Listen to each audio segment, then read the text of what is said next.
Franz Mehring. Karl Marx. The Story of His Life. 1918. Originally published, in German, in 1918. Translator, Edward Fitzgerald. Chapter 1, Early Years. Home and School. Jenny von Westphalen. Chapter 2, A Pupil of Hegel. The First Year in Berlin. The Young Hegelians. The Philosophy of Self-Consciousness. The Doctoral Dissuasion. The Anekdote and the Rheinischen. The Rhenish Diet. 5 months of struggle. Ludwig Feuerbach. Marriage and Banishment. Chapter 3, Exile in Paris. The Deutsche Französische Jahrbucher. A Philosophic Perspective. On the Jewish Question. French Civilization. The Vorwärts and the Expulsion of Marx. Chapter 4, Friedrich Engels. Office and Barracks. English Civilization. The Holy Family. A Fundamental Socialist Work. Chapter 5, Exile in Brussels. The German Ideology. True Socialism. Weitling and Proudhon. Historical Materialism. The Deutsche Brüsseler Zeitung. The Communist League. Propaganda in Brussels. The Communist Manifesto. Chapter 6, Revolution and Counter-Revolution. February and March Days. June Days. The War against Russia. September Days. The Cologne Democracy. Freilagrath and La Salette. October and November Days. An Act of Perfidy. And Another Cowardly Trick. Chapter 7, Exile in London. The Neue Rheinische Review. The Kinkel Affair. The Split in the Communist League. Life in Exile. The 18th Brumaire. The Communist Trial in Cologne. Chapter 8, Marx and Engels. Genius and Society. An Incomparable Alliance. Chapter 9, The Crimean War and the Crisis. European Politics. David Urquhart, G. J. Harney and Ernest Jones. Family and Friends. The Crisis of 1857. The Critique of Political Economy. Chapter 10, Dynastic Changes. The Italian War. The Dispute with La Salette. New Struggles in Exile. Interludes. Herr Voigt. Domestic and Personal Affairs. Lassalle's Agitation. Chapter 11, The Early Years of the International. The Founding of the International. The Inaugural Address. The Breach with Schweitzer. The First Conference in London. The Austro-Prussian War. The Geneva Congress. Chapter 12, Das Kapital. Birth Pangs. The First Volume. The Second and Third Volumes. The Reception of Capital. Chapter 13, The International at its Zenith. England, France, and Belgium. Switzerland and Germany. Bakunin's Agitation. The Alliance of Socialist Democracy. The Basel Congress. Confusion in Geneva. The Confidential Communication. The Irish Amnesty and the French Plebiscite. Chapter 14, The Decline of the International. Sedan. After Sedan. The Civil War in France. The International and the Paris Commune. The Bakuninist opposition. The Second Conference in London. The disintegration of the International. The Hague Congress. Valedictory twinges. Chapter 15, The Last Decade. Marx at Home. The German Social Democracy. Anarchism and the War in the Near East. The Dawn of a New Day. Twilight. The Last Year. Translator's Preface. The author of this biography was born in 1846 in Pomerania of a well-to-do middle-class family. He studied at the universities of Berlin and Leipzig, taking the degree of Doctor of Philosophy at the latter. From the beginning his leanings were democratic and liberal, and when the time came for him to submit himself to the stupidities of the Prussian drill sergeant he left Prussia and went to live in Leipzig, which in those days was foreign territory. This deliberate revolt caused the breaking off of relations between him and his family. Whilst still a young man, he began to take an active part in public life and in the political struggles of the day. At the age of 25 he was a member of the small band of Democrats led by Guy Weiss and Johann Jacobi, which had sufficient courage to protest openly against the annexation of Alsace-Lorraine by Bismarck after the Franco-Prussian War. Mehring's chief activities were journalistic and literary, and for many years he was a contributor to prominent liberal and democratic newspapers, and later on an editor. All his life he had a keen sense of justice, and the feeling that injustice was being done was always sufficient to bring him on the scene. He defended Platon against Heine, Lassalle and Bakunin against Marx and Engels, Schweitzer against Bebel, and Bernstein against Liebknecht, and together with Rosa Luxemburg he fought a brilliant polemic against Koskai and Ryazanov.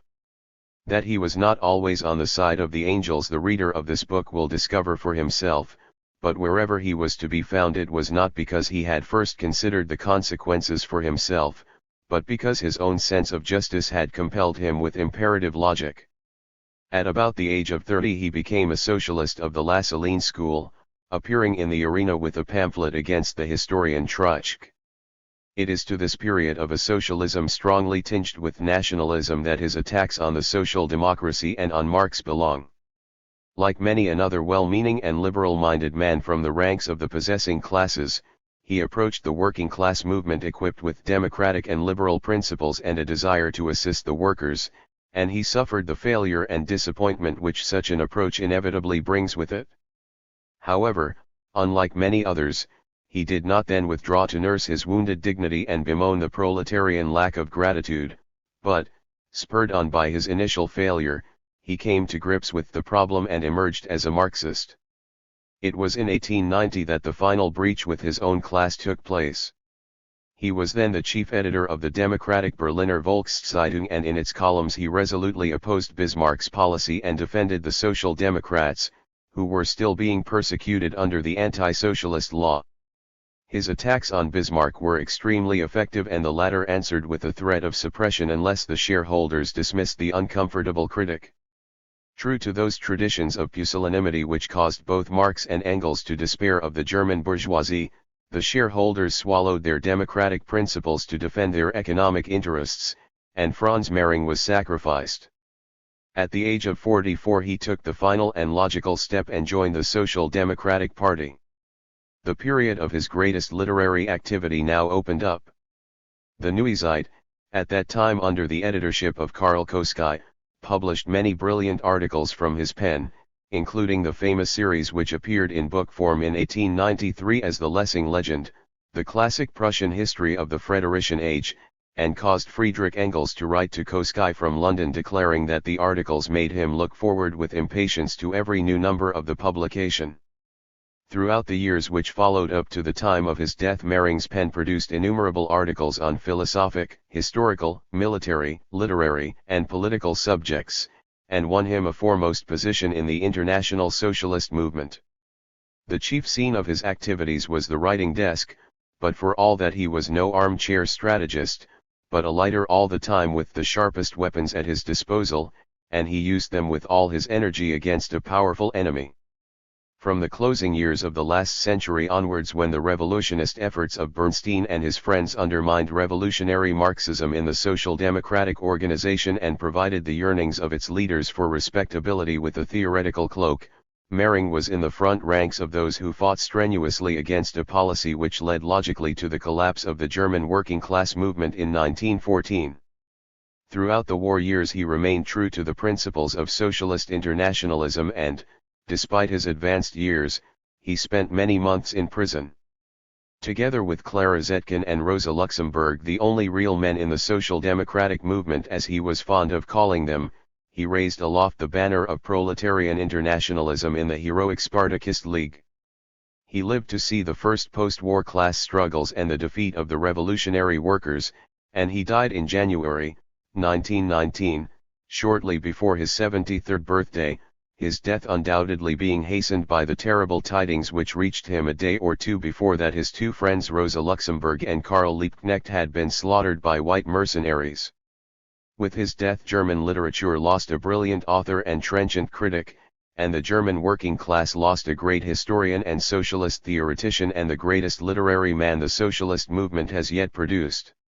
Artistic or other talent may not be a suitable subject for historical research, but historical conditions make it into something which becomes such a subject, and, apart from his historical writings, Mehring's greatest service to the working class movement was his practical application of the Marxist historical materialist method to cultural and literary problems.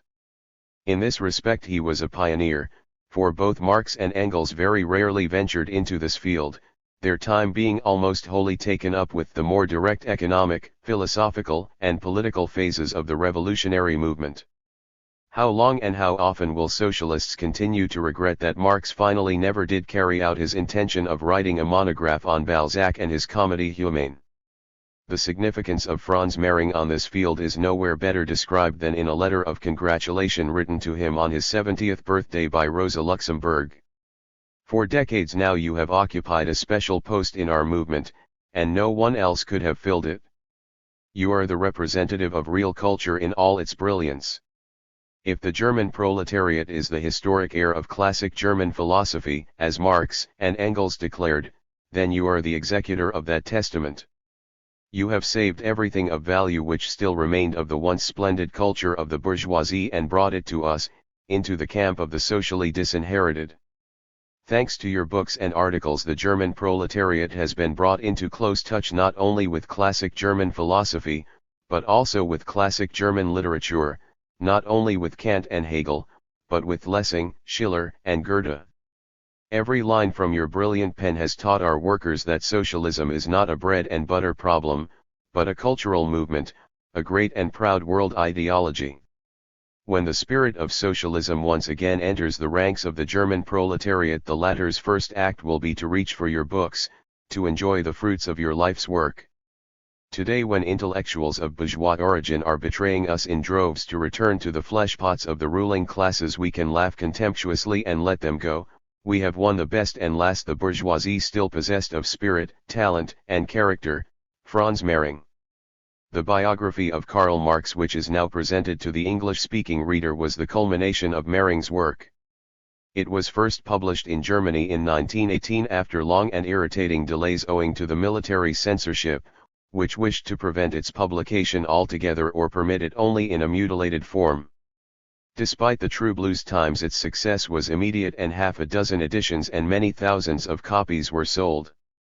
In 1933, on the 50th anniversary of the death of Marx, a new edition was published, and it is a translation of this edition which is now before the reader.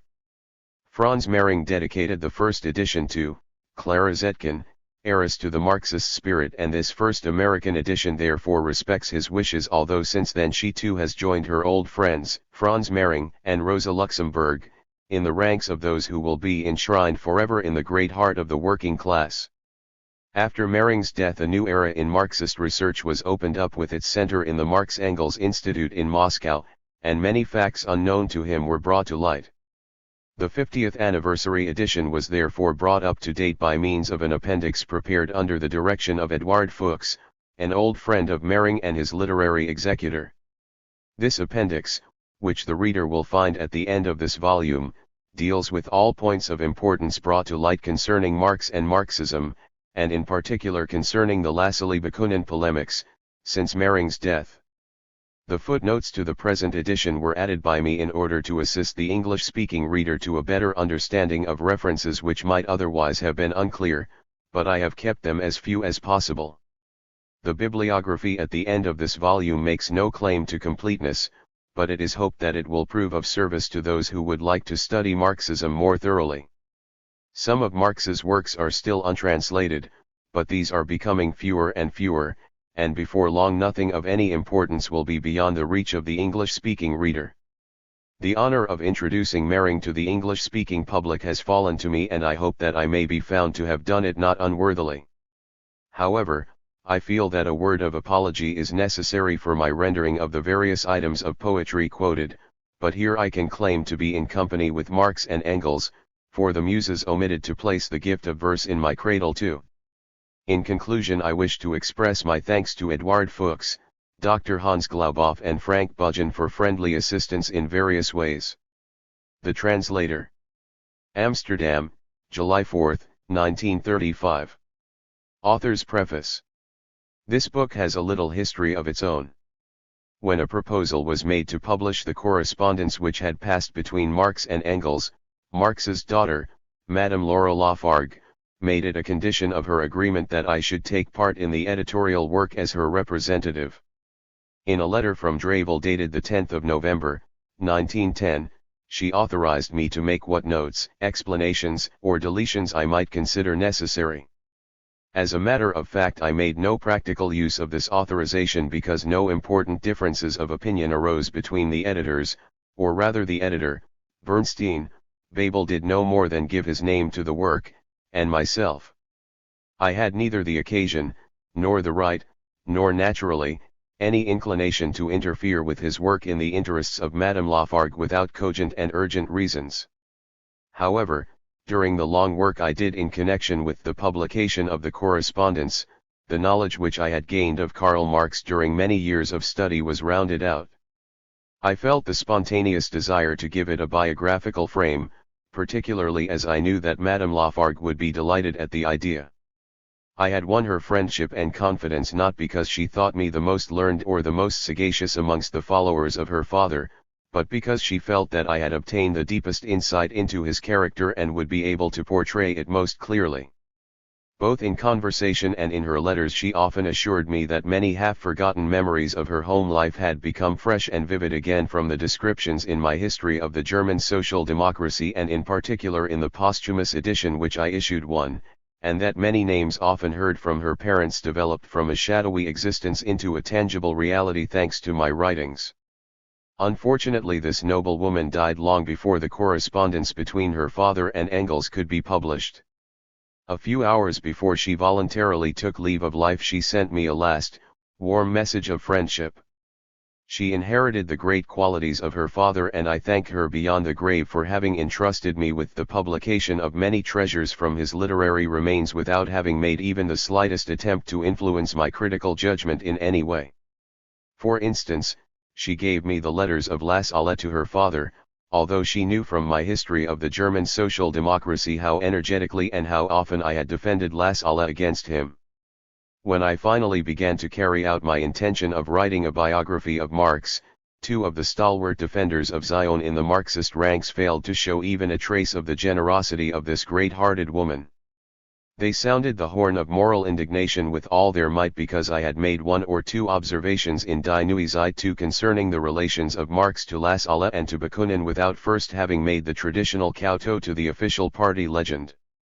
First of all, Karl Koski accused me of anti-Marxism in general, and of a breach of confidence towards Madame Lafargue in particular.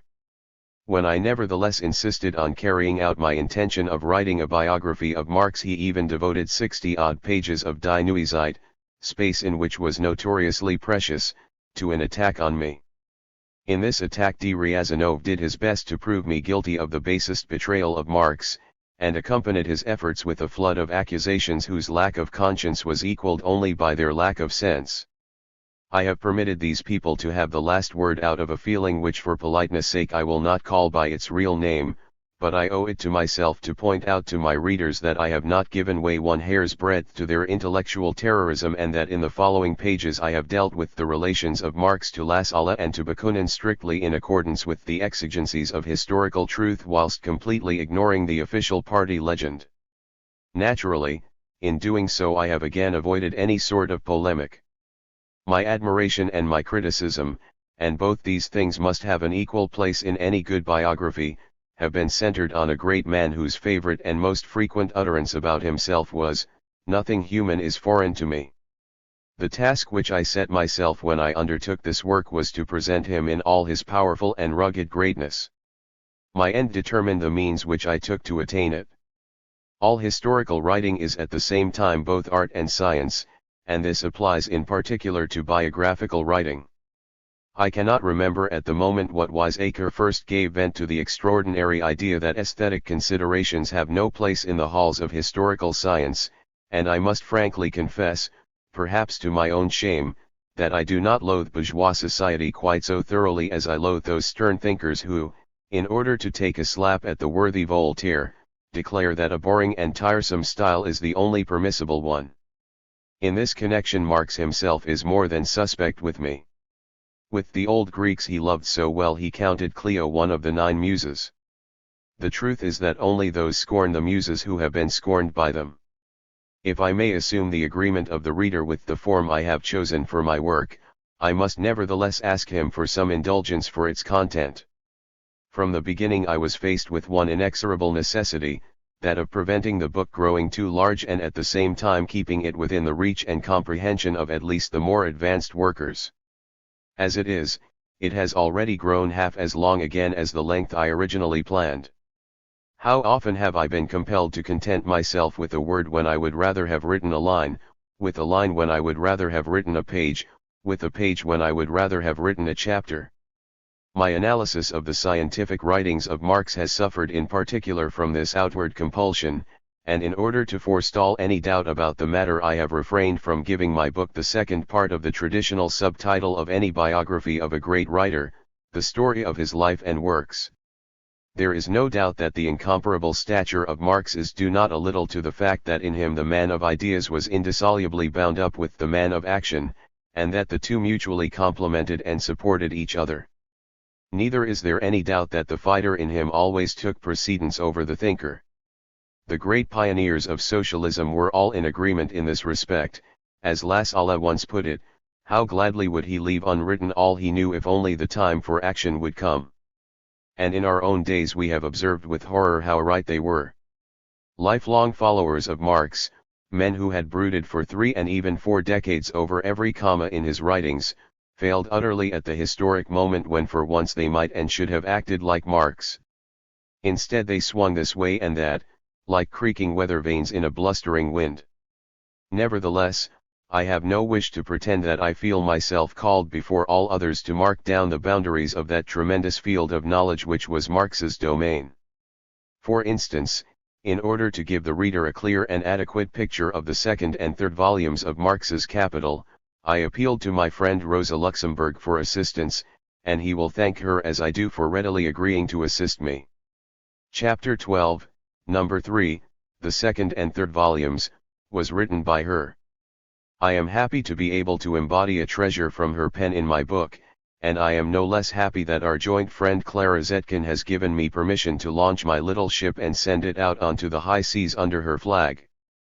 The friendship of these two women has been an incalculable consolation to me at a time when boisterous storms have swept away so many manly and steadfast pioneers of socialism like dry leaves in the autumn winds. Franz Mehring. Berlin Steglitz, March, 1918. Chapter 1, Early Years. 1. Home and School. Karl Heinrich Marx was born on the 5th of May, 1818, in Trier. Owing to the confusion and destruction amongst the official registers in the Rhineland during the troubled times which prevailed at the end of the 18th and the beginning of the 19th centuries, little is known with certainty about his antecedents.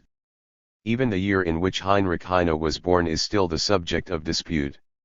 With regard to Karl Marx, however, the situation is not quite so bad, for he was born in more peaceable times, but when a sister of his father died about 50 years ago leaving an invalid will, all the legal investigations to ascertain the lawful heirs were not able to discover the birth and death dates of her parents, that is to say, of the grandparents of Karl Marx.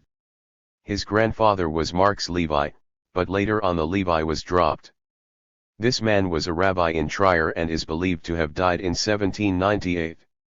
In any case, he was no longer alive in 1810, but his wife Eva Marx, née Moses, was, and she is believed to have died in 1825. This pair had numerous children and 2 of them, Samuel and Herschel, devoted themselves to scholarly professions. Samuel, who was born in 1781 and died in 1829, became the successor of his father as rabbi in Trier. Herschel, the father of Karl Marx, was born in 1782. He studied jurisprudence and became an advocate in Trier. Later he became a Justizrat, and in 1824 he adopted Christianity, taking the name Heinrich Marx. He died in 1838. Heinrich Marx married a Dutch Jewess named Henrietta Pressburg, whose genealogical tree showed, according to the statement of her granddaughter Eleanor Marx, a century-long line of rabbis. Henrietta Pressburg died in 1863.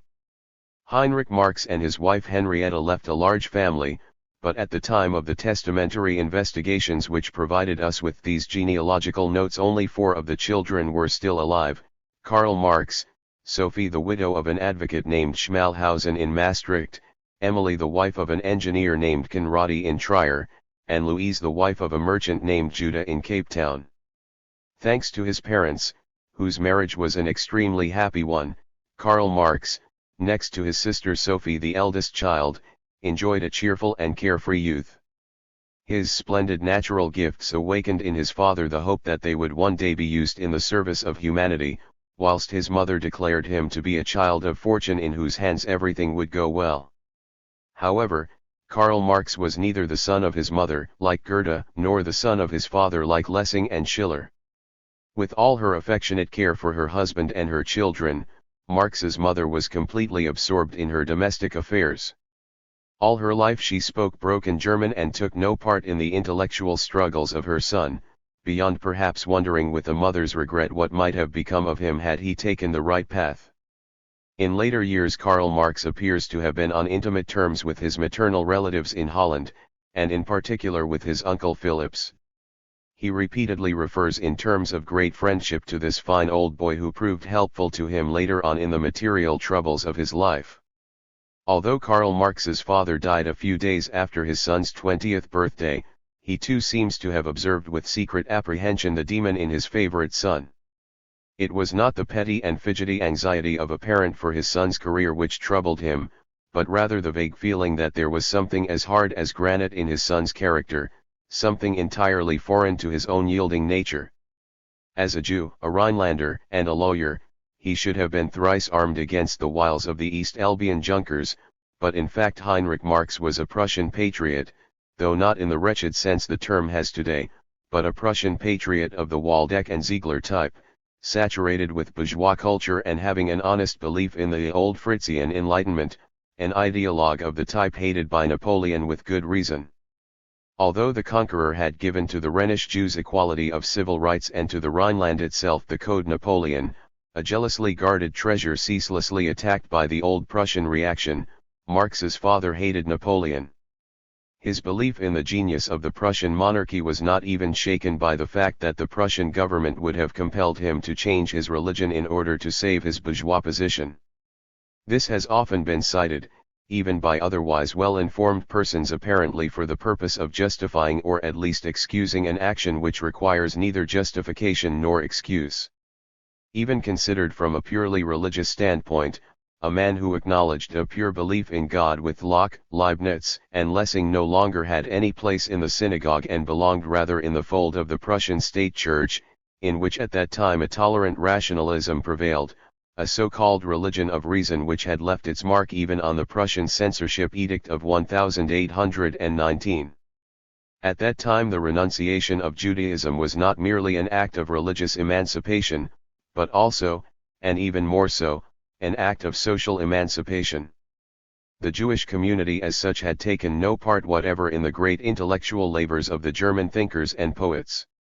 The modest light of Moses Mendelssohn had vainly attempted to guide his nation into the intellectual life of Germany, and just at the time when Heinrich Marx decided to adopt Christianity, a circle of young Jews in Berlin revived Mendelssohn's efforts only to meet with the same failure, although such men as Eduard Ganz and Heinrich Heine were in their ranks. Ganz, who was the helmsman of the venture, was the first to strike his flag and go over to Christianity. Heinrich Heine hurled a robust curse after him: Gestern noch ein Held Joasen, ist man heut schon ein Skirk one, but it was not long before Heine himself was compelled to follow his example and purchase an entrance card into the community of European culture. Both Ganz and Heine contributed their historic share to the intellectual labors of the century in Germany, whilst the names of their companions who remained loyal to the cultural development of Judaism have long since been forgotten. Thus for many a decade the adoption of Christianity was an act of civilized progress for the freer spirits of Judaism, and the change of religion made by Heinrich Marx for himself and his family in 1824 must be understood in this sense and no other. It is possible that external circumstances determined the moment at which the change was made, but they were certainly not the cause. The breaking up of estates and farms by Jewish usurers took place on a growing scale during the agricultural crisis in the 20s, and as a result it produced a violent wave of anti-Semitism in the Rhineland. In this situation it was not the duty of a man of irreproachable honesty like Marx's father to bear any share of this hatred, and, having regard for his children, he would have had no right to do so. Perhaps the death of his mother, which occurred at about this time, freed him from considerations of filial piety, feelings which would have been in harmony with his whole character, or perhaps the fact that the eldest son came of school age the year the father changed his religion may have played a part in the final decision. But whether this was the case or not, there can be no doubt that Heinrich Marx had attained that humanistic culture which freed him entirely from all Jewish prejudices, and he handed on this freedom to his son Karl as a valuable heritage. There is nothing in the numerous letters Heinrich Marx wrote to his student son which betrays a trace of any specifically Jewish traits, either good or bad. His letters are written in an old-fashioned fatherly, sentimental, and rambling way, and in the style prevailing in 18th-century correspondence, when a true German gushed in love and blustered in anger. Without any trace of petty bourgeois narrow-mindedness, the letters readily enter into the intellectual interests of the son whilst showing a decisive and thoroughly justifiable objection to the latter's hankerings after fame as a common poet Astor. But with all his delight in the thoughts of his son's future, the old man, with his hair blanched and his spirit a little subdued, cannot quite rid himself of the idea that perhaps his son's heart is not as great as his brain, and that perhaps it will not find room enough for those mundane but milder feelings which are so very consoling in this human vale of tears. In this sense his doubts were probably justified. The real love which he bore for his son in the depths of his heart did not make him blind, but rather prophetic. But as no man can ever foresee the final consequences of his actions, so Heinrich Marx did not think and could not have thought that the rich store of bourgeois culture which he handed on to his son Karl as a valuable heritage for life would only help to deliver the demon he feared, not knowing whether it was heavenly or Faustian. Whilst still in the house of his parents, Karl Marx surmounted with the greatest ease things which cost Heine and Lassalle the first great struggles of their lives and left them with wounds from which neither of them ever fully recovered. It is not so easy to see what school life contributed to the development of the growing lad. Karl Marx never spoke of any of his school companions, and none of them has left any information about him. He soon completed the curriculum of his high school in Trier, and his leaving certificate is dated the 25th of August, 1835. It sends off the hopeful youth in the usual fashion with an expression of good wishes for his further progress and stereotyped observations concerning his attainments in the various subjects. However, it stresses in particular the fact that Karl Marx was often able to render and interpret the most difficult passages in the classics, and in particular such passages where the difficulty lay less in the peculiarities of the language than in the subject matter and the relation of ideas. His Latin themes, it declares, showed richness of thought and a deep acquaintance with their subject, but were often overweighted with unsuitable matter. In the actual finals religion presented some difficulties, and history also, but in his German composition the examining masters found an interesting idea, an idea in fact which we shall find of much greater interest. The subject set was the reflections of a youth before choosing a profession, and the verdict on Marx's attempt was that it recommended itself by a richness of ideas and good systematic construction, but that otherwise its author fell into his usual error of exaggerated searchings after unusual and picturesque expressions.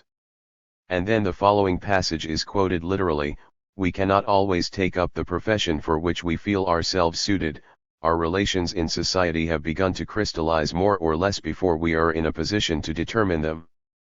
Thus the first flash of an idea shows itself like summer lightning in the mind of the lad, an idea the development and completion of which was to be the immortal service of the man. To Jenny von Westphalen. In the autumn of 1835 Karl Marx entered the University of Bonn and remained a student there for a year, though it is to be feared that his studies of jurisprudence were neither very wide nor deep. No direct information is available concerning this period, but to judge from the letters of his father it would appear that a certain amount of wild oats was sown in it. At first we find his father complaining only of bills à la Karl, without relation and without result, and it is true of Marx throughout his life that as far as accounts were concerned the classic theoretician of money could never quite make his own tally, but later on we find his father in a very bitter mood and complaining of wild frolics. Coming on top of the merry year he had just spent in Bonn, it had all the appearance of a typical student escapade when at the mature age of 18 Karl Marx became engaged to a playmate of his childhood, a close friend of his elder sister Sophie, who helped to smooth the path to the union of the two young hearts. In reality, however, it was the first and most joyous victory of this born master of men, a victory which appeared absolutely incomprehensible to his father until he discovered that the girl too had something of genius about her and was capable of making sacrifices which would have been impossible for an ordinary girl. Indeed, Jenny von Westphalen was a girl not only of unusual beauty, but of unusual spirit and character. She was 4 years older than Karl Marx, but still only in the early 20s. Her youthful beauty was in its first glorious bloom and she was greatly admired and much courted, and as the daughter of a highly placed official she might have made a brilliant match. Jenny von Westphalen sacrificed all her brilliant prospects for a dangerous and uncertain future, as Marx's father put it, and occasionally he believed that he could observe in her the anxious presentiments which also disturbed him, but by that time he was so certain of the angel girl, the enchantress, that he promised his son not even a prince should rob him of her. The future turned out to be more dangerous and more uncertain than Heinrich Marx had feared even in his worst forebodings, but Jenny von Westphalen, whose youthful portrait radiates childlike grace and charm, held to the man of her choice with the steadfast courage of a heroine in defiance of terrible sufferings and affliction. It was not in the humdrum sense of the word perhaps that she lightened the heavy burden of his life, for she was one of the favored children of fortune and not always capable of dealing with the minor misfortunes of life as a more inured woman of the people might have done, but in the high sense in which she grasped his life's work. In all her letters which are still extant there is a breath of real womanliness. Hers was a nature such as Goethe has described, ringing equally true in every mood, whether it was reflected in the delightful chatter of happy days or in the tragic anguish of a Niobe robbed of a child by poverty and privation and unable to give it even a modest grave. Her beauty was always the pride of her husband, and after their fates had been linked together for 20 years, we find him writing in 1863 from Trier, where he had gone to attend the funeral of his mother, "Every day I made a pilgrimage to the old Westphalen house, in the Romerstrasse, and it interests me more than all the Roman remains because it reminds me of the happy days of my youth and because it once sheltered my treasure. Every day I am asked left and right about the quondam most beautiful girl in Trier, the queen of the ball. It is damned agreeable for a man to find that his wife lives on in the memory of a whole town as an enchanted princess." And the dying Marx, free as he was of all sentimentality, spoke in a sorrowful and deeply moving tone of the most beautiful period of his life embodied in Jenny von Westphalen. The young people became engaged without first asking the permission of the girl's parents, a circumstance which caused the conscientious father of Karl Marx no little misgivings, but it was not long before their consent was obtained. Despite his name and title, Privy Councillor Ludwig von Westphalen belonged neither to the East Albion Junkers nor to the old Prussian bureaucracy. His father was Philip Westphalen, one of the most remarkable figures in military history. He was civil secretary to Duke Ferdinand of Brunswick, who, at the head of a motley army in English pay, successfully defended Western Germany during the 7 Years' War against the thirst for conquest of Louis XV and his Pompadour. Philip Westphalen became the real chief of staff of the Duke in the face of all the English and German generals with his army. His services were recognized in such measure that the King of England proposed to make him Adjutant General of the Army, an honor which Philip Westphalen refused. He was, however, compelled to tame his independent spirit to the extent of accepting a title, and his reasons for so doing were similar to those which caused Herder and Schiller to submit to the same indignity, He wished to marry the daughter of a Scottish baronial family who had come to the camp of Duke Ferdinand to visit her sister, who was married to the general commanding the English auxiliary troops. One of the sons of this pair was Ludwig von Westphalen. From his father he had inherited a historic name, and on his mother's side his ancestors recalled great historical memories. One of her forefathers in the direct line of descent had gone to the stake during the struggle for the Reformation in Scotland, and another, Earl Archibald of Argyll, was executed in the marketplace at Edinburgh as a rebel against James II. With such family traditions, Ludwig von Westphalen was far above the reeking and musty narrow-mindedness of the beggar-proud Junkers and of the arrogant bureaucracy. Originally in Brunswick service, he had not hesitated to continue this career when Napoleon amalgamated the little dukedom with the Kingdom of Westphalia, for he was obviously less interested in the hereditary Guelphs than in the reforms with which the French conquerors remedied the decaying conditions in his own little fatherland. However, his objection to foreign dominance was none the less strong on that account, and in 1813 he felt the stern hand of the French Marshal Davist. His daughter Jenny was born in Salzwedel on February 12, 1814, where he was Landrat too, and 2 years later he was transferred to Trier as advisor to the government. In his early zeal the Prussian Prime Minister Hardenberg had sufficient acumen to realize that he must send the most capable men, those least affected by the common idiosyncrasies of Junkerdom, into the newly won Rhineland, which in its heart still leaned towards France. To the end of his life Karl Marx spoke with the greatest devotion and gratitude of Ludwig von Westphalen, and when he addressed him as his dear fatherly friend and assured him of his filial love, it was more than the perfunctory flourish of a son-in-law. Westphalen could recite whole passages from the poems of Homer, and he knew most of the dramas of Shakespeare by heart both in English and in German. In the old Westphalen house Karl Marx obtained much stimulation which his own home was unable to offer him, and his school still less. From his earliest years he was one of Westphalen's favorites, and it is not unlikely that Westphalen gave his consent to the engagement in view of the happy marriage of his own parents, for in the eyes of the world the daughter of an aristocratic baronial family had also made a bad match when she married a commoner who was poor and no more than a civil servant. The spirit of the father did not live on in his eldest son, who developed into a bureaucratic careerist, and worse than that. During the period of reaction in the 50s he was the Prussian Minister of the Interior, and he defended the feudal claims of the most obdurate and obscurantist Junkers even against the Prime Minister Manteuffel, who was at least a shrewd bureaucrat. There were never any particularly close relations between this son, Ferdinand von Westphalen, and his sister, who in fact was only his stepsister, for he was 15 years older than Jenny and the son of his father by an earlier marriage. Jenny's real brother was Edgar von Westphalen, who departed as far to the left of his father's path as his step-brother did to the right. Occasionally Edgar even appended his signature to the communist manifestos of his brother-in-law Karl Marx, but he never became a very reliable supporter. He went overseas and experienced changing fortunes, returned and turned up here and there, a thoroughly wild character whenever he was heard of, but he always kept a warm corner in his heart for Jenny and Karl Marx, and they named their first son after him. Chapter 2, Hegel's Pupil. 1. The first year in Berlin. Even before Karl Marx had become engaged to Jenny von Westphalen, his father had decided that his studies should be continued in Berlin, and a document dated the 1st of July, 1836, is still extant, in which Heinrich Marx not only gives his permission but declares it his wish that his son Karl shall enter the University of Berlin to continue studies in jurisprudence and political economy begun at Bonn. The engagement itself probably strengthened this decision, for in view of the remote nature of their prospects the cautious character of Marx's father caused him to feel that for the moment at least a separation of the lovers was desirable.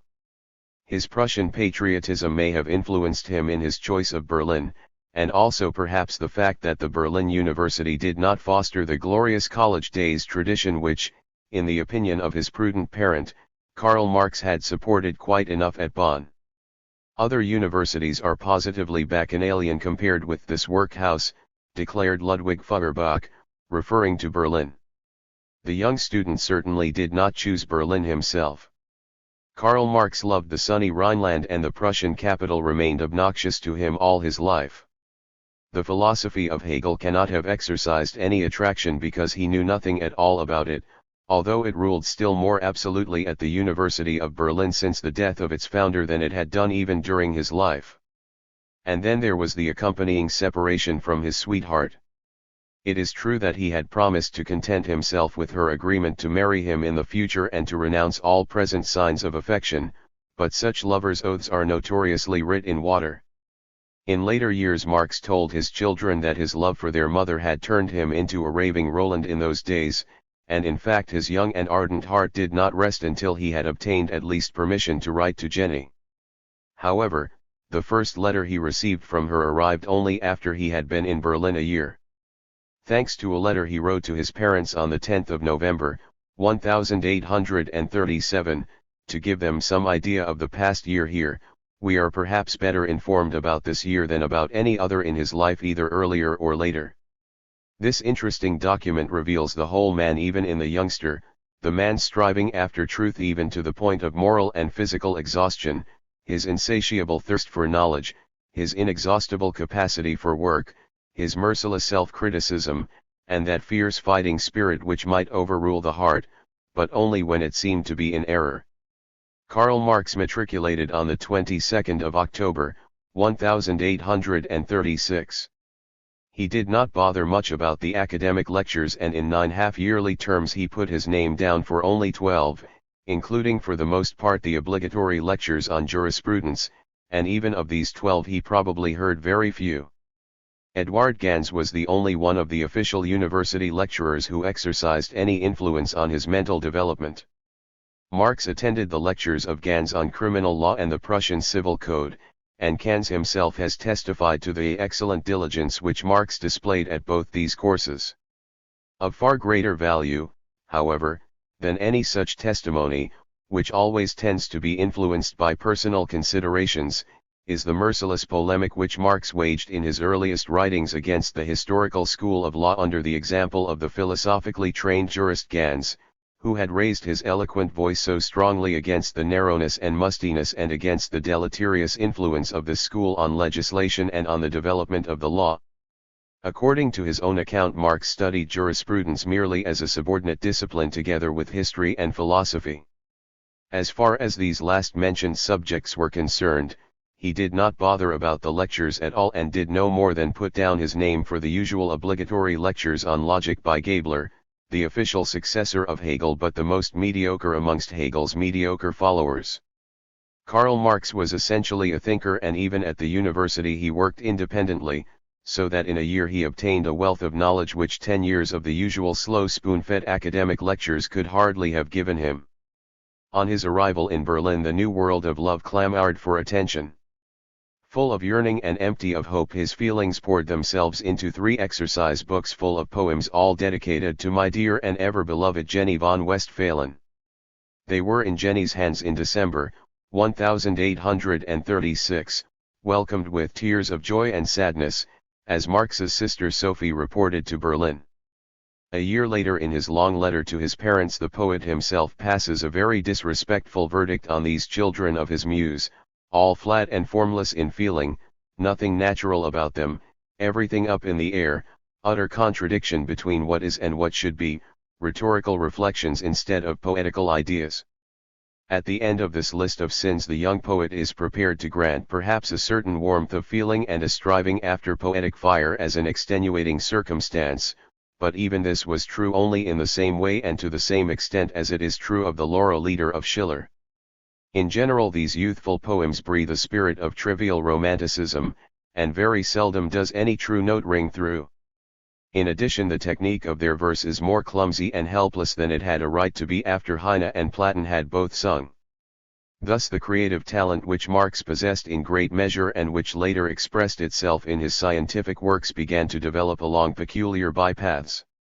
In the figurative power of his language Marx rose to the level of the greatest masters of German literature, and he attached great value to the aesthetic harmony of his writing, unlike those poor spirits who regard a dry-as-dust style as the first condition of scholarly achievement. Still, the gift of verse was not amongst the talents placed in his cradle by the Muses. As he wrote to his parents, poetry must be for him no more than an agreeable subordinate interest. He would study jurisprudence thoroughly and felt above all a desire to wrestle with philosophy. He went through Henoxius, Thebaud, and the authorities, translated the first 2 books of the Pandects I into German, and sought to found a philosophy of law. This unfortunate opus, he declares, got almost as far as 300 Bogen too, but this may very well have been a slip of the pen. In the end he saw the falsity of the whole thing and then flung himself into the arms of philosophy to draft a new metaphysical system, only to realize once again the folly of his efforts. During his studies he adopted the habit of making summaries of the books he read, for instance, Lessing's Lacan, Salger's Irvin, Winckelmann's History of Art, Leiden's German History, etc., and at the same time jotting down his own reflections. He also translated the Germania of Tacitus and the Elegies of Ovid, and began learning English and Italian on his own, that is to say, from grammars, but he made little progress. He read Klein's Criminal Law and the Annals, and also all the new literary productions, but this was only by the way and in his spare time. The end of the term was then again devoted to the dance of the muses and music of the satyrs, when suddenly the domain of real poetry opened up before his eyes like a far-off fairy palace and all his own creations fell to nothing.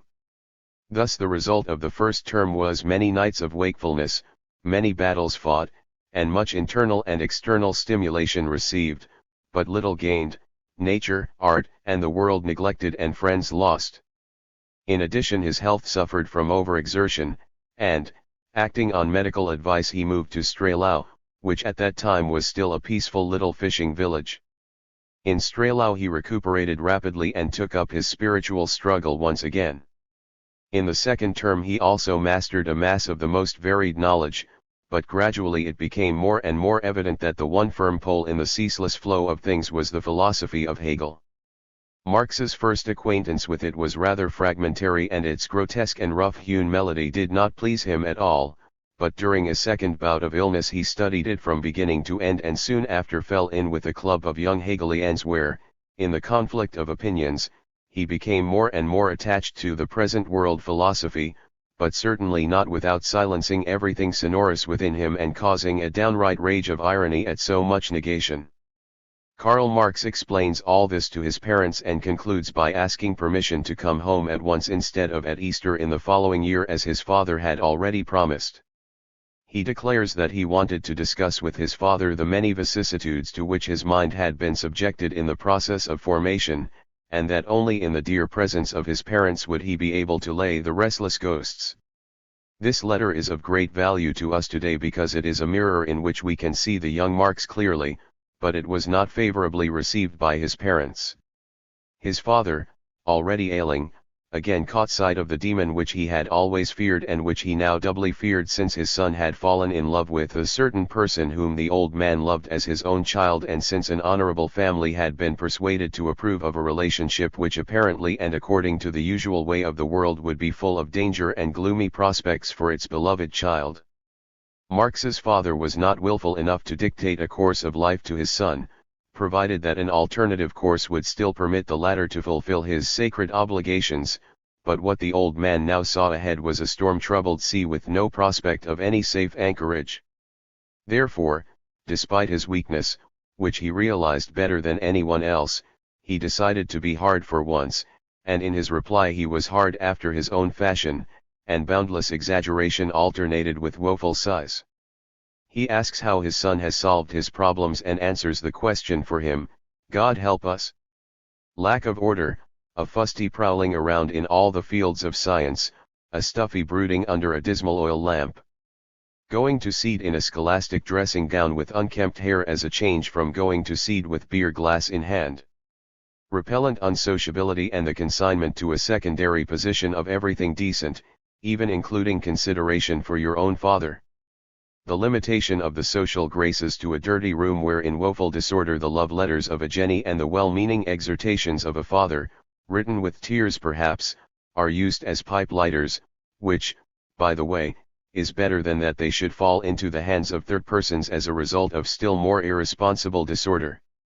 And then he is overcome by melancholy, and in order to remain merciless he fortifies himself with the pills the doctor has prescribed for him. Karl's poor management is taken to task severely. My worthy son spends 700 thaler in a year as though we were made of money, in defiance of all advice and against all custom, and although the richest need no more than 500 thaler. To be sure, he admits, Karl is neither a spendthrift nor a waster, and how can a man who invents new systems every week and scraps them the next be expected to bother his head about such trivial matters? Everyone had his hand in Karl's pocket and everyone swindled him right and left. The letter proceeds in this style for some time, and finally the father sternly refuses his son permission to return home. To come home now would be foolish.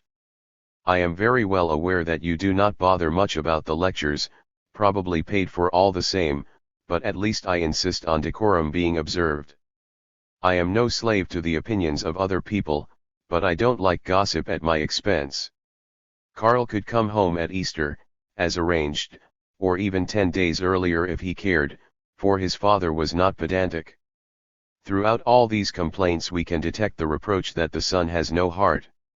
As this reproach was later levelled against Karl Marx repeatedly, it is as well to say here, when it is raised for the first time and probably with some justification, what little there is to say about it. The popular phrase "the right to enjoy life to the full," which was invented by a pampered civilization to cloak its cowardly egoism, is, of course, meaningless. Nor is the older phrase, "the right of genius," to permit itself more than the ordinary human being much better. The ceaseless striving for the highest truth which always characterized Marx sprang from the depths of his heart. As he once said bluntly, his hide was not thick enough to let him turn his back on the sufferings of humanity, or as Hutton once expressed the same idea, God had burdened him with a heart which caused the common sorrows of humanity to touch him more acutely than the others. No man has ever done so much as Karl Marx to destroy the root causes of the sufferings of humanity. His ship plowed its way across the high seas of life through storm and stress and under constant fire from his enemies. His flag was always at the masthead, but the life on board was not a comfortable one either for the captain or the crew. Marx was certainly not devoid of feelings towards those nearest to him. His fighting spirit could overrule the feelings of his heart where necessary, but it never completely stifled them, and the man in his maturity often complained bitterly that those who were nearest to him suffered more under the inexorable lot of his life than he did himself. The young student quickly showed that he was not impervious to the distress of his father. He abandoned his wish to go home immediately and even his Easter visit, much to the disappointment of his mother, but to the great satisfaction of his father, whose anger quickly began to subside. He continued his complaints, but he did abandon his exaggerations. In the art of abstract reasoning he was certainly no match for his son, he wrote. And he was already too old to study the necessary terminology, before plunging into the Holy of Holies, but on one point abstract argument offered little assistance, and just on this point his son wisely maintained a dignified silence, namely on the paltry question of money, whose value to the father of a family the son still apparently failed to recognize. However, he declared, weariness compelled him to lay down his arms. Unfortunately this last sentence had a more serious meaning than was suggested by the sly humor which again began to show in the letter. It was dated the 10th of February, 1838, and Heinrich Marx had just risen from a sick bed to which he had been confined for 5 weeks. The improvement in his health which had permitted him to rise was not maintained, and the trouble, apparently a liver disease, returned and grew worse until just 3 months later, on the 10th of May, 1838, he died. Death came just in time to spare him the disappointments which would have broken his heart bit by bit.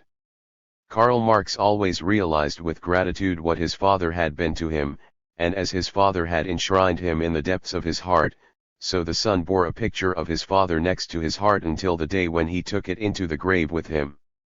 To the young Hegelians.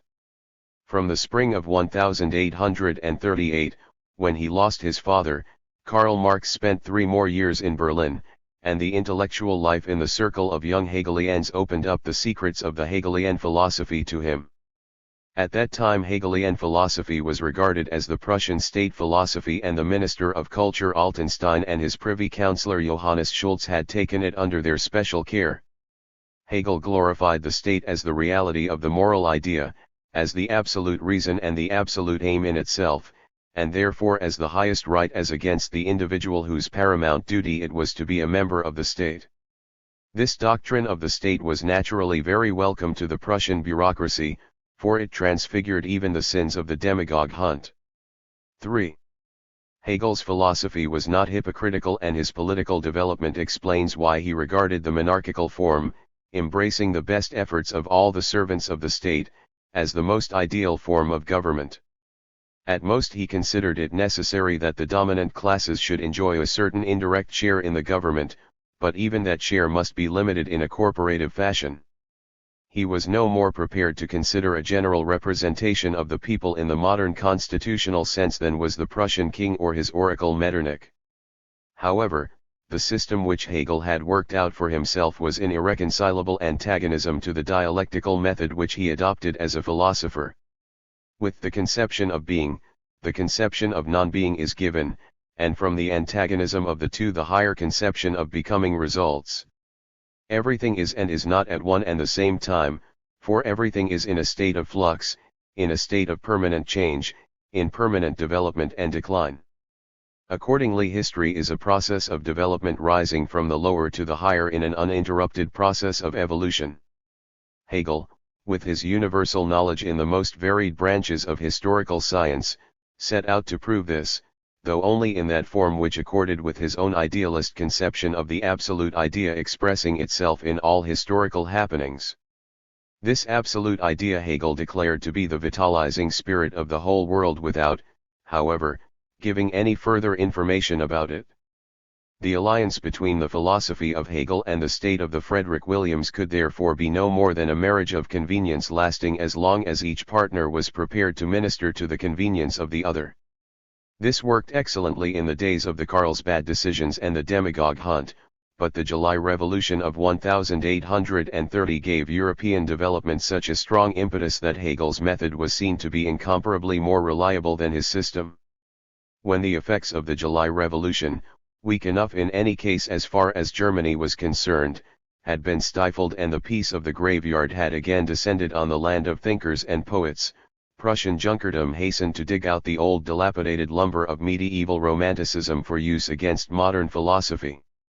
This was made easier by the fact that Hegel's admiration was directed less to the cause of Junkerdom than to the cause of the tolerably enlightened bureaucracy, and by the fact that with all his glorification of the bureaucratic state Hegel had done nothing to maintain religion amongst the people, an endeavor which is the alpha and omega of all feudal traditions and, in the last resort, of all exploiting classes. The first collision took place therefore on the religious field. Hegel declared that the biblical stories should be regarded in the same way as one would regard profane stories, for belief had nothing to do with the knowledge of common and real matters, and then along came David Strauss, a young Swabian, and took the master at his word in deadly earnest. He demanded that biblical history should be subjected to normal historical criticism, and he carried out this demand in his Life of Jesus, which appeared in 1835 and created a tremendous sensation. In this book Strauss picked up the threads of the bourgeois Enlightenment movement of the 18th century, of which Hegel had spoken all too contemptuously as pseudo-enlightenment. Strauss' capacity for dialectical thought permitted him to go far more thoroughly into the question than old Reimarus had done before him. Strauss did not regard the Christian religion as a fraud or the apostles as a pack of rogues, but explained the mythical components of the gospel story from the unconscious creations of the early Christian communities. Much of the New Testament he regarded as a historical report concerning the life of Jesus, and Jesus himself as a historical personage, whilst he assumed a historical basis for all the more important incidents mentioned in the Bible. Politically considered, Strauss was completely harmless, and he remained so all his days. But the political note was sounded rather more sharply and clearly in the Halsjahrbucher 4, which were founded in 1838 by Arnold Ruge and Theodor Ichtermeyer as the organ of the young Hegelians. This publication also dealt with literature and philosophy, and at first it was intended to be no more than a counterblast to the Berliner Jahrbucher, The stick in the mud organ of the old Hegelians. Ruge, who had played a part in the Burschenschaft movement 5, and suffered 6 years imprisonment in Köpenick and Kolberg as a victim of the demagogue hunt, quickly took the lead in the partnership with Victor Meyer, who died young. Ruge had not taken his earlier fate tragically, and later on a fortunate marriage gave him a lectureship at the University of Halle. He led a comfortable life and, despite his earlier misfortunes, this permitted him to declare the Prussian state system free and just.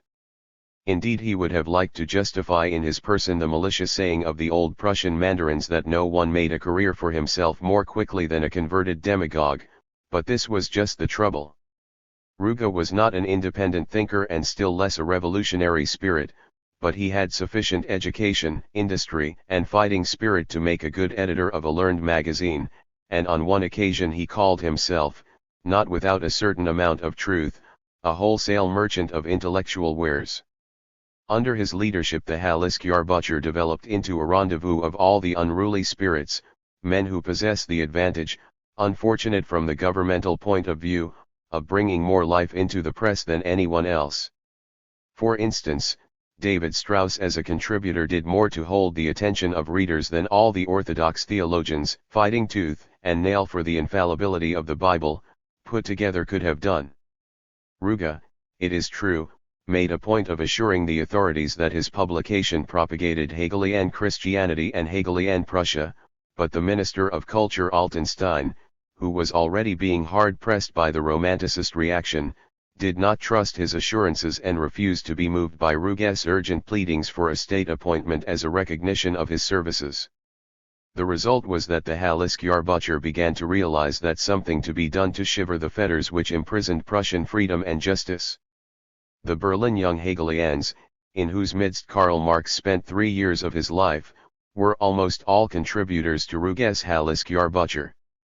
The club membership was composed chiefly of university lecturers, teachers, and writers.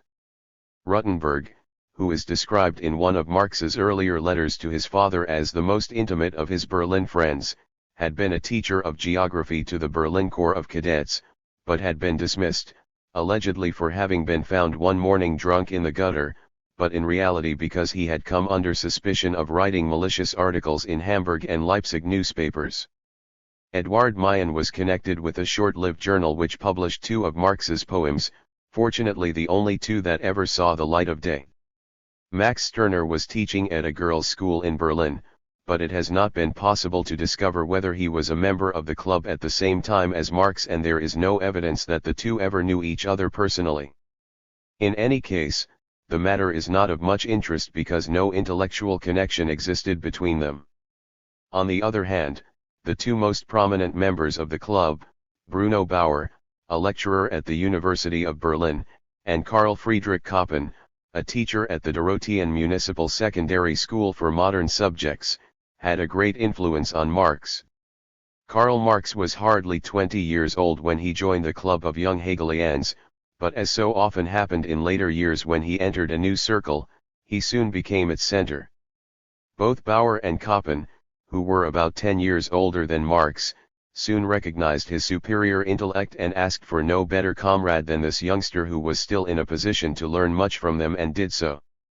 The impetuous polemic which Koppen published in 1840, on the centenary of the accession 6 of Frederick the Great of Prussia, was dedicated to my friend Karl Marx of Trier.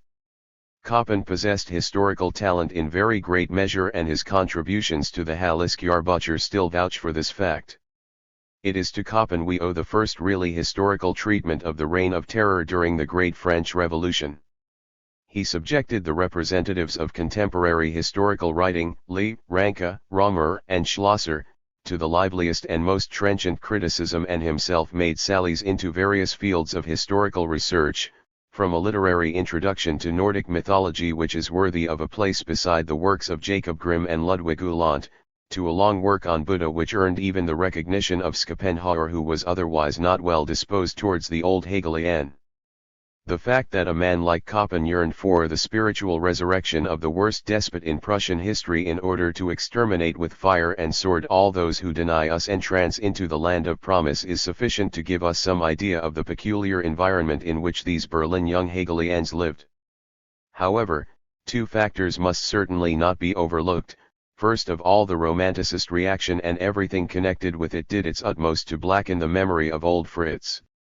Koppen himself described these efforts as a horrible caterwauling, Old and New Testament trumpets, moral Jews harps, edifying and historical bagpipes, and other horrible instruments, and in the middle of it all hymns of freedom boomed out in a Teutonic beer bass. And secondly, there had as yet been no critical and scientific examination which came anywhere near doing justice to the life and actions of the Prussian king, nor could there have been any such examination because the conclusive sources necessary for such a work had not yet been opened up. Frederick the Great enjoyed a reputation for enlightenment, and that was sufficient to make him hated by the one and admired by the other. Koppen's book also aimed at picking up the threads of the 18th century bourgeois Enlightenment movement, and in fact, Ruge once declared of Bauer, Koppen, and Marx that their chief joint characteristic was that they all proceeded from this movement.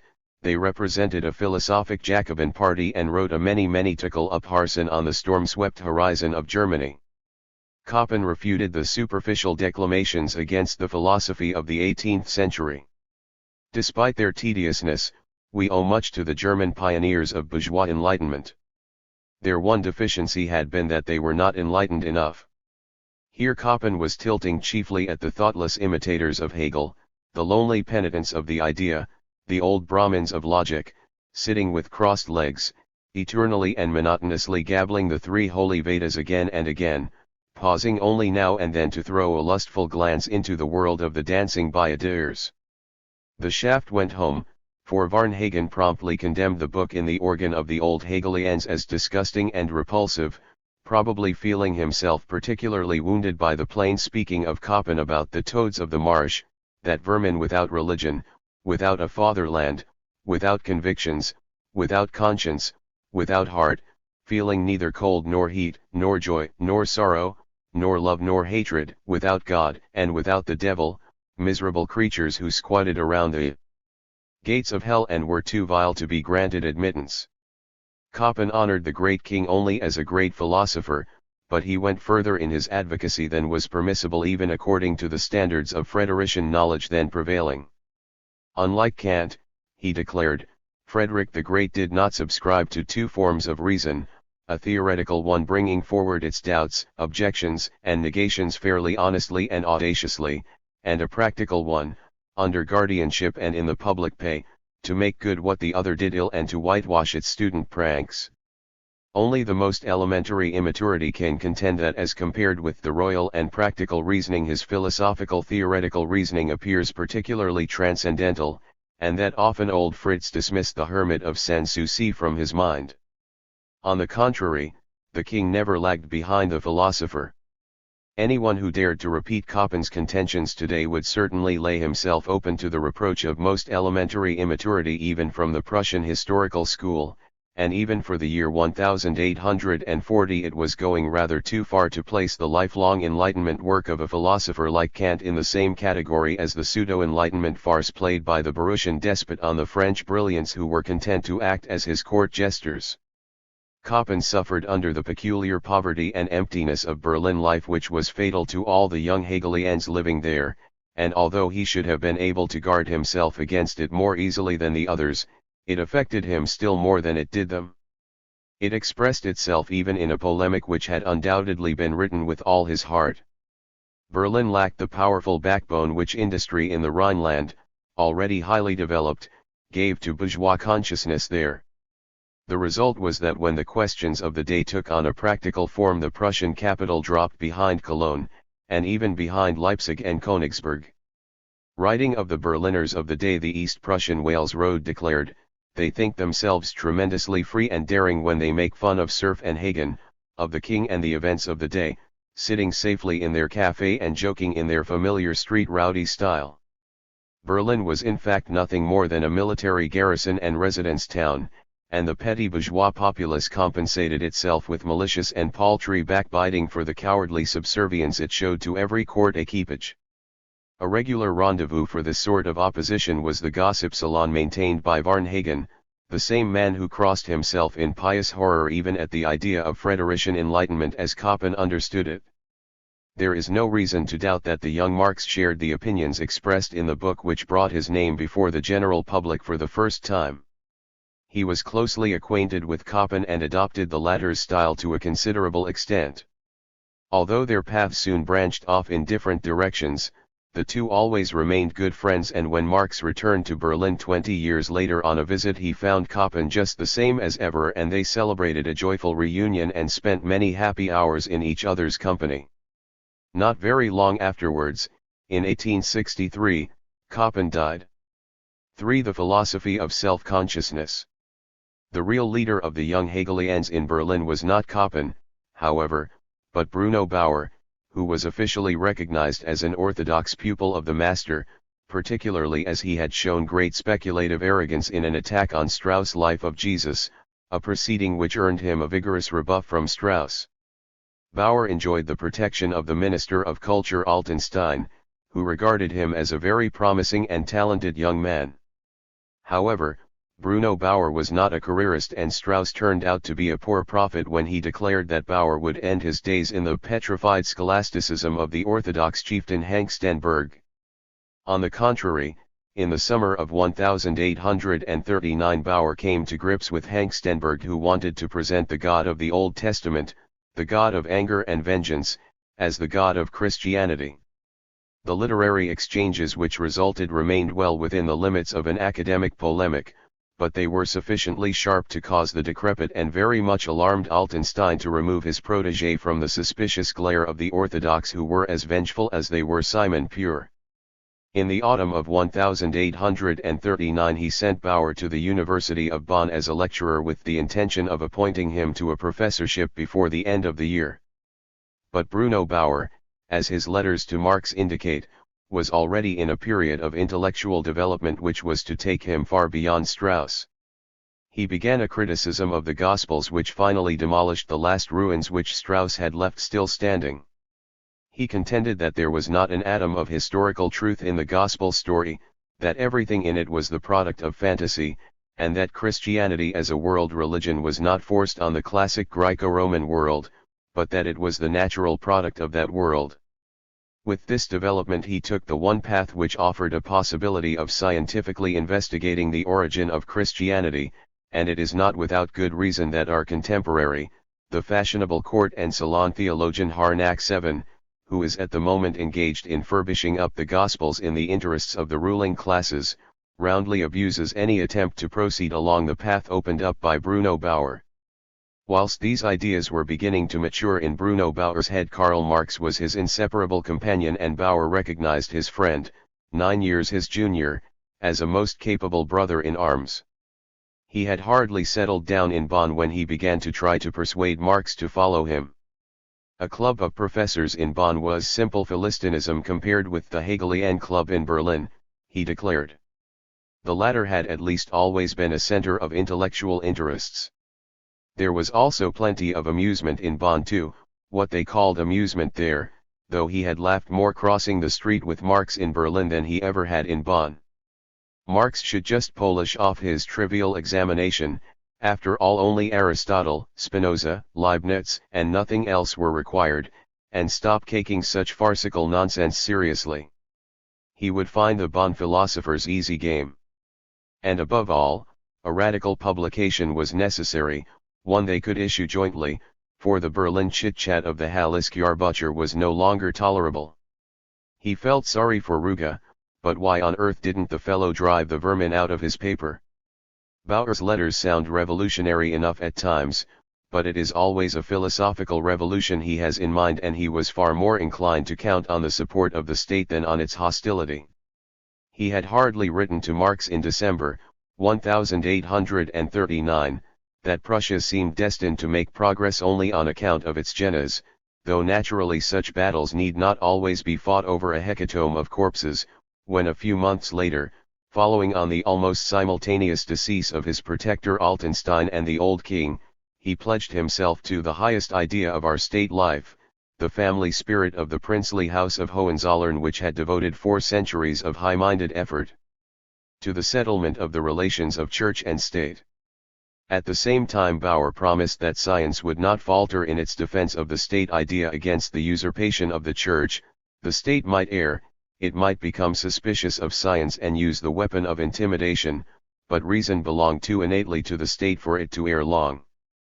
The new king answered this homage by appointing the orthodox reactionary Eckhorn as Altenstein's successor, and Eckhorn immediately proceeded to sacrifice the freedom of science, as far as it was connected with the state idea, that is to say, the freedom of academic teaching, to the usurpation of the church. Politically considered, Bauer was far less reliable than Koppen. Koppen might have made a mistake about one Hohenzollern who surprisingly rose above the general family level, but was not likely to make any mistake concerning the family spirit of that princely house. Koppen was by no means so thoroughly at home with the Hegelian ideology as was Bauer, but it must not be overlooked that the latter's political short-sightedness was only the reverse side of his philosophical acumen. He discovered in the Gospels the intellectual deposit of the period in which they had originated. He was of the opinion, and considered from a purely ideological standpoint it was not illogical, that if even the Christian religion with its turbid ferment of Greco-Roman philosophy had succeeded in overcoming the culture of the classic world, then the clear and free criticism of modern dialectics would succeed still more easily in shaking off the incubus of Christian Germanic culture. It was the philosophy of self-consciousness which gave him such inspiring confidence.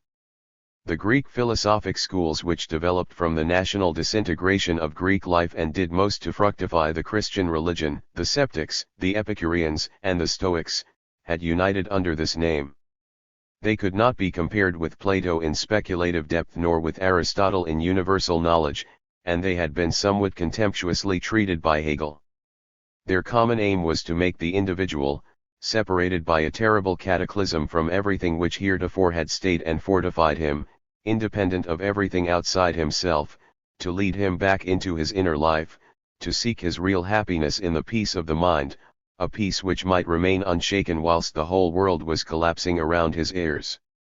However, declared Bauer, on the ruins of a vanished world the emaciated ego feared itself as the only power. It estranged and alienated its own consciousness by representing its own general power as an alien power outside itself. In the Lord and Master of the Gospel story who overcame the laws of nature with one breath of his mouth, subjugated his enemies and announced himself even on earth as the Lord of the world and the Judge of all things, it created a hostile brother, but still a brother, to the world ruler in Rome holding sway over all rights and carrying the power over life and death on his lips. Under the slavery of the Christian religion, however, humanity was trained so that it might prepare itself all the more thoroughly for freedom and encompass it all the more completely when it should finally be won. The eternal consciousness of self, realizing itself, understanding itself and comprehending its own essence, had power over the products of its own alienation. If we brush aside the typical phraseology current in the philosophic language of the day, we can express in simpler and more understandable terms what it was that attracted Bauer, Koppen, and Marx to the Greek philosophy of self-consciousness. Here too they were in reality again picking up the threads of the bourgeois Enlightenment movement. The old Greek philosophic schools of self-consciousness produced no one comparable to the geniuses of the old natural philosophy, Democritus and Heraclitus, or of the later abstract philosophy, Plato and Aristotle, but nevertheless they played a great historic role. They opened up new and wider horizons to the human intellect, and they broke down both the national limitations of Hellenism and the social limitations of slavery, limitations which neither Plato nor Aristotle had dreamed of overstepping. They greatly fructified primitive Christianity, which was the religion of the oppressed and the suffering, and which did not go over to Plato and Aristotle until it had become the religion of an oppressing and exploiting power. Although generally speaking Hegel treated the philosophy of self-consciousness in a very offhand fashion, Even he expressly pointed out the great significance of the inner freedom of the individual amidst the utter calamity of the Roman world empire, which effaced all the nobility and beauty of spiritual individuality with a brutal hand. The bourgeois Enlightenment movement of the 18th century revived the Greek philosophies of self-consciousness, the doubts of the sceptics, the hatred the Epicureans bore towards religion, and the republican sentiments of the Stoics. In his work on Frederick the Great, whom he regarded as one of the heroes of the Enlightenment movement, Koppen sounded the same note when he declared, Epicureanism, Stoicism, and Scepticism represent the nerves, muscles and intestinal system of the antique organism. Their direct and natural unity determined the beauty and morality of classical antiquity, which collapsed when the latter died out. Frederick the Great adopted all three and wielded them with wonderful power. They became the chief factors in his world outlook, in his character and in his whole life. Marx was at least prepared to grant that what Koppen said here concerning the relation of the three philosophies to Greek life possessed a deeper significance.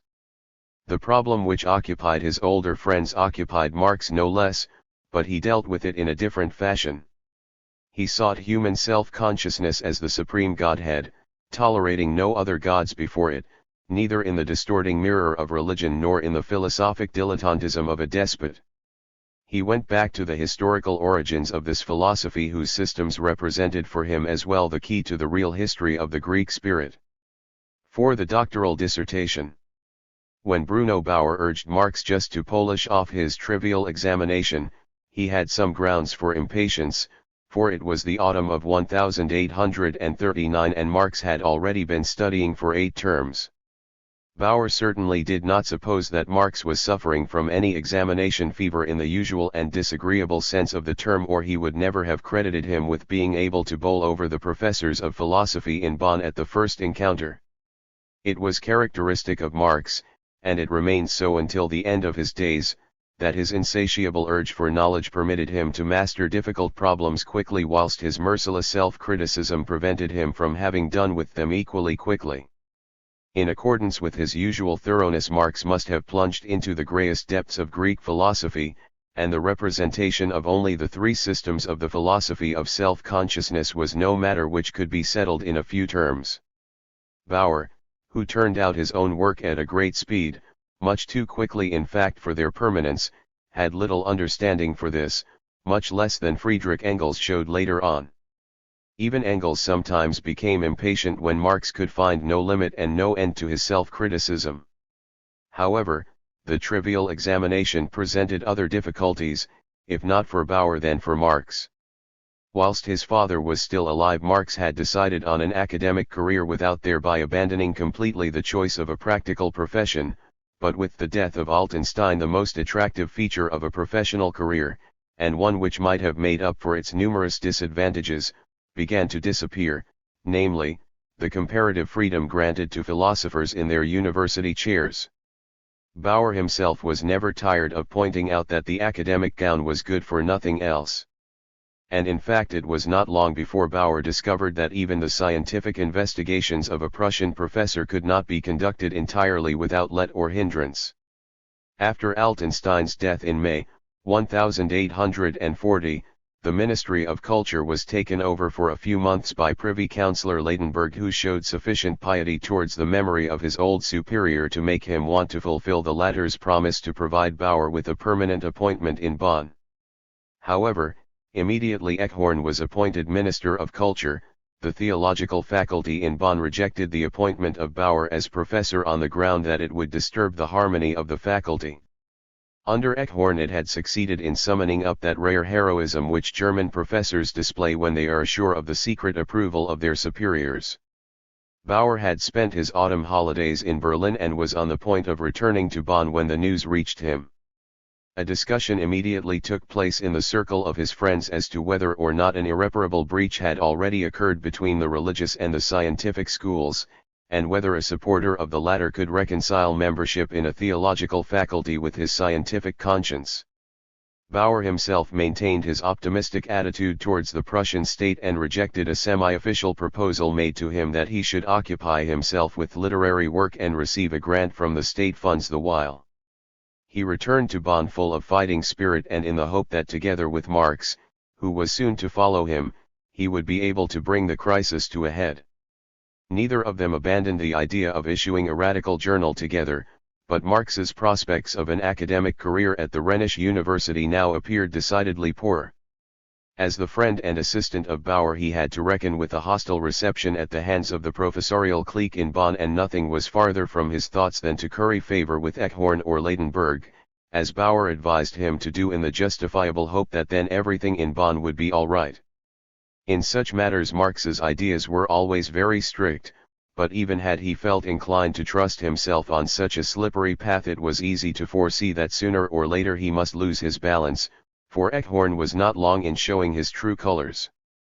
In order to finish off the decrepit mob of fossilized Hegelians at the University of Berlin once and for all, he appointed a professor named Schelling, a man who had come round in his old age to a belief in revelation, to discipline the students of Halle University, who had drawn up a respectful petition to the king as their rector, asking him to appoint Strauss to a professorship in Halle.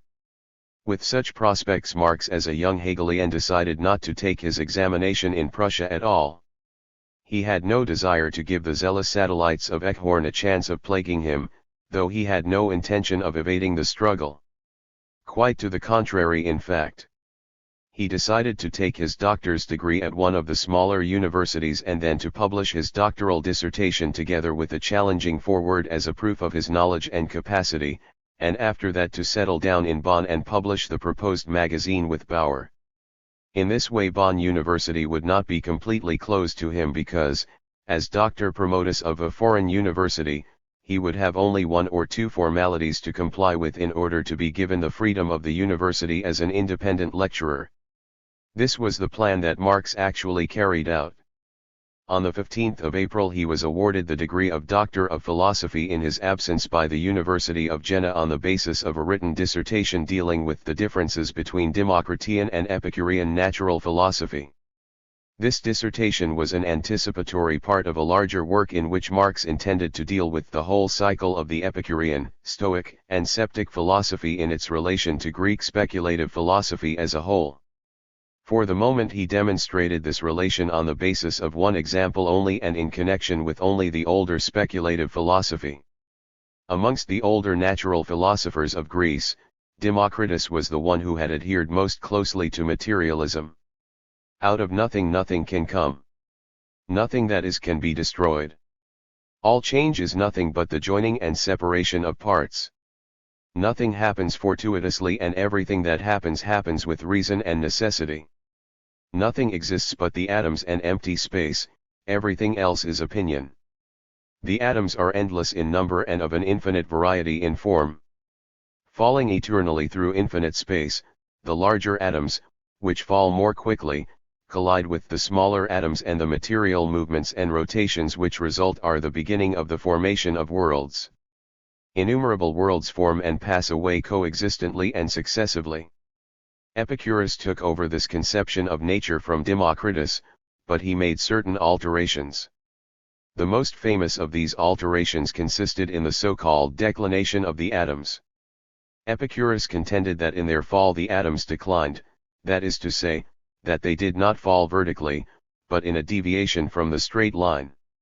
From Cicero and Plutarch to Leibniz and Kant, Epicurus has been thoroughly ridiculed for propounding this physical impossibility, and he has been dubbed an imitator of Democritus who merely botched the model which he took from his master. However, parallel with this condemnation of its physical absurdity, there is a tendency which regards the Epicurean philosophy as the most highly developed materialist system in the classic world, thanks largely to the fact that it has been perpetuated in the didactic poems of Lucretius, whereas only insignificant remnants of the philosophy of Democritus have weathered the storm and stress of the centuries. Kant dismissed the declination of the atoms as an insolent invention, nevertheless he recognized Epicurus as the most noble philosopher of sensualism as against Plato, the most noble philosopher of the intellect. Naturally, Marx did not deny the physical unreasonableness of the Epicurean philosophy, and he condemned the reckless irresponsibility of Epicurus in the explanation of physical phenomena, but he pointed out that the only test of truth for Epicurus was the evidence of his senses, Epicurus believed the diameter of the sun to be 2 feet because it looked so to his eyes. However, Marx did not content himself with dismissing these evident absurdities with a phrase or two, but set himself to track down the philosophic reason in the physical unreason. He acted in accordance with the fine words he had used in honor of his master Hegel in a note to his dissertation. He pointed out here that when a master had committed a sin of accommodation, his philosophic school should not blame him, but seek to explain the accommodation from the inadequacy of the principle in which it must have its root, thus turning into an advance in knowledge what must appear an advance of conscience. That which was an end in itself for Democritus was nothing but a means to an end for Epicurus. Epicurus did not aim at an understanding of nature, but at a view of nature which would support his philosophic system. The philosophy of self-consciousness as it was known to the classic world fell into 3 schools, and according to Hegel the Epicureans represented the abstract individual consciousness of self, and the Stoics, the abstract general consciousness of self, both as one-sided dogmas opposed immediately on account of their one-sidedness by the sceptics. Or as a later historian of Greek philosophy expressed the same relation, in Stoicism and Epicureanism the individual and the general aspects of the subjective spirit, the atomistic isolation of the individual and his pantheistic surrender to the whole, faced each other irreconcilably with the same claims, whilst this antagonism was neutralized in scepticism. Despite their common aims, the Epicureans and the Stoics were led far away from each other by their different starting points. Their surrender to the whole made the Stoics philosophically into determinists for whom the necessity of every happening was axiomatic, and politically into decided republicans, whilst on the religious field they were unable to free themselves from a superstitious and fettered mysticism. They looked for support to Heraclitus, in whom the surrender to the whole had taken on the form of the most uncompromising self-consciousness, though they treated him with as little ceremony as the Epicureans treated Democritus. On the other hand, the principle of isolated individuality made the Epicureans philosophically into indeterminists, into proclaimers of the free will of each individual, and politically into passive sufferers. The biblical exhortation, "Submit to the authorities which have power over you," is a heritage of Epicurus. At the same time this attitude freed them from all religious bonds. Marx then shows in a series of keen investigations how the difference between Democritean and Epicurean natural philosophy can be explained. Democritus concerned himself exclusively with the material existence of the atom, whereas Epicurus concerned himself further with the atom as a conception, with its form as well as its matter, with its essence as well as its existence. Epicurus regarded the atom as being not only the material basis of the world of phenomena, but also the symbol of the isolated individual, the formal principle of abstract individual self-consciousness. From the vertical fall of the atoms Democritus concluded the necessity of all happenings, whilst Epicurus caused his atoms to deviate from the straight line in their fall, for otherwise where, as Lucretius, the best-known interpreter of Epicurean philosophy, asks in his didactic poems, would be free will, the will of the living human being, wrested from the inexorable course of fate? This contradiction between the atom as a phenomenon and the atom as a conception is evident throughout the whole of the Epicurean philosophy and compels it to adopt that utterly arbitrary explanation of physical phenomena which was subjected to such ridicule even in the classic world. The contradictions of Epicurean natural philosophy are reconciled only in the movements of the heavenly bodies, whose general and eternal existence, however, destroys the principle of abstract individual self-consciousness. Epicurean natural philosophy thus abandons all material mummery, and Epicurus fights as the greatest Greek enlightener, as Marx calls him, against the tyranny of religion, intimidating man with a baleful glance from the heights of heaven. In this his first work Marx reveals himself as a constructive thinker even if one questions the details of his interpretation of the Epicurean philosophy. In fact his independent thought becomes even more clear then, because the only possible objection can be that Marx developed the basic principle of Epicureanism further and drew clearer conclusions from it than Epicurus did himself. Hegel declared that the Epicurean philosophy was thoughtlessness on principle, and it is certainly true that its originator, who, as a self-taught man, attached great importance to the language of the common people, did not clothe his thoughts in the speculative phraseology of Hegelian philosophy with which Marx explained it. With this dissertation the pupil of Hegel draws up his own certificate of maturity. He uses the dialectical method in a masterly fashion, and his style shows that vigor of expression which always characterized the language of his teacher Hegel, but which was so sadly lacking in the ranks of his camp followers. However, in this work Marx is still completely on the idealist basis of the Hegelian philosophy, and the most surprising thing about it for the present-day reader is the unfavorable verdict passed on Democritus. Marx declares that all Democritus did was to put forward a hypothesis which represented the result of experience and not its energizing principle, and that therefore this hypothesis was never fulfilled and never materially influenced the practical investigation of natural phenomena. On the other hand, he praises Epicurus as the founder of the science of atomism, despite his arbitrariness in the explanation of physical phenomena and despite the abstract individual self-consciousness he preaches. This last, Marx admits, neutralizes all real and authentic science because it is not the individual unit which prevails in the nature of things. Today the matter is no longer open for discussion. As far as there is any science of atomism, and as far as the theory of tiny units of matter and the development of all phenomena as a result of their movement has become the basis of the modern investigations into natural phenomena, explaining the laws of sound, light and heat and the chemical and physical alterations in material bodies, Democritus was the pioneer and not Epicurus.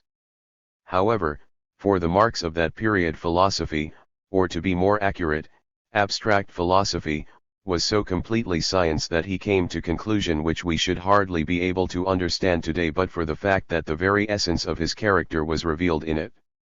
As far as Marx was concerned, living always meant working, and working fighting.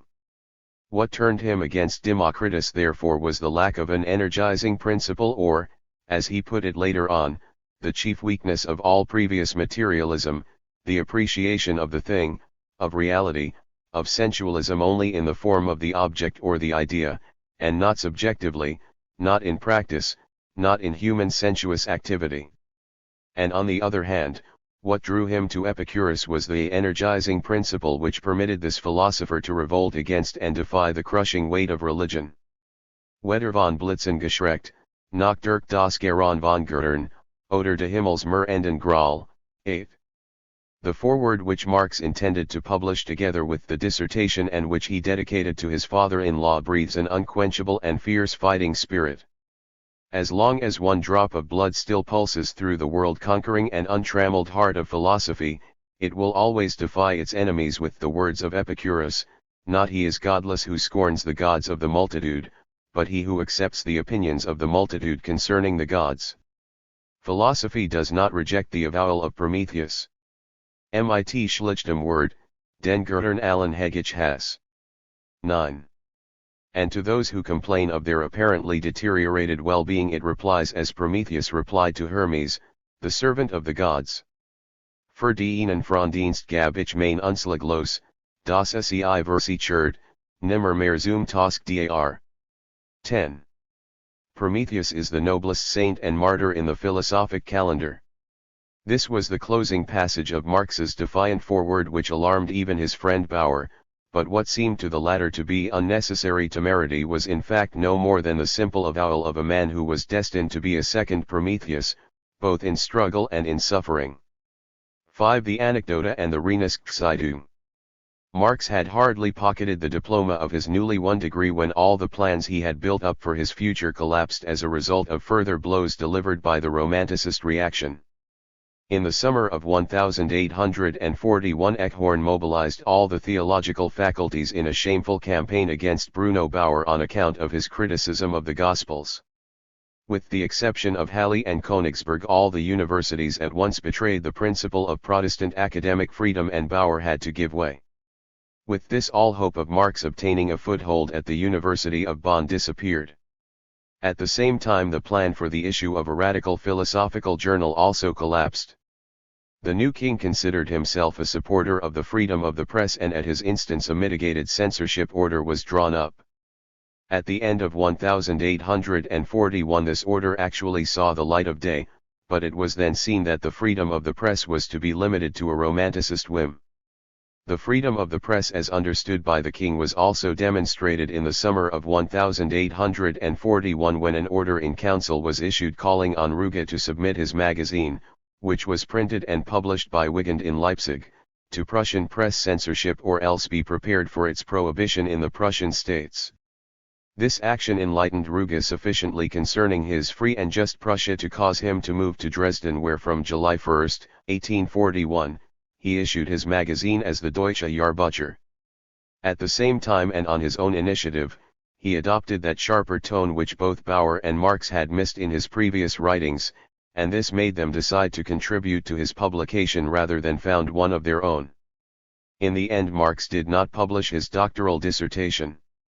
Its immediate aim was no longer a matter of urgency, and according to a later indication of its author, it was put to one side to await its resurrection as part of a larger work on Epicurean, Stoic, and Sceptic philosophy as a whole.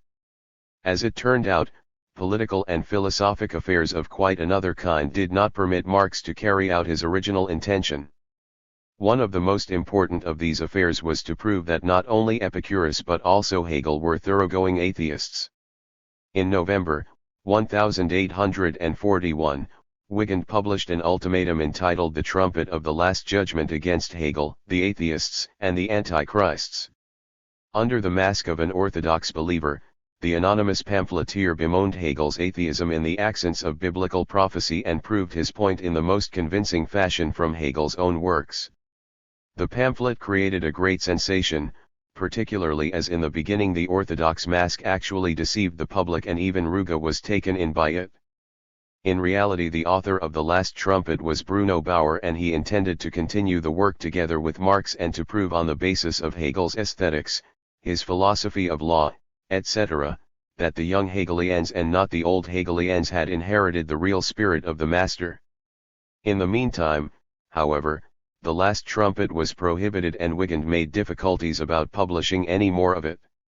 In addition, Marx fell ill, as also did his father-in-law, who was bedridden for 3 months until he died on March 3, 1842. Under the circumstances, Marx found it impossible to do anything worthwhile, but he did send in a minor contribution on February 10 and at the same time promised Ruge that he would place himself at the disposal of the publication to the full extent of his powers.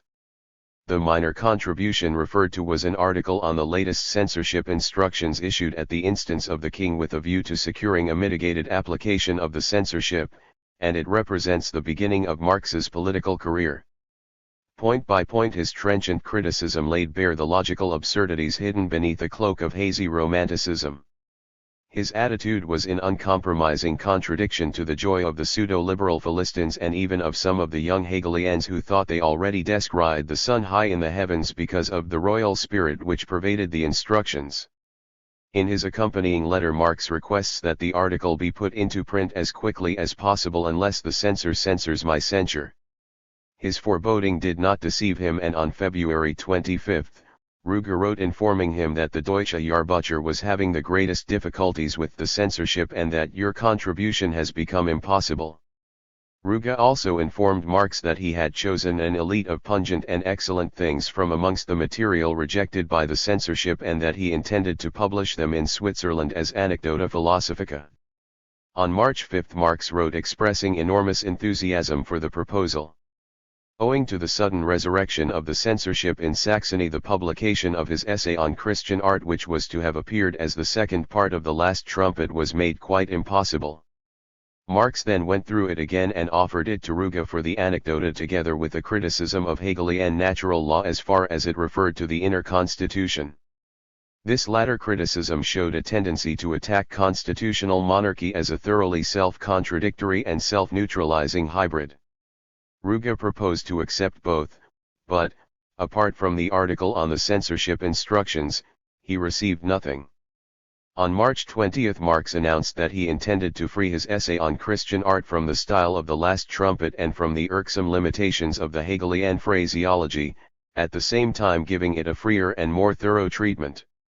This he promised to have finished by the middle of April. On April 27 it was almost finished and Ruge was requested to excuse him for another few days and informed that he would receive only a summary of the essay on Christian art because during the course of the work it had grown into a book. But by July 9 Marx was prepared to abandon all attempts to find an excuse, unless unpleasant external matters were sufficient excuse. In the meantime he promised to touch nothing else until his contributions to the Anekdote were finished. On October 21 Ruge reported that the Anekdote was ready and that it would be published by the Literarisches Kontor in Zurich. He was still holding a place open for Marx's contributions, though up to the moment the latter had been more generous in promise than in performance. Still he, Ruge, knew very well what Marx could do in the way of performance once he settled down to it.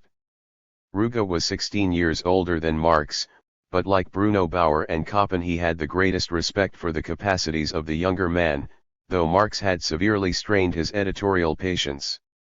Marx was never an accommodating author either for his collaborators or his publishers, but none of them ever thought of ascribing to neglect or laziness what was caused only by an overbrimming richness of ideas and a self-criticism which was never satisfied.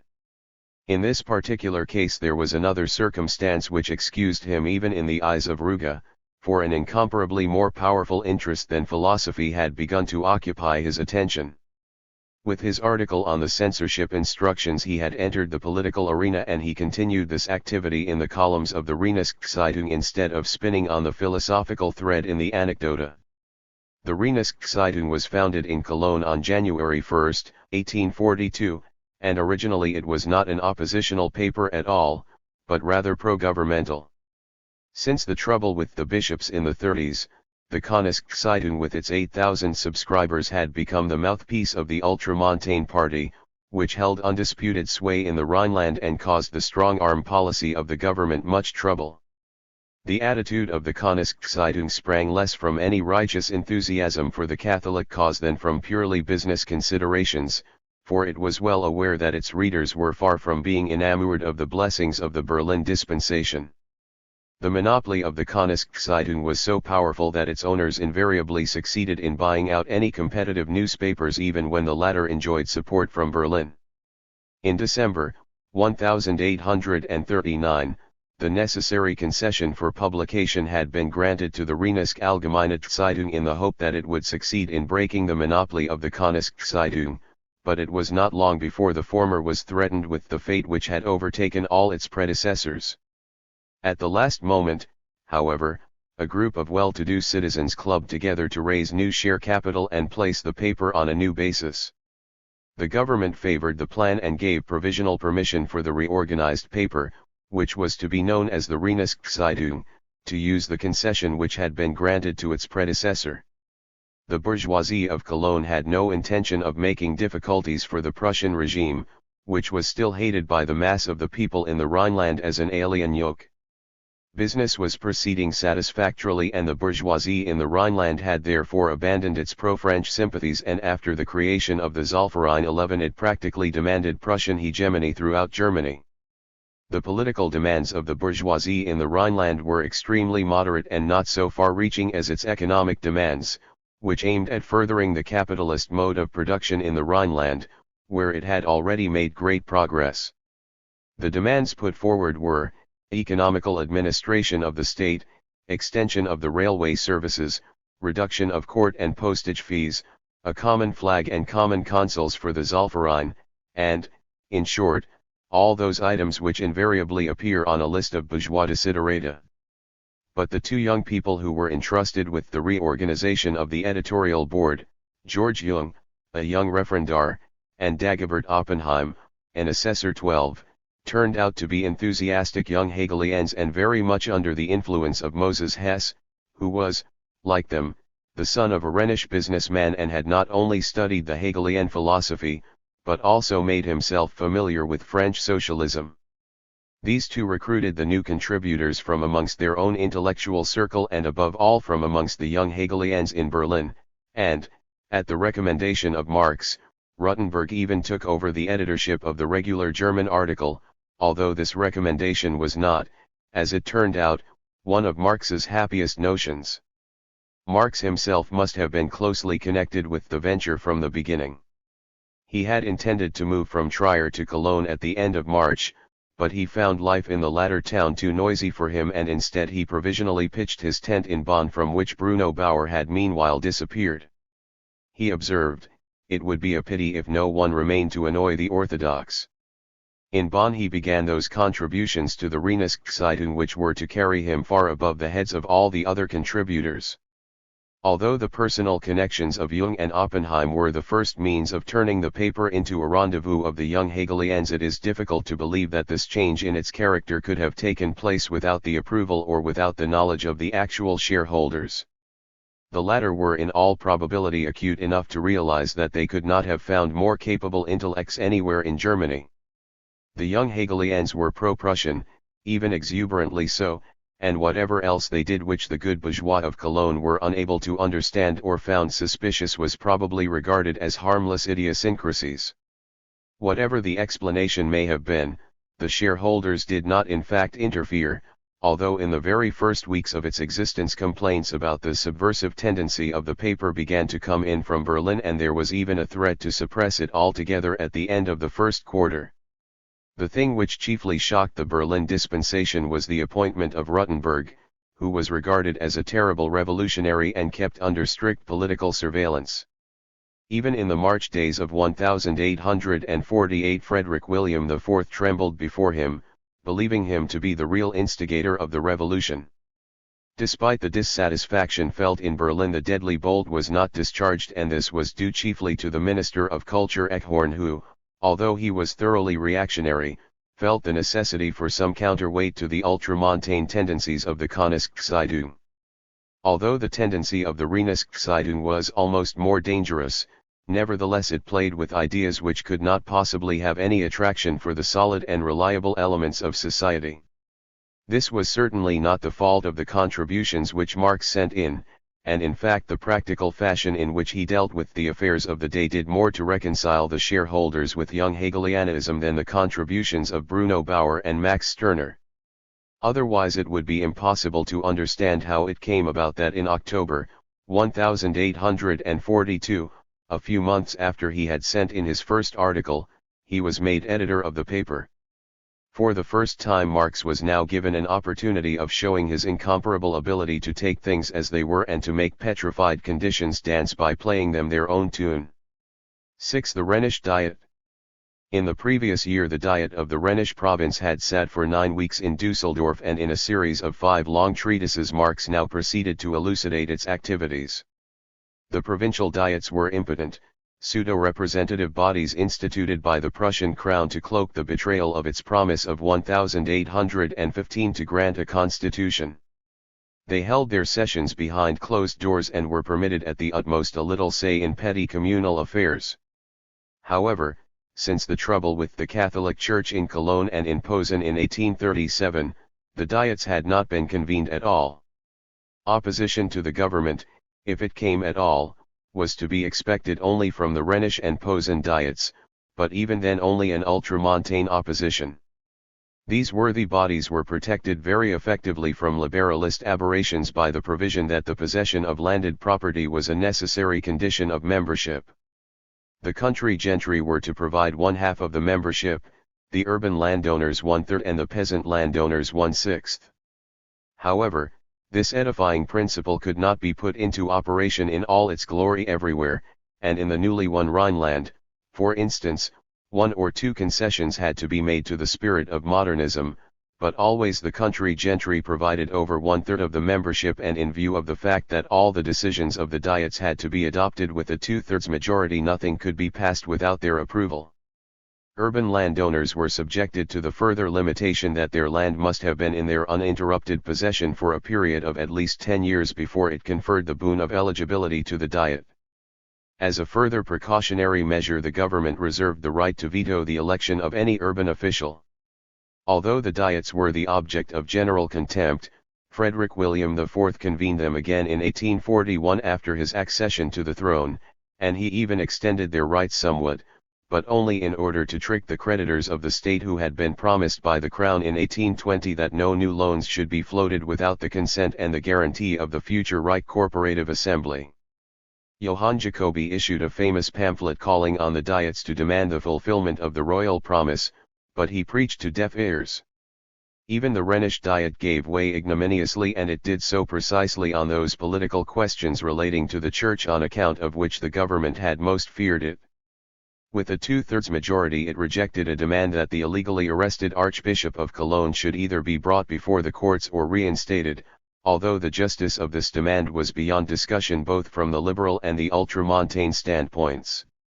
It did not even mention the question of a constitution, and it dealt in the most pusillanimous fashion with a petition signed by over 1,000 citizens of Cologne demanding the admission of the general public to the Diet sessions, the publication of a daily and unexpurgated report of the Diet proceedings, the right to discuss the affairs of the Diet and all other provincial affairs in the press, and the issue of a definite press law in place of the censorship.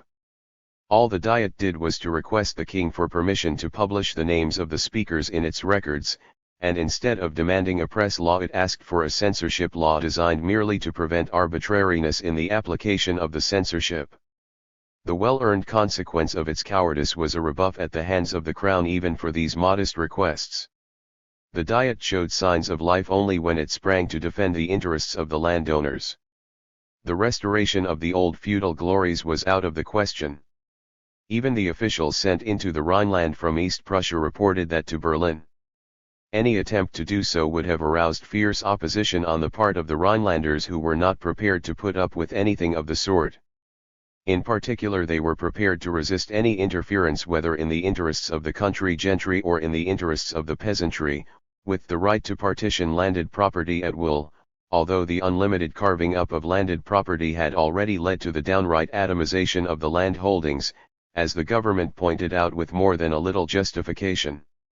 A government proposal to place certain limits on the partitioning of landed property in the interests of maintaining a strong peasantry was therefore rejected by the Diet by 49 against 8 votes, for it was in agreement with the province on this point.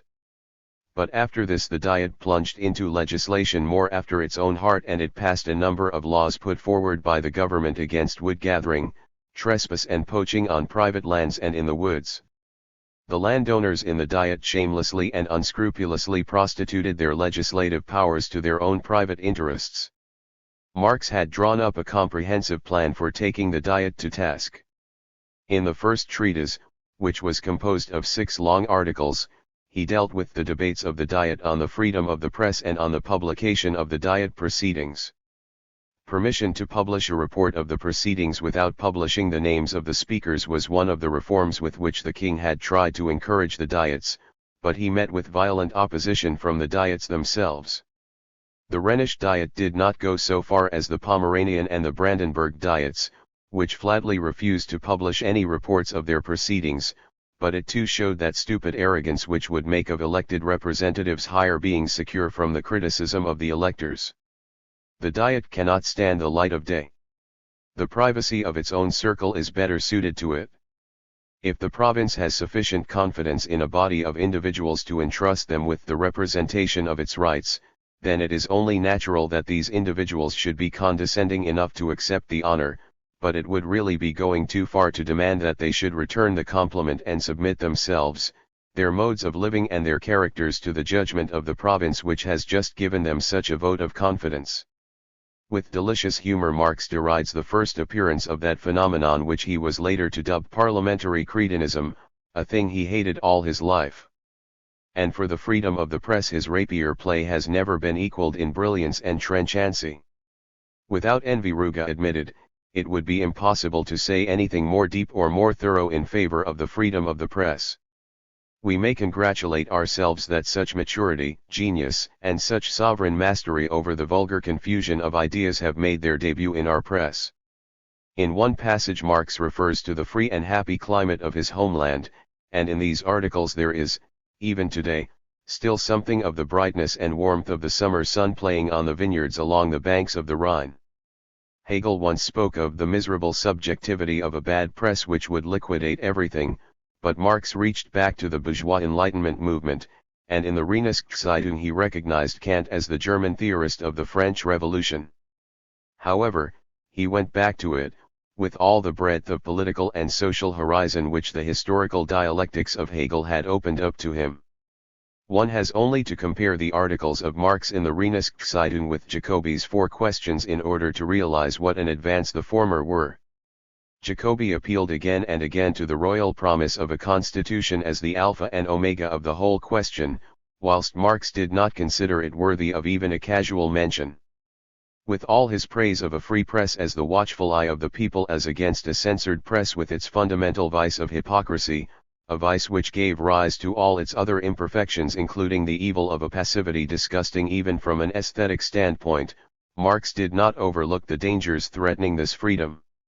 One of the representatives of the urban property owners had demanded the freedom of the press as part and parcel of the freedom of trade, whereupon Marx demanded, is a press which degrades itself to a trade free?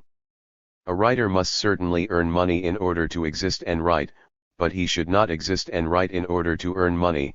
The first freedom of the press must consist in its emancipation from commerce. The writer who degrades the press to a mere means of material livelihood deserves as a punishment for this inner slavery that outer slavery called censorship, unless his very existence is already his punishment. All his life Marx lived up to these principles and to the same standard which he demanded from others. A man's writing must always be an end in itself. Far from being a mere means for himself and others, he must, if necessary, sacrifice his own existence to his writings. The second treatise on the proceedings of the Rhenish Diet dealt with the Archbishop affair as Marx wrote to Jung. This treatise was blue-penciled by the censor and it was never published, although Ruge offered to include it in his Anecdota. Writing to the latter on July 9, 1842, Marx declared, "Don't think we are living in a political El Dorado here in the Rhineland. It needs the most determined persistence to conduct a newspaper like the Rheinische Zeitung. My second article on the Diet dealing with the church troubles has been rejected by the censor. I pointed out in it that the defenders of the state had taken up a religious attitude and the defenders of the church a political attitude. The rejection of my article is all the more disagreeable because the foolish Catholics of Cologne would have fallen into the trap and the defense of the Archbishop would have attracted new subscribers. You can hardly imagine, by the way, how disgustingly and at the same time how stupidly the despots have treated the Orthodox blockhead. But success has crowned the affair. Prussia has kissed the Pope's toe before the eyes of the whole world and our governmental automatons still appear in public without blushing." The last passage refers to the fact that in accordance with his romanticist leanings Frederick William IV had ventured into negotiations with the papal curia, whereupon the latter had shown its gratitude by overreaching him right and left in the best traditions of the Vatican. What Marx writes in this letter to Ruge about his article must not be taken to mean that Marx really undertook the defense of the Archbishop in order to lead the unwary Catholics of Cologne into a trap. On the contrary, he remained absolutely true to his principles and completely logical when he declared that with the illegal arrest of the Archbishop for having performed his religious functions and with the demand of the Catholics that the illegally arrested man should be given a legal trial, the defenders of the state had taken up a religious attitude and the defenders of the church a political attitude. It was certainly a crucial question for the Rheinische Zeitung that it should adopt a correct attitude in a topsy-turvy world, precisely for the reasons which Marx gives later on in the same letter to Ruge, namely, that the ultramontane party, which the paper energetically opposed, was the most dangerous force in the Rhineland and that the opposition had grown far too accustomed to conducting its struggle exclusively within the church. The third treatise, which was composed of 5 long articles, dealt with the proceedings of the Diet concerning a law against the pilfering of wood in the forests. At this point Marx was compelled to come down to earth or, as he expressed the same idea in another connection, he was embarrassed by having to speak of material interests for which Hegel had made no provision in his ideological system. In fact, he did not master the problem presented by this law with the incisiveness which he would have shown in later years. The point at issue was a fight between the developing capitalist era and the last remnants of common ownership of the land, a brutal struggle to expropriate the masses of the people. Out of 207,478 penal proceedings begun in Prussia in 1836, no less than 150,000, or almost 3/4, referred to the pilfering of wood in the forests, poaching offenses, trespassing, etc. During the discussion which took place in the Diet, the exploiting interests of the private landowners shamelessly forced through their claims, going even beyond the provisions of the government draft, and Marx now entered the field with caustic criticism on behalf of the unpropertied masses without political and social rights. However, his reasoning is still based on considerations of justice and not yet of economics. He demanded that the customary rights of the poor people should not be violated, and he found the basis of these rights in a somewhat vague form of property whose character was neither definitely private property nor definitely common property, but a mixture of both, such as evidences itself in all the institutions of the Middle Ages. These hybrid and vague forms of property had been abolished by applying the categories of abstract civil law taken from Roman law, but an instinctive sense of justice was embodied in the customary rights of the poorer classes, and their roots were positive and legitimate. Although the historical perception of this article bears a certain vacillating character, it nevertheless, or rather precisely on that account, shows us what in the last resort roused this great defender of the poorer classes. His description of the villainies committed by the landowners and of the way in which they trampled underfoot logic and reason, law and justice, and in the last resort the interests of the state, in order to satisfy their own private interests at the expense of the poor and the dispossessed, reveals the fierce anger against injustice which moved him. In order to destroy the poacher and the pilferer, the Diet has not only broken the limbs of the law, but it has pierced it to the very heart. On the basis of this one example, Marx wished to show what might be expected of a class assembly of private interests when once it seriously set about the task of legislating. At the same time he still adhered to the Hegelian philosophy of law and the state, though he did not do so after the fashion of the orthodox disciples of Hegel, who praised the Prussian state as ideal. On the contrary, he compared the Prussian state with the ideal state resulting from the philosophical hypotheses of Hegel. Marx regarded the state as the great organism within which legal, moral, and political freedom must find its fulfillment, whilst the individual citizen obeyed the laws of the state only as the natural laws of his own reason, of human reason. From this standpoint, Marx succeeded in dealing satisfactorily with the debates of the Diet on the law against wood pilfering.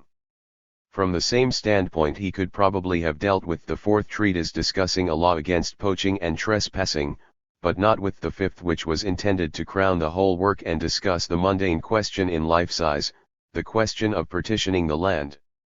Together with the bourgeois Rhineland, Marx was in favor of complete freedom to partition landed property. His attitude was that to refuse the peasant the right to divide up his property as he wished would be to add legal impoverishment to physical impoverishment. However, this legal consideration was not wide enough to provide a solution of the problem. The French socialists had already pointed out that unlimited freedom to partition landed property created a helpless proletariat and placed it on a level with the atomistic isolation of the artisan. If Marx wanted to deal with this problem, therefore, he must first come to grips with socialism. It is certain that Marx recognized this necessity, and it is equally certain that he would not have evaded it had he concluded the series. It did not, however, come to the test. By the time his third treatise was published in the Rheinischen, he was already its editor and found himself faced with the socialist riddle before he was in a position to solve it. 5 months of struggle. During the course of the summer months, the Rheinischen made one or two minor excursions into the social field. In all probability Moses Hess was responsible for them. On one occasion it reprinted an article on housing conditions in Berlin taken from one of Weitling's publications and entitled it A Contribution to an Important Contemporary Question. And on another occasion it published a report on a Congress of Savants in Strasbourg which had also touched on the socialist question, and added a harmless remark to the effect that if the non-possessing classes were now casting their eyes on the riches of the middle classes, this might be compared to the struggle of the middle classes against the feudal aristocracy in 1789, with the difference that this time the problem would meet with a peaceable solution. Small though this incident was, it proved sufficient to cause the Allgemeine Zeitung in Augsburg to accuse the Rheinische Zeitung of flirting with communism. As a matter of fact, the conscience of the Allgemeine Zeitung was not quite clear in this respect, for it had published much sharper articles from the pen of Heinrich Heine on French socialism and communism, but it was the only German newspaper of any national and even international importance, and it felt its position threatened by the Rheinischen-Zeitung. Although the violent attack launched by the Allgemeine Zeitung had thus no very edifying motive, it was not without a certain malicious dexterity. Together with various allusions to the sons of well-to-do merchants who in their innocent simplicity played with socialist ideas without the least intention of sharing their possessions with the dockers or with the men at work on Cologne Cathedral, it played a trump card by declaring it childish to threaten the middle classes in an economically backward country like Germany with the fate of the feudal aristocracy in France in 1789, particularly in view of the fact that the German middle classes were hardly granted room to breathe freely themselves. It was Marx's first editorial task to parry this biting attack, and he found it uncomfortable enough. He was unwilling to defend things which he himself thought to be amateurish, but he was also not in a position to say quite what he thought of communism. Therefore he did his best to carry the war into Egypt by accusing the enemy of communist leanings, but at the same time he admitted that the Rheinischen-Zeitung had no right to dispose with a phrase or two of a problem at whose solution two great peoples were working. The Rheinischen-Zeitung would subject the ideas of communism to thorough criticism after protracted and deep study, for writings like those of Leroux and Considerant, and above all the sagacious writings of Proudhon, could not be disposed of by the superficial and chance ideas of the moment. However, in their present form the Rheinischen-Zeitung was not prepared to grant these ideas even theoretical reality, much less wish for their realization or think such realization possible. Later on Marx declared that this polemic had spoiled his enthusiasm for the work on the Rheinischen-Zeitung, and that he had therefore eagerly seized the opportunity of withdrawing into his study. However, as so often happens when one thinks back to past events, cause and effect were brought too close together. For the moment Marx was heart and soul in his work for the Rheinischen-Zeitung, and it even appeared important enough to him to risk a breach with his old companions in Berlin for its sake. There was very little to be done with them, for the issue of the mitigated censorship instructions had turned the Hegelian Club, which had at least always been a center of intellectual interests, into a society of so-called freemen which embraced almost all the pre-March literary lights in the Prussian capital. They now met to play at being political and social revolutionaries like unhinged Philistines. Even during the summer months Marx had been disquieted by this development, declaring that it was one thing, a conscientious thing, to proclaim one's emancipation, but quite another to indulge in advance in self-adulation and self-advertisement. However, he went on, Bruno Bauer was in Berlin and he would see to it that at least no imbecilities were committed. Unfortunately, Marx was wrong in this assumption. According to reliable information, Koppen kept himself aloof from the antics of the freemen, but Bruno Bauer certainly did not, and, in fact, he even played the role of standard-bearer in their buffooneries.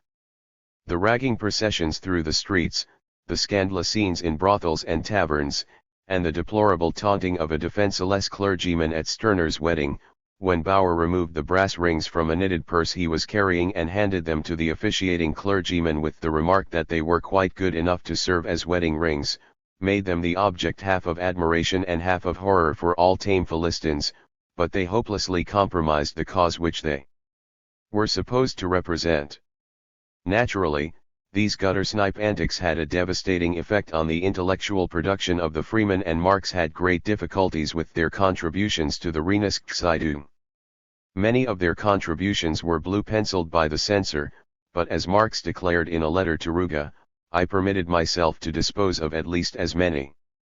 Mayen and his satellites sent us piles of world-uprooting scribblings, empty of ideas and written in a slovenly style, the whole tinged with a little atheism and communism, which the gentlemen have never bothered to study. Owing to Rutenberg's complete lack of any critical faculty, independence, or capacity, they had grown used to regarding the Rheinischen-Zeitung as their complacent tool, but I had no intention of letting that sort of thing go on. This was the first reason why the Berlin horizon became overclouded, as Marx put it. The breach came in November, 1842, when Herwegh and Ruge paid a visit to Berlin. At that time Herwegh was on his triumphant career through Germany, and in Cologne he had quickly made friends with Marx. In Dresden he met Ruge and went on with him to Berlin, where they were naturally unable to find any virtue in the antics of the freeman. Ruge came to grips with his collaborator Bruno Bauer, because, as he pointed out, the latter wanted him to agree to the most absurd things, for instance that the state, private property and the family must be dissolved as conceptions without bothering about the practical side of the question at all. Herwegh disapproved equally strongly of the freeman, and they revenged themselves for his disdain by slating him in their usual fashion in connection with his audience with the king and his engagement to a rich girl. Both parties appealed to the Reinigungszeitung. In agreement with Ruge, Herwegh asked for the publication of a statement to the effect that although the freemen were quite excellent as individuals, their political romanticism, their megalomania, and their itch for self-advertisement compromised the cause and the peri of freedom, as both Herwegh and Ruge had told them frankly. Marx published this statement and was then bombarded with ill-mannered letters from Meyen, who had made himself the mouthpiece of the freemen. In the beginning Marx answered these letters coolly and objectively in an endeavor to secure fruitful cooperation with the freemen. I demanded less vague arguments, fewer fine-sounding phrases, less self-adulation and rather more concreteness, a more detailed treatment of actual conditions and a display of greater practical knowledge of the subjects dealt with. I told them that in my opinion it was not right, that it was even immoral, to smuggle communist and socialist dogmas, i.e., an entirely new way of looking at the world, into casual dramatic criticisms, etc., and that if communism were to be discussed at all then it must be done in quite a different fashion and thoroughly. I also asked them to criticize religion by criticizing political conditions rather than the other way about, as this would be more in accordance with the character of a newspaper and the necessity for educating our public, because religion, quite empty in itself, lives from earth and not from heaven, and will disappear by itself once the inverted reality whose theory it represents is dissolved. And finally I told them that if they wanted to deal with philosophy they should flirt less with the idea of atheism, which is reminiscent of those children who loudly inform anyone who cares to listen that they are not afraid of the bogeyman, and do more to acquaint the people with its meaning. These remarks afford us an instructive glance at the principles according to which Marx edited the Reinigungszeitung. However, before this advice reached those for whom it was intended, Marx received an insolent letter from Meyen in which the latter demanded no more and no less than that the paper should stop temporizing and go the limit, in other words, that it should challenge suppression for the sake of the freemen. At this Marx became impatient and wrote to Ruge, "All this shows a terrible degree of vanity. They are quite unable to realize that in order to save a political organ we should be quite prepared to abandon some of the Berlin gasbaggery which deals with nothing but its own clique concerns. Day after day we have to put up with the chicanery of the censorship, ministerial letters, complaints from the provincial governor, wails from the Diet, protests from the shareholders, etc., etc., and as I am sticking to my post only because I feel it my duty to foil the intentions of the despots as far as possible, you can imagine that I was rather irritated by this letter and I have sent Meyen a pretty sharp reply." In fact, this represented the final breach between Marx and the freemen, almost all of whom came to a more or less woeful political end, from Bruno Bauer, who later worked on the Kreuzzeitung and the Post, to Eduard Meyen, who ended his days as the editor of the Danziger Zeitung. Meyen characterized his wasted life with the dismal joke that he was now permitted to ridicule only Protestant Orthodoxen because the liberal owner of his paper had forbidden him to criticize the papal syllabus out of consideration for his Catholic readers. Others of the circle found a shelter in the semi-official and even the official press. Rutenberg, for instance, died a few decades later as editor of the Preußischer Staatsanzeiger.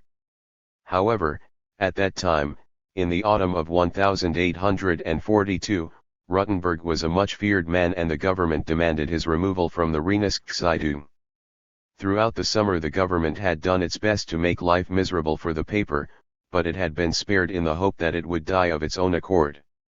On August 8 the governor of the Rhineland, von Schaper, reported to Berlin that the paper had only 885 subscribers, but on the 15th of October Marx took over the editorship, and on the 10th of November von Schaper was compelled to report that the number of subscribers was steadily increasing, it having risen from 885 to 1,820, and that the tendency of the paper was becoming more and more insolent and hostile. To make matters worse, the Rheinischen obtained a copy of a marriage bill of an extremely reactionary nature and published its contents before the authorities were ready for it. This greatly embittered the king because the bill aimed at making divorce more difficult and was thus certain of strenuous opposition amongst the masses of the people. He therefore demanded that the paper should be threatened with immediate suppression unless it revealed the name of the person who had provided it with the draft. However, the king's ministers were unwilling to place the crown of martyrdom on the brow of the Rheinischen, for they knew very well that such a degrading proposal would be rejected immediately it was made. They therefore contented themselves with demanding the removal of Ruttenberg and the appointment of a responsible editor to answer for the paper in place of the publisher Renard. At the same time an assessor named Wyethos was appointed censor in place of Dalzchal, whose utter stupidity had brought him into bad odor.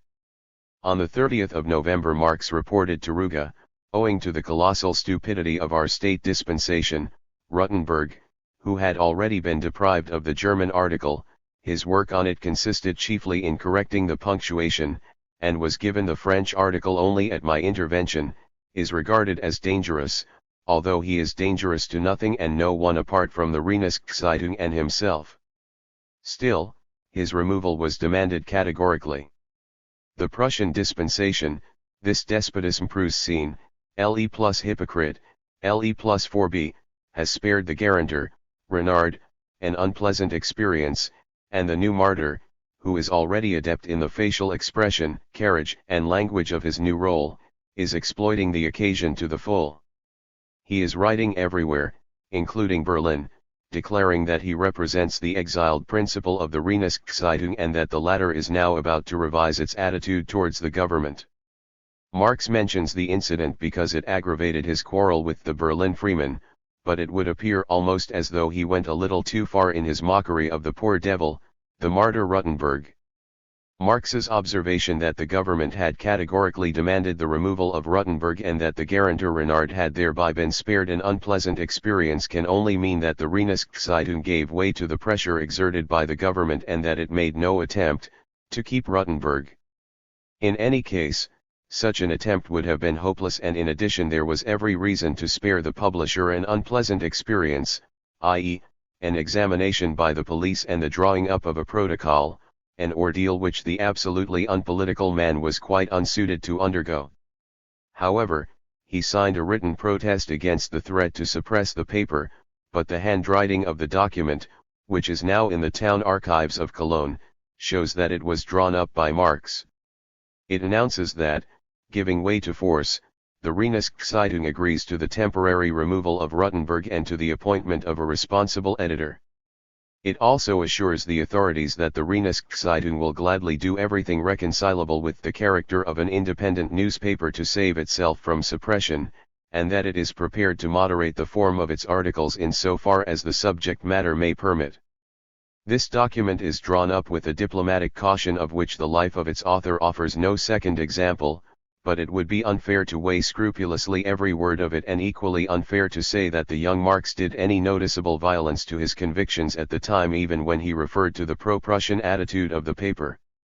Apart from its polemical articles against the anti-Prussian tendencies of the Allgemeine Zeitung in Augsburg, and its agitation in favor of the extension of the Zollverein to northwestern Germany, its Prussian sympathies had expressed themselves chiefly in repeated references to North German science as against the superficiality of French and South German theories.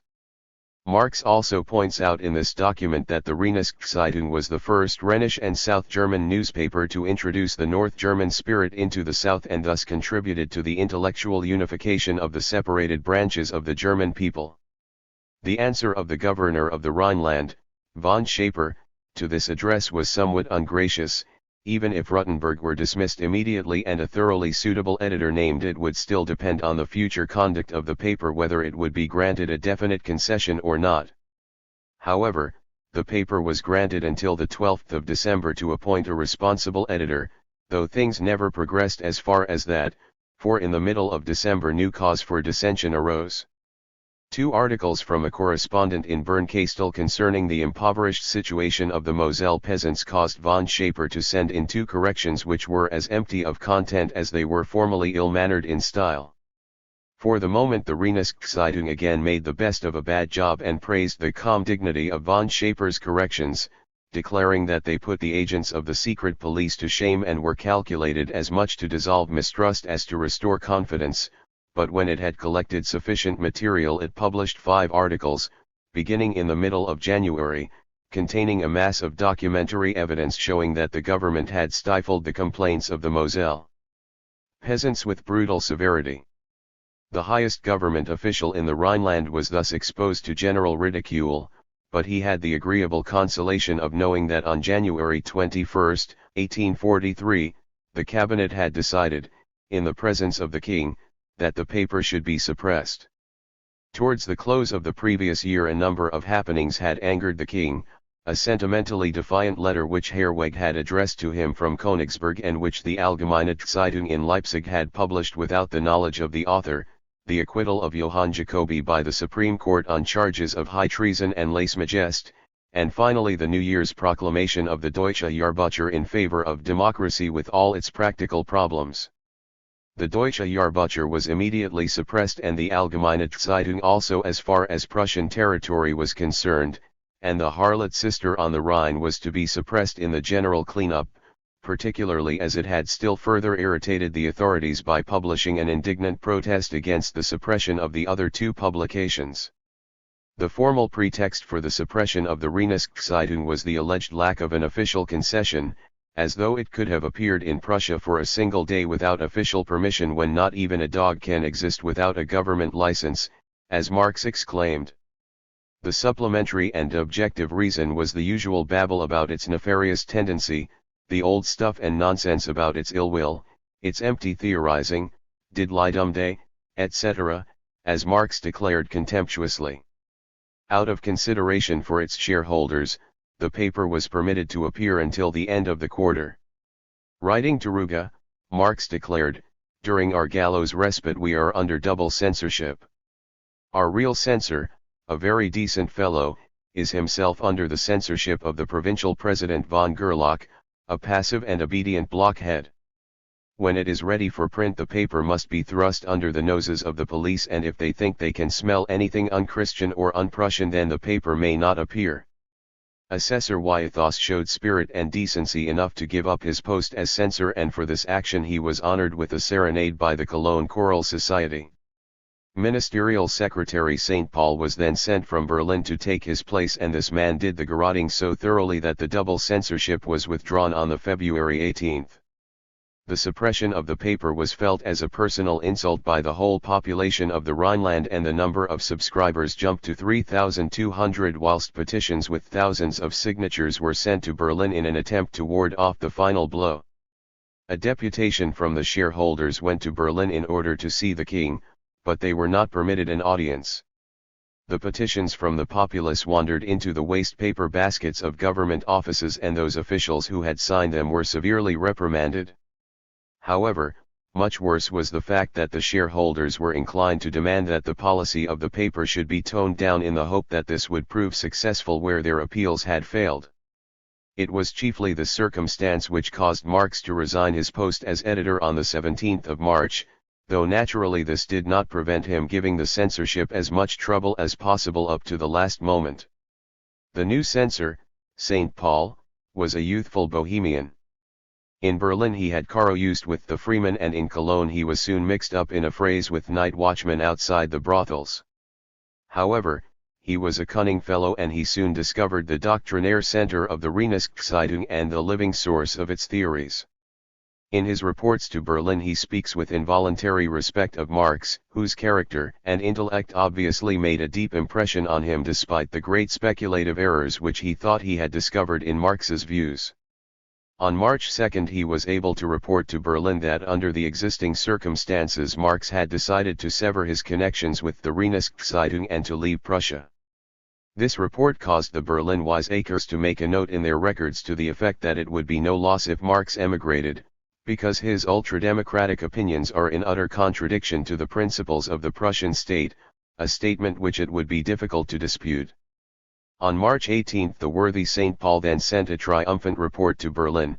The spiritus rector of the whole undertaking, Dr. Marx, definitely retired yesterday, and Oppenheim, on the whole a really moderate though insignificant man, took over the editorship. I am very pleased at this, and today I had to spend hardly a quarter of the usual time on the censorship. The censor then paid the departing Marx the flattering compliment of suggesting to Berlin that in view of Marx's retirement the Rheineszeitung might now be permitted to continue publication. However, his masters displayed even greater cowardice than he did, for they instructed him to bribe the editor of the Königszeitung, a certain Hermes, and to intimidate its publishers, who had been made to realize by the Rheineszeitung that dangerous competition was possible. And the underhand trick was successful. As early as the 25th of January, the day on which the decision to suppress the Rheineszeitung had become known in Cologne, Marx wrote to Ruge, "I was not surprised. You know what I thought about the censorship instructions from the beginning. What has now happened I consider nothing but a logical consequence. I regard the suppression of the Rheineszeitung as an indication of the progress of political consciousness, and I am therefore resigning. In any case, the atmosphere was becoming too oppressive for me. It is a bad thing to work in servitude and to fight with pinpricks instead of with the sword, even in the cause of freedom. I am tired of the hypocrisy, the stupidity, and the brutality of the authorities, and of our submissiveness, pliancy, evasiveness and hair-splitting, and now the government has given me back my freedom. There is nothing more I can do in Germany. One debases oneself here." 8 Ludwig Feuerbach. In the same letter Marx acknowledges the receipt of the collection to which he had contributed his first political work.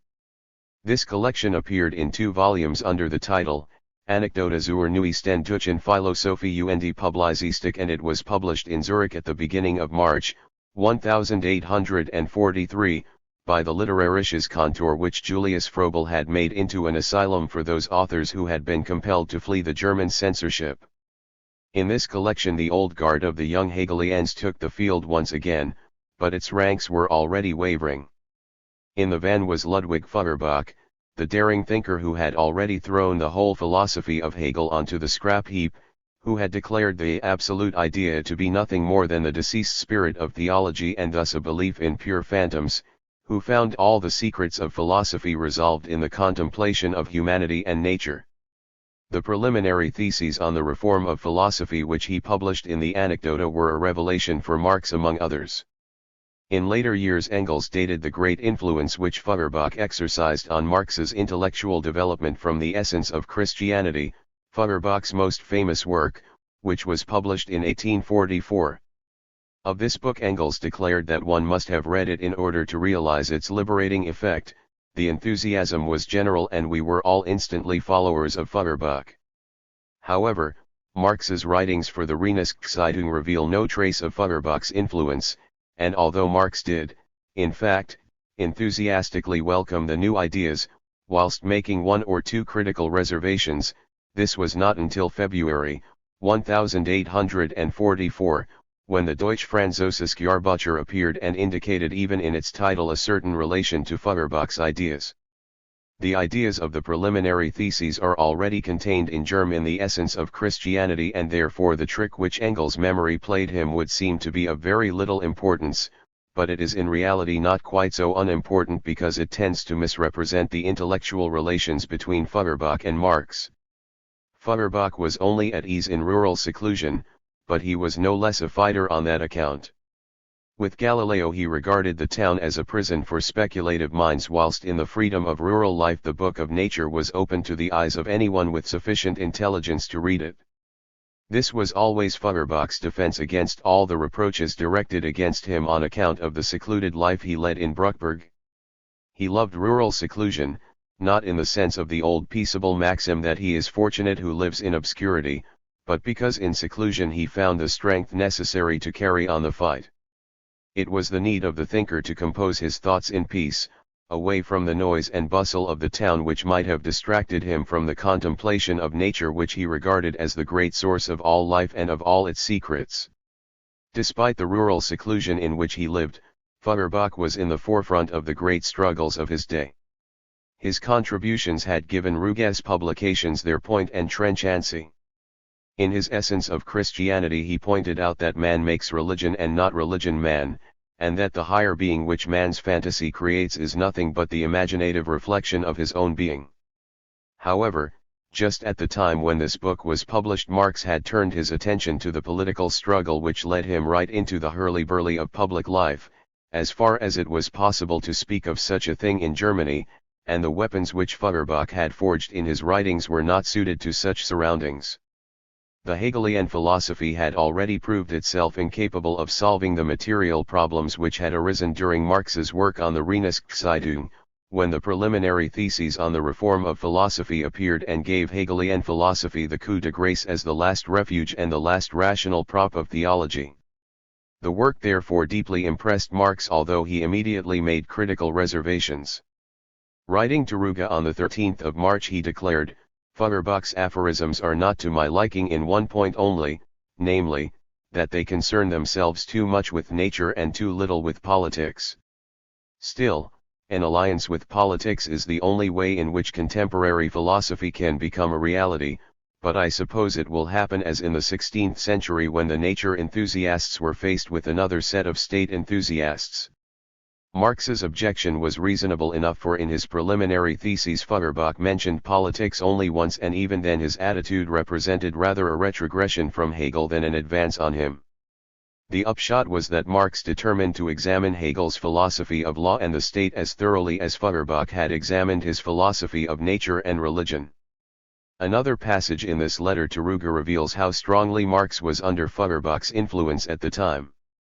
As soon as he had realized that he could not write under Prussian censorship and that the air of Prussia was altogether too oppressive, Marx decided to leave Germany, but not without his future wife.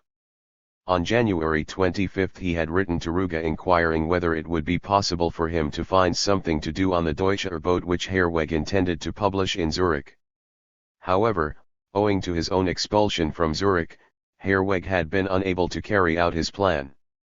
Ruge had then made other proposals, including the joint editorship of the renamed Jahrbucher, suggesting that when his editorial purgatory in Cologne was at an end, Marx should come to Leipzig to discuss the place of our resurrection.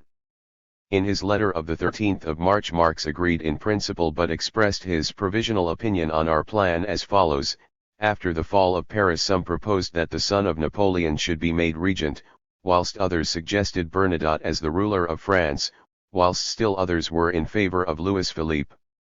But Talleyrand answered, either Louis XVIII or Napoleon. That would be a matter of principle, anything else would be intrigue. And I should call everything with the exception of Strasbourg, and perhaps Switzerland, an intrigue and not a matter of principle. Voluminous books are not for the people, and the best we can do is to issue a monthly. Even if the Deutsche Jahrbucher was permitted to appear again, the utmost we could manage would be a feeble imitation of the late lamented, and that is not enough today. A Deutsch Französisch Jahrbucher, on the other hand, that would be a matter of principle, an event of consequence, an undertaking to inspire enthusiasm.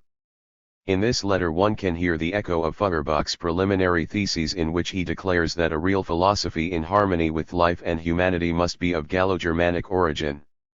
The heart must be French and the head German. The head must reform and the heart revolutionize. Only where there was movement, emotion, passion, blood, and feeling could there be any spirit. Only the spirit of Leibniz with his sanguinary materialist idealist principle had rescued the Germans from their pedantry and scholasticism. Replying to Marx's letter on the 19th of March, Ruge declared himself in complete agreement with the Gallo-Germanic principle, but the settlement of the business side of the arrangements took up a few further months. 9. Marriage and banishment. During the lively years of his first public struggles, Marx also had to contend with a number of domestic difficulties. He always referred to them unwillingly and only when unpleasant necessity compelled him to. In direct contrast with the pitiful lot of the Philistine who can forget God and the world in his own petty troubles, it had been given to Marx to raise himself above his bitterest troubles in the great affairs of mankind. Unfortunately, his life offered him all too frequent opportunity for exercising this power. We find his attitude to such matters expressed in a very characteristic fashion in the first utterance concerning his paltry private affairs which has come down to us. Writing to Ruga on July 9, 1842, to excuse himself for not having sent in the contributions he had promised for the Anecdota, he mentions a number of difficulties and then declares, the remaining time was wasted and upset by the most unpleasant family controversies. Although quite well off, my family has put difficulties in my way which have temporarily placed me in most embarrassing circumstances. I cannot possibly bother you with a description of these paltry private affairs, and it is really fortunate that the state of our public affairs makes it impossible for any man of character to let his private troubles irritate him. This is one of the many indications of that unusual strength of character which has always enraged the Philistines, with their irritability in matters private, against the heartless Marx. No details have become known about these most unpleasant family controversies, and Marx referred to them again only on one occasion, and even then only very generally, when the Deutsche Französische Jahrbucher were about to be launched. Writing to Ruga, he declared that as soon as their plans had taken on a more definite form he would go to Kreuznach, where the mother of his future wife had gone to live after the death of her husband, get married there and spend some time in the house of his mother-in-law, because we must have a certain amount of material ready before we start work. I can assure you without any romanticism that I am head over heels and in all seriousness in love. We have been engaged now for over 7 years, and my future wife has had to fight hard struggles on my behalf, partly against her pious aristocratic relatives who regard their Father in heaven and the government in Berlin as equal objects of veneration, and partly against my own family, in which a number of clerical individuals and other enemies of mine have got a hold, and these struggles have almost undermined her health. For years therefore my future wife and I have been compelled to engage in unnecessary and exhausting conflicts, more so in fact than many people 3 times our age who are always talking about their experience of life. Apart from these rather vague indications, we know nothing of the difficulties of the engagement period. Not without trouble, but comparatively quickly, the arrangements for the issue of the new publication were made without Marx having to go to Leipzig. After Ruga, who was well-to-do, had declared himself ready to put up 6,000 thaler 13 as a shareholder in the Literarisches Kontor, Froebel agreed to undertake the publishing. Marx was promised a salary of 500 thaler as editor, and with these prospects he married his Jenny on the 19th of June, 1843. It still remained to decide where the Deutsche Französische Jahrbucher should be published, and the choice was between Brussels, Paris, and Strasbourg.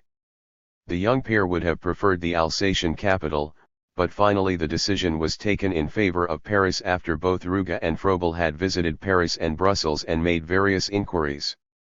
In Brussels the press had more elbow room than in Paris, with its provision for the deposit of bond and its September laws, but the French capital was in closer touch with German life, and Ruga wrote encouragingly that with 3,000 francs or perhaps a little more Marx would be able to live quite comfortably there. In accordance with his plans, Marx spent the first few months of his married life in the house of his mother-in-law, and in November moved his fledgling household to Paris. The last documentary evidence of his early life in Germany is a letter written to Feuerbach on October 23, 1843, asking him for a contribution to the first issue of the new Jahrbucher, preferably a criticism of Schelling. I feel myself almost justified in assuming from your introduction to the second edition of the Essence of Christianity that you have something in store for this windbag. That would be a fine debut, don't you think? How cleverly Herr Schelling has succeeded in deceiving the French, first the feeble and eclectic Cousin, and later on even the brilliant Leroux. Pierre Leroux and his associates still regard Schelling as the man who put reasonable realism in the place of transcendental idealism, ideas of flesh and blood in the place of abstract ideas, world philosophy in the place of formal philosophy. You would therefore render our publication a great service and the cause of truth a still greater one if you gave us a characterization of Schelling for our first issue. You are just the man for the job because you are the exact opposite of Schelling. he had for the realization of the honest ideas of his youth, we are entitled to believe the best of our opponents, no other means but imagination, no other energy but vanity, no other motive force but opium, no other organ but an irritable and effeminate receptivity. In him these ideas always remained a fantastic youthful dream, but in you they have become truth, reality, and manly gravity. I regard you therefore as the necessary and natural opponent of Schelling appointed by the twin powers of nature and history. How amiable is the tone of this letter, and at the same time how delighted is its author at the prospect of a great struggle. But Feuerbach hesitated. He had, indeed, praised the venture to Ruge, but now he refused to assist it. Even an appeal to his Gallo-Germanic principle had not moved him. It was, above all, his writings which had aroused the ire of the authorities and caused them to bludgeon out of existence what still remained of philosophic freedom in Germany, thus compelling the philosophical opposition to leave the country unless it was prepared to capitulate miserably. Feuerbach himself was not the man to capitulate, but at the same time he was unable to summon up sufficient courage to plunge into the breakers which surged around the dead land of Germany. Feuerbach's reply to the fiery words with which Marx sought to win him was friendly and interested, but it was nevertheless a refusal. It was a black day in his life, and from then on his isolation gradually became an intellectual one also. Chapter 3, Exile in Paris. 1. The Deutsche Französische Jahrbuch. The new publication was not born under a lucky star. A double volume was published at the end of February, 1844. It was the first number and also the last. It proved impossible to realize the Gallo-Germanic principle, or as Ruge had renamed it, the intellectual alliance between France and Germany. The political principle of France showed no eagerness to accept Germany's contribution, the logical acumen of Hegelian philosophy, which was to serve it as a sure compass in the metaphysical regions where Ruge saw the French drifting at the mercy of wind and wave. Ruge intended to approach first Lamartine, Lamennais, Louis Blanc, Leroux, and Proudhon, but even this preliminary list was mixed enough in all conscience. Only Leroux and Proudhon had any idea of German philosophy, and of these two, one lived in the provinces whilst the other had temporarily abandoned writing in order to rack his brains over the invention of a typesetting machine. The others, including even Louis Blanc, who regarded anarchism in politics as a development from atheism in philosophy, all refused to cooperate, advancing this or that religious objection. On the other hand, however, the new publication collected an imposing array of German contributors. Apart from the editors themselves there were Heine, Herweg, and Johann Jacobi, all names of the first magnitude, whilst in the second rank, Moses Hess and a young lawyer from the Palatinate named F.C. Bernays were men of consequence, not to mention the youngest contributor of all, Friedrich Engels, who, after various excursions into the field of authorship, now appeared in the arena for the first time in full armor and with raised visor. But even this German band was mixed. Some of them understood little of Hegelian philosophy and still less of its logical acumen, and, above all, disagreement between the two editors themselves soon arose and rendered further cooperation impossible. The double number, which was to prove its one and only issue, opened with correspondence between Marx, Ruge, Feuerbach, and Bakunin, a young Russian who had attached himself to Ruge in Dresden and written a much-discussed contribution to the Deutsche Jahrbuch. This correspondence consists of 8 letters, each signed with the initials of its author, and showing us that 3 each were written by Marx and Ruge, and 1 each by Bakunin and Feuerbach. At a later date Ruge declared that the correspondence was his work, though he had used extracts from real letters here and there.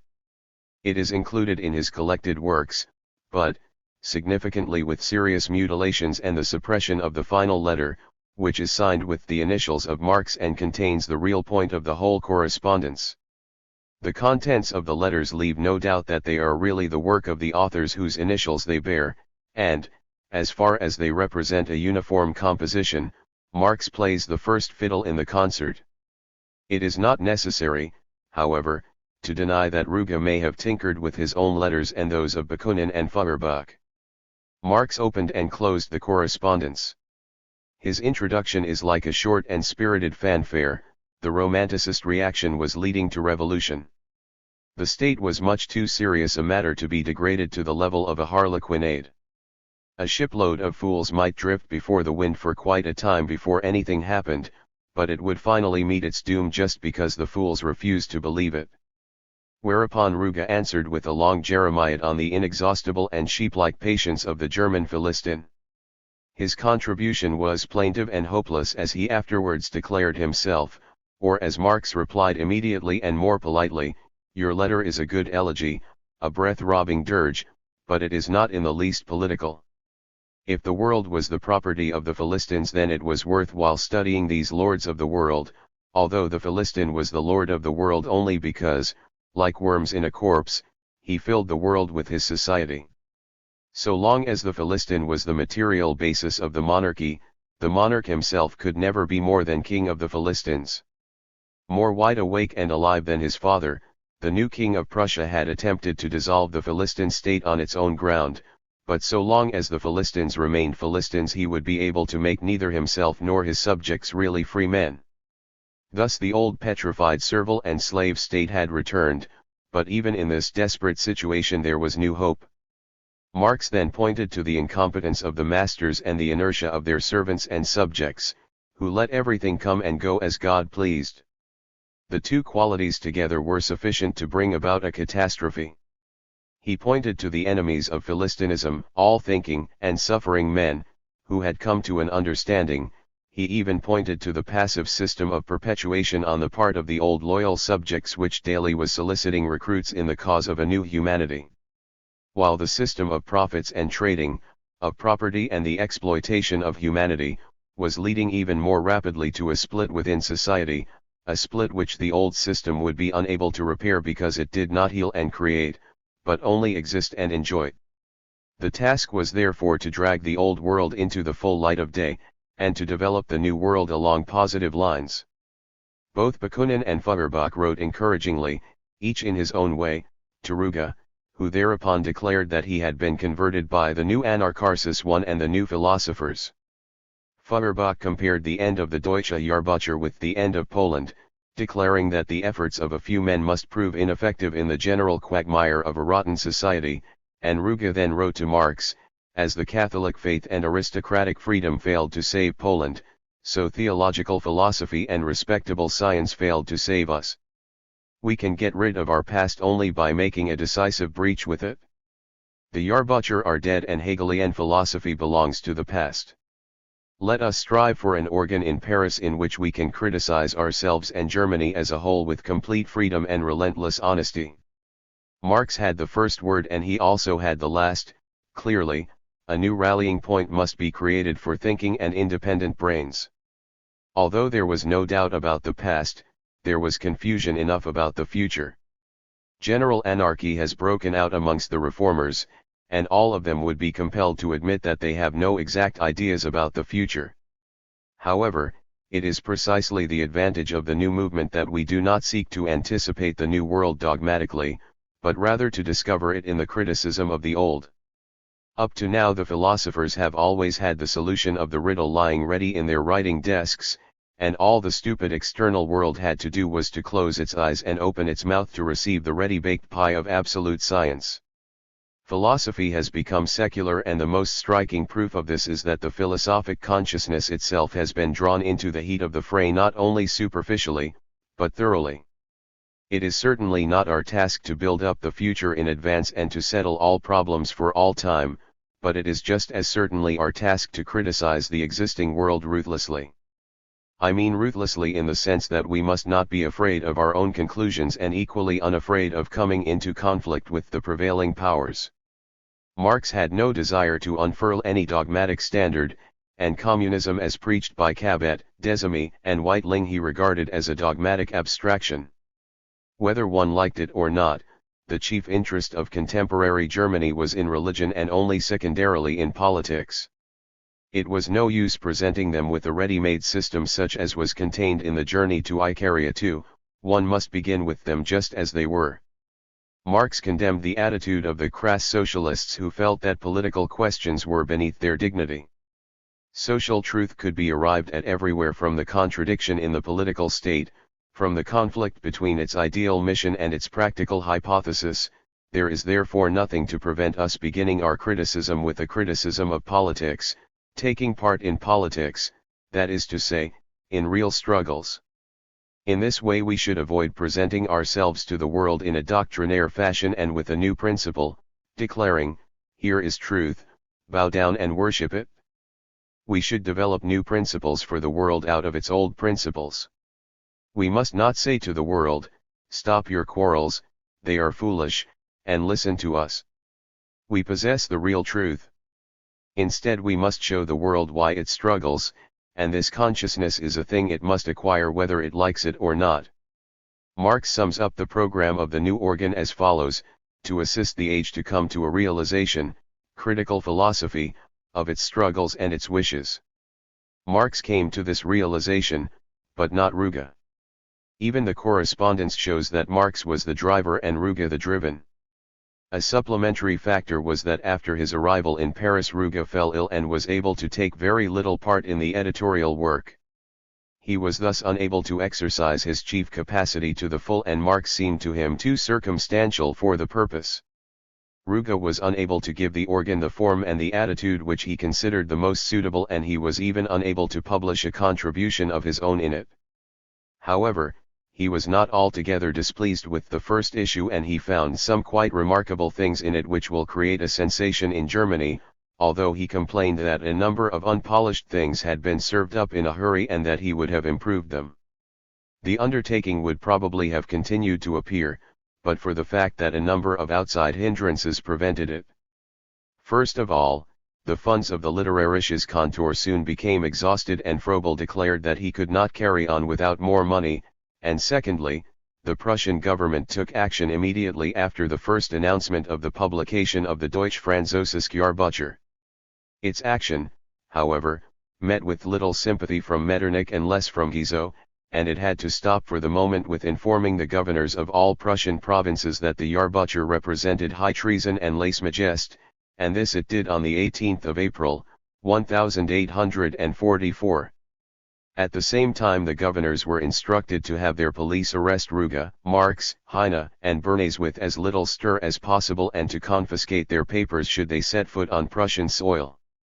As a hare must be caught before it can be jugged, this action was comparatively harmless, but the uneasy conscience of the King of Prussia became more dangerous when it caused him to instruct his subordinates to increase their vigilance at the frontiers. They succeeded in confiscating 100 copies of the Deutsch-Französische Jahrbucher on a Rhine steamer, and well over 200 copies on the French Palatinate frontier near Bergzabern.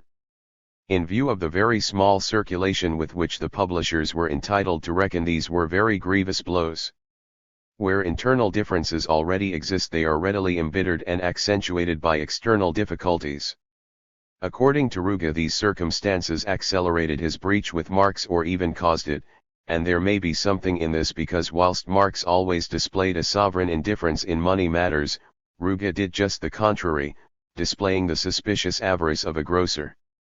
He did not hesitate to apply the truck system when paying out the salary agreed upon to Marx, presenting him with copies of the Jahrbucher in lieu of money, and he became really indignant at an alleged suggestion that he should risk his money in an attempt to proceed with the publication, pointing out that he had no knowledge of the book trade.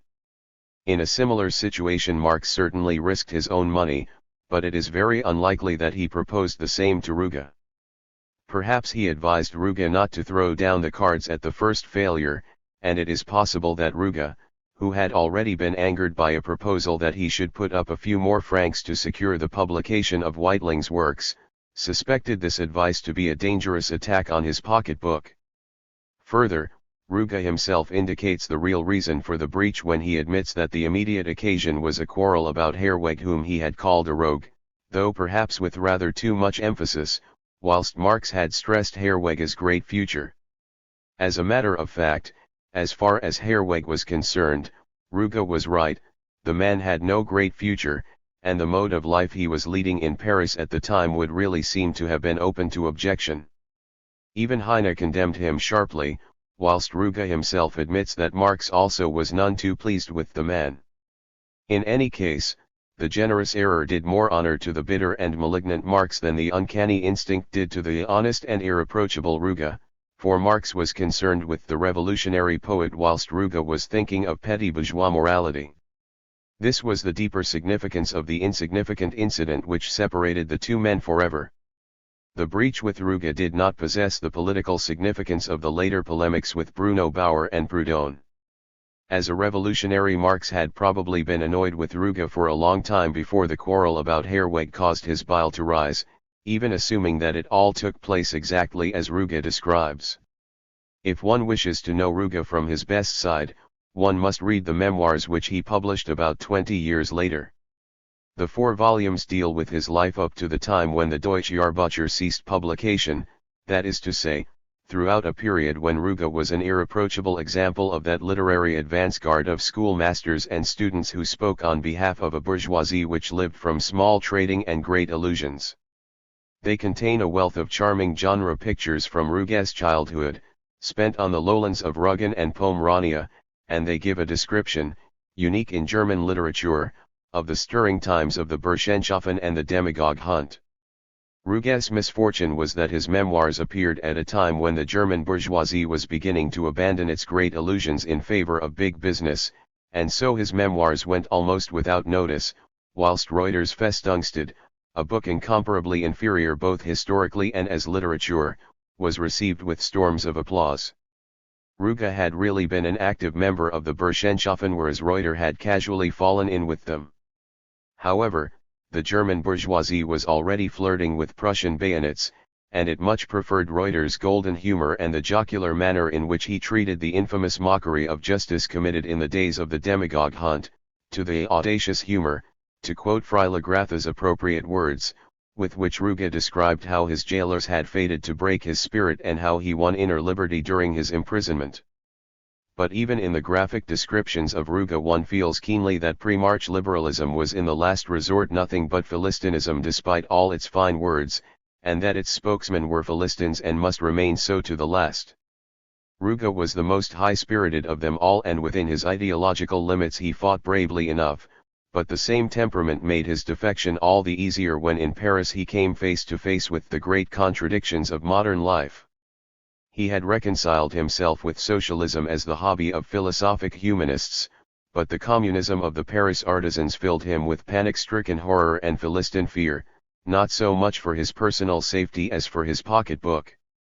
In the Deutsche Französische Jahrbucher he had signed the death warrant of Hegelian philosophy with a flourish, but before the year was out he had welcomed its most grotesque successor, the philosophy of Stirner, as a champion against communism which he regarded as the most stupid of all stupidities, as the new Christianity preached by the simple, as a system whose realization would mean the degeneration of human society into a farmyard. The breach between Ruge and Marx became irreparable. To a philosophic perspective, the Deutsche Französische Jahrbucher was therefore a stillborn child. Once it became clear that its editors could not work together permanently, then it mattered little when and how they separated. In fact, an early breach was preferable to a later one. It was enough that Marx himself should have taken a great step forward along the path to a clear view of things. He published 2 contributions in the Deutsche Französische Jahrbucher, an introduction to a critique of the Hegelian philosophy of law, and a notice of 2 books which Bruno Bauer had published on the Jewish question. Despite the different matter with which these 2 contributions deal, they are very closely connected in ideological content. Later Marx summed up his criticism of the Hegelian philosophy of law in the declaration that the key to an understanding of historical development must be sought in society, which Hegel disdained, and not in the state, which he praised. In the second contribution he deals with this viewpoint in still greater detail than in the first. From another angle the 2 contributions are related to each other as means and end. The first gives a philosophic outline of the proletarian class struggle, whilst the second gives a philosophic outline of socialist society. However, neither the one nor the other appeared extemporaneously, rather, both indicate the intellectual development of their author in a strictly logical order. The first contribution proceeded directly from Feuerbach, who had completed the criticism of religion, the hypothesis of all criticism, In its essentials, man makes religion, religion does not make man. Man, begins Marx, is not an abstract being existing outside the world. Man is the world of men, the state, society, a world which has produced religion as an inverted world consciousness because it is an inverted world. The struggle against religion is therefore indirectly the struggle against that world whose spiritual aroma is religion. Thus it becomes the task of history to establish the reality of the world, since the reality of heaven has disappeared. The criticism of heaven thus turns into a criticism of earth, the criticism of religion into a criticism of law, the criticism of theology into a criticism of politics. For Germany, however, this historical task can be performed only by philosophy. If one negatives the conditions in Germany in 1843, one finds that, according to French historical computation, the year 1789 has hardly been reached, still less the focus of contemporary problems. If modern politico-social reality is to be subjected to criticism, then criticism finds itself outside of German reality, or it would fail to reach its real object. As an example of the fact that up to then German history had, like a clumsy recruit, only the task of performing the same old wearisome drill, Marx mentions one of the chief problems of modern times, the relation of industry, of the world of wealth in general, to the political world. This problem occupies the Germans in the form of protective tariffs, prohibitory duties, the system of national economy. The Germans are thus beginning where the English and the French are ending. The old and rotten conditions against which these countries are theoretically in rebellion and which they tolerate only as one tolerates chains, are being welcomed in Germany as the rising sun of a rosy future. Whilst in France and England the problem is, political economy or the dominance of society over wealth, in Germany it is, national economy or the dominance of private property over nationality. In the one case it is a question of untangling the knot, and in the other one of first tying it.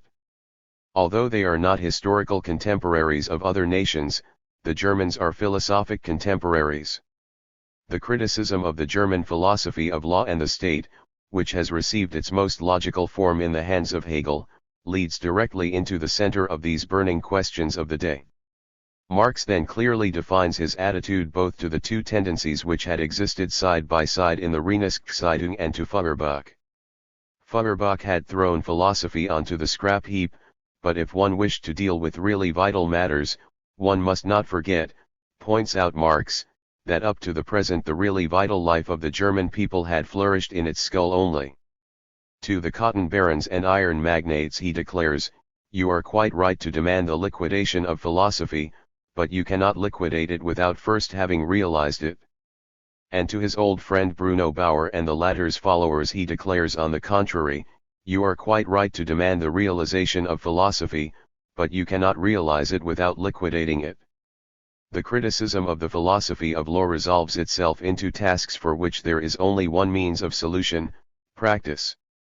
How can Germany raise itself to a practical level à la hauteur de principes, that is to say, to a revolution which will not only raise it to the level of the modern peoples, but to that human level which will be the immediate future of these peoples? How can it turn a single somersault not only over its own limitations, but at the same time over the limitations of the modern peoples, limitations which it must in reality feel to be an emancipation from its own limitations, and which it must itself seek to attain? The weapon of criticism can certainly not supplant the criticism of weapons. Material force must be overthrown by material force, but theory itself becomes a material force when it takes hold of the masses, and it does so immediately it becomes radical. However, a radical revolution needs a passive element, a material basis. Theory is realized in a people only to the extent of that people's needs. It is not enough that the idea should press forward to realization, reality itself must urge toward the idea. This would seem to be lacking in Germany, where the various spheres of society are related not dramatically, but epically, where even the moral confidence of the middle class is based solely on the consciousness that it is the general representative of the Philistine mediocrity of all other classes, where each sphere of bourgeois society suffers its defeat before it has celebrated its victory, and shows its narrow-mindedness before it has had a chance of showing its broad-mindedness, so that each class is involved in a struggle with the class below it before it can engage in a struggle with the class above it. However, this does not prove that radical revolution, general human emancipation, is impossible in Germany. It proves only the impossibility of a merely political revolution, a revolution which would leave the pillars of the house standing. The preliminary conditions for such a political revolution are lacking in Germany. On the one hand, a class which from its own particular situation undertakes the general emancipation of society, even though only on the assumption that the whole of society faces the same situation as this class, that is to say, that it possesses, for instance, money or education, or can obtain them at its pleasure. And on the other hand, a class in which all the defects of society are concentrated, a particular social sphere which is held responsible for the notorious crime of the whole of society, so that emancipation from this class appears as the general self-emancipation of society. The negative general significance of the French aristocracy and the French clergy condition the positive general significance of the immediately contiguous and opposing class, the bourgeoisie.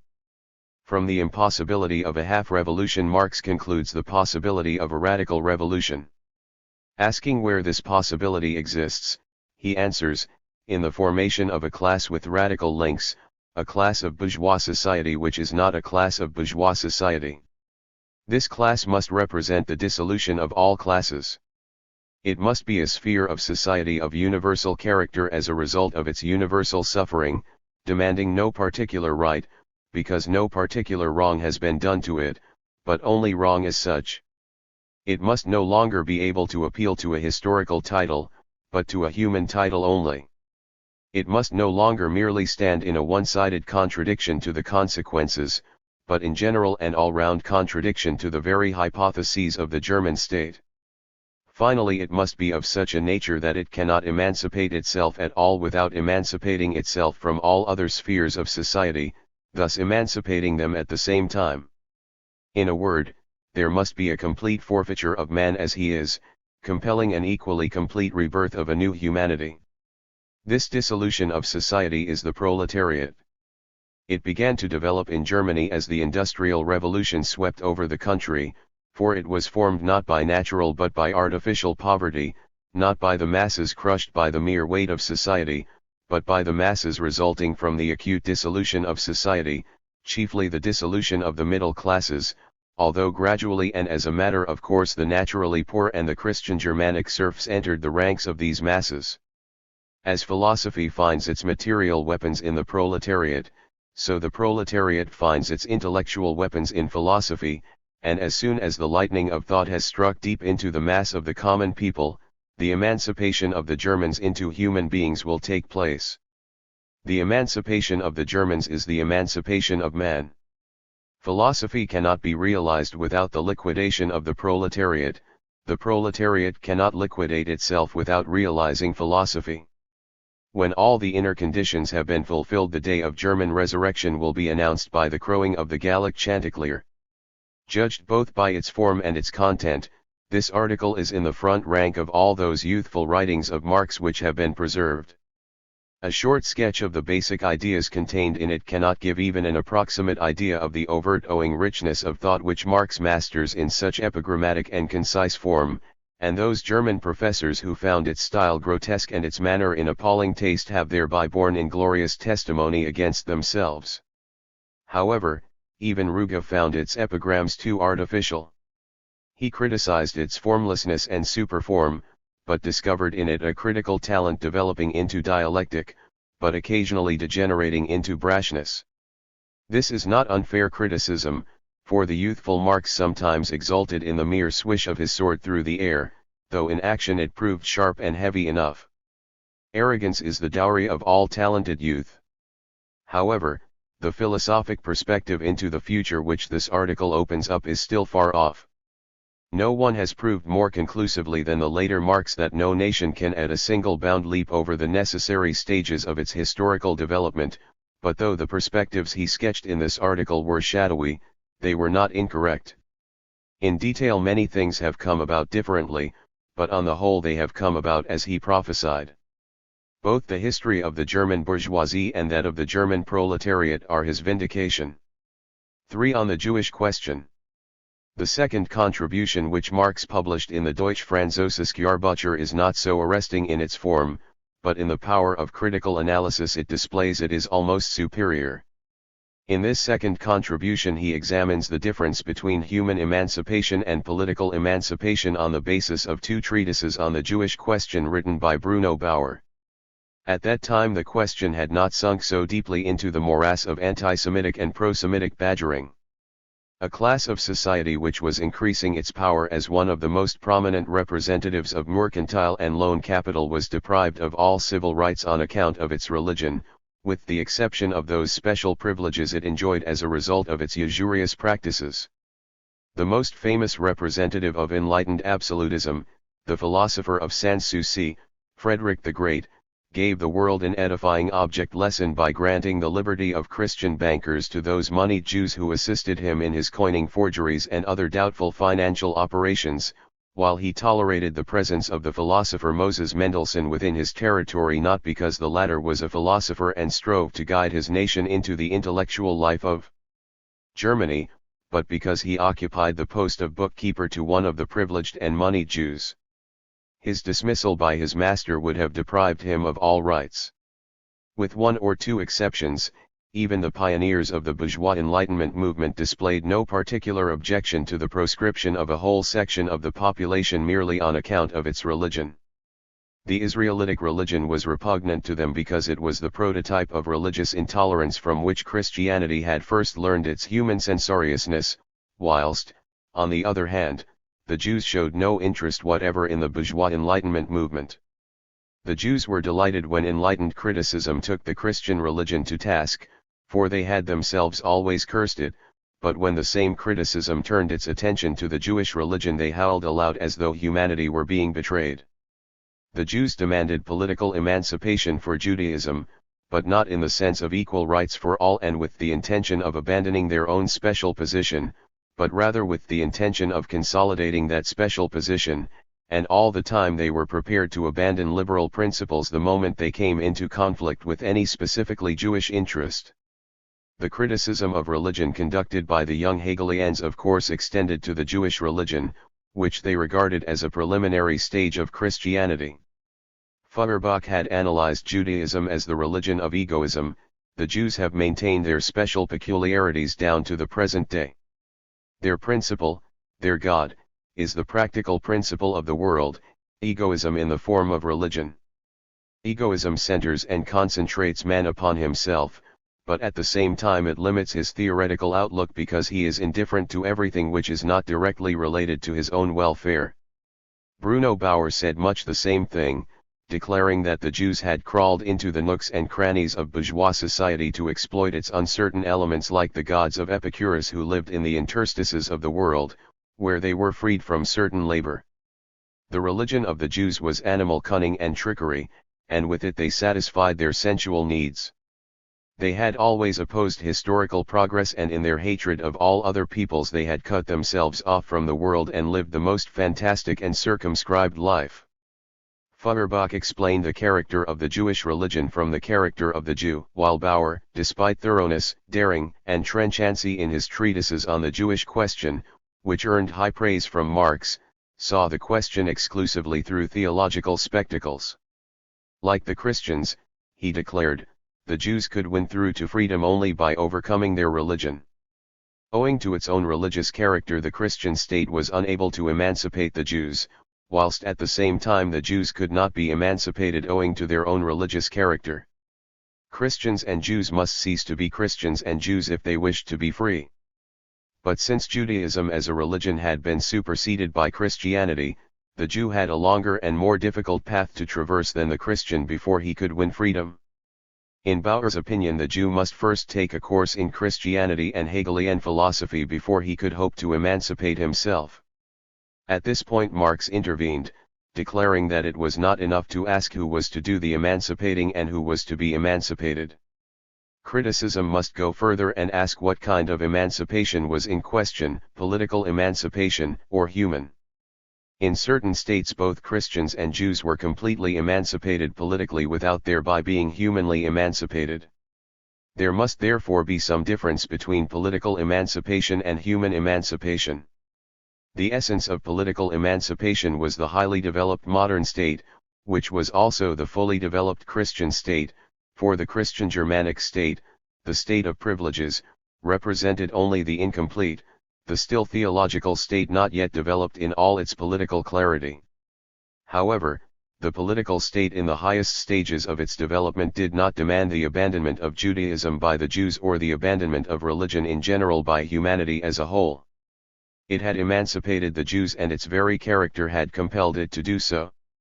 Even where the state constitution expressly declared the exercise of political rights to be completely independent of religious beliefs, the citizens of that state nevertheless refused to believe that a man without religion could be a decent man and a good citizen. Thus the existence of religion was not in any way in contradiction to the full development of the state. The political emancipation of the Jew, of the Christian, of the religious man in general, was the emancipation of the state from Judaism, Christianity, and religion in general. The state could shake off a restraint though the human being in the state need not be free of it, and herein lay the limit of political emancipation. Marx develops this idea even further. The state as such negatived private property. Man liquidated private property in a political fashion. Immediately he abolished the property qualification for the active and passive franchise, as had been done in many of the North American states. The state liquidated differences in birth, social standing, education, and occupation in its own way when it declared differences of birth, social standing, education and occupation to be unpolitical differences, and when, regardless of such differences, it declared every member of the body politic to be an equal participant in the sovereignty of the people. Nevertheless, the state permitted private property, education, and occupation to operate in their own fashion and to make their own particular character felt, that is to say, as private property, education, and occupation. Far from abolishing these actual differences, the existence of the state rather presupposed their existence. It regarded itself purely as a political state and made its universality felt in contrast to these its constituent elements. The fully developed political state was essentially the social life of humanity as against its material life. All the hypotheses of this egoistic life remained in existence outside the state sphere in bourgeois society and as attributes of bourgeois society. The relation of the political state to its own hypotheses, whether they are material elements such as private property, or ideological elements such as religion, was the antagonism between public interests and private interests. The conflict in which the human being as the adherent of a particular religion found himself with his state citizenship and with other men as members of the community, reduced itself to the cleavage between the political state and bourgeois society. Bourgeois society is the basis of the modern state as classical slavery was the basis of the classical state. The modern state recognized its origins with the proclamation of the general rights of man, whose enjoyment is as much open to the Jews as the exercise of political rights. The general rights of man recognize the egoistic bourgeois individual and the untrammeled movement of the intellectual and material elements which make up the content of his life and the content of contemporary bourgeois life. They do not free man from religion, but give him religious freedom. They do not free him from property, but give him the freedom of property. They do not free him from the indignity of trading, but give him freedom to trade. The political revolution created bourgeois society by destroying the patchwork system of feudalism, all the corporations, guilds, and associations which were so many expressions of the separation of the people from the commonwealth.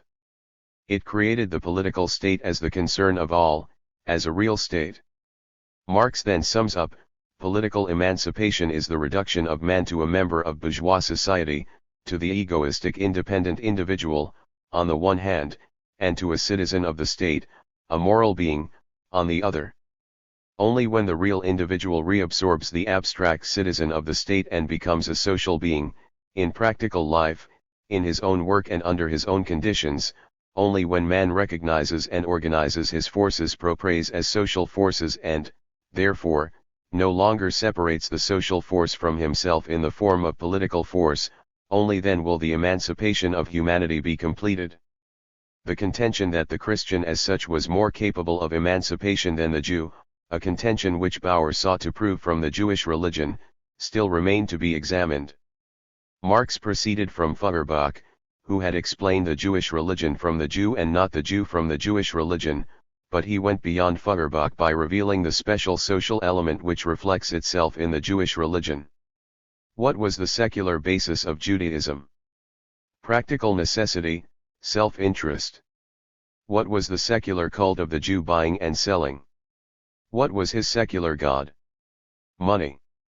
Very well then, emancipation from buying and selling and from money, that is to say, from practical, real Judaism, would be the self-emancipation of our time. An organization of society which abolished the necessary conditions for buying and selling, that is to say, the possibility of buying and selling, would make the Jew impossible. His religious consciousness would evaporate in the clear and vital atmosphere of society.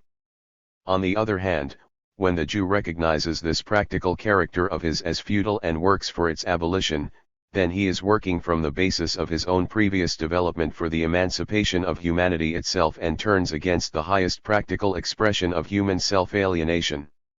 Marx regards Judaism as a general, contemporary, anti-social element driven to its present height by historical development and the zealous cooperation of the Jews themselves, a height at which it must necessarily dissolve itself. What Marx achieved with this treatise was a twofold gain. He went to the very roots of the connection between society and the state. The state was not, as Hegel imagined, the reality of the moral idea, absolute reason, and the absolute aim in itself, and it had to content itself with the incomparably more modest task of presiding over the anarchy of bourgeois society which had enrolled it as watchman. This anarchy was the general struggle of man against man, of individual against individual, the universal war of all individuals, separated from each other only by their individuality, the general and unhindered movement of all the elementary forces released from their feudal fetters. It was actual slavery, although the individual seemed free and independent to himself, mistaking the unhindered movement of his alienated elements such as property, industry, and religion for his own freedom, whereas in reality it represented his complete enslavement and alienation from humanity. And then Marx recognized that the religious questions of the day had no more than a social significance. He showed the development of Judaism not in religious theory, but in industrial and commercial practice, which found a fantastic reflection in the Jewish religion. Practical Judaism is nothing but the fully developed Christian world. As bourgeois society is of a completely commercial Jewish character, the Jew necessarily belongs to it and can claim political emancipation just as he can claim the general rights of man. However, the emancipation of humanity is a new organization of the social forces, which will make man the master of those sources which give him life.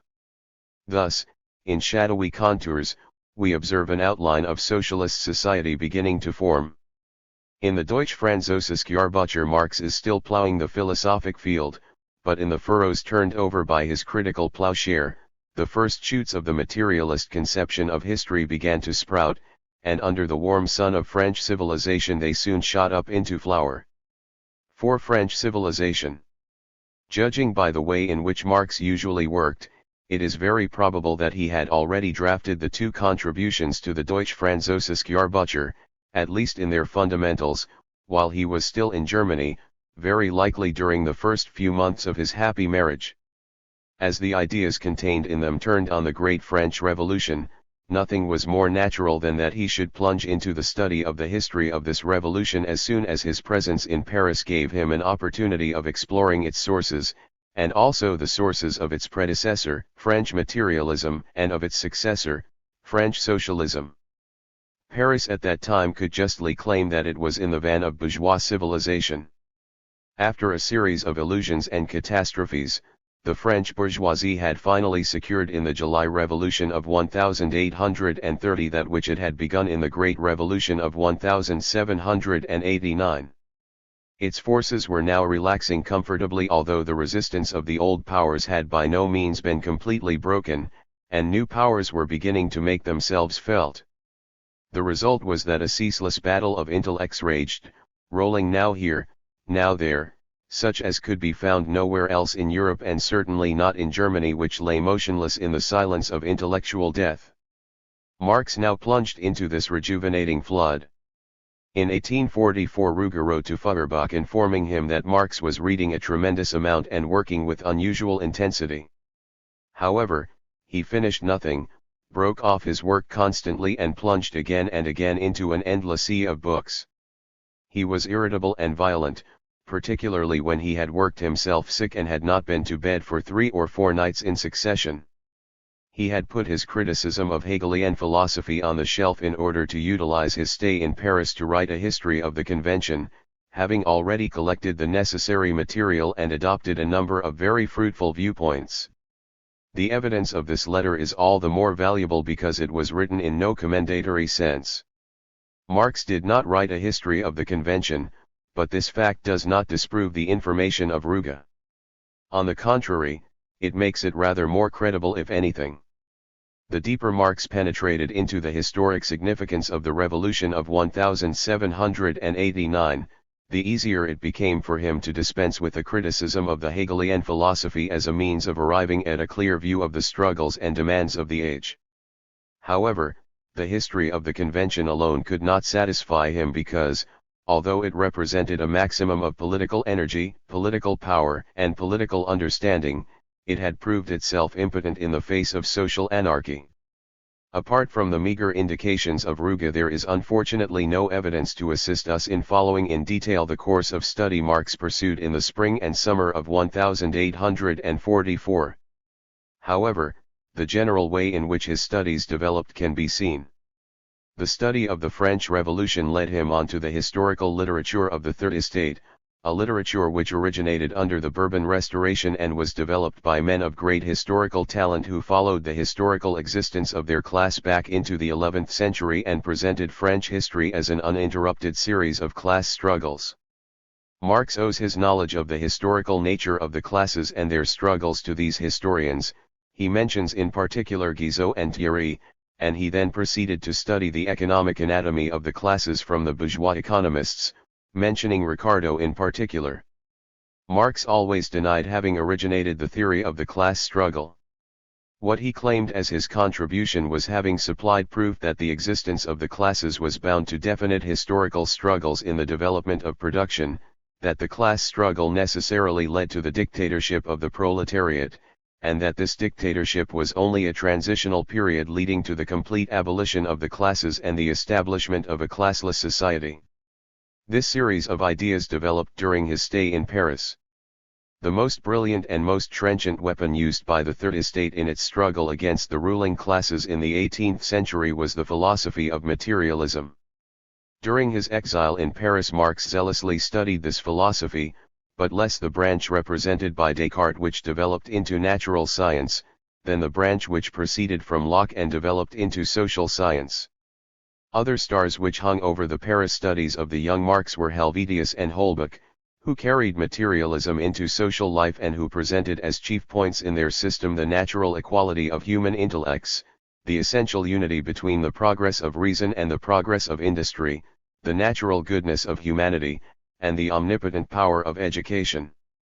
He called their teachings real humanism as he had called Feuerbach's philosophy, the difference being that the materialism of Helvetius and Holbach had become the social basis of communism.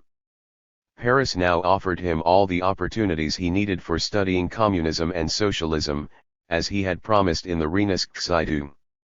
The intellectual world which he had entered in Paris was dazzling, almost confusing in its richness of ideas and forms.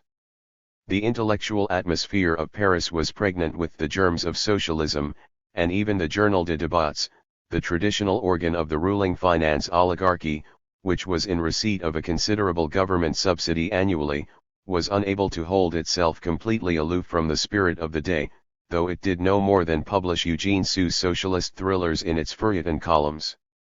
The opposing camp contained such brilliant thinkers as Leroux, men who were now being produced by the proletariat.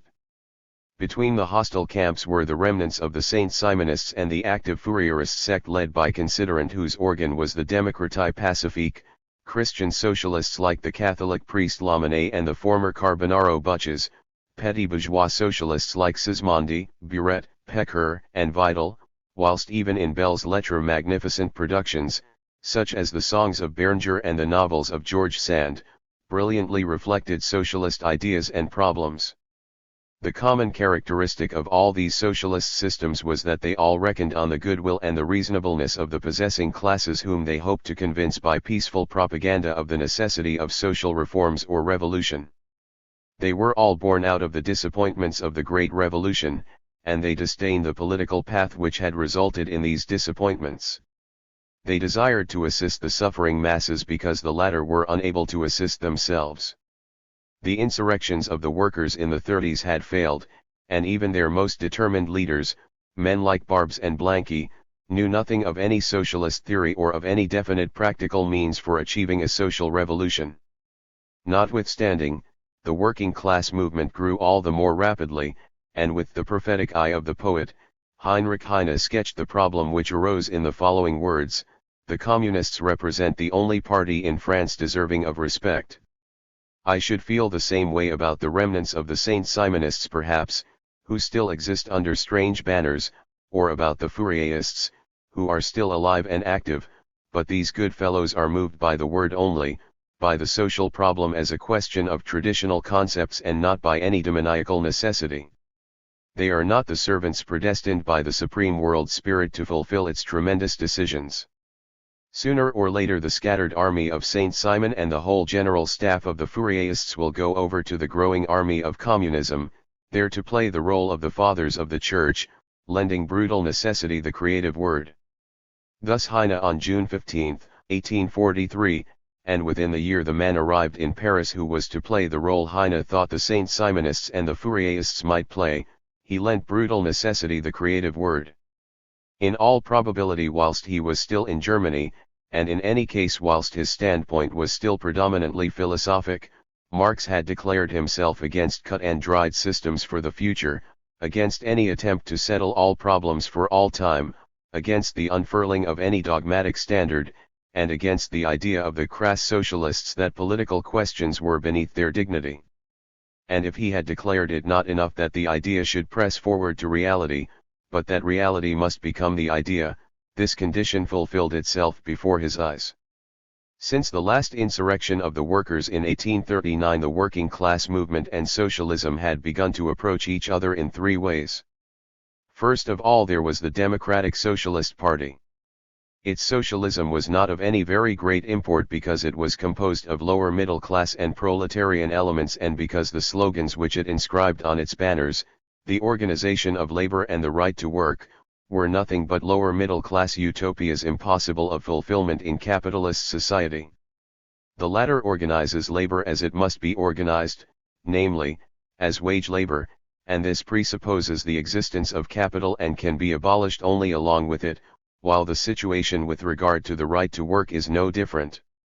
Such a right can be fulfilled only in the joint ownership of the means of production, that is to say, by the abolition of bourgeois society, but the leaders of this party, Louis Blanc, Ledru Rollin, and Ferdinand Flocon, solemnly refused to lay the axe to the roots of bourgeois society, declaring that they were neither communists nor socialists. However, although the social aims of this party were completely utopian, it nevertheless represented a great step forward because it chose the political path for their realization.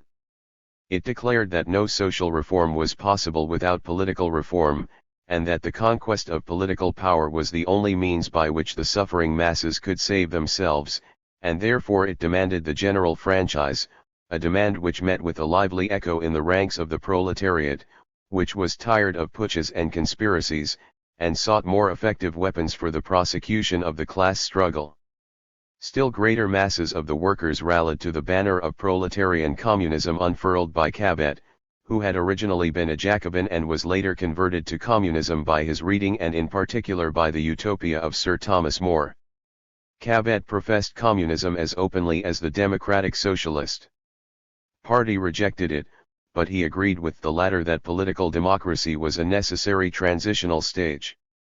Thus the journey to Icaria, in which Cabet attempted to describe the society of the future, became an incomparably more popular work than the brilliant fantasies of Fourier, although the narrow limits of Cabet's work made it immeasurably inferior to the genius of the former. And finally, voices began to sound loud and clear within the ranks of the proletariat itself, indicating beyond a doubt that it was beginning to emerge from its infancy. Marx was acquainted with Leroux and Proudhon, both of whom were printers and members of the working class, from the days of the Reinigungszeitung, and he had already promised to study their works thoroughly. Their works appealed to him because both men sought to harness the results of German philosophy to their own aims, although both of them fell victim to serious misunderstandings. Marx himself has informed us that he spent many hours, often throughout the night, trying to explain Hegelian philosophy to Proudhon. The two men came together for a while only to part soon afterwards, but writing after Proudhon's death, Marx readily bore witness to the great impetus which Proudhon's first appearance gave to the working class movement, an impetus, in fact, which certainly affected Marx also. Marx regarded Proudhon's first work, in which the latter abandoned all utopianism and subjected private property to a thorough and ruthless criticism, as the cause of all social evil, as the first scientific manifesto of the modern proletariat. All these tendencies helped to prepare the way for a unification between the working class movement and socialism, but they were all in contradiction with each other, and after the first few steps they involved themselves in new contradictions. Marx had studied socialism and he now began to study the proletariat. In July 1844, Ruger wrote to a friend in Germany, "Marx has plunged into German communism here, socially, I mean, for he can hardly consider the dismal affair of any political importance. Germany can stand the minor damage the artisans, particularly the meager handful of converts here, are likely to do without much doctoring." Ruger was soon to discover why Marx took the meager handful of artisans and their doings seriously. 5. The Vorwärts and the expulsion of Marx. We have no very detailed record of Marx's personal life during his exile in Paris. His wife presented him with their first child, a daughter, and then returned proudly to Germany to show it to their relatives. Marx remained on the best of terms with his friends in Cologne, and their gift of 1,000 thaler helped considerably towards making the year in Paris such a fruitful one. He was in close touch with Heinrich Heine, and he did much to make the year 1844 a memorable one in the life of the poet, assisting at the birth of the Winter Fables, the Song of the Weavers, and the immortal satires on the German despots. They were not long together, but Marx remained loyal to Heine even when the howling of the Philistines against him became still more furious than it had been against Herweg, and he generously remained silent when the bedridden Heine cited him untruthfully as a witness that the annual grant the poet received from the Guizot ministry was irreproachable. As we know, in his youth Marx himself had vainly yearned for poetic laurels, and all his life he retained a lively sympathy for poets, invariably showing great toleration towards their little weaknesses. He felt that poets were peculiar people who should be permitted to go their own way and must not be measured with the standards of ordinary or even extraordinary mortals. If they were to sing they must be battered, it was no use bellabouring them with severe criticism. But he regarded Heine as something more than a poet, as a tider also, and in the dispute between Born and Heine, which served at the time as a sort of dividing line between the sheep and the goats, he steadfastly supported Heine, declaring that the doltish treatment accorded to Heine's work on Born by the Christian Germanic oafs was unique in any period of German literature, which had never at any time lacked its full complement of dolts. He was never misled by the shout about Heine's alleged treachery which even affected Engels and Lassalle, though both had the excuse of extreme youth. "We need very few signs to understand each other," wrote Heine on one occasion to excuse his confused scribble, and the sentence had a deeper significance than the immediate one which prompted it. Marx was still a student when Heine, in 1834, declared, "The spirit of freedom breathed by our classical literature is less active amongst our scholars, poets, and literary men than amongst the great mass of our artisans and workers." And 10 years later, when Marx was living in Paris, Heine declared, in their struggle against the existing state of affairs the proletarians can claim the most progressive minds, the greatest philosophers, as their leaders. The freedom and accuracy of this judgment become still clearer when one realizes that at the same time Heine was pouring scorn on the pothouse politics of the little conventicles of exiles, in which Born played the role of giant killer. Heine realized that there was a great difference between Marx occupying himself with a meager handful of artisans and Born doing so. Heine and Marx were bound together by the spirit of German philosophy and French socialism, and by a common and deep-rooted dislike for that Christian Germanic sloth, that false Teutonism, which sought to modernize the ancient garb of German folly with radical phrases. The massmans and venetes who live in Heine's satires trudged along in Born's footsteps, though Born may have been far above them in intellect and wit. Born had no feeling either for art or philosophy, as was revealed by his declaration that Goethe was a rhymed and Hegel an unrhymed knave, and when he broke with the great traditions of German history he established no new intellectual relation to the new powers of Western European culture. Heine, on the other hand, could not abandon Goethe and Hegel without abandoning himself, and he therefore plunged with fierce avidity into French socialism as a new source of intellectual life. His works live on and arouse the anger of the grandchildren as they aroused the anger of their grandfathers, whilst the writings of Born are forgotten, less on account of their jog-trot style than on account of their content.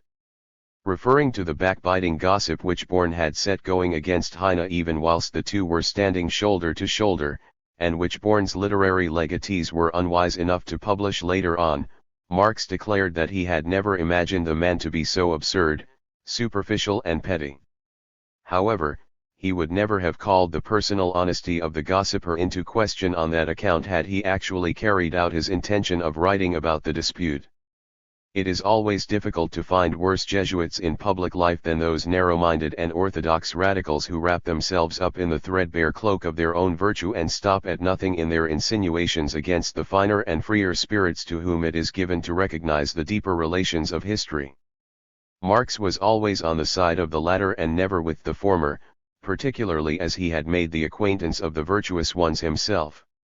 In later years Marx spoke of Russian aristocrats who had shown him the greatest solicitude during his Paris exile, adding that this should not be rated too highly. The Russian aristocrats were educated at German universities and spent their youth in Paris. They invariably snatched at all the extremes the West offered, but this did not prevent them becoming thorough blackguards immediately they entered the service of the state. Marx appears to have been referring to a certain Count Tolstoy, a secret agent of the Russian government, or to others of a like kidney. He was certainly not referring to that Russian aristocrat on whose intellectual development he exercised a great influence in those days, namely, Michael Bakunin. Even after the paths of the two men had widely separated, Bakunin bore witness to this influence, and in the dispute between Marx and Ruge he took Marx's side, although up to then Ruge had been his protector. This dispute flared up again in the summer of 1844, and this time publicly. A paper entitled The Vorwärts had been appearing twice a week in Paris since the first day of 1844. Its origin was by no means irreproachable. It was founded by a certain Heinrich Bornstein who ran a theatrical and general publicity business and sought to further his interests thereby. The necessary funds had been provided by Meyerbeer, who lived preferably in Paris. We know from Heine that this Royal Prussian conductor was very keen on obtaining the greatest possible amount of publicity, and he probably needed it. As a cunning businessman, Bornstein gave his paper a patriotic cloak and appointed Adalbert von Bornstedt, a former Prussian officer and a thoroughly venal character who was the confidant of Metternich and at the same time in the pay of the Berlin government, as its editor. When the Deutsche Französische Jahrbucher appeared, it was greeted with a salve of abuse by the Vorwärts, and it would be difficult to say whether the abuse was characterized more by its foolishness than by its vulgarity. However, the affairs of the paper did not prosper. Bornstein had organized a regular translation factory in order to sell the latest pieces played in Paris with the greatest possible speed to German stage managers, and he sought to cut out the young German dramatists and win the German Philistines, who were becoming restive, by mouthing a few phrases about moderate progress and condemning ultraism both on the left and on the right.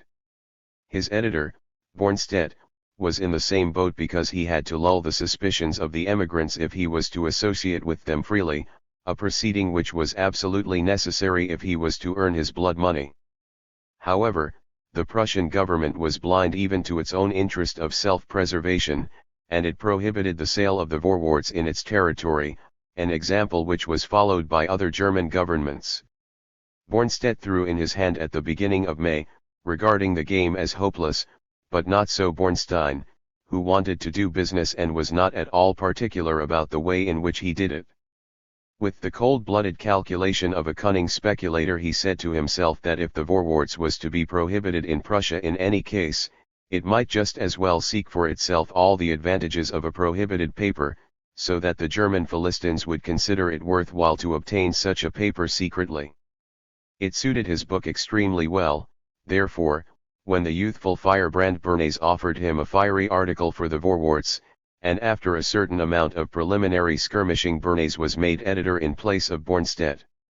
Owing to the lack of any other medium, the German exiles in Paris now began to contribute to the Vorwärts, each on his own responsibility and independent of the editorial board.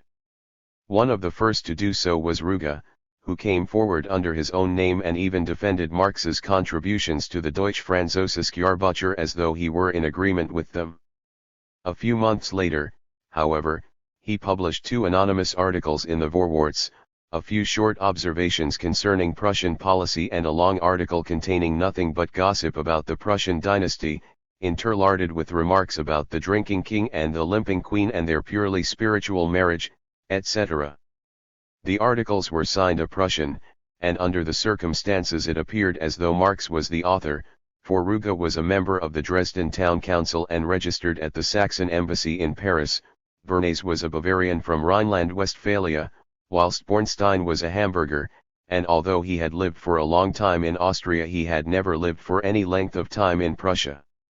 It is impossible to discover now what Rüge had in mind when he adopted such a misleading pen name, but, as his letters to his friends and relations show, he had worked himself up into a furious rage against Marx, to whom he referred as a thoroughly vile fellow and an insolent Jew, and it is undeniable that 2 years later in a penitent petition to the Prussian Minister of the Interior he betrayed the comrades of his exile in Paris, and against his better knowledge loaded on the shoulders of these nameless young men the sins he had himself committed in the Vorwärts.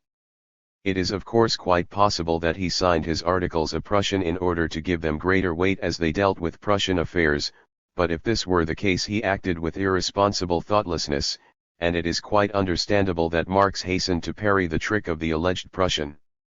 Marx's answer was couched in a dignified tone. He dealt solely with the 1 or 2, so to speak, objective observations which Rüge had made on Prussian policy and dismissed the whole gossip about the Prussian dynasty in a short footnote. Special reasons cause me to point out that the above contribution is the first I have made to the Vorwärts. As a matter of fact, it was also the last. The point at issue was the revolt of the Silesian weavers in 1844, which Rüge treated as an unimportant affair, declaring that it had no political core and that without such a core no social revolution was possible. The essence of Marx's reply had already been dealt with in his treatise on the Jewish question. Political force cannot heal social evils because the state cannot abolish the conditions whose product it is. He sharply attacked utopianism, declaring that socialism was not possible without a revolution, but he attacked Blanqui and his followers just as sharply, declaring that political sagacity was deceiving the social instinct when it sought to make progress by means of small, useless putschs. He defined the character of the revolution with epigrammatic trenchancy: every revolution dissolves the old society and in so far it is social. Every revolution overthrows the old power and in so far it is political. A social revolution with a political core, as demanded by Rüge, was senseless, but a political revolution with a social core was reasonable. The revolution in general, the overthrow of the existing power and the dissolution of the old relations, was a political act. In so far as socialism first had need of destruction and dissolution, it needed this political act, but when its organizational activity began, when its innate aim, its core, appeared, socialism flung off the political cloak. These ideas were developed from Marx's own treatise on the Jewish question, and the revolt of the Salesian weavers quickly confirmed what he had written about the feebleness of the class struggle in Germany. His friend Jung wrote from Cologne that there was now more communism to be found in the columns of the Königszeitung than formerly in the columns of the Rheineszeitung, and that the former had opened up a subscription list for the families of the fallen and imprisoned weavers. At a farewell dinner party for the retiring district governor, 100 thaler had been collected for the list amongst the highest officials and richest merchants of Cologne, and sympathy was being shown everywhere for the dangerous rebels. What a few months ago would have been a daring and completely new attitude for them, has now become a matter of course. Marx made use of the general sympathy shown towards the weavers against Ruge's underestimation of their revolt, but he was not deceived for one moment by the lack of resistance shown by the bourgeoisie towards new social tendencies and ideas.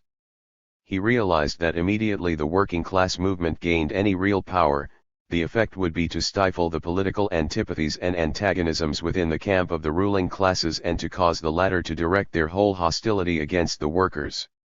He showed the deep difference between bourgeois and proletarian emancipation when he pointed out that the one sprang from social well-being and the other from social misery. The bourgeois revolution was caused by the isolation from the political commonwealth and the state, whilst the proletarian revolution was caused by the isolation from humanity and the real commonwealth of humanity. The isolation from the latter was incomparably more thorough, more intolerable, more terrible, and more innately contradictory than isolation from the political commonwealth, and therefore the liquidation of this isolation, even as a partial phenomenon represented by the revolt of the Salesian weavers, meant incalculably more, just as the human being was more than the citizen, and human life more than political life. Marx's views on the revolt of the Salesian weavers were thus fundamentally different from those of Ruge. Consider only the Song of the Weavers, the striking, trenchant, ruthless, and powerful way in which the proletariat hurls the battle cry of its antagonism against the society of private property. The Salesian revolt began where the French and English insurrections ended, with the consciousness of the proletariat as a class. The whole action was of this character. Not only did it destroy machinery, the rival of the workers, but also the merchants' records, their property titles. In the beginning at least, all other movements were directed exclusively against the industrialists, against the visible enemy, but this movement was also directed against the banker, the invisible enemy. And finally, no English insurrection was carried out with the same courage, deliberation, and persistence. In this connection Marx also refers to the brilliant writings of Weitling, who often excelled Proudhon in theory although he remained behind him in practice. Can the bourgeoisie, its philosophers and scribes included, show us a work on its own emancipation, political emancipation, comparable to Weitling's guarantees of harmony and liberty? When one compares the sober and subdued mediocrity of German political literature with this incomparably brilliant debut of the German worker, and when one compares the undersized and down-at-heel political shoes of the German bourgeoisie with the giant boots of the youthful proletariat, one is entitled to prophesy the frame of an athlete for this neglected son of Germany. Marx declared that the German proletariat was the theoretician amongst the European proletariats, as the English proletariat was their economist and the French proletariat their politician. Marx's verdict on Weitling's writings has been confirmed by the judgment of posterity. For their time they were brilliant achievements, and their brilliance was enhanced by the fact that the German journeyman tailor prepared the way for an understanding between the working class movement and socialism before Louis Blanc, Cabet, and Proudhon, and more effectively. However, Marx's historical estimation of the revolt of the Salesian weavers seems extraordinary to us today. He read tendencies into it which were certainly not present, and Ruge seems to have estimated the revolt more correctly when he declared it to be no more than a hunger revolt without any deeper significance. However, as was the case with regard to their earlier dispute about Herweg, so here we see again that to be formally in the right is the failing of the Philistine against genius, and that in the last resort a great heart always triumphs over a narrow mind. The meager handful of artisans referred to disdainfully by Ruge, but zealously studied by Marx, were organized in the League of the Just, which had developed in the 30s from the French secret societies and out of their final defeat in 1839. This defeat had been a good thing for the organization because its dispersed elements reassembled not only in their old center, Paris, but also in England and Switzerland, where the freedom of meeting and association offered them more room for development, so that these slips from the old trunk began to develop more powerfully than the mother tree. The Paris organization was led by Hermann Uerbeck of Danzig, who was entangled in Cabet's moralizing utopianism and had translated Cabet's Utopia into German. Weitling, who led the agitation in Switzerland, proved himself the intellectual superior of Uerbeck, whilst the London leaders of the League, the watchmaker Joseph Moll, the shoemaker Heinrich Bauer, and Karl Schapper, a former student of forestry who earned his living sometimes as a compositor and sometimes as a teacher of languages, also proved themselves superior to Uerbeck, at least in revolutionary determination. Marx probably first heard about these three real men from Engels, who, when he visited Marx in September 1844, while passing through Paris, spoke of the deep impression they had made on him. During the 10 days Engels stayed in Paris, much of his time was spent in the company of Marx, and they had an opportunity of confirming the far-reaching agreement in their ideas which had already revealed itself in their contributions to the Deutsche Französische Jahrbuch. In the meantime, their old friend Bruno Bauer had turned against these ideas and published a criticism in a literary publication he had founded. The two learned of this attack whilst they were together and immediately decided to answer it. Engels sat down at once and put all he had to say about the matter on paper, but in accordance with his character Marx went much more deeply into the matter than they had originally planned, and in several months of hard work he produced a work of over 300 pages. With the conclusion of this work in January 1845 his stay in Paris also came to an end. After taking over the editorship of the Vorwärts, Bernays had energetically continued his attacks on the Christian Germanic simpletons in Berlin, and there was no lack of lèse-majesté in the paper, whilst Heine shot one barbed arrow after the other against the new Alexander in the Palace of Berlin. It was not long before the legitimate monarchy in Germany petitioned the non-legitimate bourgeois monarchy in France for the use of the police cudgel against the Vorwärts, but Guizot proved hard of hearing. Despite his reactionary opinions he was a man of some culture, and in addition he had no desire to play the myrmidon to Prussian despotism and thus court the scorn and contempt of the opposition at home, but he became more complacent when the Vorwärts published a nefarious article on the attempt made by Mayer Tschek on the life of Frederick William IV. After a discussion in the cabinet, Guizot agreed to take action against the Vorwärts on 2 counts, the prosecution of the responsible editor for not having deposited a sufficient bond with the authorities and his indictment on a charge of incitement to regicide. The Berlin government agreed to the first proposal, but when it was carried into execution it proved ineffective. Bernays was sentenced to 2 months' imprisonment and fined francs for his failure to comply with the deposit provisions, but the Vorwärts immediately announced that in the future it would appear as a monthly, and in this way it completely circumvented the deposit law. The Berlin government would not hear of the second proposal, in all probability in the well-founded fear that the jurymen of Paris would show little inclination to strain their consciences on behalf of the King of Prussia, but it continued to lodge complaints and finally it demanded the expulsion of the editors and contributors of the paper from France. After long negotiations Guizot agreed. It was assumed at the time, and Engels repeated the charge in his speech at the grave of Frau Marx, that Guizot was won over by the inglorious mediation of Alexander von Humboldt, who was related by marriage to the Prussian Minister for Foreign Affairs. Lately attempts have been made to clear Humboldt's memory of this charge on the ground that the Prussian archives contain no reference to any such mediation. That, however, is hardly enough because, first of all, the archives are known to be incomplete and, secondly, it is not usual for such matters to be committed to writing. All that the archives prove is that one of the decisive acts in the affair took place behind the scenes. The Berlin government had been irritated chiefly by Heine, who had published in the Vorwärts 11 of his sharpest satires on the situation in Prussia and in particular on the king, but for Guizot, Heine represented the most ticklish point in the whole disagreeable business. He was a poet with a European reputation, and the French people regarded him almost as a national poet. Naturally, Guizot could not explain these difficulties direct to Berlin, and therefore a little bird seems to have made some mention of the matter to the Prussian ambassador in Paris, for on the 4th of October he suddenly reported to Berlin that it was very doubtful whether Heine, who had published only 2 of his poems in the Vorwärts, was a member of the editorial staff of the paper, and at last the authorities in Berlin understood.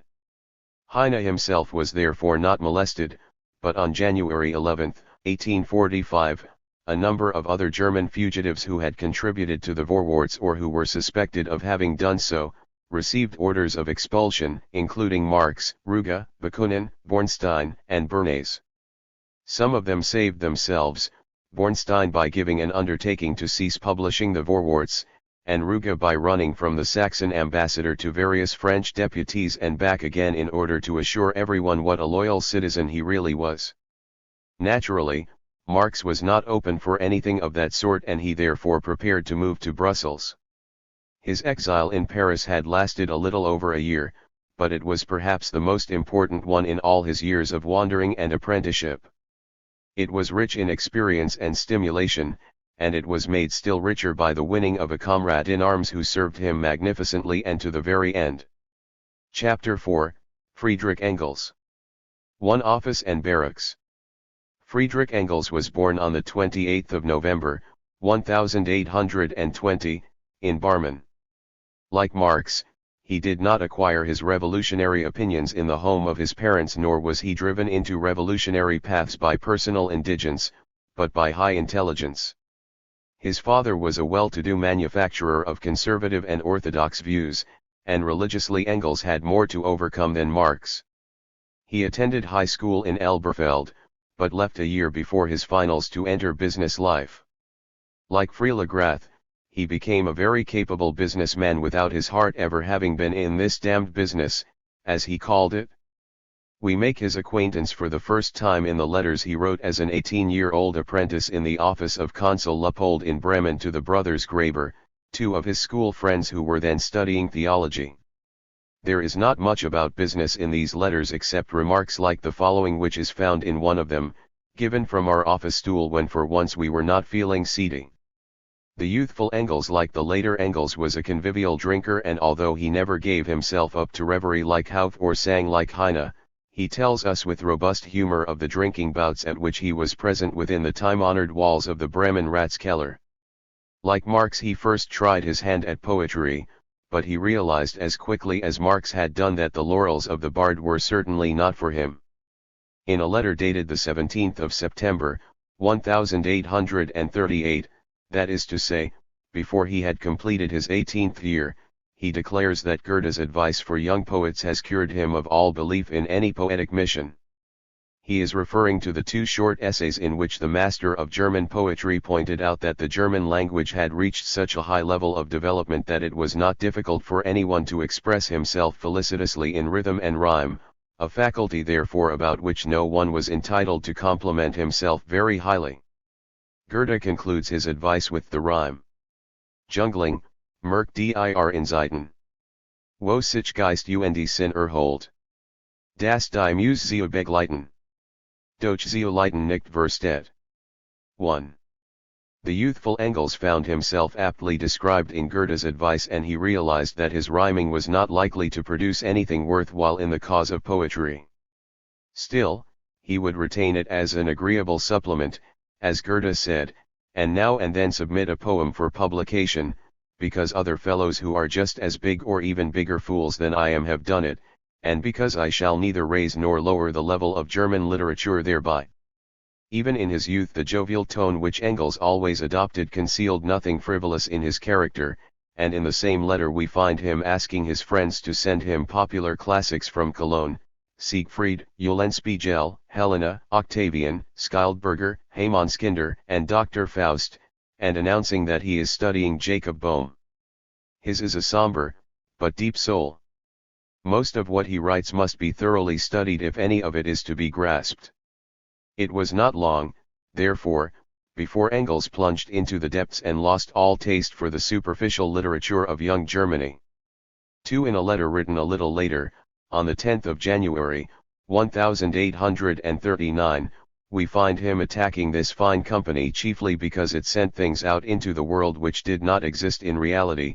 This fellow Theodore Munt is scribbling a fine lot of rubbish about Demoiselle Taglioni, who gives dance interpretations of Goethe's poetry. He decks himself in fine feathers borrowed from Goethe, Heine, Rahel, and Stieglitz, and writes precious nonsense about Bettina, but all of it is so modern that it must be a pleasure for any snapper up of trifles or for any vain and lascivious young lady to read it. And Heinrich Laub. The fellow churns out one non-existent character after the other, travel stories which are no travel stories, nonsense on top of nonsense. It is awful. Engels found that the new spirit in literature dated from the thunderclap of the July Revolution, which he declared was the finest expression of the will of the people since the War of Liberation. The most prominent representatives of this new spirit were Beck, Grun, Lenau, Immermann, Platen, Born, Heine and Gutzkow, placing the latter with sure judgment above the other lights of young Germany. According to a letter of May 1, Engels contributed an article to the Telegraph, a publication issued by this quite capital and excellent fellow 3, but he requested the strictest discretion from the editor as otherwise he feared he might get into a hellish scrape. The tirades about freedom delivered by young Germany did not deceive Engels concerning the aesthetic inferiority of its literary products, but he was inclined to be no more tolerant on that account of the orthodox and reactionary attacks on it.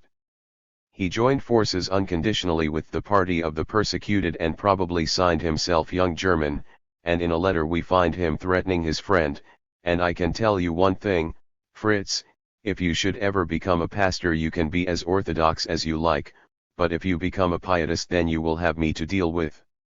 His particular preference for Born was probably due to similar reflections, and in the opinion of the young Engels Born's attack on the informer Menzel was stylistically the finest production in Germany, whilst Heine had to be content with an occasional reference such as "smutty fellow."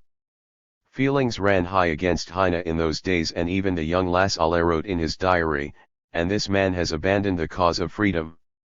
This man has torn the Jacobin cap of liberty from his head and pressed a Gallowand hat upon his noble locks." However, neither Born nor Heine, nor any other poet guided Engels into the path his life finally took, and his fate alone molded him into the man he became. He was born in Barmen, one of the strongholds of German Pietism, and lived in Bremen, the other. His liberation from these bonds marked the beginning of that great struggle for emancipation which filled his whole life. Still struggling with the beliefs of his childhood, we find him speaking with unusual gentleness, "I pray every day, indeed almost all day, for truth, and I have done so ever since I began to doubt, but still I cannot go back to your belief. The tears are welling up as I write. I am deeply moved, but I feel that I am not lost, that I shall find my way to God, for whom I long with my whole heart. And that is also a manifestation of the Holy Ghost, my life on that, and if the Bible says the contrary 10,000 times." In these mental struggles Engels developed from Hengstenberg and Krummacher, the leaders of contemporary orthodoxy, to David Strauss, putting up on the way for a while with Schleiermacher, but seeking temporary support from him rather than a permanent basis. And then he confessed to his theological friends that there could be no going back for him. An upright rationalist might be able to abandon his natural explanation of miracles and his shallow moralizing in order to crawl back into the straitjacket of orthodoxy, but philosophic speculation could never descend from snow-capped peaks flooded with the glory of the morning sun into the misty valleys of orthodoxy. I am on the point of becoming a Hegelian.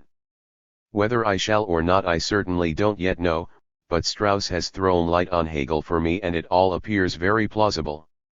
The fellow's philosophy of history is in any case thoroughly after my own heart. Engels' breach with the church then led him direct to political heresy. The young Hotspur exclaimed after a clerical speech in praise of the King of Prussia, the man responsible for the demagogue hunt, "I expect something good only of that prince whose head is sore from the buffets of his people and whose palace windows are crashing in under the stones of the revolution." With such ideas Engels was of course already far beyond Gutzkow's telegraph and in the orbit of the Deutsche Jahrbucher and the Rheinische Zeitung. He contributed occasionally to both these publications, whilst he was in Berlin serving his year with the Artillery Guards from October 1841 to October 1842, quartered in the Kupfergraben barracks not far from the house in which Hegel lived and died. Probably out of consideration for the feelings of his conservative and orthodox family, he had adopted the pen name of Friedrich Oswald, and whilst he was wearing the king's uniform he was compelled to retain it for still more cogent reasons. On the 6th of December, 1842, Gutzkow wrote a consoling letter to a writer whom Engels had sharply criticized in the Deutsche Jahrbucher.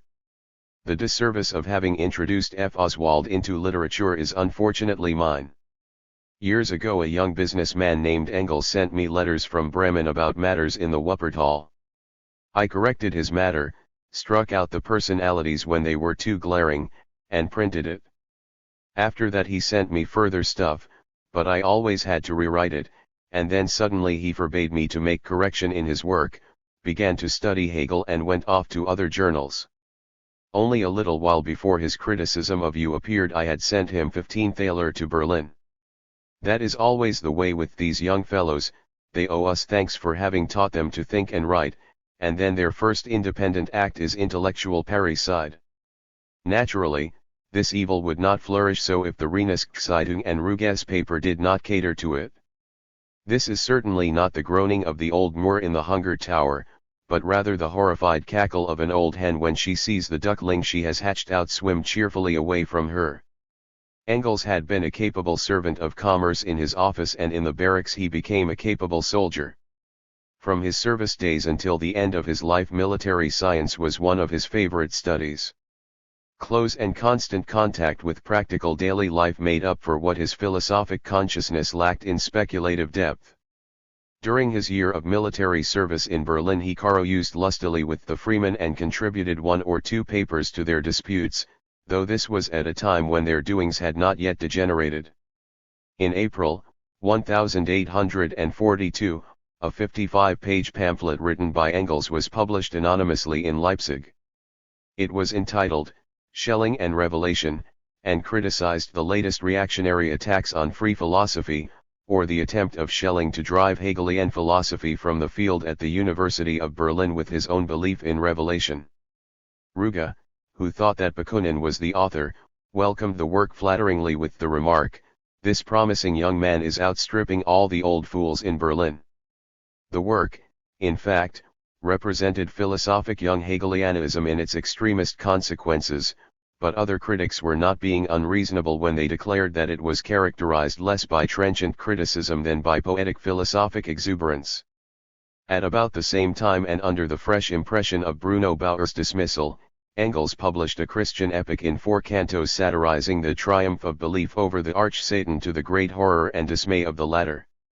It was published in Neumünster near Zurich, and in it Engels made full use of the privilege of youth to despise carping criticism.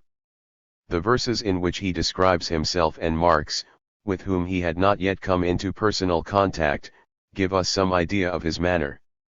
Doch der am weitsten links mit langen Bienentazet. Ist Oswald, grau beraucht und Flurfarb behoset. Auch innen Flurhoft, Oswald der Montagnard. Der Wurzel heeft test mit und auch mit Haar. Spielt ein Instrument, das ist die Guillotine. Auf ihr begleitet Stettin Cavitine. Stets taunt das Hollenlied, stets brüllt den Refrain. Forme vos Bataillons. Auxiliary Armes, cito Jens. Jajet hinterdrehen mit wildem Ungestum. Ein Schwarzer Kerl aus Trier, ein Markhaft Ungedum. Gehut, Hupfitnicht, springet auf den Hacken. Und Raiset Voller wat und gleich als Wold packen. Das White Himmelzelt und Zeuder Erdizin. Streckt die Armsenweis in die Luft hin. Gebalt die Bosfaust, so tobt Sender Rassen. Als wenn in bei dem Skopfzentos Teufel fasten. 4. When his year of military service was at an end in September 1842, Engels returned home and 2 months later left for England to become a clerk in the office of the big spinning firm of Ehrman and Engels, in which his father was a partner. On his way to England he passed through Cologne and made the acquaintance of Marx in the editorial offices of the Rheinischen. However, this first meeting was cool, for Marx was about to break off relations with the Freemen, and he regarded Engels as one of their supporters, whilst Engels was prejudiced against him by letters from the brothers Bauer. To English civilization.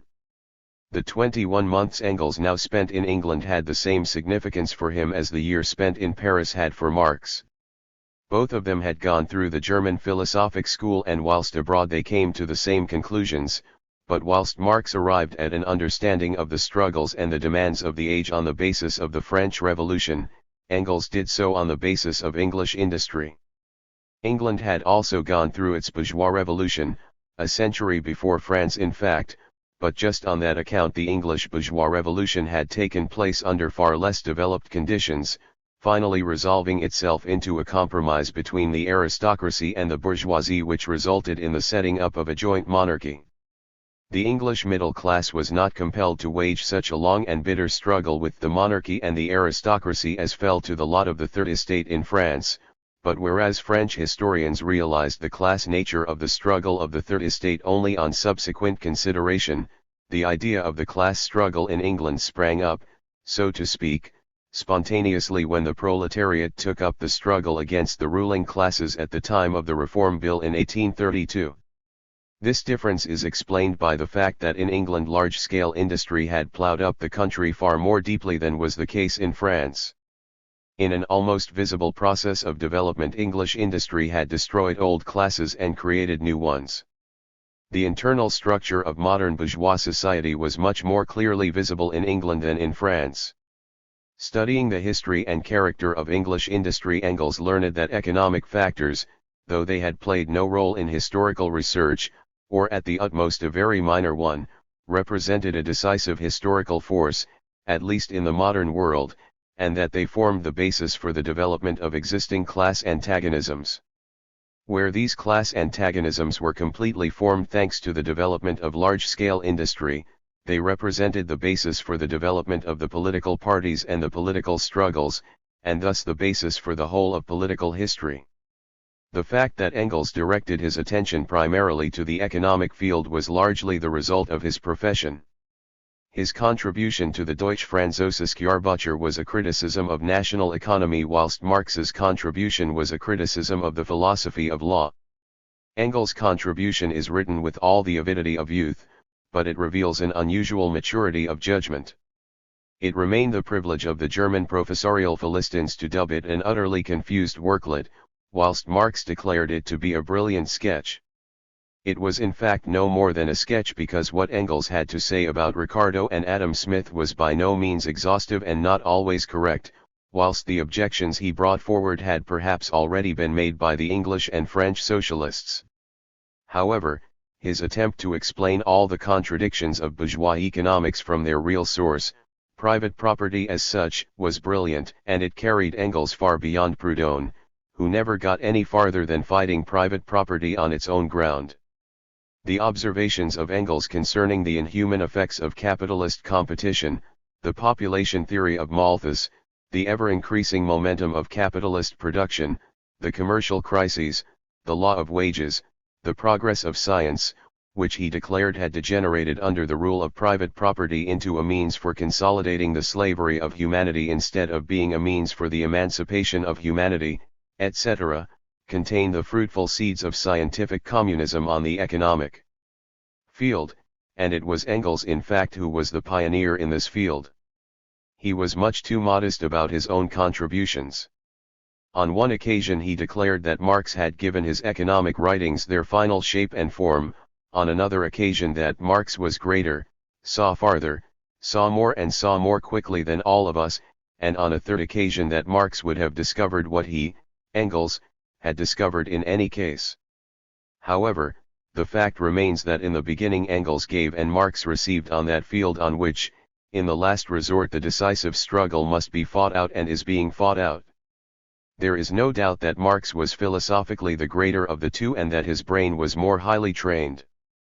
If one cares to seek amusement in a childish game of ifs and whens with no relation to serious historical research, then one may let one's imagination loose on the question of whether Engels could have solved alone the problem which both men solved, whether he could have solved it in its more complicated French form in the way that Marx did.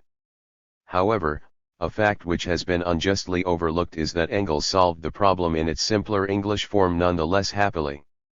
If one regards his criticism of political economy exclusively from the economic standpoint, then it is open to certain objections, but that which gives it its essential character and makes it a fundamental advance in economic knowledge is the treatment its author owes to the dialectical school of Hegelian philosophy.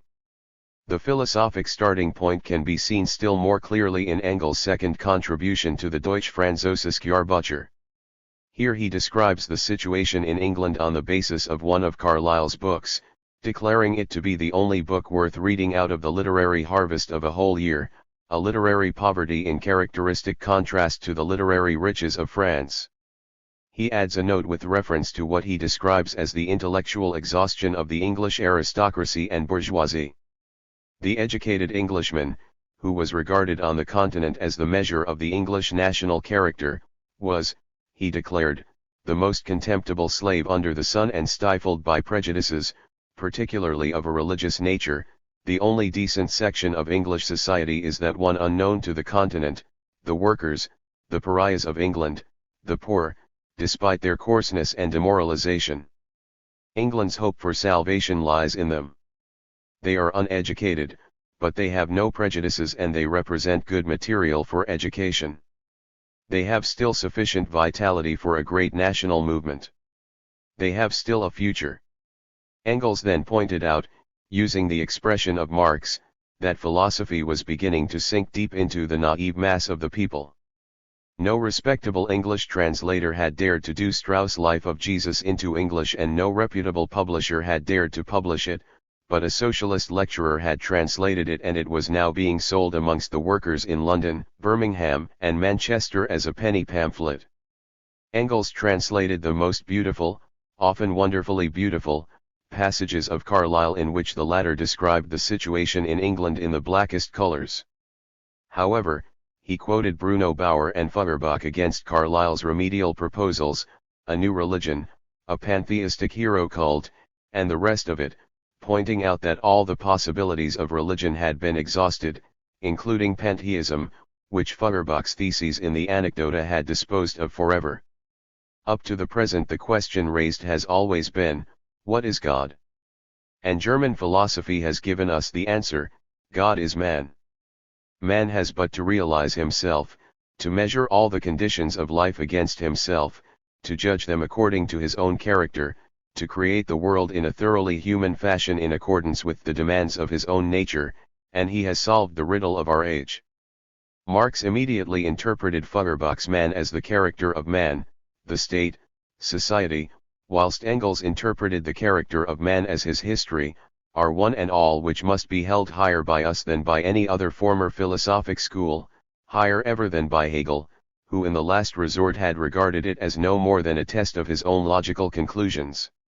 It is extremely interesting to study in detail in the contributions which Marx and Engels made to the Deutsche Französische Jahrbuch how the same ideas developed, colored in the one case by the light of the French Revolution and in the other case by the light of English industry, the two great historic transformations from which the history of modern bourgeois society dates, but essentially the same.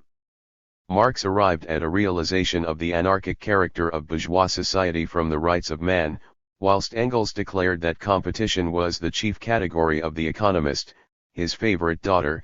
What are we to think of a law which can come into operation only as a result of the periodical revolutions of commercial crises? It is simply a natural law based on the unconsciousness of the parties concerned. Marx came to the conclusion that the emancipation of humanity would be achieved only when man had become a social being through the organization of his forces propres as social forces, whilst Engels declared, produce consciously as men and not as atomized individuals without social consciousness, and you will have overcome all artificial and untenable contradictions. One observes that the agreement between the conclusions of Marx and Engels extends almost to the letter. 3. The Holy Family.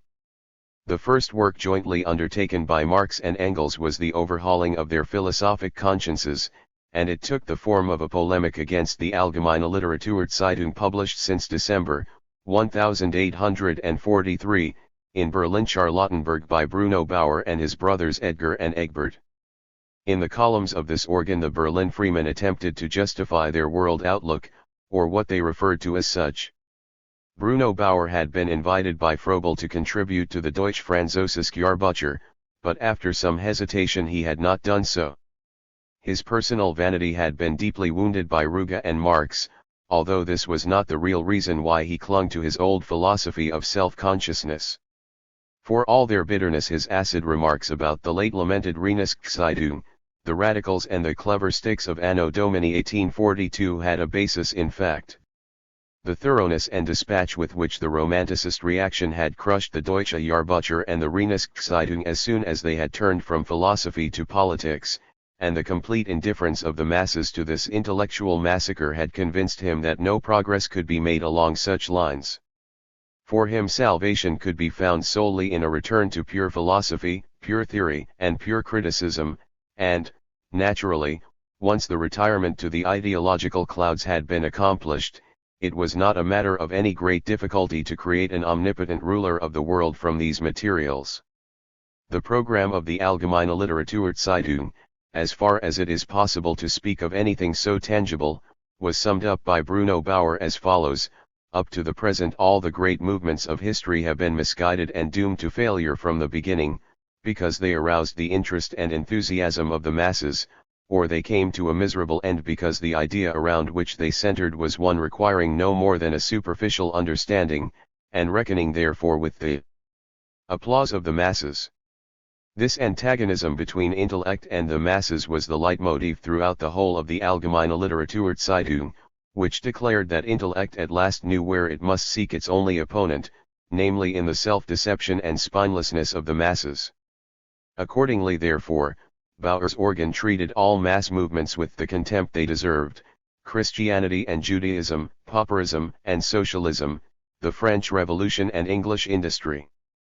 Engels was almost too polite about it when he wrote, "Its decayed and shriveled Hegelian philosophy is like an old hag whose body has withered to a revolting caricature of its former self, but who still decorates and bedizens herself and leers around in the hope of finding a suitor," for in the Allgemeine Literaturzeitung Hegelian philosophy was reduced to an absurdity. When Hegel declared that the absolute idea as the creative world spirit came to consciousness in the philosopher only subsequently, he meant only that the absolute idea apparently made history in the imagination, and he expressly forestalled the misunderstanding that the philosophic individual himself was the absolute idea. However, the Bauers and their disciples regarded themselves as the personal incarnation of criticism and of the absolute idea consciously living in them as the world spirit as against the rest of humanity. Such vaporings were bound to disperse rapidly even in the philosophic atmosphere of Germany, and in fact the Allgemeine Literaturzeitung met with a very tepid welcome even amongst the freemen. Neither Koppen, who maintained a reserved attitude, nor Stirner cooperated, and in fact Stirner was secretly preparing an attack on it. Mayen and Ruttenberg also held themselves aloof, and with the one exception of Faucher, the Bauers had to content themselves with the third-raters amongst the freemen, a certain Jungnitz and a pseudonymous Zeliga, a Prussian lieutenant named von Zeichlinski who lived to a ripe old age and died in 1900 as a general of infantry. Within a year the whole hubbub had subsided completely, and by the time Marx and Engels took the field against it, the Allgemeine Literaturzeitung was not only dead but forgotten. This fact was not propitious for their first joint work, a criticism of critical criticism, as they called it themselves, or the Holy Family, as it was called at the suggestion of their publisher. Their opponents immediately derided them for beating dead donkeys, and when Engels received the first copy of the printed book he declared that although it was a fine piece of work, the sovereign contempt with which it treated critical criticism was in sorry contradiction to its bulk, which was well over 300 pages. Most of it would be lost on the general public, he thought, and it would not meet with general interest. That verdict is much more applicable today than it was even then, but on the other hand it has now an added attraction which it did not have then, or at least, not in the same way. After condemning its hair-splitting, its quibbling and the monstrous straining of ideas, a later critic declared that it contained some of the most brilliant revelations of its author's genius, and that in the mastery of its form and the iron compactness of its language it belonged amongst the finest things Marx had ever written. In the passages to which the critic is referring, Marx shows himself a master of that constructive criticism which defeats ideological fantasies with positive facts, which creates whilst it destroys, and builds up whilst it is pulling down. He answers the critical observations of Bruno Bauer on French materialism and the French Revolution with brilliant sketches of these historical phenomena. Dismissing Bauer's talk about the contradiction between intellect and the masses, between the idea and interest, Marx answers coolly, the idea always comes to grief in so far as it is distinct from interest. Every mass interest which found historical expression and entered the world arena as an idea, invariably proceeded far beyond its real limits and identified itself with the interests of humanity as a whole. It was the illusion which Fourier called the tone of every epoch in history. Far from being misguided, the interests of the bourgeoisie gained everything in the revolution of 1789 and met with real success, although the pathos disappeared and the enthusiastic garlands with which it had decorated its cradle faded. These interests were so powerful in fact that they successfully vanquished the pen of a Marat, the guillotine of the terrorists, the sword of Napoleon, the crucifix of the Church and the blue blood of the Bourbons. The bourgeoisie had consummated its wishes of 1789 in 1830 with the difference that by that time its political enlightenment was at an end. It no longer aimed at achieving the ideal state and working for the good of the world and for the general interests of humanity. It recognized its constitutional representative state as the official expression of its exclusive power and as the political expression of its particular interests. The revolution was a failure only in so far as the masses were concerned, for their political idea did not correspond with their real interests, their vital principle was therefore not identical with the vital principle of the revolution, and the real conditions for their emancipation were essentially different from those under which the bourgeoisie could emancipate itself and society. Replying to Bauer's contention that the state holds together the atoms of bourgeois society, Marx declared that they were held together by the fact that they were atoms only in the imagination, in the heaven of their fantasy, whilst in reality they were vastly different from atoms, namely, not divine egoists, but egoistic human beings. Today only crass political ignorance can imagine that bourgeois life must be held together by the state. The truth is that the state is held together by bourgeois life. And Bauer's scorn of the significance of industry and nature for historical knowledge Marx answers by asking whether critical criticism can be said to have arrived even at the beginning of historical knowledge so long as it continues to exclude the theoretical and practical attitude of man to nature, natural science, and industry from the historical movement. As it separates thinking from feeling and the soul from the body, so also does it separate history from natural science and industry, and regards the birthplace of history as being in the hazy cloud formations of heaven rather than in the raw, material production on earth. Just as Marx defended the French Revolution against critical criticism, so Engels defended English history. His particular opponent was young Faucher, who paid rather more attention to earthly reality than any other contributor to the Allgemeine Literaturzeitung. It is diverting to observe how accurately Engels sets forth the capitalist law of wages which 20 years later, when Lassalle adopted it, he was to consign to the depths of hell as a rotten Ricardian law. Engels proved Faucher guilty of many blatant errors. The man did not know in 1844 that the English anti-combination laws had been repealed in 1824, but his own arguments were often dangerously near to hair-splitting, and in one important point he was wrong, though in a different way from Faucher. Faucher scorned the 10-hour bill of Lord Ashley as a superficial slipshod measure which would not lay the axe to the root of the matter, whilst Engels declared that with the whole thoroughness of England it was the expression, though the mildest possible, of a completely radical principle, for it would not only lay the axe to the roots of foreign trade and thus of the factory system, but bite deep into them. At the time Engels, and Marx also, regarded Lord Ashley's bill as an attempt to place reactionary fetters on large-scale industry, although they felt that the conditions of capitalist society would shatter such fetters again and again. In the Holy Family neither Marx nor Engels has completely overcome the philosophic past. In the very beginning of the introduction they quote the real humanism of Feuerbach against the speculative idealism of Bruno Bauer. They recognize unconditionally the brilliant advance of Feuerbach and his great services in having provided the great and masterly fundamentals for a criticism of all metaphysics, and in having set the human being in place of the old lumber and in place of the old eternal philosophic self-consciousness, but they advance again and again beyond the humanism of Feuerbach towards socialism, from the abstract to the historic human being, and in the chaotic and confused world of socialism they find their way about with remarkable acumen. They reveal the secret of that socialist dilettantism on which the satiated bourgeoisie prides itself. Human misery, the utter degradation which must accept alms to live, serves the aristocracy of wealth and education as an amusement, as a means to satisfy its vanity, as a means to gratify its arrogance.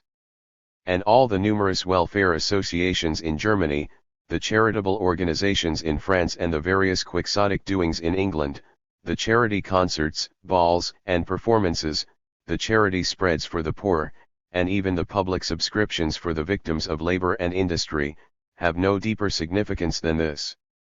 Fourier was the one amongst all the great utopians who contributed most to the ideological content of the Holy Family, but Engels distinguishes between Fourier and Fourierism, declaring that the emasculated Fourierism preached by the Démocratie Pacifique V was nothing more than the social teachings of a section of the philanthropic bourgeoisie. Like Marx, he stresses again and again the importance of historical development and the independent movement of the working class, things which even the greatest of the utopians failed to understand. Replying to Edgar Bauer, Engels declares, critical criticism creates nothing, whilst the worker creates everything, so much so, in fact, that his intellectual creations put the whole of criticism to shame. The English and French workers can give evidence of this.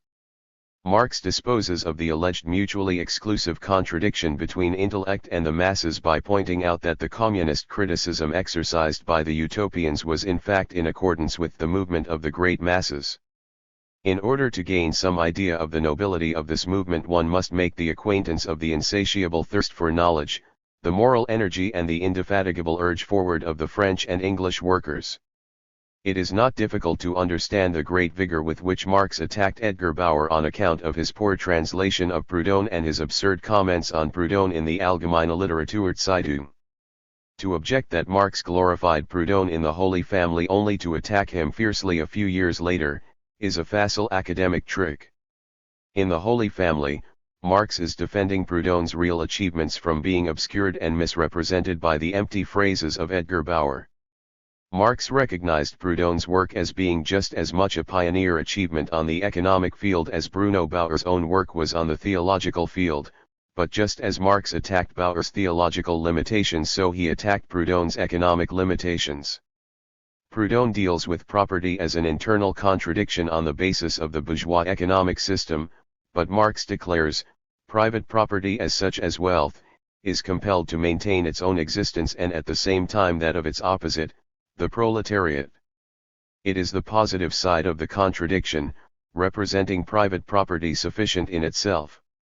The proletariat as such, on the other hand, is compelled to abolish itself and at the same time its conditional antithesis, that which makes it the proletariat.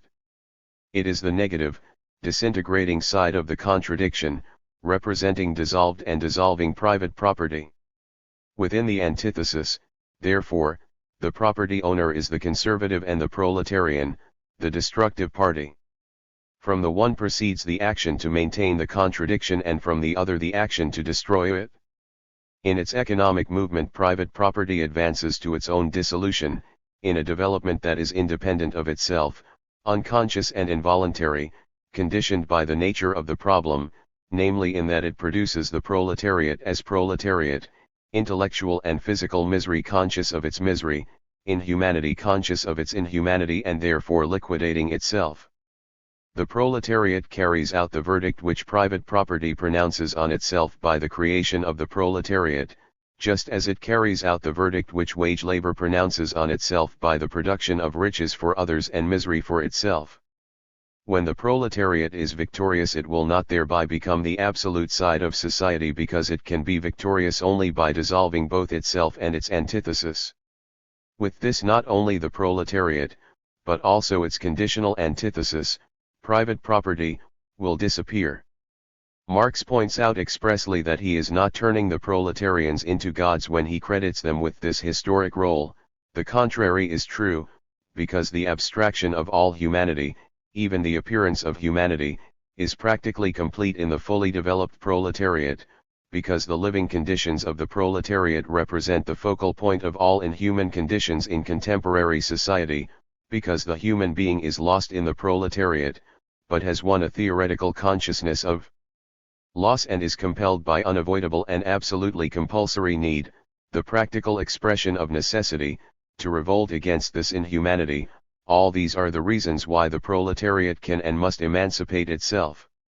However, it cannot emancipate itself without abolishing the conditions which give it life, and it cannot abolish these conditions without abolishing all those inhuman conditions of social life which are summed up in its own situation. It does not go through the hard but hardening school of labor fruitlessly. It is not a question of what this or that proletarian, or even the proletariat as a whole, may imagine for the moment to be the aim. It is a question of what the proletariat actually is and what it will be compelled to do historically as the result of this being. The aim and the historical action of the proletariat are laid down in advance, irrevocably and obviously, in its own situation in life and in the whole organization of contemporary bourgeois society. Again and again Marx lays stress on the fact that large sections of the French and English proletariat are already conscious of the historic task of the proletariat and are striving ceaselessly to develop this conscience to complete clarity. In the Holy Family, the cooling streams which bear fresh water through the fields pass through wide stretches of arid land, and 2 chapters in particular, which deal with the incredible wisdom of the worthy Zaliga, put the patience of the reader to a severe test. The fairest estimate of the work is to regard it as an improvisation, as apparently it was. Just at the time when Marx and Engels were getting to know each other personally, the 8th number of the Allgemeine Literaturzeitung arrived in Paris. It contained an attack by Bruno Bauer in a veiled but nonetheless acid form on the conclusions the two had arrived at in the Deutsch-Französische Jahrbucher, and it is possible that the idea occurred to them of answering their old friend in a jovial, mocking fashion and as quickly as possible in a short pamphlet. In any case, Engels immediately sat down and wrote his contribution, which amounted to a little over 16 pages, and was very much astonished when he heard that Marx had extended the answer to over 300 pages. He also felt it to be curious and peculiar that in view of the minor part he had played in the production of the book, his name should appear on the title page together with and even before that of Marx. Marx probably began the work in his usual thorough fashion and then discovered, in accordance with the old all too true proverb, that he had no time to be brief, or perhaps he stretched the matter out in order to take advantage of the provision which exempted books of over 320 pages from the censorship. The authors of the polemic announced that it was only the preliminary to the publication of independent works in which they would discuss, each for himself, their attitude to the newest philosophic and social doctrines. That they were deadly serious in their intentions can be seen from the fact that when Engels received the first printed copy of the Holy Family, he had already completed the manuscript of the first of these independent writings. For a fundamental socialist work. The manuscript which Engels had completed was The Condition of the Working Class in England in 1844, and it was published in the summer of 1845 in Leipzig by Wigand, who had been the publisher of the Deutsche Jahrbucher and had published Stirner's Ego and his own a few months before. As the last offshoot of Hegelian philosophy, Stirner slid into the shallow wisdom of capitalist competition, whilst Engels in his book laid the basis for those German theorists who had developed to communism and socialism as a result of Feuerbach's dissolution of Hegelian speculative philosophy, and who represented the majority. He described the conditions of the English working class in all their ghastly reality, a reality typical of the rule of the bourgeoisie. When Engels reissued his book almost 20 years later, he called it a phase in the embryonic development of modern international socialism and added, just as in the earlier stages of its development the human embryo still shows the gill formations of our forefathers, the fish, so this book betrays everywhere the signs of the origin of modern socialism from one of its forefathers, German classic philosophy. This is true, but with the modification that these signs are much weaker than they were in Engels' contributions to the Deutsche Französische. This time neither Bruno Bauer nor Feuerbach is mentioned, and Franz Stirner only occasionally, and then in order to make game of him a little. The influence of German philosophy on this book must be considered as definitely progressive and no longer retrograde. The real value of the book lies less in the descriptions it gives of the proletarian misery which developed in England as a result of the capitalist mode of production, for in this respect Engels had numerous predecessors, Buret, Gaskell, and others, from whom he quoted freely. And it is not even the burning indignation against a social system which subjected the working masses to such terrible sufferings, or the moving and graphic descriptions of those sufferings and the deep and heartfelt sympathy with the victims, which give the book its special character. The most admirable and at the same time the most noteworthy historical feature of the book is the thoroughness with which the 24-year-old author understands the spirit of the capitalist mode of production and succeeds in explaining from it not only the rise, but also the decline of the bourgeoisie, not only the misery of the proletariat, but also its salvation.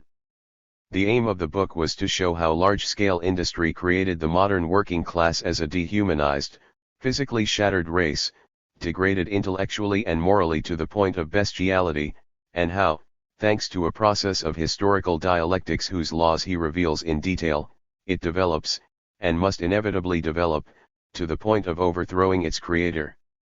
The rule of the proletariat in England, it declared, would come about as the result of the amalgamation of the working class movement with socialism. Such an achievement as this book represented could only have been the work of one who had mastered Hegelian dialectics until they had become second nature and who had placed them squarely on their feet instead of leaving them upside down. The book therefore became one of the foundation stones of socialism as its author had intended. However, the great interest which it aroused on its publication was not due to this, but rather to the matter with which it dealt. One of the academic bigwigs observed with comic vanity that the book made socialism fit for the university, but this was true only in the sense that this or that professor broke a rusty lance against it. Above all, the learned critics swelled with pride when the revolution which Engels observed on the threshold of England did not materialize, but 50 years later he declared imperturbably that the astonishing thing was not that this or that prophecy made in youthful ardor did not come to pass, but that so much had come about although at the time he had seen it in the much too near future. Today the youthful ardor which saw many things in the much too near future is not the least attraction of this pioneering book. Without its shadows its light would be unthinkable. The eye of genius which descries the shape of the future from the present sees coming things more clearly and, therefore, nearer than the eye of common sense, which has difficulty in getting used to the idea that the steaming soup need not inevitably appear on the table just at dinner time. However, there were other people in England besides Engels who saw the revolution approaching, including even the Times, the chief mouthpiece of the English bourgeoisie, but in this case an uneasy conscience saw only devastation and slaughter in the revolution, whilst the social eye of Engels saw new life springing from the ashes. Engels' youthful ardor found expression apart from this book. During the winter of 1844-45, whilst it was still on the anvil, he had other irons in the fire. Apart from the continuation of the book, which was to be only the first section of a larger work on the social history of England, he proposed to issue a socialist monthly together with Moses Hess, a library of foreign socialist authors, a critique of Liszt, and other things as well. His plans often coincided with those of Marx and he tirelessly urged on the latter, finish off your economic work finally, even if you are not completely satisfied with it. It doesn't matter. Men's minds are ripe now and we must strike the iron whilst it's hot, time is pressing and therefore see to it that you are finished by April. Do as I do, Set yourself a date by which you must positively be finished and then see to it that it appears in print as quickly as possible. If you can't have it printed there, then try Mannheim or Darmstadt or somewhere else, but the great thing is that it must appear quickly. Engels even consoled himself over the astonishing length of the Holy Family with the idea that it wasn't a bad thing after all. In that way a lot has already seen the light of day which might otherwise have lain in your desk heaven knows how long. How often was he to raise his voice in similar exhortations during the coming years? He was impatient when he urged Marx to complete his work, but he was the most patient helper when genius, engaged in a hard struggle with itself, was at the same time hard pressed by the petty miseries of practical life. As soon as news came to Barman that Marx had been expelled from Paris, Engels opened up a subscription, to divide communistically amongst us all the extra expenses which you have been caused. Reporting the good progress of the subscriptions, he adds, I don't know whether you will find the sum sufficient to set yourself up in Brussels, but I should like to point out that as a matter of course the honorarium which I hope to receive soon, at least in part, for my first English thing is at your disposal with the greatest pleasure. In any case I don't need it myself for the moment because the old gentleman must lend me anything I need, if necessary. The Kurs shall at least not have the pleasure of causing you pecuniary embarrassment as a result of their infamy. And for a generation Engels was tireless in his efforts to rob the canaille of this pleasure. As light-hearted as Engels appears from his youthful letters, he was very far from being frivolous. The first English thing, to which he refers in such an offhand fashion, has since proved its sterling worth for over 90 years. It was an epoch-making work, the first great document of scientific socialism. When he wrote it Engels was 24 years old, and this in itself was sufficient to raise the dust in clouds from the academic bigwigs, but his was not a precocious talent rapidly developed in the clammy heat of a hothouse to wither away rapidly in the open air. His youthful ardor developed from the inexhaustible fire of a great idea which warmed his declining years as it had inspired his youth. And in the meantime he led a quiet and peaceful life in all godliness and respectability in the house of his parents, a life which must have satisfied the most punctilious Philistine. But he soon grew tired of it and only the doleful faces of his parents caused him to have another shot at commerce. In the spring he planned to leave home and go first of all to Brussels. His family troubles were greatly intensified by communist propaganda in Elberfeld Barmen in which he took a lively part. In a letter to Marx he reports that 3 communist meetings had been held with 40 people at the first, 130 at the second and 200 at the third. The thing is a great attraction. People are talking of nothing but communism and we are winning new supporters every day. Communism is a verite in the Wuppertal, indeed, it is a power already. This power afterwards capitulated before a simple police order and the situation was peculiar enough in all conscience. Engels himself reports that only the proletariat remained aloof from this communist movement whilst the stupidest, laziest, and most Philistine people, who normally interested themselves in nothing but their own private affairs, were beginning to become almost enthusiastic about it. All this fitted in badly with what Engels wrote at the same time about the prospects of the English proletariat, but that was typical of the man, a splendid fellow from head to heels, always on the alert, fresh and keen-eyed, tireless, and yet not without a touch of that amiable folly which suits enthusiastic and courageous youth so well. Chapter 5, Exile in Brussels. 1. The German ideology. Driven out of France, Marx went with his family to Brussels. Engels feared that in the end the authorities would make trouble for him in Belgium also, and in fact the trouble came immediately. In a letter to Heine, Marx writes that immediately after his arrival in Brussels he was summoned to the Administration de la Republique to sign an undertaking not to print anything concerning current Belgian politics.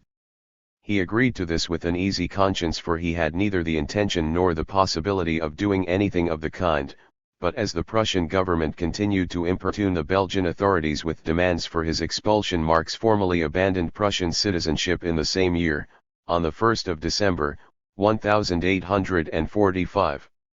Neither at that time nor at any subsequent period did he seek citizenship in any other country, although in the spring of 1848 the provisional government of the French Republic offered him French citizenship in a fashion which did him all honor.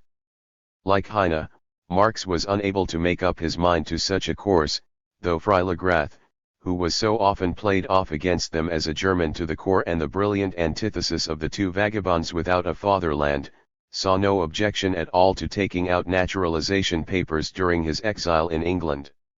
In the spring of 1845, Engels arrived in Brussels and the two friends then went together to England for the purposes of study and stayed there for 6 weeks. Whilst he was in Paris, Marx had begun to occupy himself with McCulloch and Ricardo, and during this visit to England he was able to take a deeper look into the economic literature of the island kingdom, although for the moment he saw only those books obtainable in Manchester and the extracts and writings in Engels' possession. During his first stay in England, Engels had contributed to the New Moral World, the organ of Owen, and to the Northern Star, the organ of the Chartists, and he now renewed old friendships, and together the two friends established many new contacts with the Chartists and Socialists. When they returned from this journey they began a new joint work. We decided, as Marx observed laconically later, to work out our own standpoint together as against the opinions and the ideology of German philosophy, in fact, to settle accounts with our former philosophic conscience. We did this in the form of a criticism of post-Hegelian philosophy. The manuscript, 2 big octave volumes, was already in the hands of a Westphalian publisher when we were informed that altered circumstances rendered publication impossible, whereupon we abandoned our manuscript to the gnawing criticism of the mice. We did so with little regret because our main object had been achieved, we had come to an understanding with ourselves. As a matter of fact, the mice really did get at the manuscript, but its remnants are sufficient to explain to us why its authors were not all too depressed at the misfortune. Their thorough, even all too thorough, settlement of accounts with Bruno Bauer proved a hard nut for their readers to crack, and the 2 big volumes, comprising together about 800 pages, would have been a still harder one. The title of the work was The German Ideology, a criticism of recent German philosophy and its representatives Feuerbach, Bruno Bauer, and Stirner, and a criticism of German socialism and its various prophets. Speaking from memory, Engels declared later that the criticism of Stirner was no less voluminous than Stirner's own book, and the examples which have since been published indicate that Engels' memory was thoroughly reliable. The work is a still more discursive super-polemic than the Holy Family even in its most arid chapters, and the oases in the desert are still more rare, though they are by no means entirely absent, whilst even when dialectical trenchancy does show itself it soon degenerates into hair-splitting and quibbling, some of it of a rather puerile character. It is true that our taste in these matters is more fastidious today, but that alone is not sufficient explanation, particularly as both Marx and Engels had shown before and have shown since, and showed even at the same time, that they were capable of epigrammatically trenchant criticism and that their style suffered little from prolixity. The decisive factor was that these intellectual struggles took place in a very small circle and most of the combatants were very young. It was the same phenomenon that literary history has observed in Shakespeare and his dramatic contemporaries, a tendency to ride a turn of speech to the death, to give the statements of their opponents as foolish a meaning as possible by literal interpretation or misrepresentation, a tendency to exaggeration and recklessness of expression, all that was not meant for the general public but for the esoteric understanding of the fellow expert. Much that is indigestible or even ununderstandable in Shakespeare's humor today can be explained by the fact that, consciously or unconsciously, he was influenced in his work by considerations of what Greene and Marlowe, Ben Jonson, Beaumont, and Fletcher would think about it. Something of the sort is probably the explanation of the tone which Marx and Engels consciously or unconsciously adopted when dealing with Bauer and Stirner and other of their old companions in the art of purely intellectual gymnastics. What they had to say about Feuerbach would have been much more interesting because it would have been something more than purely negative criticism, but unfortunately this part of the work was never completed. Fairly clear indications of their attitude are given in 1 or 2 aphorisms about Feuerbach jotted down by Marx in 1845 and published a few decades later by Engels. Marx complained chiefly that Feuerbach's materialism lacked an energizing principle, just as he had complained in the same way in his student days about Democritus. This, he declared, was the chief weakness of all previous materialism, the appreciation of the thing, the reality, the sensuality, only in the form of the object or the idea, and not subjectively, not in practice, not in human sensuous activity. In consequence, the active side had been developed by idealism as against materialism, but abstractly only, for naturally idealism knew no real sensuous activity. In other words, when Feuerbach abandoned the whole of Hegel, he had abandoned too much. It was, in fact, necessary to transfer Hegel's revolutionizing dialectics from the realm of thought to the realm of reality. Whilst still in Barman, Engels had written audaciously to Feuerbach in order to win him for communism, and the latter had answered in a friendly tone, but, for the moment at least, in the negative. Feuerbach expected to go to the Rhineland in the summer, and Engels was planning to drum it into him that he must go on to Brussels. In the meantime he sent Hermann Krieg, a pupil of Feuerbach, to Marx, describing him as a splendid agitator. However, Feuerbach did not go to the Rhineland, and his subsequent works showed that it was too late for him to discard his old shell.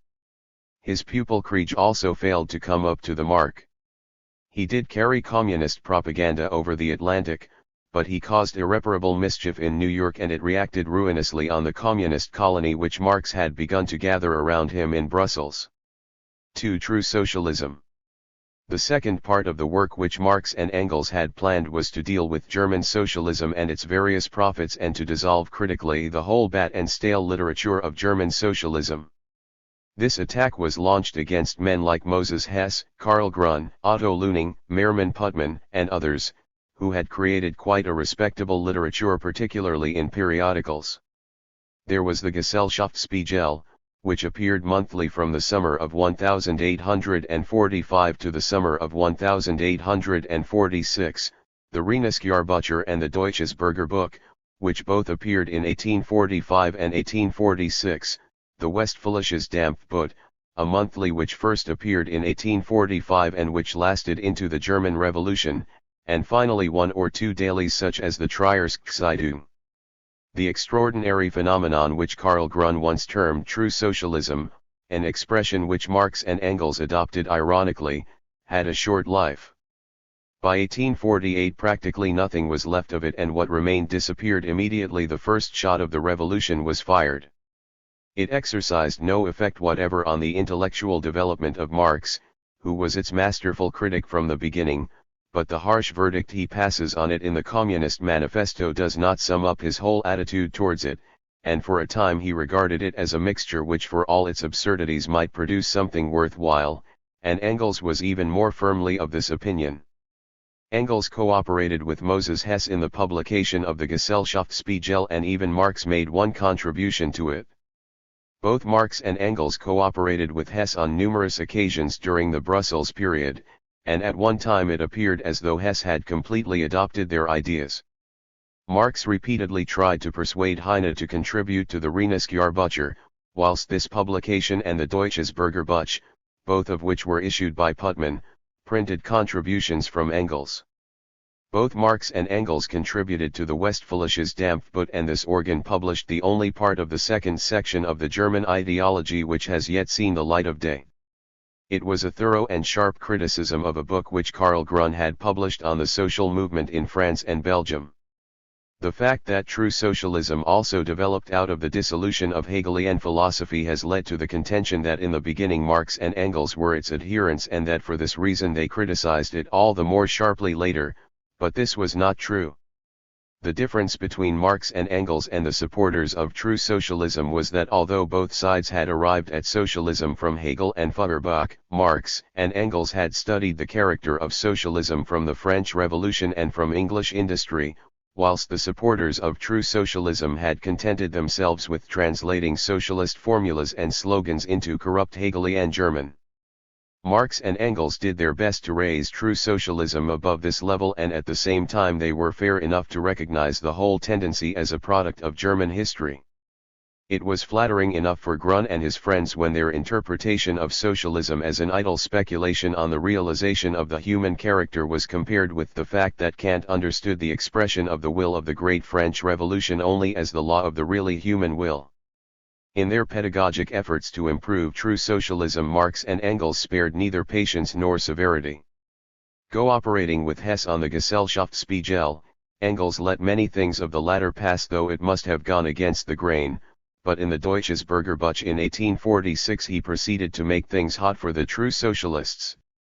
A little humanity, as they have begun to call the thing, a little realization of this humanity, or rather monstrosity, a little about property, at third or fourth hand, a minor proletarian Jeremiad, the organization of labor, the formation of pitiful associations for uplifting the lower classes, plus an all-embracing ignorance of economics and the real nature of society, that is the whole business, and even then it loses the last drop of blood and the last vestige of energy and vitality. Thanks to theoretical impartiality and the absolute calm of thought. And with this tiresome stuff they want to revolutionize Germany, to set the proletariat in movement. To make the masses think and act.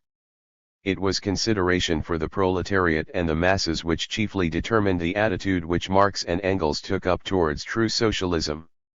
They attacked Karl Grun more violently than any other of its representatives, not only because he in fact offered them the most opportunity, but because, living in Paris, he was causing hopeless confusion amongst the workers there and had won a disastrous influence over Proudhon.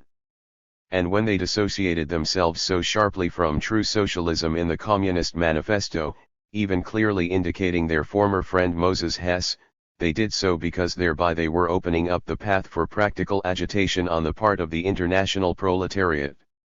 In the same way they were perhaps prepared to forgive true socialism the pedantic naivete with which it took its clumsy elementary exercises so seriously and solemnly, and trumpeted them out into the world in such a blatant fashion, but certainly not its alleged preparedness to support the government. The struggle of the bourgeoisie against pre-March absolutism and feudalism allegedly offered it the desired opportunity for attacking the liberal opposition in the rear. It served the German absolutist governments, with their camp following of parsons, schoolmasters, clod-hopping squires and bureaucrats, as a welcome scarecrow against the threatening advance of the bourgeoisie. It formed the sweetened supplement to the bitter scourge and the volleys of bullets with which the same governments bellaboured the insurrection of the German workers. This was greatly exaggerated in point of fact and quite unjust as far as the persons were concerned. In the Deutsche Französische Jahrbuch, Marx himself had pointed out that the peculiarity of conditions in Germany made it impossible for the bourgeoisie to rise against the government without itself being attacked in the rear by the proletariat. He declared that the task of socialism was to support liberalism where it was still revolutionary and to oppose it where it was already reactionary. In detail, however, this task was not easy to perform. Even Marx and Engels had occasionally defended liberalism as still revolutionary when it was in fact already reactionary, whilst the true socialists sinned in the other direction and condemned liberalism whole and entire, a proceeding which was naturally agreeable to the German governments. The biggest sinner in this respect was Karl Grun, but Moses Hess was not without fault, whilst Otto Luning, who edited the Westfälisches Dampfboot, was perhaps least guilty. In any case, their errors in this respect were committed from foolishness and lack of judgment and not from any desire to support the governments. In the revolution which passed sentence of death on all their illusions they were all without exception on the left wing of the bourgeoisie, not to mention Moses Hess who fought in the ranks of the German social democracy. Not one single man amongst the true socialists went over to the enemy, and of all the shades of bourgeois socialism in their day and since, the true socialists have the best record in this respect. In addition they harbored great respect for Marx and Engels and placed their publications willingly at the disposal of the two friends, even when true socialism came in for a drubbing thereby. It was obviously not secret malice, but a lack of understanding which prevented them slipping their old skin. Unfortunately they subscribed wholeheartedly to the old Philistine idea that things must always go smoothly and without uproar. They felt that a young party could not afford to be particular, and that when discussions became inevitable they should be conducted with all decorum and in the best of taste. In particular they felt that reputations like those of Bauer, Ruge, and Stirner must be treated with respect.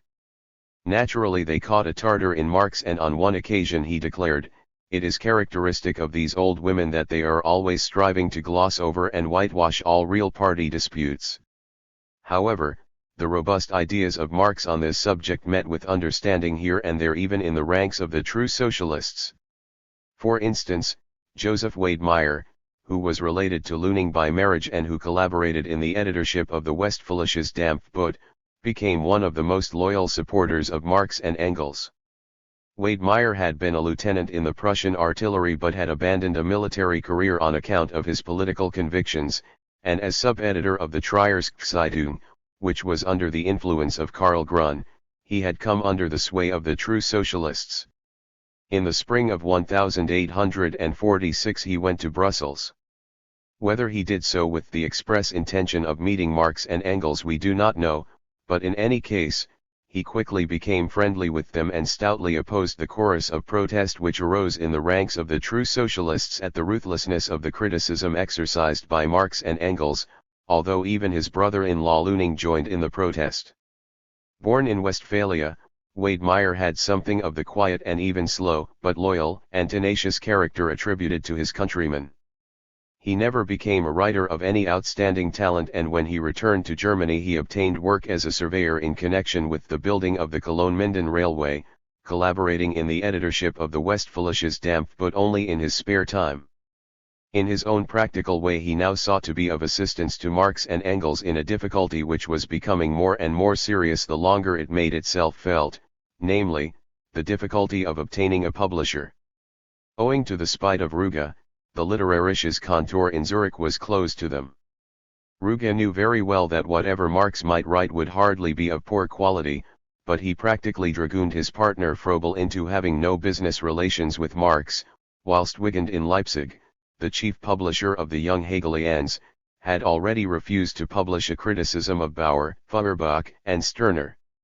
Wade Meyer therefore opened up a welcome prospect when he persuaded two rich communists in Westphalia, Julius Meyer and Kempel, to agree to put up the necessary money to found a publishing house which was to begin its activities with no less than 3 productions, the German Ideology, a library of socialist authors, and a quarterly magazine edited by Marx, Engels, and Hess. However, when it came to the point and the promised money fell due, the two capitalists went back on their word, although they had in the meantime confirmed it to Moses Hess. Business difficulties cropped up just at the right moment to paralyze their spirit of communist self-sacrifice. The result was a bitter disappointment for Marx and Engels, and it was aggravated by the fact that Wade Meyer was unsuccessful in his efforts to place the manuscript of the German Ideology elsewhere. It was now abandoned for good and all to the gnawing criticism of the mice. 3. Weitling and Proudhon. The discussions which now took place between Marx and the two brilliant proletarian theorists who had exercised such an important influence on his early development were incomparably more moving from a human point of view and incomparably more significant politically than Marx's criticisms of the post-Hegelian philosophers and of the true socialists. Weitling and Proudhon were both born in the ranks of the proletariat. Both were blessed with healthy and vigorous characters, both were generously talented, and both were so favored by outward circumstances that they might well have been amongst those rare exceptions which helped to create the Philistine legend that anyone of real talent in the ranks of the working class may rise to the ranks of the possessing classes. Both men scorned to take this path, and instead they remained voluntarily in poverty and devoted themselves to fighting for their class and for their fellow sufferers. They were both well-built men, strong and vigorous, and made to enjoy the good things of life, but instead they gladly suffered the severest privations in order to pursue their aims. A modest bed, often with 3 persons in the same room, a piece of board as a writing desk, and now and then a cup of black coffee, that was the life Weitling was living at a time when his name was already a sound of fear in the ears of the great ones of the earth, and Proudhon was living similarly in a Paris attic, clothed in a knitted woolen jacket with his feet in clattering wooden clogs, at a time when he already enjoyed a European reputation. French and German culture went into the making of both men. Weitling was the son of a French officer, and when he grew old enough he hurried to Paris to study French socialism at the source. Proudhon came from the old Free County of Burgundy, which had been annexed to France under Louis XIV. His associates always declared that he had a German head, and occasionally, a German thick head. But, one way or the other, when he awakened to intellectual activity, Proudhon felt drawn to German philosophy, whose representatives Weitling regarded as nothing but hazy Confucianists, whilst on the other hand Proudhon condemned with extreme severity the great utopians who had meant so much to Weitling. The two men shared the same fame and the same fate. They were the first members of the modern proletariat to provide historical proof of the intellect and vigor of the proletariat, proof that it could free itself, and they were the first to break down the vicious circle in which the working class movement and socialism revolved. To this extent therefore they opened up a new epoch, and their work and their activity were exemplary and exercised a fruitful influence on the development of scientific socialism. No one has praised the beginnings of Weitling and Proudhon more generously than Marx. That which the critical analysis of Hegelian philosophy had given him as the result of speculative thought, he now saw confirmed in real life chiefly by Weitling and Proudhon. Despite all their discernment and farsightedness, however, Weitling never developed beyond the German artisan or Proudhon beyond the French petit bourgeois, and thus they parted from the man who was to complete magnificently what they so brilliantly began. It was the result neither of personal vanity nor obstinate dogmatism, though perhaps both played some role the more the two felt themselves being stranded by the flow of historical development. Their discussions with Marx show that they simply did not grasp what he was driving at.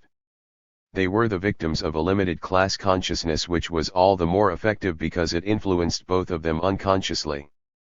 Weitling arrived in Brussels in the beginning of 1846. After his agitation in Switzerland had come to an end, partly owing to internal dissension and partly owing to the exercise of brute force by the authorities, he had left for London, where however, he was unable to get along with the members of the League of the Just. His efforts to save himself from a cruel fate by seeking refuge in prophetic arrogance made matters worse instead of better. Although the waves of Chartist agitation were rising high in England at the time, he did not plunge into the English working class movement, but turned his attention to drawing up a system of thought and speech with a view to founding a world language, and from that time on this became increasingly his favorite fad. He plunged recklessly into tasks for which his capacities and knowledge in no way fitted him, and as a result he fell into an intellectual isolation which separated him more and more from the real source of his strength, the life of his class. His journey to Brussels was certainly the best thing he could do, for if anyone could save him intellectually it was Marx. The latter received him hospitably, and this fact is vouched for not only by Engels, but also by Weitling himself. However, any intellectual agreement between them proved impossible, and at a meeting of communists which took place in Brussels on March 30, 1846, the two came to grips violently. Weitling had irritated Marx extremely, as may be seen from a letter written by the former to Moses Hess. Negotiations were proceeding in connection with a new publishing house, and Weitling insinuated that Marx and his friends were trying to cut him off from the financial sources in order to do well themselves with well-paid translations. Even after this Marx did what he could for Weitling. Writing to Marx on the basis of a report from Weitling, Moses Hess declared in a letter from Verviers on the 6th of May, "It was to be expected from you that your hostility towards him would not go so far as to close your purse hermetically so long as there was still something in it." There was in fact desperately little in it. A few days later Weitling forced matters to the point of an irreparable breach. The propaganda conducted by Krieg in America had not justified the hopes both Marx and Engels had placed in it. The Volkstribune, a weekly newspaper which Krieg issued in New York, carried on fantastic and gushingly sentimental propaganda in a fashion both childish and pompous. This propaganda had nothing to do with any communist principles, and it tended to demoralize the workers utterly. Even worse than this, however, was the fact that Krieg began to send out grotesque letters to rich Americans begging them for financial support for the paper. As he presented himself in America as the literary representative of German communism, Its real representatives had every reason to protest against the compromising association. On the 16th of May, Marx and Engels and their supporters decided to make a detailed protest in a circular to be sent to Krieg's paper for publication and to all their sympathizers. Weitling was the only one who refused to associate himself with the protest, and he sought to justify his attitude with various empty pretexts. The Volkstribune was after all a communist organ, and it was suited to American conditions. The communists had enough powerful enemies in Europe without looking for trouble in America, particularly against their own comrades, etc. However, he was not satisfied with his refusal alone, but wrote a letter to Krieg warning him against those who had signed the protest as cunning intriguers. The League, which is rolling in money, and consists of perhaps a dozen or a score of individuals, has nothing better to do than fight against me, the reactionary. I am to be polished off first, then the others, and finally their friends, whilst in the end, of course, they will cut their own throats. And tremendous sums of money are now coming in for this sort of thing, whilst I cannot even find a publisher. Hess and I are quite alone on this side, but Hess is boycotted also. After that Hess also abandoned the deluded man. Krieg published the protest of the Brussels Communists, and it was also published by Wedemeyer in the Westfälisches Dampfboot. However, Krieg published Weitling's letter, or at least its worst passages, as a sort of antidote, and persuaded the Social Reform Association, a German workers' organization in America which had chosen Krieg's weekly as its organ, to appoint Weitling as editor and to send him the money for the journey. Weitling accepted and disappeared from Europe. In the same month, May, the breach between Marx and Proudhon came nearer.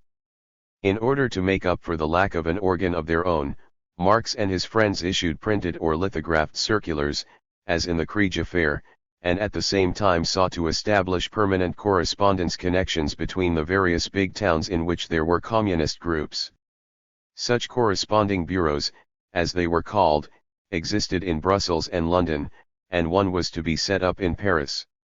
Marx therefore wrote to Proudhon asking him to cooperate. On the 17th of May, 1846, Proudhon sent a letter from Lyons, agreeing, but pointing out that he would be able to write neither often nor much.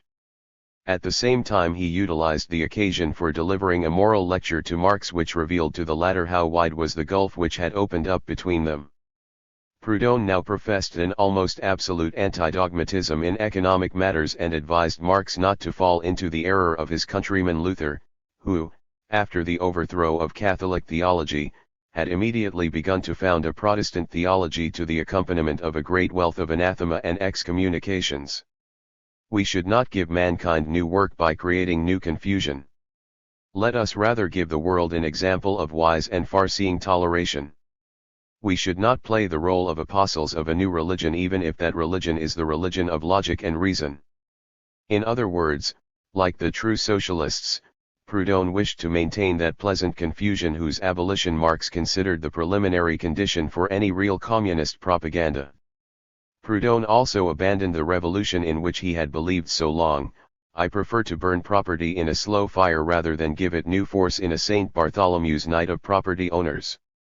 He announced that he had given a detailed explanation of how this problem was to be solved in a work which was already half printed, and promised to submit it to the scourge of Marx's criticism gladly in the expectation of his revenge.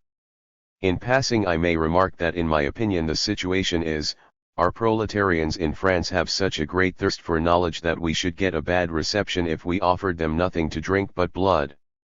Proudhon then defended Karl Grun, against whose misunderstood Hegelianism Marx had warned him.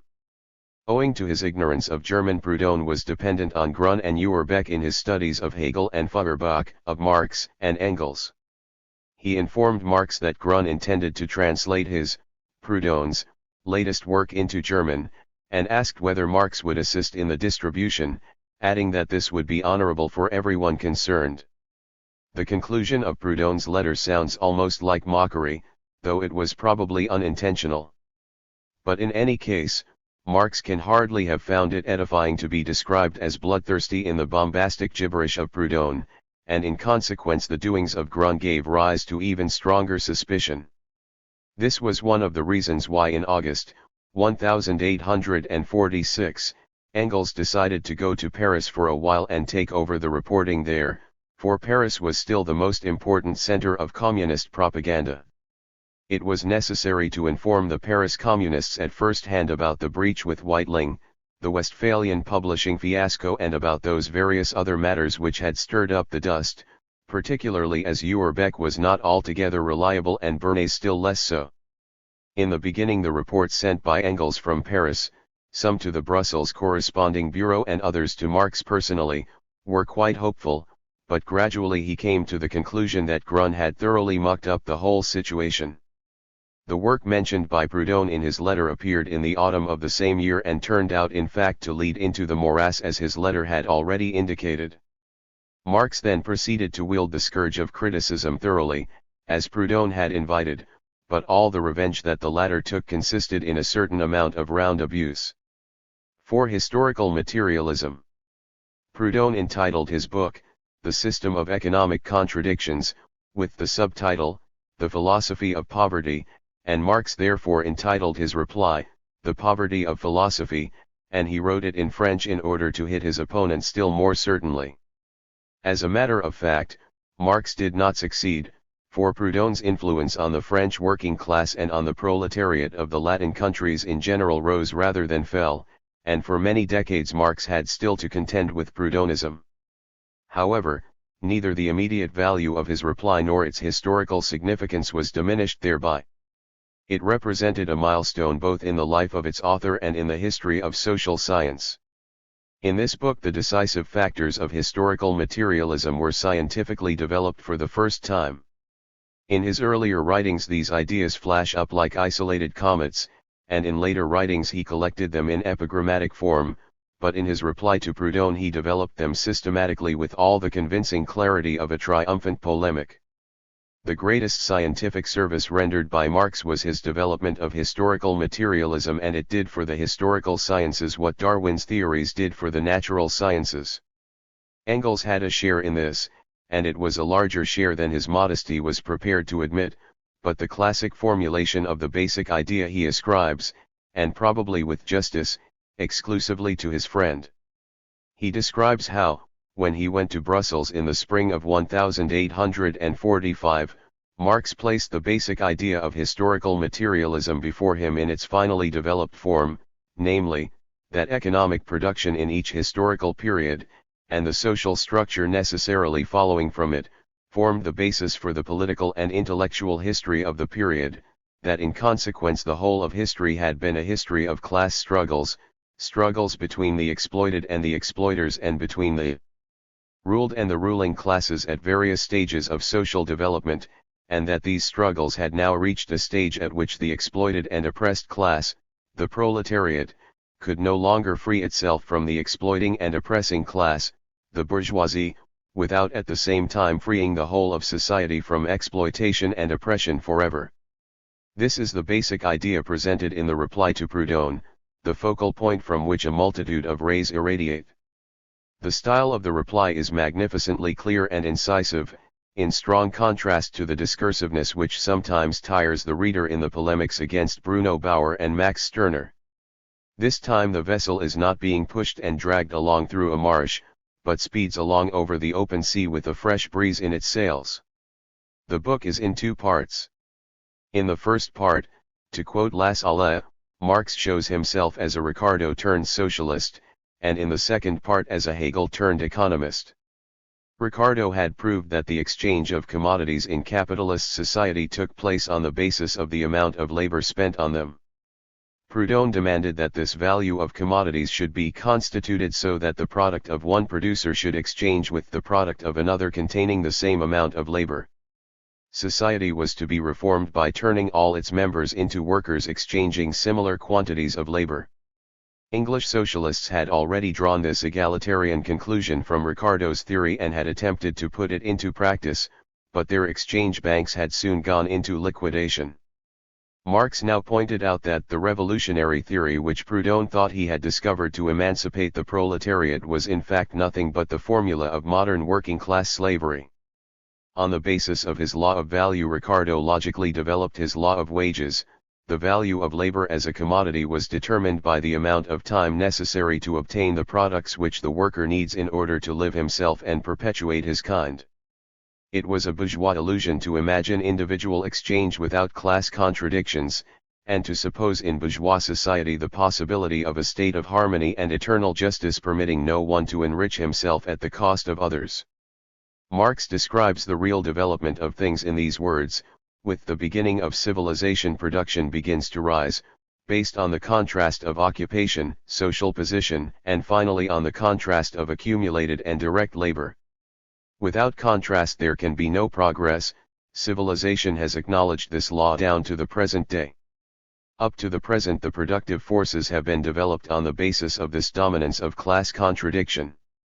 With his theory of constituted value, Proudhon sought to secure for the worker the ever-increasing product of everyday labor resulting from the progress of social labor, but Marx pointed out that the development of the productive forces which permitted the English workers to produce 27 times more in 1840 than in 1770 depended on historical conditions based on class contradictions, the accumulation of private capital, the modern division of labor, anarchic competition, and the wage system. For the production of surplus labor there must be a class which profited and a class which lost. Proudhon put forward gold and silver as the first examples of his constituted value, declaring that they had become money from their sovereign consecration at the hands of sovereigns. Nothing of the sort, answered Marx. Money was not a thing in itself but a social relation and, like individual exchange, it reflected a certain definite mode of production. Indeed, an utter ignorance of history is necessary in order not to know that at all times sovereign rulers have had to submit to economic conditions and have never been able to dictate laws to them. Both political and civil legislation do no more than recognize and record the will of economic conditions. Law is nothing but the recognition of fact. The sovereign seal on money gave it its weight and not its value. Gold and silver fitted to constituted value about as comfortably as a blister. Precisely in their function as tokens of value they were of all commodities the only ones not determined by their costs of production, and could be replaced in circulation by paper money, as Ricardo had long since made clear. Marx hinted at the final aim of communism by pointing out that the correct balance between supply and demand for which Proudhon was looking had been possible only in times when the means of production were limited, when exchange took place within very narrow boundaries, when demand governed supply and consumption governed production. With the development of large-scale industry this had become impossible because industry was compelled by its tools alone to produce in steadily increasing quantities without waiting for demand, and must therefore experience with inevitable necessity and in constant succession the phases of prosperity and depression, crisis and stagnation, new prosperity and so on. In present-day society, in industry which is based on individual exchange, productive anarchy, which is the source of so much evil, is at the same time the cause of all progress. Therefore the alternatives are: 1. Either strives to obtain the correct proportions of former centuries with the means of production of our own day, in which case one is both reactionary and utopian, or one must strive for progress without anarchy, in which case one must abandon individual exchange in order to maintain the productive forces. The second chapter of Marx's reply to Proudhon is even more important than the first. In the first chapter he deals with Ricardo without as yet having won through to complete scientific objectivity towards him. For instance, he still accepts Ricardo's law of wages without reservation. But in the second chapter he deals with Hegel, and there he is in his element. Proudhon had grossly misunderstood Hegel's dialectical method. He held fast to those aspects which had already become reactionary, for instance, that the world of reality is derived from the world of ideas, whilst he rejected its revolutionary aspect, the auto-activity of the idea which formulates both thesis and antithesis in order to develop in the conflict that higher unity which maintains the real content of both aspects by resolving their contradictory forms. He differentiated a good and a bad side in each economic category and then sought for a synthesis, for a scientific formula which would embody the good side and destroy the bad.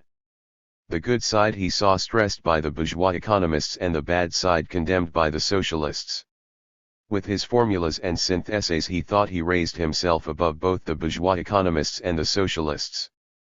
Marx answered this claim in the words, Monsieur Proudhon flatters himself that he has criticized both economics and communism, but in reality he has remained far below either of them, below the economist because as a philosopher with a magic formula in his pocket he imagines himself spared the necessity of going into economic details, and below the socialist because he has neither sufficient insight nor sufficient courage to raise himself, even speculatively, above the bourgeois horizon.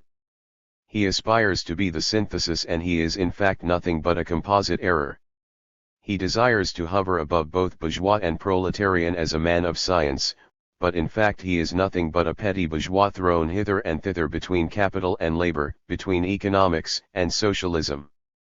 However, one must not confuse the petty bourgeois here with the Philistine, for Marx always regarded Proudhon as a capable man unfortunately unable to go beyond the limits of petty bourgeois society.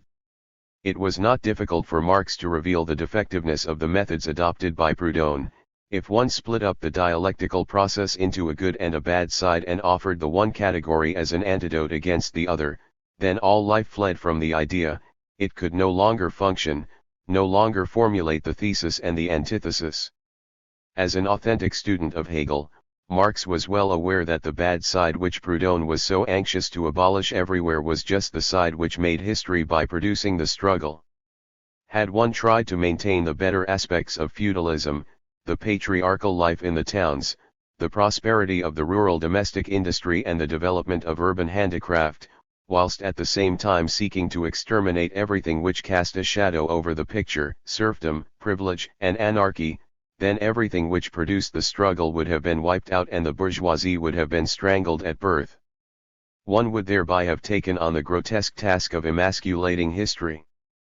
The correct formulation of the problem was given by Marx in the following words: if one wishes to estimate feudal production correctly, one must regard it as a mode of production based on contradiction. One must show how riches were produced within this contradiction, how the productive forces developed simultaneously with the struggle of the classes, and how one of these classes, the bad side, the social evil, grew ceaselessly until the material conditions for its emancipation had ripened. And he then showed the same historical process of development in connection with the bourgeoisie. The productive relations in which it moves have no simple and uniform character, but a double one. Misery is produced under the same conditions as riches. As the bourgeoisie develops, so the proletariat develops to the same degree, and, as a result, the struggle between the two classes. The economists are the theorists of the bourgeoisie whilst the communists and socialists are the theorists of the proletariat. The latter are utopians who draw up systems and seek for scientific remedies to meet the needs of the oppressed classes as long as the proletariat is not sufficiently developed to constitute itself a class and as long as the productive forces of bourgeois society are not developed sufficiently to reveal the material conditions necessary for the emancipation of the proletariat and the building up of a new society. But to the extent to which history advances, and with it the struggle of the proletariat, it is no longer necessary for them to seek science in their heads. All they need do is give themselves an account of what is going on before their eyes and make themselves its instruments. While they are still seeking science in their heads and drawing up systems, while they are only at the beginning of their struggle, they see only misery in misery, and fail to realize the revolutionary side of misery which will overthrow the old society. From this moment on, science becomes the conscious product of the historical movement. It has ceased to be doctrinaire and has become revolutionary. Marx regards economic categories as nothing but the theoretical expression, the abstraction of social relations. Social relations are closely connected with the productive forces. With the attainment of new productive forces, mankind alters its mode of production. With the way in which it obtains its living, mankind alters all its social relations. But the same men who form their social relations in accordance with their material mode of production, form also their principles, their ideas, and their categories in accordance with their social relations. Marx compares the bourgeois economists who speak of the eternal and natural institutions of bourgeois society with those orthodox theologians who consider their own religion a revelation from God and all other religions as the inventions of man. Marx revealed the defectiveness of Proudhon's methods on the basis of a number of economic categories with which the latter had experimented: the division of labor and the machine, competition and monopoly, land ownership and rent, strikes and workers' organizations. The division of labor was not, as Proudhon assumed, an economic category, but a historical category, which had taken on various forms in various periods of history. According to bourgeois economics, the factory is the condition for the existence of the division of labor, but the factory did not originate, as Proudhon assumed, as the result of friendly agreement amongst the workers and not even in the lap of the old guilds. The merchant became the head of the modern workshop and not the old guild master. Competition and monopoly are thus not natural, but social categories. Competition is not industrial, but commercial zeal.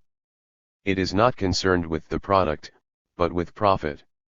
It is not a necessity of the human soul, as Proudhon assumed, but the result of historical necessity originating in the 18th century, and it could disappear in the 19th century for historical reasons.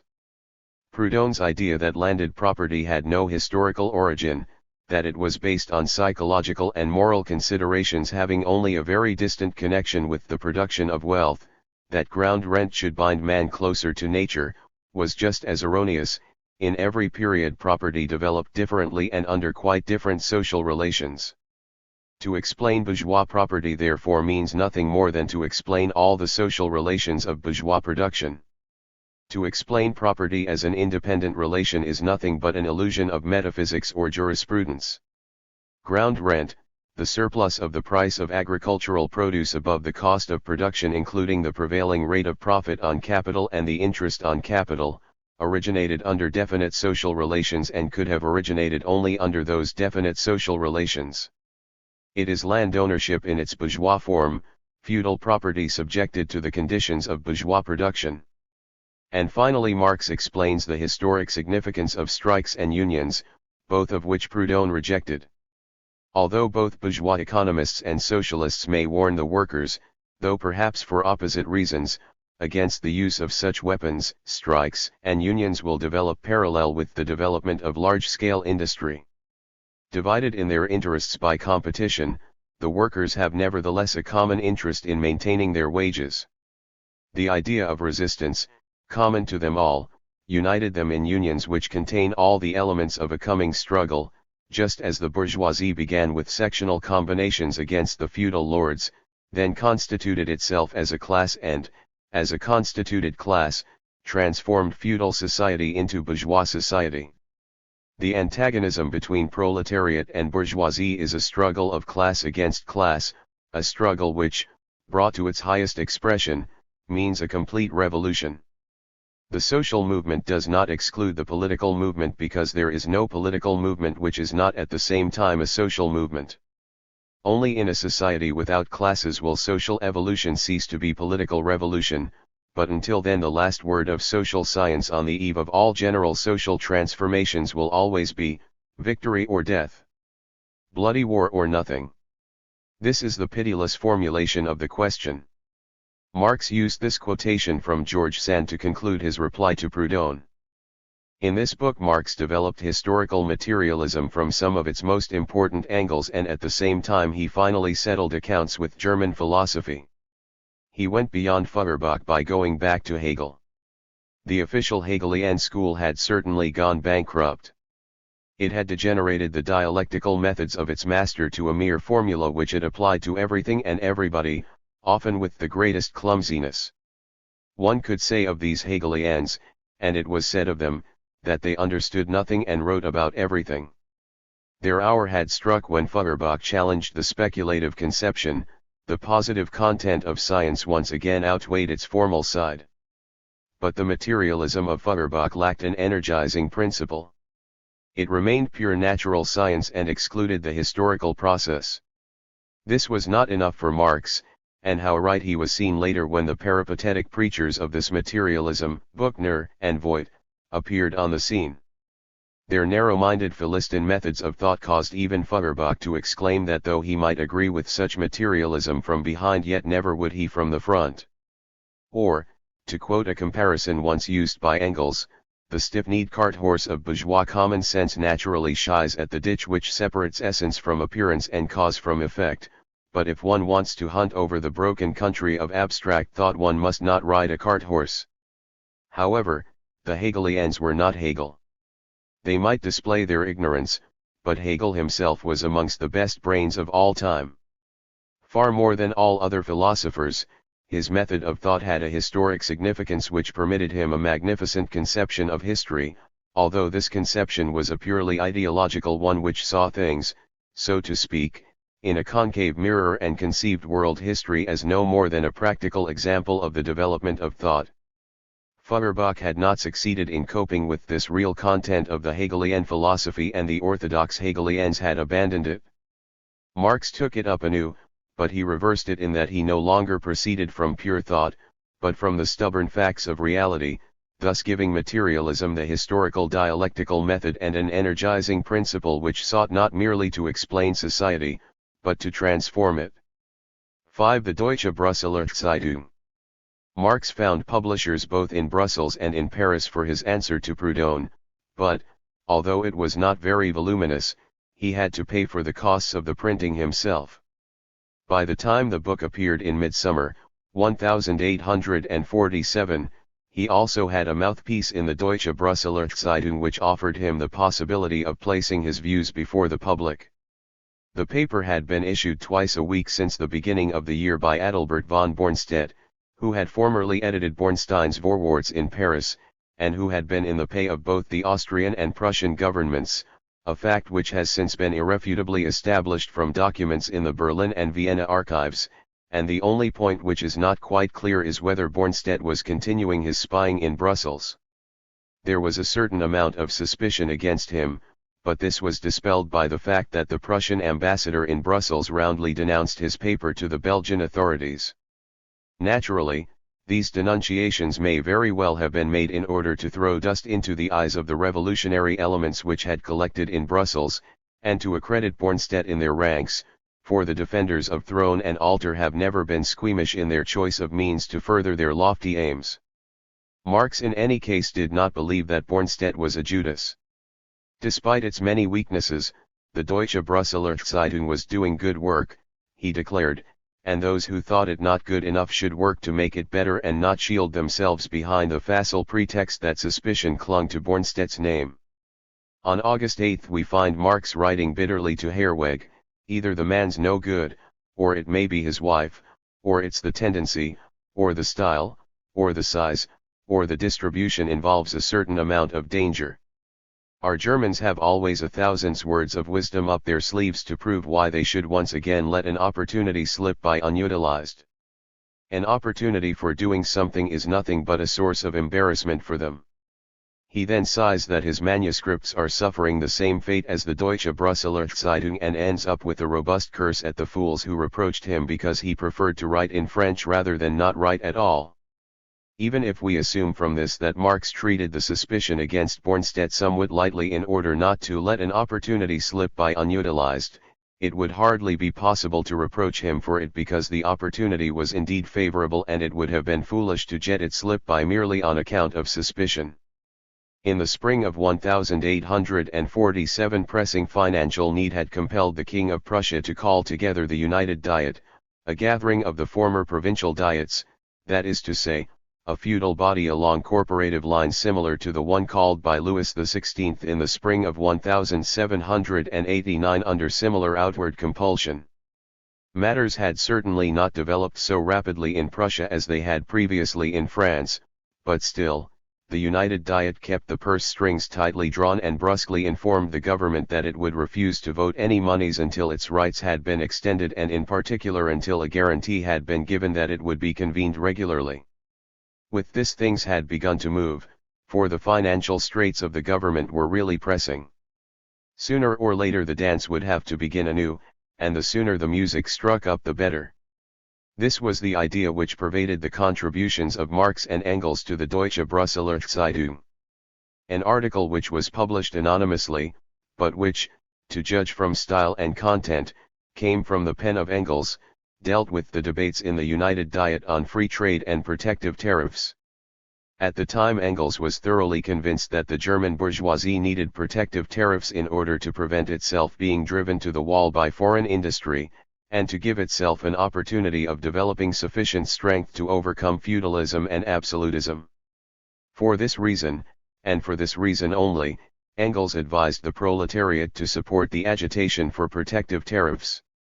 In his opinion, List, the authority of the protectionists, had produced the best bourgeois German economic literature, although he declared that List's best work had been copied from Ferrier, the French theorist of the continental system. He also warned the workers against being fooled by phrases about the welfare of the laboring classes which were being used by both protectionists and free traders as an ostentatious shield for their own self-serving agitation, and declared that the wages of the workers would remain the same under protectionism as under free trade.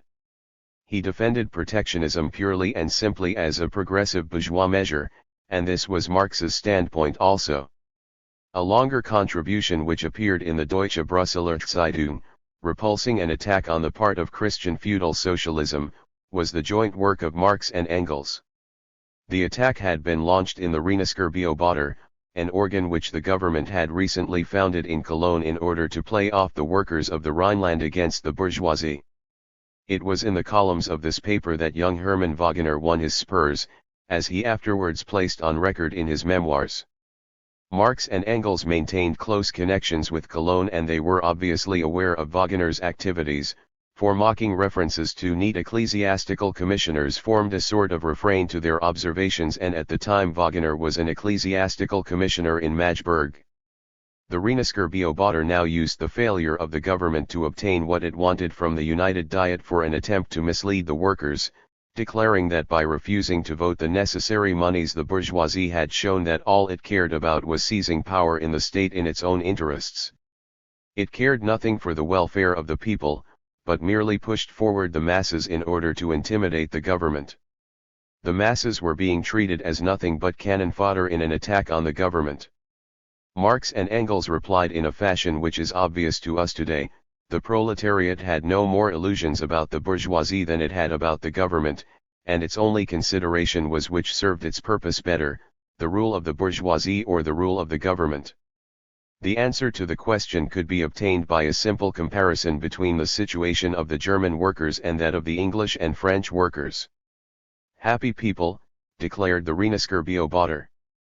"You have won the battle of fundamental principles, and if you don't know what that is, ask your representatives to explain it to you, and perhaps during their long speeches you will forget your hunger." These demagogic phrases were answered by Marx and Engels with caustic mockery. From the fact that such incitement went unpunished, it was easy to see that the press in Germany was really free. And they declared that in fact the German proletariat had thoroughly understood the fundamental principles at stake, so much so that it reproached the United Diet not with having won them, but with having lost them. Had the United Diet not contented itself with demanding merely the extension of its own rights, but instead demanded trial by jury, equality before the law, the abolition of forced labor, the freedom of the press, the right of free association, and the convening of a really representative body, then it would have received the wholehearted support of the proletariat.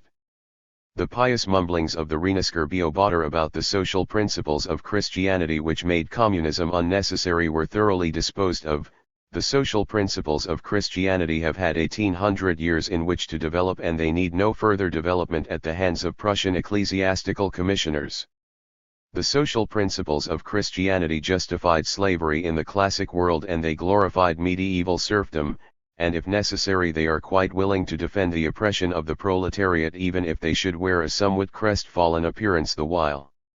The social principles of Christianity preach the necessity of a ruling and an oppressed class, and all they have to offer to the latter is the pious wish that the former may be charitable. The social principles of Christianity transfer the reparation of all infamies to the realms of heaven, and thus they justify the perpetuation of these infamies on earth.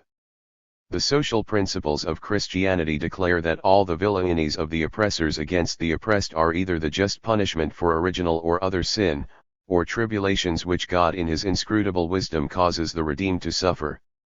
The social principles of Christianity preach cowardice, self-abasement, resignation, submission, and humility, in short, all the characteristics of the Canaanite, but the proletariat is not prepared to let itself be treated as Canaanite, and it needs its courage, confidence, pride, and independence even more than it needs its daily bread. The social principles of Christianity are sneaking and hypocritical whilst the proletariat is revolutionary.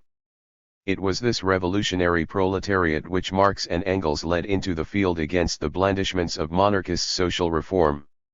A people prepared to thank its rulers with tears in its eyes for a kick accompanied by a penny existed only in the imagination of a king.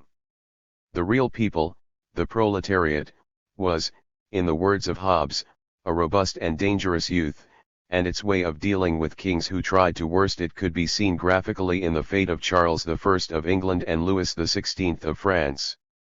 This answer broke over the feudal socialist crop like a hailstorm, though some of the stones fell wide of the mark.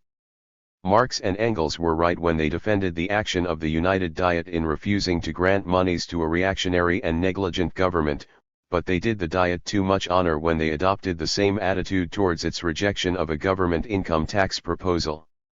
The proposal was in fact a trap set for the bourgeoisie by the government.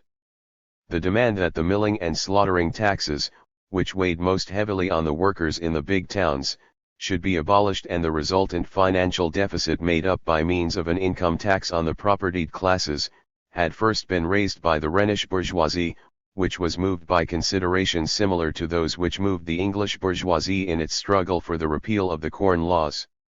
The government itself was strongly opposed to this proposal because it struck at the rich landowners, who could not, as a result of the abolition of these taxes, expect any fall in the wages of the workers exploited by them, since the taxes were imposed in the big cities only. However, it brought in the necessary bill because it felt sure that a feudal corporative body like the United Diet would never agree to a tax reform which benefited the working classes even temporarily at the expense of the possessing classes, and it hoped therefore to make itself popular and the Diet unpopular. How right the government was in its calculation was seen when the bill came before the Diet and almost all the princes, almost all the Junkers and almost all the officials voted against it. In addition, the government had the good fortune that even a section of the bourgeoisie turned tail hurriedly when it came to the point.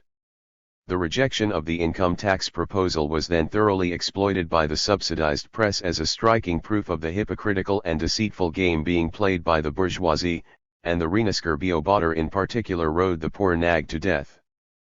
When Marx and Engels answered their ecclesiastical commissioner by informing him that he was the biggest and most shameless ignoramus in economic matters for asserting that the introduction of an income tax would alter the existing social misery by one hair's breadth, they were quite right, but they were not right when they defended the rejection of the bill by the bourgeoisie as a justifiable blow against the government. The action of the bourgeoisie was in fact not a blow against the government at all, and the rejection of the bill rather strengthened the government's financial position than otherwise, for it retained its efficient milling and slaughtering taxes instead of experimenting with a new income tax, whose imposition would certainly have met with innumerable difficulties, as the history of all such taxes has shown. In this case therefore, Marx and Engels regarded the bourgeoisie as still revolutionary when in fact it was already reactionary. On the other hand, the true socialists made the opposite mistake often enough, and it is understandable that at a time when the bourgeoisie was girding its loins for the fray, Marx and Engels delivered another attack on them. The attack was delivered in a number of belletristic contributions which Marx published in the Deutsche Brüsseler Zeitung, against German socialism in prose and verse, and in an unpublished contribution which is in Engels' handwriting but was probably a joint work. True socialism was attacked this time chiefly from its aesthetic literary aspect, which was its weakest, or, according to taste, its strongest side. In their attack on this literary perversion Marx and Engels did not always sufficiently respect the rights of literature and art. For instance, in the handwritten contribution referred to above, Freiligrath's splendid Caira is treated with unconscionable severity. Karl Beck's songs of the poor were also harshly treated by Marx in the Deutsche Brüsseler Zeitung on account of their petty bourgeois illusions, but at the same time Marx prophesied the sorry fate of that pretentious naturalism which was to develop 50 years later when he wrote, Beck belauds this cowardly petty bourgeois misery. His hero is the poor man, the pauvre Honteux, with his pious, petty, and inconsequent longings, instead of the proud, menacing and revolutionary proletarian. The unfortunate Grun then came in for a thorough castigation on account of a long since forgotten book in which he had maltreated Goethe from a human standpoint by painstakingly piecing together a picture of what he alleged was the real man out of all the petty, boring, and philistine traits of the great poet. More important than this skirmishing was a longer work in which Marx dealt as severely with the usual radical phraseology of the bourgeoisie as he did with the pseudo-socialist phraseology of the government. In a polemic against Engels, Karl Heinzen had sought to explain injustice in the distribution of property as the result of state power, declaring everyone a coward and fool who attacked the bourgeoisie for its accumulation of money whilst leaving the king with his accumulation of power in peace.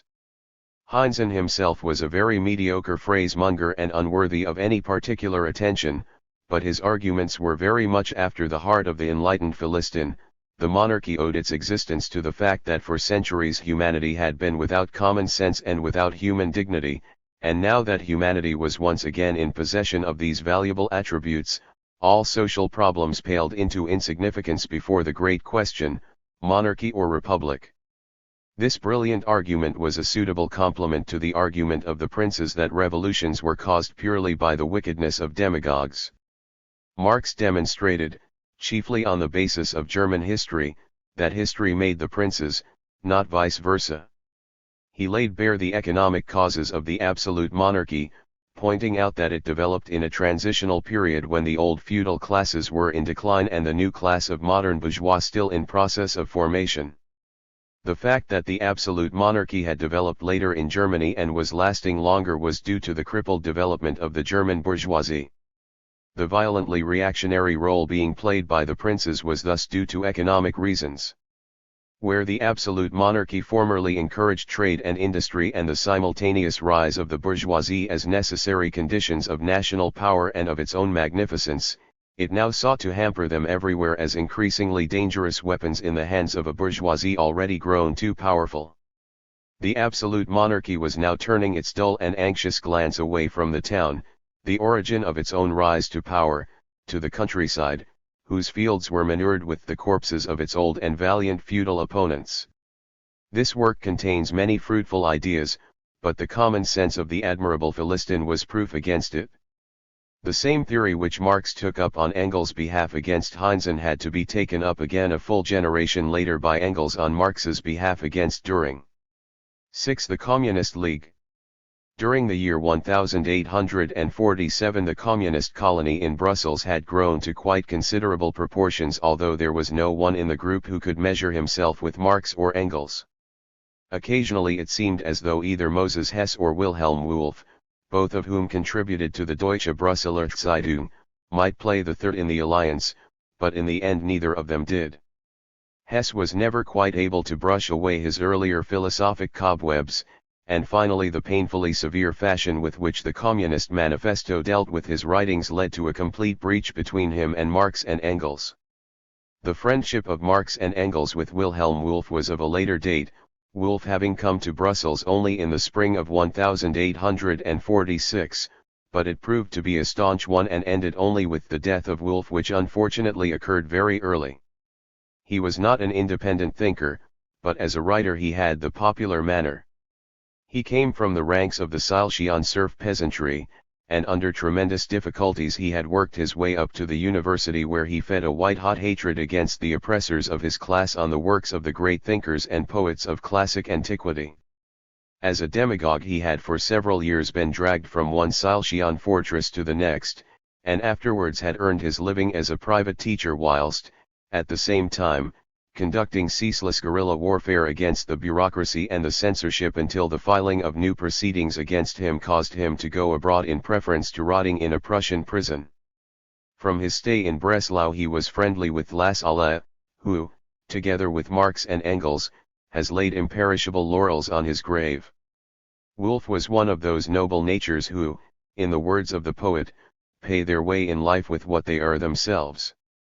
His steadfast character, his incorruptible loyalty, his scrupulous conscientiousness, his invariable unselfishness and his never-failing modesty made him an exemplary revolutionary fighter and won him the respect of both friends and foes, irrespective of whether they supported or hated his political opinions. Another member of the circle around Marx and Engels, though not quite so intimate with them, was Ferdinand Wolff. Ernst Dranke, who had written an excellent book about pre-March Berlin and been sentenced to 2 years' imprisonment in a fortress for alleged lèse-majesté, arrived in the circle at the last moment, having made his escape from the fortress of Wesel. Another member of the inner circle was George Wearth, who was acquainted with Engels from the latter's Manchester days and who had lived in Bradford as an employee of another German firm.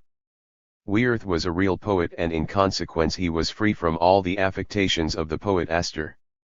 He too, unfortunately, died young, and as yet no reverent hand has gathered together the verses which he sang in the spirit of the fighting proletariat and carelessly scattered. The circle of intellectuals was strengthened by a number of capable artisans, men like Karl Wallau and Stefan Born, the two compositors of the Deutsche Brüsseler Zeitung. Brussels, as the capital of a state which boasted that it was an exemplary bourgeois monarchy, was the best place to establish international connections as long as Paris, which was still regarded as the center of the revolution, was stifled by the notorious September laws. Marx and Engels had established good relations with the participants in the revolution of 1830 in Belgium. In Germany, and particularly in Cologne, they had old and new friends, above all George Jung and the physicians, Dester and Daniels. In Paris, Engels had established connections with the Socialist Democratic Party and in particular with its literary representatives, Louis Blanc and Ferdinand Flocon, who edited Reform, the organ of the party. Still closer relations existed with the revolutionary wing of the Chartists, with Julian Harney, the editor of the Northern Star, and Ernest Jones, who had been educated in Germany. The Fraternal Democrats, an international organization in which the League of the Just was represented by Karl Schapper, Joseph Moll, and others, was strongly under the intellectual influence of these Chartist leaders. In January 1847, the League took a very important step. As the Communist Correspondence Committee in London, it maintained relations with the Correspondence Committee in Brussels, but these relations were mutually somewhat frigid. On the one side there was mistrust of the intellectuals, who could not possibly know just where the shoe pinched the workers, and on the other side there was mistrust of the Straubingers, that is to say, of the artisan guild narrow-mindedness which was still strong amongst the German workers at that time. Engels had his hands full with the job of keeping the Straubingers in Paris away from the influence of Proudhon and Welding, but he felt that the Straubingers in London were made of better stuff, although he characterized an address which the League of the Just had issued in the autumn of 1846 in connection with the Schleswig-Holstein question as sheer rubbish. The Straubingers in England, he declared, had learned nothing from the English apart from their folly of ignoring all existing concrete conditions and their failure to grasp the process of historical development. A good decade later Marx referred to his erstwhile attitude towards the League of the Just in the words, "We issued a series of pamphlets, some of them printed, others lithographed, mercilessly criticizing the mixture of Anglo-French socialism or communism and German philosophy which represented the secret teachings of the League. We put forward instead a scientific insight into the economic structure of bourgeois society as the only tenable basis, and set forth in a popular form the principle that the task was not to work out a utopian system but to participate consciously in the historic process of social transformation taking place before our eyes." In January 1847, the League sent a member of its Central Committee, the watchmaker Joseph Moll, to Brussels to request Marx and Engels to join the organization as it intended to adopt their views, and Marx attributed the step to the efficacy of the pamphlets. Unfortunately, none of the pamphlets referred to by Marx has been preserved, with the exception of the circular against Krieg, who is ridiculed in it as amongst other things, the emissary and prophet of an Essene association, the League of Justice. He is also accused of mystifying the real historical development of communism throughout the world by ascribing its origin and progress to the fabulous and romantic intrigues, wholly figmentary, of this association, about whose secret power he spread the most ridiculous and fantastic accounts. The fact that this circular had such an effect on the members of the League of the Just proves that they were something more than Straubingers, and that they had learned more from English history than Engels supposed.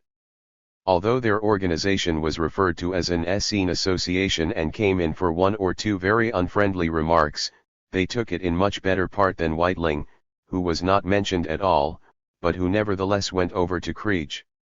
As a matter of fact, the League of the Just in London had remained much fresher and more vital in the invigorating and cosmopolitan atmosphere of London than its counterparts in Zurich and even in Paris. Intended in the first place for propaganda amongst the German workers, it had adopted an international character in London.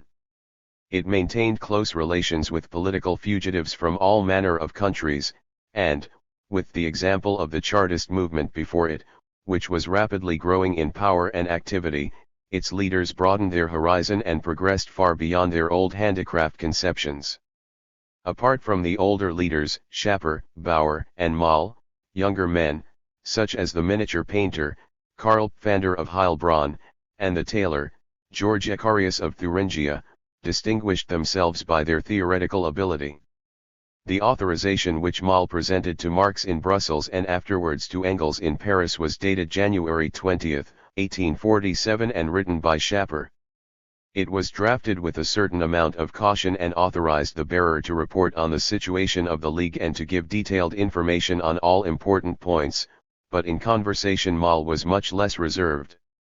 He requested Marx to join the League and dispelled his original objections by informing him that a League Congress was to be called in London with a view to accepting the critical opinions expressed by Marx and Engels, and incorporating them in a public manifesto as the principles of the League. However, he declared, Marx and Engels must join the League and assist it to overcome the old-fashioned and reluctant elements. Marx and Engels allowed themselves to be persuaded and they both joined the League. However, for the moment the result of the League Congress which took place in the summer of 1847 was no more than a democratic reorganization to suit the needs of a propagandist body compelled to work in secret, but eschewing all conspiratorial airs. The League was organized in communes of not less than 3 nor more than 10 members, in circles, leading circles, the central authority and the Congress.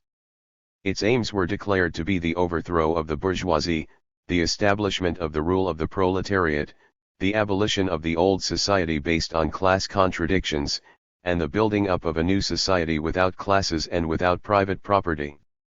In accordance with the democratic character of the League, which now called itself the Communist League, the new statutes were first of all placed before the individual communes for discussion, the final decision being left to a second Congress which was to be convened before the end of the year and which would also discuss the new program of the League.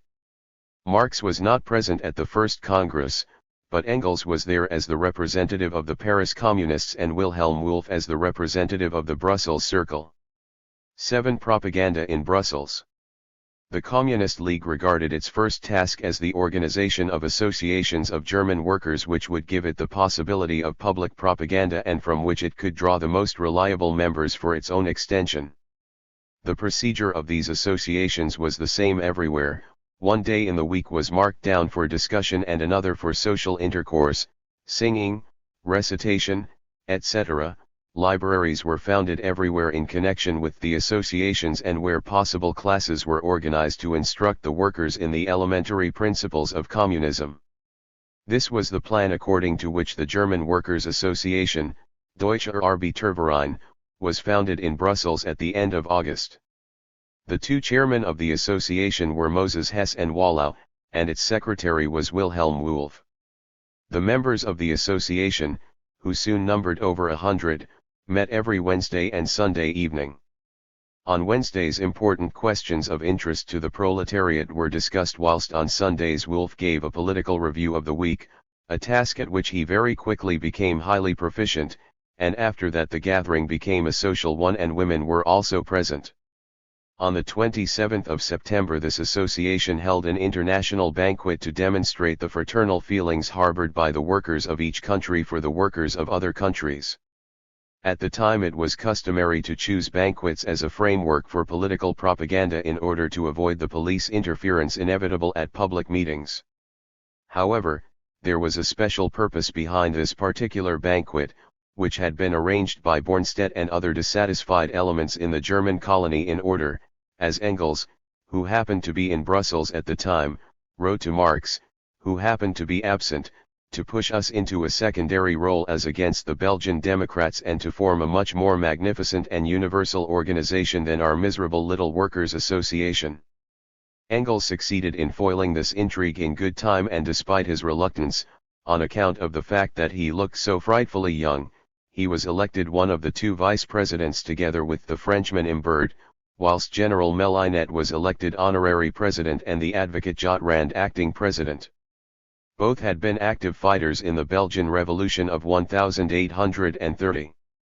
120 guests were present at the banquet, including Belgians, Germans, Swiss, Frenchmen, Poles, Italians and one Russian. After a number of speeches it was decided to found an association of the Friends of Reform in Belgium along the lines of the Fraternal Democrats. Engels was elected to the preparatory committee, but as he was soon afterwards compelled to leave Brussels, he wrote to Jotrand recommending that Marx should be accepted in his stead, pointing out that had Marx been present at the meeting of the 2th of September he would undoubtedly have been elected. It would therefore not be as though Marx were taking my place in the committee. On the contrary, it was I who represented him at the meeting. In fact, when the Democratic Association for the Unification of All Countries finally constituted itself on the 7th and 15th of November, Imbert and Marx were elected vice-presidents whilst Melinet was confirmed as honorary president and Jotrand as acting president. The statutes of the association were signed by Belgian, German, French, and Polish Democrats, about 60 names in all. Amongst the Germans who signed were Marx, Moses Hess, George Weerth, the two Wolfs, Stefan Born and Bornstedt. The first big meeting organized by the new association was on the 29th of November to celebrate the anniversary of the Polish Revolution. Stefan Born spoke on behalf of the Germans and his remarks were received with great applause. Marx himself was not present, being in London as the official representative of the Democratic Association at a meeting held by the Fraternal Democrats in London on the same day and for the same purpose. The speech he delivered at this latter meeting was couched in a thoroughly proletarian and revolutionary tone. Old Poland has disappeared and we should be the last to wish its resurgence. However, not only Old Poland, but Old Germany, Old France, and Old England, in fact, the whole of old society is lost. However, the loss of the old society is no loss for those who have nothing to lose in it, and today this is the situation for the great majority of the people in all countries. In the eyes of Marx, the victory of the proletariat over the bourgeoisie would see the delivery of all oppressed nations, as the victory of the English proletariat over the English bourgeoisie would see the victory of all the oppressed over all the oppressors. Poland would be freed not in Poland, but in England. If the Chartists defeated their enemies at home they would have defeated the whole of society. Answering the address which Marx had handed to them on behalf of the Democratic Association, the Fraternal Democrats adopted the same tone. Your representative, our friend and brother Marx, will tell you with what enthusiasm we welcomed his appearance and the reading of your address. All eyes shone with joy, all voices shouted a welcome and all hands stretched out fraternally to your representative. We accept with the liveliest feelings of satisfaction the alliance you have offered us. Our association has existed now for over 2 years with the motto, all men are brothers. At our last anniversary commemoration we recommended the formation of a democratic Congress of all nations, and we are happy to hear that you have publicly made the same proposal. The conspiracy of kings must be answered with the conspiracy of the peoples. We are convinced that we must address ourselves to the real people, to the proletarians, to the men who drip sweat and blood daily under the pressure of the existing social system, if we are to achieve general fraternity. We shall soon see, in fact we can already see, the bearers of fraternity, the chosen knights of humanity, approaching along the same avenue from the cottage, the garret, the plough, the anvil, and the factory. The Fraternal Democrats then proposed the holding of a General Democratic Congress in Brussels in September, 1848, as a sort of counterblast to the Free Trade Congress which had taken place there in September, 1847. However, Marx had gone to London for other reasons apart from delivering an address to the meeting of the Fraternal Democrats. Immediately after the meeting of the latter to celebrate the anniversary of the Polish Revolution, and in the same rooms, the headquarters of the Communist Workers' Educational Association, Kommunistisker Arbeiterbildungsverein, founded in 1840 by Schapper, Bauer, and Moll, the Second Congress of the Communist League took place to adopt its new statutes definitively and to discuss its new program.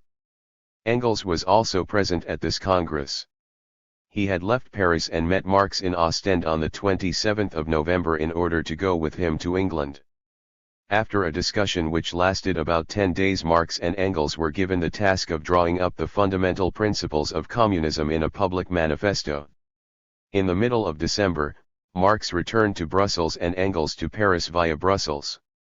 Neither of them seems to have been in any hurry to carry out the task with which they had been entrusted, and on the 24th of January, 1848, the Central Committee of the Communist League sent an energetic warning to the District Committee in Brussels threatening measures against citizen Marx unless the manifesto of the Communist Party which he had agreed to draw up was in the hands of the Central Committee by the 1st of February. It is hardly possible to discover now what caused the delay. Perhaps it was the thorough fashion in which Marx was accustomed to carry out everything he undertook, perhaps it was the separation from Engels, or perhaps the Londoners grew impatient when they heard that Marx was zealously continuing his propaganda in Brussels. On the 9th of January, 1848, Marx delivered a speech on free trade to the Democratic Association. He had intended to deliver the speech to the Free Trade Congress in Brussels, but he had been unable to obtain the floor. He thoroughly exposed the swindle of the free traders who pretended that the welfare of the workmen was the prime motive of their agitation, but although free trade favored the capitalists at the expense of the workers, he recognized that it was in accordance with the fundamental principles of bourgeois political economy. Free trade, he declared, was the freedom of capital, which was engaged in pulling down the national limitations which still hampered it in order to release its full energies. Free trade disintegrated the nations and aggravated the contradiction between the bourgeoisie and the proletariat, thus it accelerated the social revolution, and in this revolutionary sense Marx was in favor of the free trade system. At the same time he defended himself against the suspicion that he harbored protective tendencies, and his plea for free trade involved him in no contradiction with his support of protectionist measures in Germany as progressive bourgeois measures. Like Engels, Marx regarded the whole free trade versus protection question purely from a revolutionary standpoint. The German bourgeoisie needed protective tariffs as a weapon against feudalism and absolutism, as a means to concentrate its forces, to establish free trade on the home market and to develop large-scale industry, which would then sooner or later become dependent on the world market, that is to say, on free trade. His speech was received with lively applause by the members of the Democratic Association, which decided to have it printed and distributed in French and Flemish at its own cost. However, far more important than this speech were the lectures he delivered to the German Workers' Association on wage labor and capital. He proceeded from the assumption that wages were not a share of the worker in the commodity produced by him, but that share of the already existing commodities with which the capitalist purchased a certain amount of productive labor power. The price of labor power, he declared, was determined, like the price of any other commodity, by its costs of production. The costs of production of simple labor power were the costs of providing the worker with the means enabling him to exist and perpetuate his kind. The price of these costs represented wages, and, like the prices of all other commodities, this price was sometimes above and sometimes below the costs of production, according to the vacillations of competition, but within the limits of these vacillations it approximated to a wage minimum. He then examined capital. In reply to the assertion of the bourgeois economists that capital is accumulated labor, he asked, "What is a Negro slave?" "A human being of the colored race. One explanation is as good as the other. A Negro is a Negro, but under certain circumstances he may become a slave. A cotton spinning machine is a machine for spinning cotton, and only under certain circumstances does it become capital. Without these circumstances it is no more capital than gold is money, or sugar the price of sugar. Capital is a social productive relation, a productive relation of bourgeois society. A sum of commodities, of exchange values, becomes capital when it appears as an independent social power, that is to say, as the power of a section of society, and increases itself by exchange with direct living labor power. The existence of a class possessing nothing but its capacity to labor is a necessary condition for the existence of capital. It is only power of accumulated, past, externalized labor over living labor power that makes accumulated labor into capital. Capital does not consist in the fact that accumulated labor serves living labor power as a means for further production. It consists in the fact that living labor power serves accumulated labor as a means of maintaining and increasing its exchange value. Capital and labor power mutually condition each other, they produce each other mutually. When the bourgeois economists conclude from this that the interests of the capitalists and the interests of the workers are identical, it is true only in the sense that the worker must starve unless the capitalist employs him, and that capital must perish unless it exploits the worker. The more rapidly productive capital increases, that is to say, the more flourishing industry becomes, the more workers the capitalist needs and the dearer the worker can sell his labor power. The indispensable condition for a tolerable situation of the working class is therefore the speediest possible growth of productive capital. Marx points out that in this case any considerable increase in wages presupposes a still more rapid increase in productive capital. When capital grows, then wages may increase also, but all the more rapidly do the profits of capital increase. The material situation of the workers has improved therefore, but at the expense of his social situation, the social chasm between him and the capitalist has grown wider.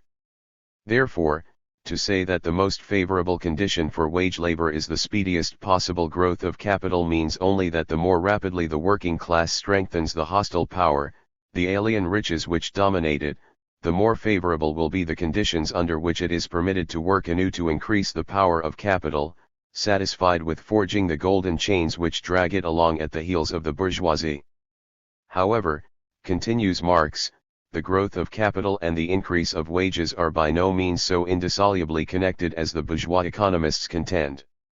It is not true to say that the fatter capital waxes the better will its slave be fed. The growth of productive capital embraces the accumulation and concentration of capital. Its centralization involves a still greater division of labor and a still greater use of machinery. The increased division of labor destroys the special skill of the worker, and when this special skill is replaced with a form of labor which anyone can perform, competition amongst the workers is increased. This competition also becomes stronger the more the division of labor permits one worker to do the work formerly done by three. Machinery produces this result to a still greater degree. The growth of productive capital compels the industrial capitalists to work with increasingly growing means, thereby ruining the smaller industrialists and throwing them into the ranks of the proletariat. Further, as the rate of interest falls in accordance with the accumulation of capital, the smaller capitalists can no longer live on their interest and are compelled to turn to industry for employment, thus increasing the ranks of the proletariat. And finally, the more productive capital grows, the more it is compelled to work for a market whose needs it does not know. Production forges ahead of demand, supply strives to compel demand, and the result is seen in the crises, those industrial earthquakes, more frequent and violent all the time, in which the world of commerce manages to maintain itself only by sacrificing to the dark gods of the underworld a section of its riches, a section of its products, and even a section of the productive forces themselves. Capital not only lives off labor, but, like a noble barbarian chieftain, it drags the corpses of its slaves into the tomb with it, whole hecatombs of workers who perish in its crises. Marx then sums up, if capital grows rapidly, the competition amongst the workers grows still more rapidly, that is to say, the more reduced, comparatively, are the means of occupation and the means of life of the workers. Nevertheless, the speedy growth of capital is the most favorable condition for wage labor. Unfortunately, this fragment is all that remains of the lectures delivered by Marx to the German workers in Brussels, but it is sufficient to show us with what seriousness and what thoroughness he carried on his propaganda. Bakunin was of another opinion. He arrived in Brussels at about this time after having been expelled from France owing to a speech he had delivered on the anniversary of the Polish Revolution. On the 28th of December, 1847, we find him writing to a Russian friend, Marx is still carrying on the same old vain activities, spoiling the workers by making logic choppers out of them. It's the same old insane theorizing and ungratified self-satisfaction. And in a letter to Herweg about Marx and Engels he was still more savage, in a word, lies and stupidity, stupidity and lies.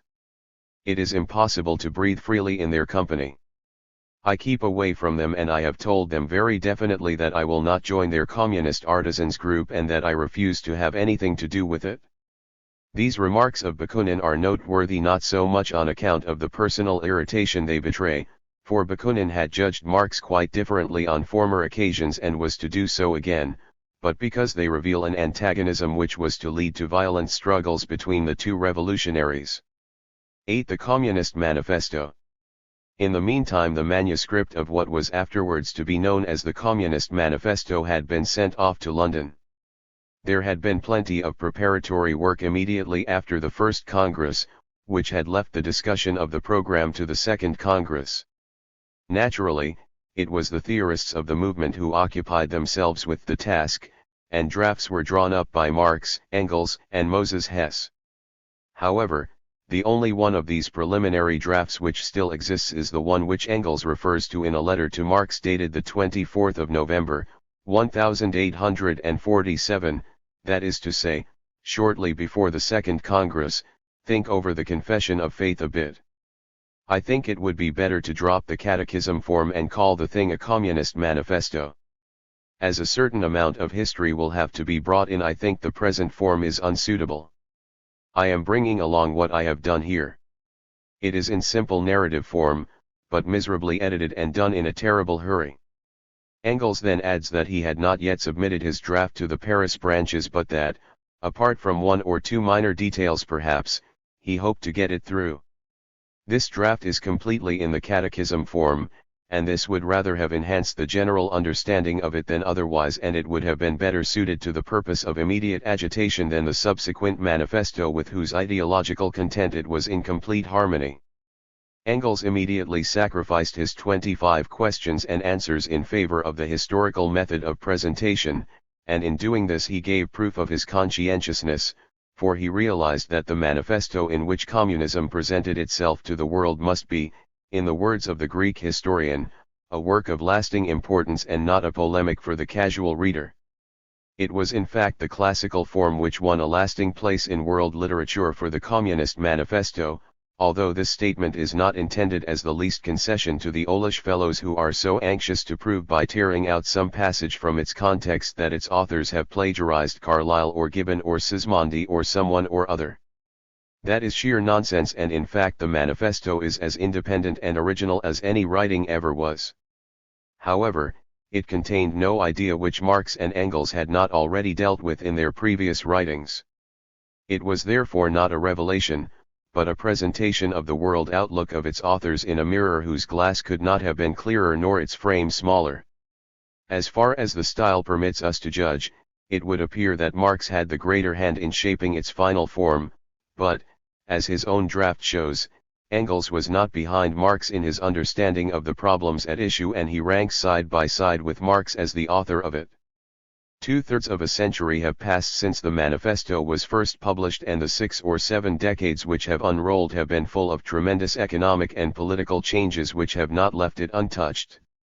In certain respects historical development has proceeded differently, and above all it has proceeded less quickly than the authors of the manifesto anticipated.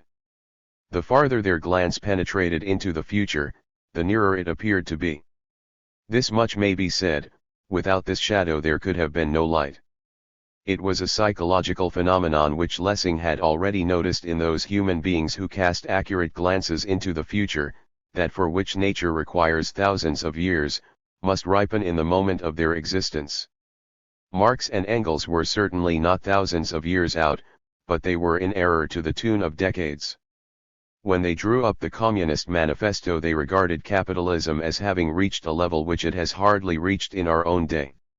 In his draft, Engels says it even more clearly than the final form of the manifesto, when he declares that in all civilized countries almost all branches of production are conducted in factories, and that handicraft and manufacture have been squeezed out by large-scale industry in almost all branches of production. The comparatively sketchy beginnings of the working-class parties recorded in the manifesto are in peculiar contrast to this. Even the most important working-class movement of the day, Chartism, was strongly influenced by petty bourgeois elements, not to speak of the Socialist Democratic Party of France. The radicals in Switzerland and those Polish revolutionaries who regarded the emancipation of the peasants as the preliminary condition for national freedom were no more than shadows on the wall. Later on, the authors of the manifesto themselves pointed out how narrow had been the field occupied by the proletarian movement of that day, and in particular they stressed the absence of Russia and of the United States. It was the period when Russia represented the last great reserve of European reaction and when emigration to the United States absorbed the surplus forces of the European proletariat. Both countries provided Europe with raw materials and both served at the same time as markets for the industrial production of Europe. Both therefore were in the one way or the other bulwarks of the European social order. How much had the situation changed a generation later? And how much has it changed in our own day? Is it really a refutation of the manifesto when we admit that the highly revolutionary role which it ascribed to the capitalist mode of production has taken longer to make itself felt than the authors of the manifesto thought? The magnificent and powerful description of the class struggle between the bourgeoisie and the proletariat contained in its first section remains fundamentally unchanged today, although the course of the class struggle is dealt with somewhat too summarily. Today one cannot generalize in quite the same fashion and declare that the modern worker, as distinct from the members of former oppressed classes who, at least, were sure of conditions in which they could continue their slavish existence, falls deeper and deeper below the conditions of his own class instead of raising himself with the progress of industry. It is true that the capitalist mode of production has definitely this general tendency, but nevertheless broad sections of the working class have succeeded in securing for themselves on the basis of capitalist society an existence which raises them even above the level of existence of some petty bourgeois strata. Naturally, one must take care not to fall into the error of the bourgeois critics of the manifesto who conclude from this that the theory of increasing misery allegedly put forward in it was wrong. This theory, the contention that the capitalist mode of production impoverishes the masses wherever it prevails, was put forward long before the Communist Manifesto was published, even before either Marx or Engels put pen to paper. It was put forward by socialist thinkers and radical politicians, in fact, first of all by bourgeois economists. The essay on population, written by Malthus, was an attempt to refine this theory of increasing misery and turn it into an eternal natural law. It represented a state of affairs over which the legislation of the ruling classes constantly stumbled. Poor laws were passed and bastilles erected for the paupers. Pauperization was regarded as the fault of the paupers and punished accordingly. Far from inventing this theory of increasing misery, both Marx and Engels opposed it from the beginning, not in the sense that they attempted to deny the indisputable and generally recognized fact of mass misery, but in that they proved that it was not an eternal law of nature, but a historical phenomenon which could and would be abolished by the effects of the same mode of production which had caused it. If there is to be any attack on the Communist Manifesto from this angle, then it can only be that its authors had not yet thoroughly escaped the influence of this bourgeois theory of increasing misery. The manifesto adopted the wage theory which Ricardo had developed on the basis of the Malthusian theory of population, and as a result it underestimated the importance of wage struggles and of the trade union organizations of the workers, which it regarded primarily as training schools to prepare them for the political class struggle. At that time Marx and Engels did not regard the English 10-hour bill as the victory of a principle, but, within capitalist conditions, as a reactionary fetter on large-scale industry. The manifesto did not recognize the factory laws and trade union organizations as stages in the proletarian struggle for emancipation, a struggle which must transform capitalist society into socialist society and which must be fought out to the bitter end unless the first hard-won successes were to be lost again. The manifesto therefore regarded the reaction of the proletariat to the impoverishing tendencies of the capitalist mode of production too one-sidedly in the light of a political revolution. It based its conclusions on the English and French revolutions, and expected several decades of civil war and national wars in whose hectic atmosphere the proletariat would quickly ripen into political maturity. The opinions of its authors can be seen clearly in those passages of the manifesto which deal with the tasks of the Communist Party in Germany. It favors cooperation between the proletariat and the bourgeoisie when the latter acts in a revolutionary fashion against the absolutist monarchy, against large-scale feudal land ownership and against petty bourgeoisdom, but it points out expressly that the communists must not fail to make the workers understand thoroughly the fundamental antagonism between the bourgeoisie and the proletariat. It then declares, the main attention of the communists is directed towards Germany because Germany is on the eve of a bourgeois revolution and because it will experience this revolution under far more highly developed conditions of European civilization and with a far more developed proletariat than was the case in England in the 17th and France in the 18th century, and because a German bourgeois revolution can be only the immediate prelude to a proletarian revolution. The bourgeois revolution referred to in the manifesto soon took place, but the conditions under which it took place had exactly the opposite effect. They caused the bourgeois revolution to pause hesitantly with its task only half fulfilled until a few months later the Paris June fighting cured the bourgeoisie in general and the German bourgeoisie in particular of all revolutionary hankerings. Thus we observe that magnificently chiseled as the manifesto is, nevertheless the passage of time has not left it unscathed. In 1872 in a preface to a new edition, the authors themselves pointed out that it had grown out of date here and there, but with equal truth they were able to add that on the whole the principles laid down in it had proved correct. That is a statement which will remain valid until the world historic struggle between the bourgeoisie and the proletariat has been fought to a finish. The first section of the manifesto sketches the fundamental principles of this struggle with incomparable mastery, whilst the second section deals equally effectively with the main ideas of modern scientific communism. Although the third section, which criticizes socialist and communist literature, goes only to the year 1847, it does its work so thoroughly that since then no socialist or communist tendency has arisen which has not already been criticized in advance in this section. Even the prophecy contained in the fourth and last section of the manifesto on the development of Germany has come true, though in another sense than the one intended by its authors.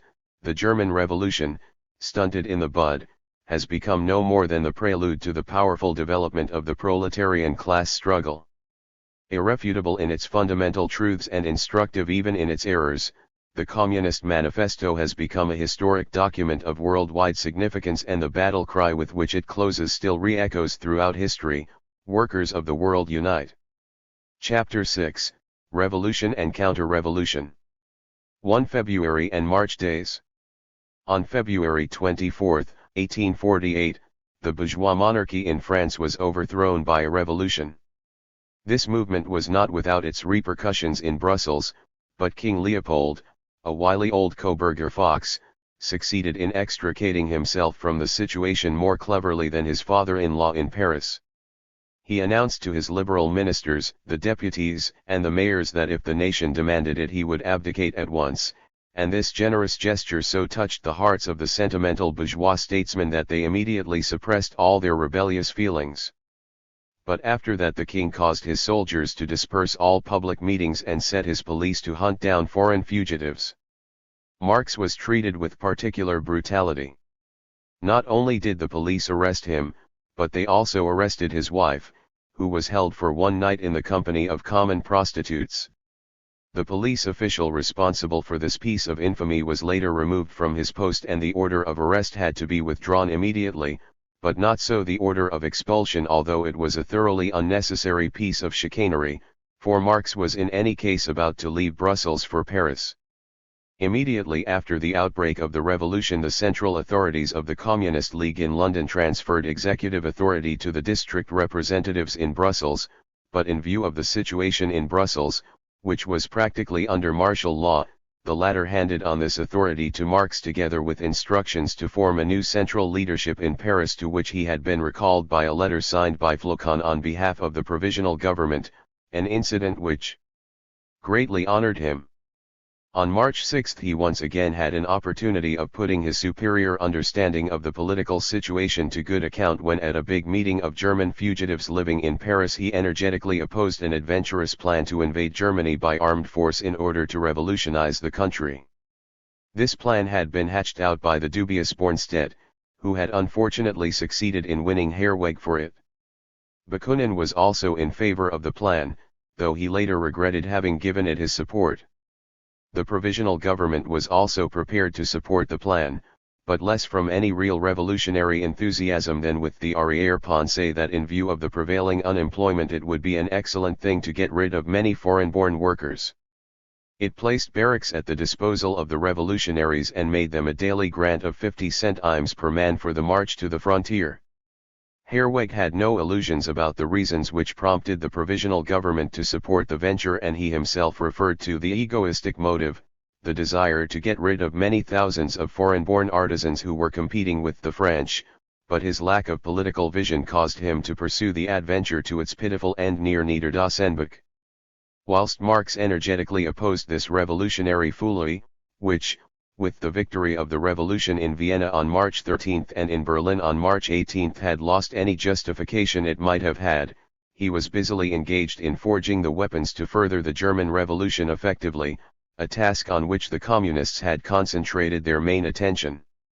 In accordance with his instructions he formed a new central leadership in Paris, consisting of himself, Engels and Wolff from Brussels, and Bauer, Moll, and Schapper from London.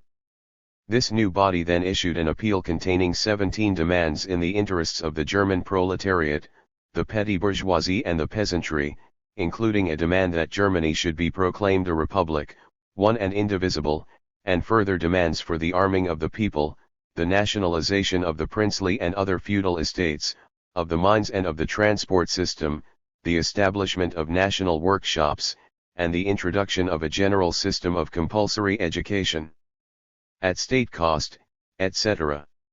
Naturally, these demands were intended only to lay down the general lines of communist propaganda, for no one knew better than Marx that they could not be carried out from one day to the next, but only as the result of a long process of revolutionary development. The Communist League was much too weak to act alone in the work of accelerating the revolutionary movement, and it was soon seen that its reorganization on the continent was only in its infancy. However, this was no longer so important because the working class had now won the means and the possibility of conducting its propaganda openly, and therefore the chief reason for the existence of the League was removed. Under these circumstances Marx and Engels founded a German communist club in Paris and strongly advised its members to keep away from Herweg's guerrilla bands and instead to make their way singly into Germany in order to further the revolutionary movement there. They succeeded in sending several hundred workers back to Germany, and, thanks to the mediation of Flocon, they obtained the same support for them as the provisional government had granted to Herweg and his volunteers. As the result of these efforts, the majority of the members of the Communist League succeeded in getting back into Germany, and their activities there demonstrated that the League had been an excellent training school for the revolution. Wherever the revolutionary movement in Germany showed any signs of vigorous development, the members of the League were seen to be the driving force behind it: Schapper in Nassau, Wolff in Breslau, Stefan Born in Berlin, and other members elsewhere. Born hit the nail on the head when he wrote to Marx, "The League is dissolved, everywhere and nowhere." As an organization it had ceased to exist, but its propaganda was visible wherever the conditions for the proletarian struggle for freedom existed, although this was true of a comparatively small area of Germany only. Marx and his nearest friends went to the Rhineland, which was the most progressive part of Germany and where the Code Napoleon afforded greater freedom of movement than the Prussian Civil Code in Berlin, and there they succeeded in securing the lead in preparations which were being made in Cologne by democratic and, in part, communist elements to found a newspaper.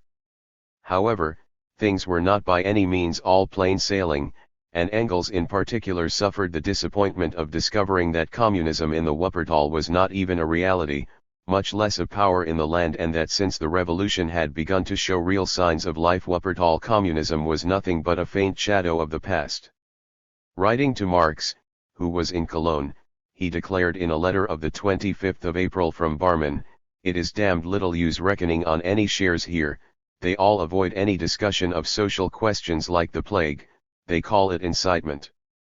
There is nothing whatever to be got out of my old gentleman."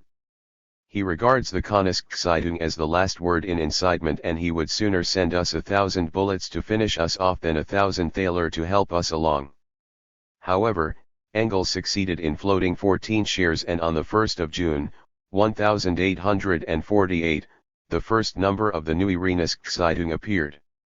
It was signed by Marx as chief editor, whilst Engels, Dronke, Weerth, and the two Wolfs were members of the editorial staff. 2 June days. The Neue Rheinische described itself as an organ of democracy, but it did not mean left-wing parliamentary democracy. It harbored no such ambitions, and it considered it urgently necessary to watch the official Democrats closely. Its ideal, it declared, was by no means the black, red, and gold republic, and in fact its real oppositional work would begin only after the republic had been established. Completely in the spirit of the Communist Manifesto, it sought to further the revolutionary movement on the basis of existing conditions. This task was made all the more urgent by the fact that the revolutionary ground which had been won in March was half lost again by June. In Vienna, where the class antagonisms were still undeveloped, a happy-go-lucky anarchism prevailed, whilst in Berlin the bourgeoisie had the power in its hands, but was only too anxious to slip it back at first opportunity into the hands of the vanquished pre-March powers. In the little German states and statelets, liberal ministers were giving themselves airs, but they did not distinguish themselves from their feudal predecessors by the display of any manly pride before the throne of kings, but rather by the possession of still more pliable spines. And to crown it all, the first meeting of the Frankfurt National Assembly on the 18th of May, which was to create German unity by virtue of its own sovereign authority, proved itself to be no more than a hopeless talking shop. In its very first number the Neue Rheinische dealt with this shadowy unreality so energetically that half of its not very numerous shareholders immediately beat a retreat. Not that the paper made any exaggerated demands of the political vision and courage of the parliamentary heroes. It criticized the federal republicanism of the left wing of the Frankfurt Parliament and declared that a federation of constitutional monarchies, little principalities, and republics with a republican government at their head could not be accepted as the final constitution for a united Germany, but it immediately added, "We do not put forward any utopian demand for the immediate establishment of a German republic, one and indivisible, but we do demand that the so-called Radical Democratic Party should not confuse the first stage of the struggle and of the revolutionary movement with the final aim. German unity and a German constitution can be achieved only as the result of a movement which will be forced to seek a decision both as a result of inner conflicts and of a war against the East. The definitive constitution cannot be decreed, it will come about as a result of the movement we have yet to experience. It is therefore not a question of fulfilling this or that political idea or of holding this or that opinion, but of grasping the general trend of development. The National Assembly has only to take the immediately possible practical steps. However, the National Assembly did something which according to all the laws of logic should have been practically out of the question. It elected the Austrian Archduke Johann as Reich Regent, thus playing the movement into the hands of the princes. Events in Berlin were more important than those in Frankfurt. The Prussian state was the most dangerous enemy of the revolution inside Germany. On the 18th of March the revolution overthrew the Prussian government, but in the given historical situation the fruits of victory fell first into the lap of the bourgeoisie, and the latter hurried to betray the revolution. In order to ensure the continuity of legal relations, or, in other words, to deny its own revolutionary origin, the bourgeois Kampfhausen-Hansemann ministry called a meeting of the United Diet in order to entrust this feudal corporative body with the drawing up of a bourgeois constitution. On the 6th and 8th of April 2 laws were passed establishing various bourgeois rights as the basis of the new constitution and providing for the introduction of a general, secret, and indirect franchise to elect a new assembly whose task it would be to draw up the constitution in agreement with the Crown. With the establishment of this brilliant principle of agreement with the Crown, the victory which the proletariat of Berlin had won on the 18th of March against the Prussian Guards was rendered ineffective, for if the decisions of the proposed new assembly required the agreement of the Crown, then obviously the latter was once again in a strong position. It could again dictate its will unless it was brought to heel by a second revolution, a possibility which the Kampfhausen-Hansemann ministry did its utmost to prevent.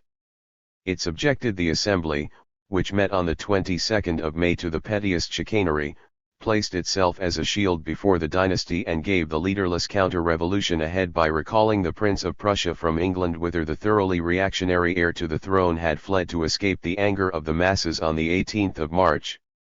The Berlin Assembly was certainly not a very spirited revolutionary body, but at least it did not keep its head so consistently in the clouds as its Frankfurt companion. It gave way on the question of agreement with the Crown, a principle which sucked the marrow from its bones, but after the Berlin masses had again spoken a menacing word by storming the Ziegasse on the 14th of June, it rallied again and took up a more or less determined attitude towards the Crown. As a result, Kamphausen resigned, although Hansemann clung to office. The difference between the two was that whilst Kamphausen was still troubled by remnants of progressive bourgeois ideology, Hansemann dedicated himself utterly, without shame or scruples, to the brazen profit interests of the bourgeoisie and sought to further them most effectively by kowtowing more zealously than ever to the king and the Junkers, by corrupting the assembly and by oppressing the masses to a greater extent than ever before. For the moment and for reasons of its own, the counter-revolution willingly let him have his head. The Neue Rheinische did its utmost to stem this fatal development. It pointed out that Kamphausen was sowing seeds of reaction in the interests of the bourgeoisie, but that the harvest would be reaped in the interests of the feudal party.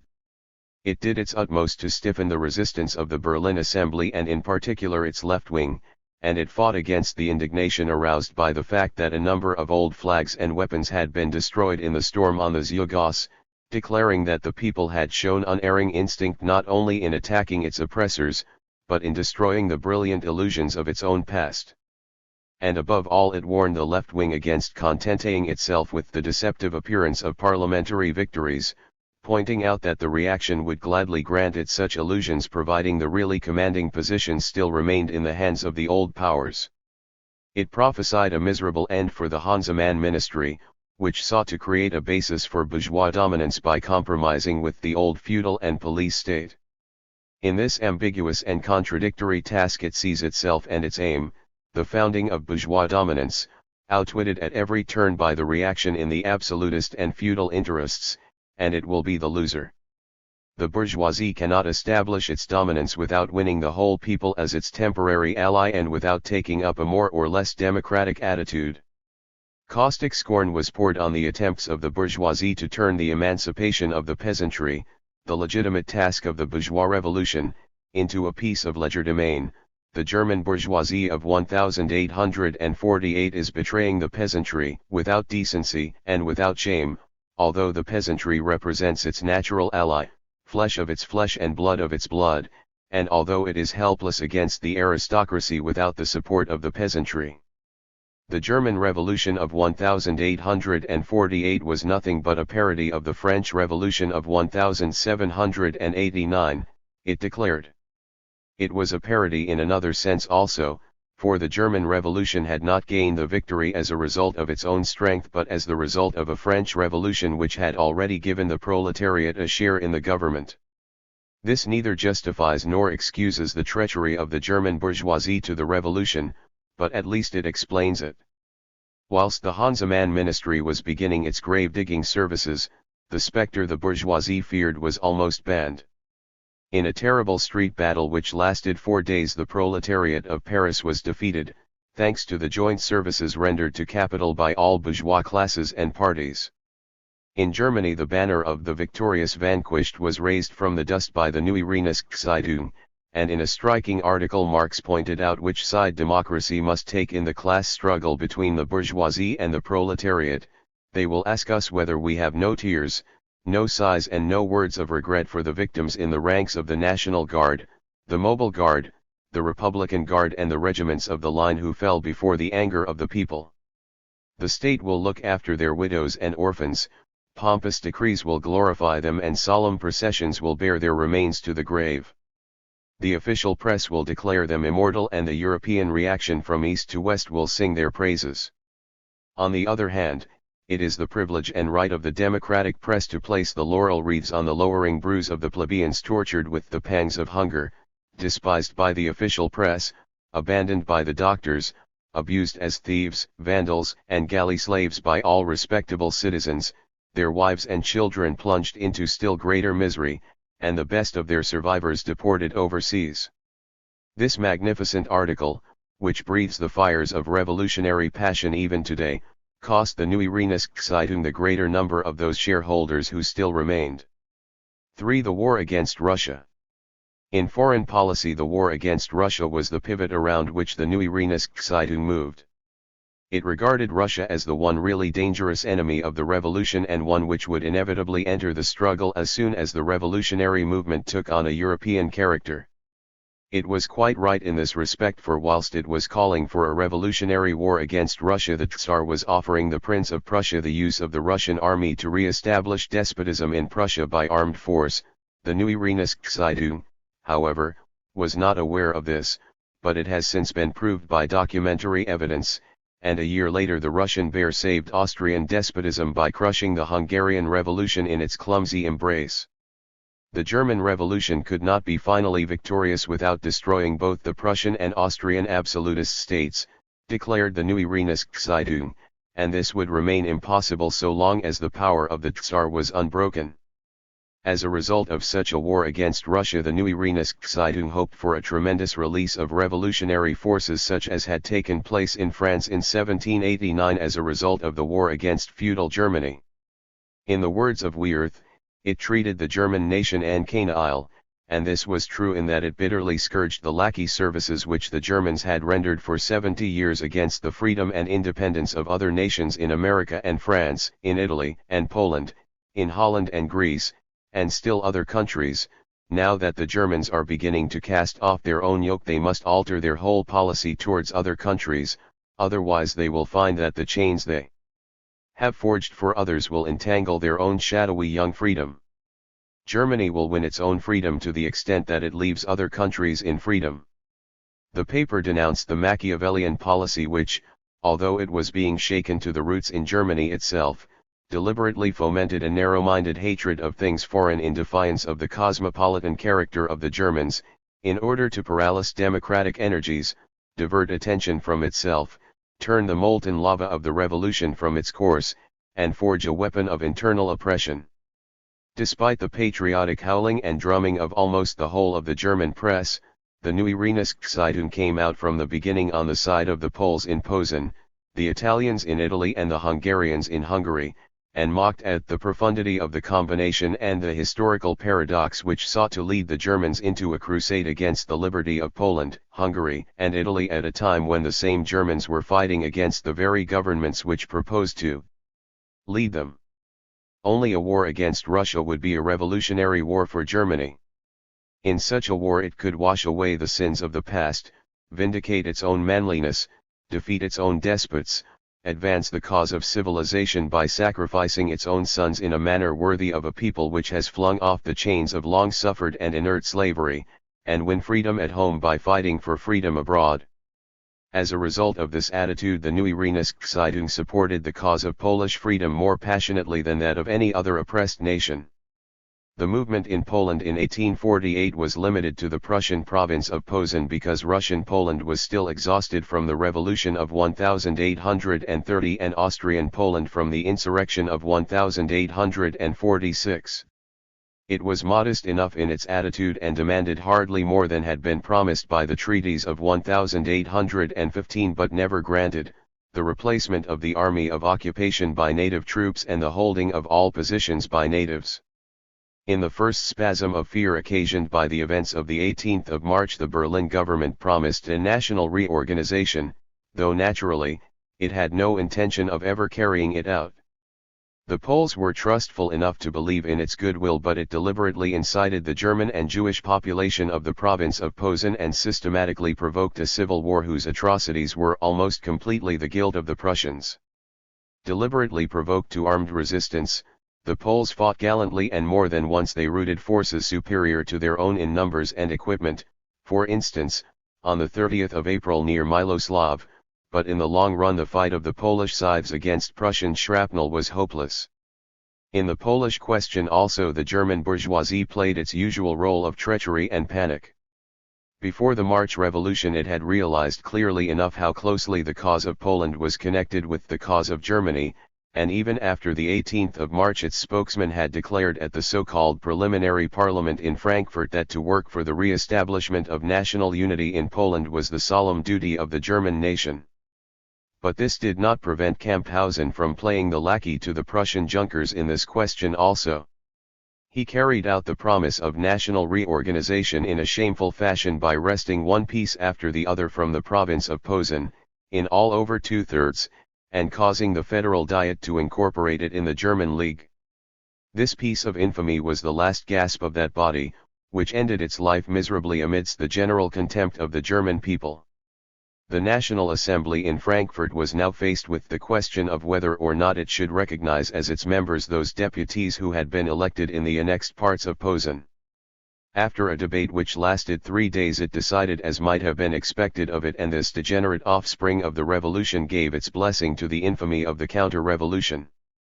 The importance attached by the Neue Rheinische to this question can be seen from the fact that it dealt with the debate in Frankfurt in great detail and published 8 or 9 articles, some of them very long, on the subject, in striking contrast to the contemptuous brevity with which it usually dismissed the parliamentary phrase-mongering of this assembly. This series of articles represents the longest work ever published in the paper, and both content and style suggest that Marx and Engels were joint authors. In any case, Engels had a large share in the work, which bears unmistakable signs of his style and manner. The first thing which strikes one in these articles, and it is a feature which does the paper all honor, is the refreshing frankness with which they expose the contemptible game which was being played with Poland. However, the moral indignation of which both Marx and Engels were capable, far more capable than the worthy Philistin could even imagine, had nothing in common with the sentimental sympathy which, for instance, Robert Blum in France, showed the maltreated Poles. Their judgment on the efforts of the respected leader of the left wing in this direction read, empty tub-thumping, but as we are gladly prepared to admit, tub-thumping on the grand scale and in a good cause, and their judgment was well founded, for Blum failed to realize that the betrayal of Poland was at the same time the betrayal of the German Revolution, which thereby lost an indispensable weapon against its deadly enemy, Tsarism. Marx and Engels passed the same disrespectful judgment on the demand for the general fraternization of the peoples, that vague aspiration towards fraternity irrespective of the historical situation and the social development of the peoples involved. For them such phrases as justice, humanitarianism, liberty, equality, fraternity and independence were no more than moral phrases which sounded fine but played no role in historical and political questions. What they termed modern mythology was always abhorrent to them, and in the hectic days of the revolution they admitted only one test, for or against. The Polish articles of the Neue Rheinische breathe a spirit of real revolutionary passion which raises them high above the usual pro-Polish phrases indulged in by the common run of Democrats, and even today they stand as an eloquent proof of the keen and penetrating political insight of their authors. However, they are not completely free of errors with regard to Polish history. It was certainly of great importance to point out that the struggle for Polish independence could be successful only if it were at the same time a victory of agrarian democracy over patriarchal feudal absolutism, but they were wrong in assuming that since the Constitution of 1791 the Poles themselves had realized this. It was also incorrect to say that the old Poland of aristocratic democracy was dead and buried, but had left behind a vigorous son, the Poland of peasant democracy. The Polish Junkers who had fought with incomparable bravery on the Western European barricades to free their people from the stifling embrace of the Eastern powers were regarded by Marx and Engels as the representatives of the Polish aristocracy, whereas in fact the Lelewels and the Miroslavskis had been steeled and purified in the flames of the struggle and had raised themselves above their class as Hutton and Sickingen had once raised themselves above the German feudal class, or, in the less distant past, Clausewitz and Gneisenau above Prussian Junkerdom. Marx and Engels soon abandoned this error, but Engels always clung to the disdainful judgment passed by the Neue Rheinische on the struggle of the southern Slav nations and groups for national freedom. In 1882 he still maintained the attitude he had taken up in 1849 in his polemic with Bakunin. In July, 1848, Bakunin came under suspicion of being an agent of the Russian government and a report to that effect was published in the Neue Rheinische from its Paris correspondent, Uhrbeck, while a simultaneous and similar report was published by the Havas Bureau. However, this suspicion was revealed almost immediately as baseless and the Neue Rheinische published a handsome apology. At the end of August and the beginning of September Marx traveled to Berlin and Vienna, and in Berlin he resumed his old friendly relations with Bakunin. When Bakunin was expelled from Prussia in October, Marx came out with a strong condemnation of the authorities.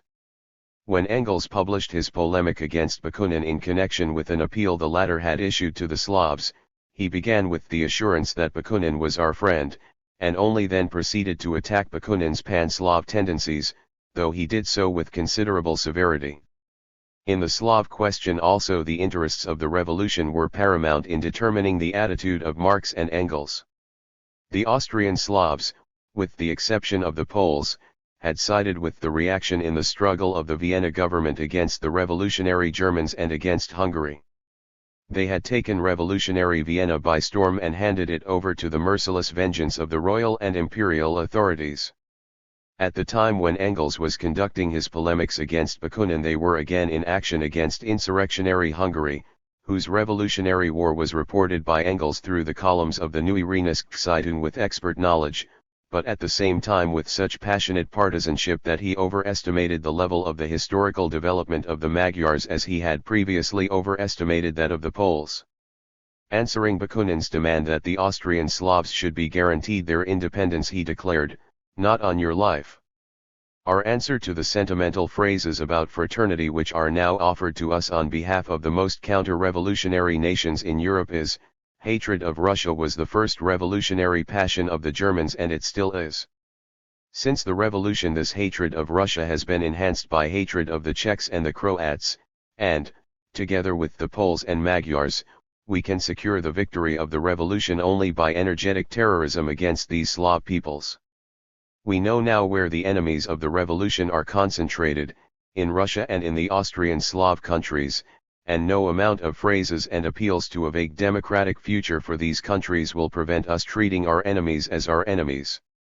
And therefore Engels proclaims a merciless struggle to the death against counter-revolutionary Slavdom. These lines were not due solely to a fierce wave of anger and indignation at the slavish services rendered by the Austrian Slavs to the European reaction. With the exception of the Poles, the Russians, and perhaps the Slavs in Turkey, Engels denied the Slav peoples any historical future, for the simple reason that all other Slavs have not the first historical, geographical, political, and industrial conditions for independence and national life. Their struggle for national independence made them the willing tools of Tsarism, and all the well-meaning self-deceptions of the democratic Pan-Slavs could not alter this fact in the least. The historic right of the great civilized peoples to pursue their revolutionary development was more important than the struggle for independence of these small, crippled and impotent nations and groups, even if here and there some delicate national flower should be nipped in the bud.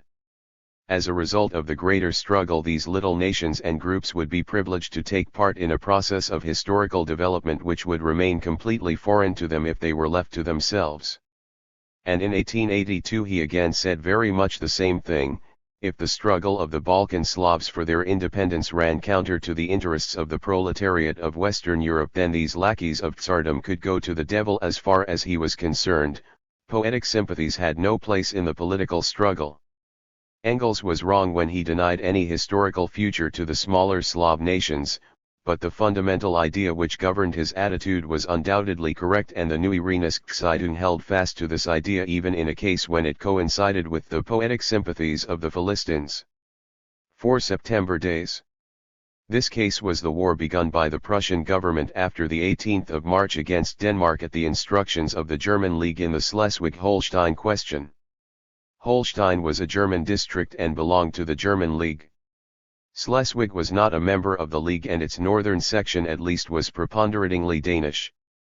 Both duchies were connected with Denmark by a joint ruling house, although in Schleswig-Holstein the principle of exclusively male succession prevailed, whilst in Denmark, which was very little larger and very little more populated than the two duchies, both male and female succession were permissible.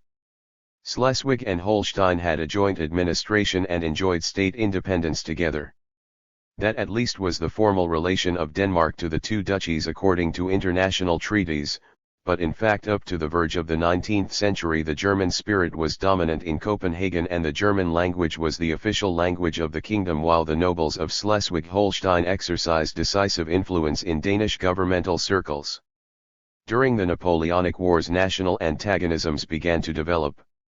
In the Vienna treaties, Denmark had to pay for its loyalty to the heir of the Great French Revolution with the loss of Norway, and in the struggle for existence it was forced to annex Schleswig-Holstein because the gradual expiration of the male line of its ruling house imminently threatened the complete separation of the two duchies from Denmark, and in such circumstances they would fall into the possession of a collateral line.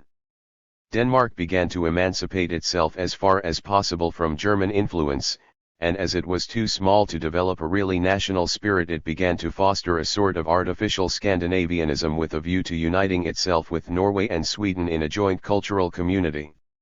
The attempts of the Danish government to obtain complete control over the two Albion duchies met with obstinate resistance within the latter, and the conflict soon developed into a national question for Germany. Particularly after the formation of the Zollverein, Germany began to recognize the importance of the Schleswig-Holstein Isthmus for its flourishing trading and maritime relations, and it welcomed resistance to Danish propaganda in Schleswig-Holstein with increasing approval. From 1844 onwards the song Schleswig-Holstein Miriamsklungen became a sort of national anthem. The movement certainly did not go much beyond the usual sleepy and boring tempo of pre-March agitation, but the German governments were not able to free themselves completely from its influence.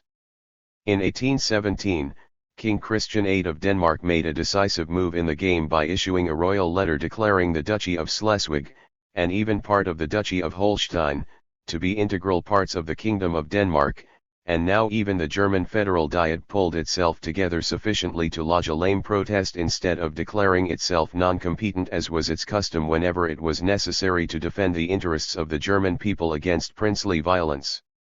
The Neue Rheinische naturally felt not the least sympathy for the sea-surrounded, pot-thumping enthusiasms of the bourgeoisie, which it regarded as the reverse side of Scandinavianism, enthusiasm for a brutal, grubby, piratical old Nordic nationality which is unable to express its deep-seated aspirations in words, but certainly can in deeds, namely, in brutality towards women, chronic drunkenness, and alternate tear-sodden sentimentality and berserker fury.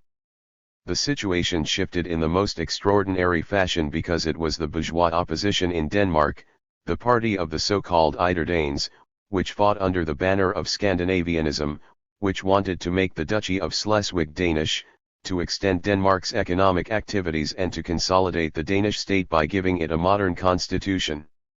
And on the other hand, the fight in the two duchies for the old established rights developed more and more into a struggle for feudal traditions and dynastic privileges.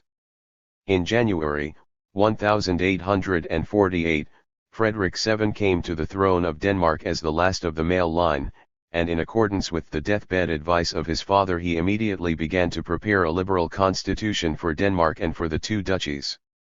A month later the February Revolution in Copenhagen awakened a vigorous people's movement which brought the Eyderdanes into power, and the latter immediately began to put their program into execution with relentless energy, aiming at annexation of the Duchy of Schleswig up to the River Elder. The two duchies then declared themselves independent of the Danish royal house, formed a provisional government in Kiel and raised an army of 7,000 men. The aristocracy had the upper hand in the provisional government, and instead of mobilizing the resources of the two duchies, which were quite in a position to pit themselves against Denmark, the government appealed to the German Federal Diet and to the Prussian government for assistance, for it had no cause to fear that either of these bodies would attempt to interfere with the feudal privileges of the aristocracy. It found willing support from these two bodies, which gladly seized on the defense of the German cause as a convenient opportunity of recovering from the heavy blows dealt by the revolution. After the signal defeat of his Guards regiments at the hands of the Berlin barricade fighters on the 18th of March, the Prussian king was anxious to re-establish their prestige by a military walkover, and Denmark, which was militarily weak, seemed to offer the desired opportunity. The king hated the Eyderdanes as one of the fruits of the revolution, but at the same time he regarded the Schleswig-Holsteiners as rebels against a God-given authority, and he therefore instructed his generals to perform their lackey service for the revolution in as dilatory fashion as possible. At the same time he sent a secret envoy to Copenhagen in the person of Major von Wildenbruch to inform the Danish government that he wished above all that Schleswig-Holstein should retain its ducal rulers, and that he was intervening merely in order to forestall the radical and republican elements. However, Denmark was not deceived by this message. So it appealed to the great powers for assistance, and both Great Britain and Russia proved very willing to grant it. Their help permitted little Denmark to pummel big Germany like a schoolboy. The Danish men of war struck crippling blows at Germany's maritime trade, but the German Federal Army under the command of the Prussian General Rgel invaded the two duchies, and despite miserable generalship pressed back the weak Danish forces, only to find its military successes rendered nugatory by the diplomatic intervention of the great powers. At the end of May Rgel received orders from Berlin to withdraw his troops from Jutland, whereupon, on the 9th of June, the National Assembly announced that the cause of the two duchies was the cause of the German nation, and therefore came within the province of the Assembly, which would undertake to defend Germany's honor. The war was in fact being conducted in the name of the German League, and its leadership should have been in the hands of the National Assembly and the Habsburg prince it had elected Reich Regent, but the Prussian government ignored these facts, and on the 28th of August, under English and Russian pressure, it concluded the 7 months truce of Malmö, at the same time treating with contempt the conditions put forward by the Reich Regent and utterly ignoring his representative. The terms of the truce were ignominious for Germany. The provisional government of Schleswig-Holstein was dissolved and supreme control for the period of the truce placed in the hands of a Danish supporter. The decrees of the provisional government were cancelled and the Schleswig and Holstein troops separated from each other. Germany also suffered a distinct military disadvantage, for the truce embraced the whole of the winter season, during which the Danish fleet would have been helpless and unable to blockade the German coasts, whilst the German troops would have been able to take advantage of the ice to cross the Little Belt and conquer Fyn, thus reducing Denmark to the island of Zealand.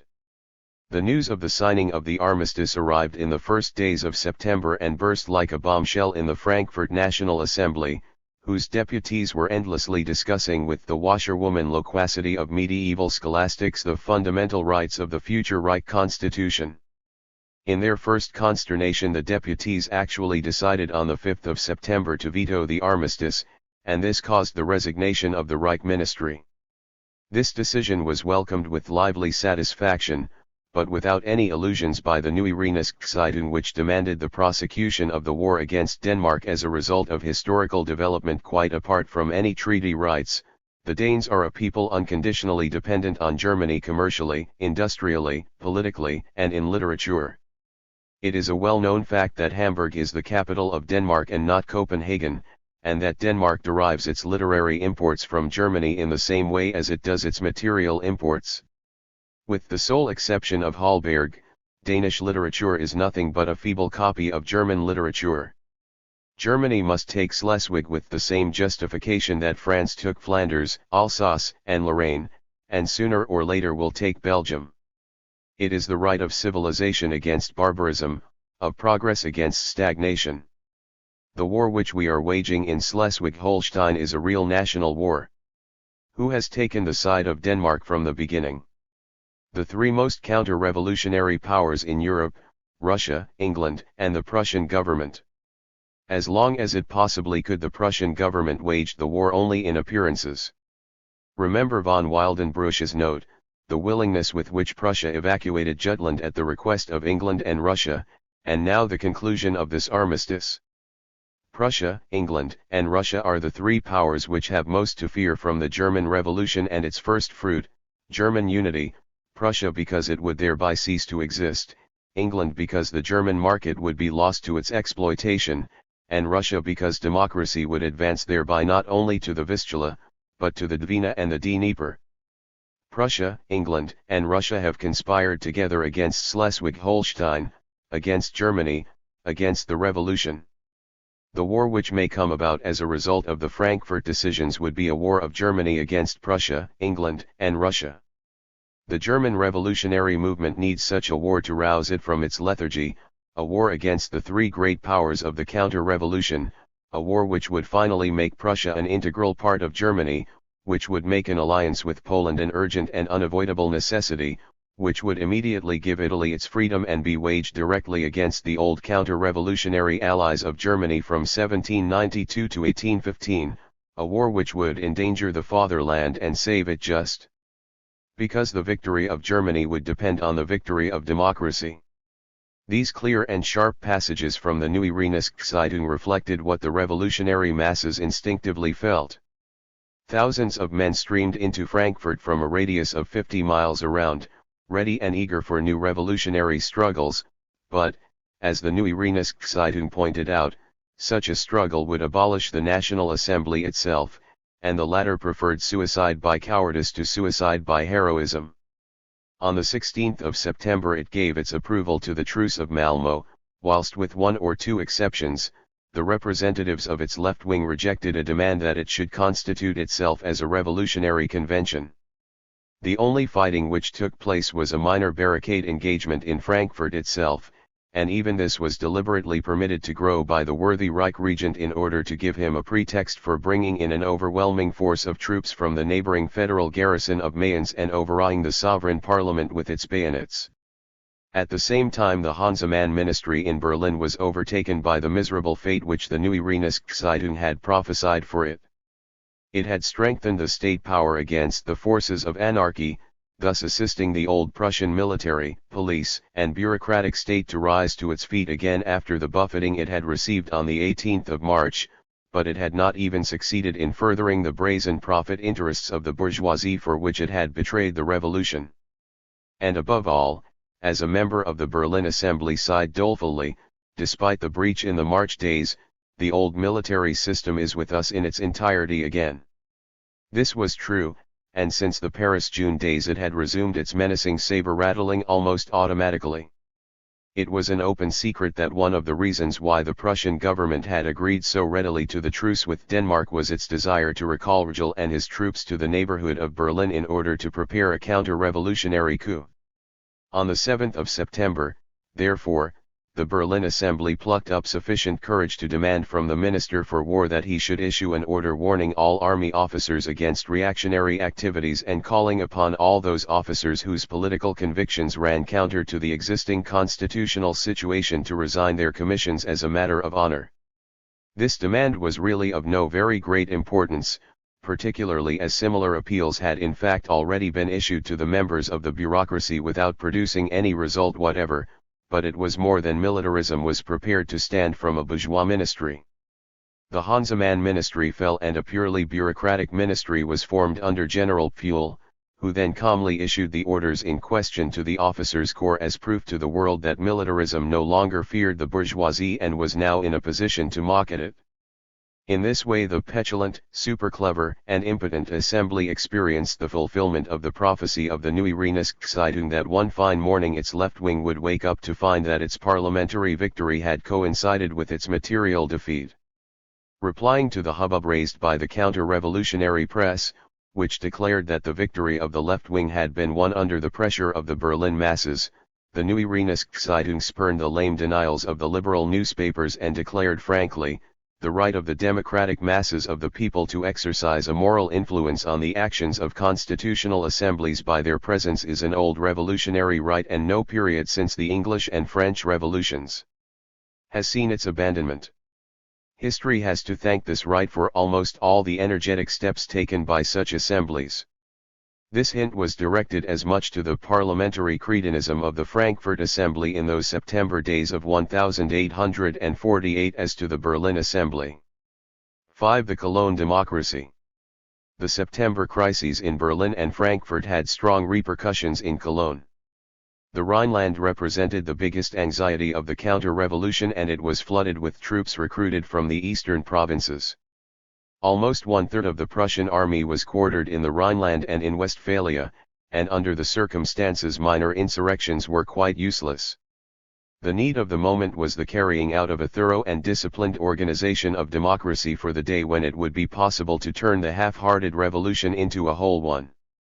A congress of 88 democratic associations had taken place in Frankfurt in June, and it had been decided to found a democratic organization. However, it was only in Cologne that this body took on any firm and solid form, whilst in the rest of Germany it remained a very loose affair. The Cologne democracy was organized in 3 big associations, each of which had several thousand members: the Democratic Association led by Marx and the advocate Schneider, the Workers' Association led by Moll and Schapper, and the Association of Employers and Employees led by the young barrister Hermann Becker. When the Frankfurt Congress decided on Cologne as the center for the Rhineland and for Westphalia, these associations formed a joint central committee, which then convened a congress of all the democratic associations in the Rhineland and in Westphalia, to take place in the middle of August in Cologne. 40 delegates representing 17 associations came to the Congress, and they confirmed the joint central committee of the 3 Cologne democratic associations as the district committee for the Rhineland and Westphalia. Marx was the intellectual leader of this organization, as he was of the Neue Rheinische. He had the gift of leadership to a high degree, and the banal Democrats were unwilling to forgive him this. Karl Schurz, who was then a 19-year-old student, saw him for the first time at the Cologne Congress and afterwards described him from memory. Marx was 30 years old at the time and already the acknowledged leader of a socialist school of thought. The thick-set man with his broad forehead and dark flashing eyes, his jet-black hair and full beard immediately attracted general attention. He had the reputation of being a very considerable scholar in his own field, and, in fact, what he said was weighty, logical, and clear, but never in my life have I met a man whose attitude was so insolent and intolerantly arrogant. Schurz, who afterwards became one of the heroes of the bourgeoisie, always particularly remembered the cutting scorn and the contemptuous tone with which Marx invariably used the term bourgeois, as though he were spitting out something disagreeable. It was the same tune sung a couple of years later by Lieutenant Coe, who wrote of a conversation with Marx: "Marx impressed me not only by his unusual superiority, but also by his very considerable personality. If his heart were as big as his brain and his love as great as his hate, I would go through fire for him, despite the fact that he indicated his low opinion of me on several occasions and finally expressed it quite frankly. He is the first and only one amongst us to whom I would ascribe the quality of leadership, the capacity to master a big situation without losing himself in insignificant details." And after that followed the usual litany that the dangerous personal ambition of Marx had eaten away everything else. In the summer of 1848 Albert Brisbane, the American apostle of Fourier, was in Cologne as the correspondent of the New York Tribune. Together with its publisher, Charles Dana, and his judgment of Marx was different. I saw Karl Marx, the leader of the people's movement. At that time his star was just in the ascendant. He was a man in the 30s with a squat powerful body, a fine face and thick black hair. His features indicated great energy, and behind his moderation and reserve one could detect the passionate fire of a daring spirit. That was true.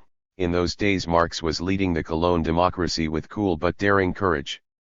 Although the September crises had caused great excitement in its ranks, the Frankfurt Assembly was unable to summon up sufficient courage to organize a revolution, whilst on the other hand the Fuel Ministry was not ready to organize a counter-revolution. A local insurrection would have had no chance of success whatever, and therefore the authorities were anxious to provoke one in order to drown it in blood with ease. Legal proceedings were begun and police measures taken against the members of the Democratic District Committee and the editors of the Neue Rheinische. The pretexts put forward were so flimsy that they were soon abandoned even by the authorities. Marx raised a warning voice against the treacherous cunning of the authorities. At the moment no great question was exercising the people as a whole and urging them into a struggle, and thus any attempt at a putsch must fail. An insurrection at the moment would be worse than useless because great events might take place in the near future, and it behooved the Democrats not to let themselves be disarmed before the day of battle arrived. If the Crown dared to organize a counter-revolution, then the hour would strike for a new revolution on the part of the people. However, minor disturbances did occur when on the 25th of September Becker, Moll, Schapper, and Wilhelm Wolff were to be arrested. The news that troops were advancing to break up a public meeting even caused the erection of barricades, but in fact the military made no move, and only after complete calm had descended again did the military commandant summon up sufficient courage to proclaim martial law in Cologne. Under martial law the Neue Rheinische was suppressed, and on the 27th of September it ceased to appear.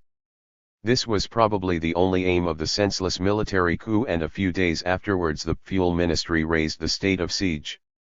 The Neue Rheinische was in fact very heavily hit, and it was the 12th of October before it appeared again. The editorial board was broken up owing to the fact that most of its members were compelled to go over the frontier to avoid arrest. Dronke and Engels went to Belgium, and Wilhelm Wolff to the Palatinate, and it was some time before they returned. At the beginning of January, 1849, Engels was still in Bern, where he had gone through France, mostly on foot. Above all, the finances of the paper were in a sad state.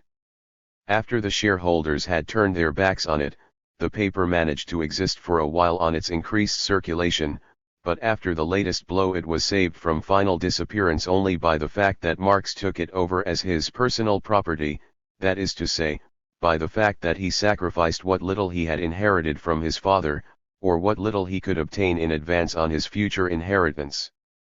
Marx himself never said a word about the affair, but from the letters of his wife and the utterances of his friends it would appear that he sacrificed about 7,000 thaler to further the agitation and keep the paper alive, though naturally the exact sum is unimportant, the main thing being that he sacrificed all he had in order to keep the flag flying. Marx's position was very insecure in another respect also.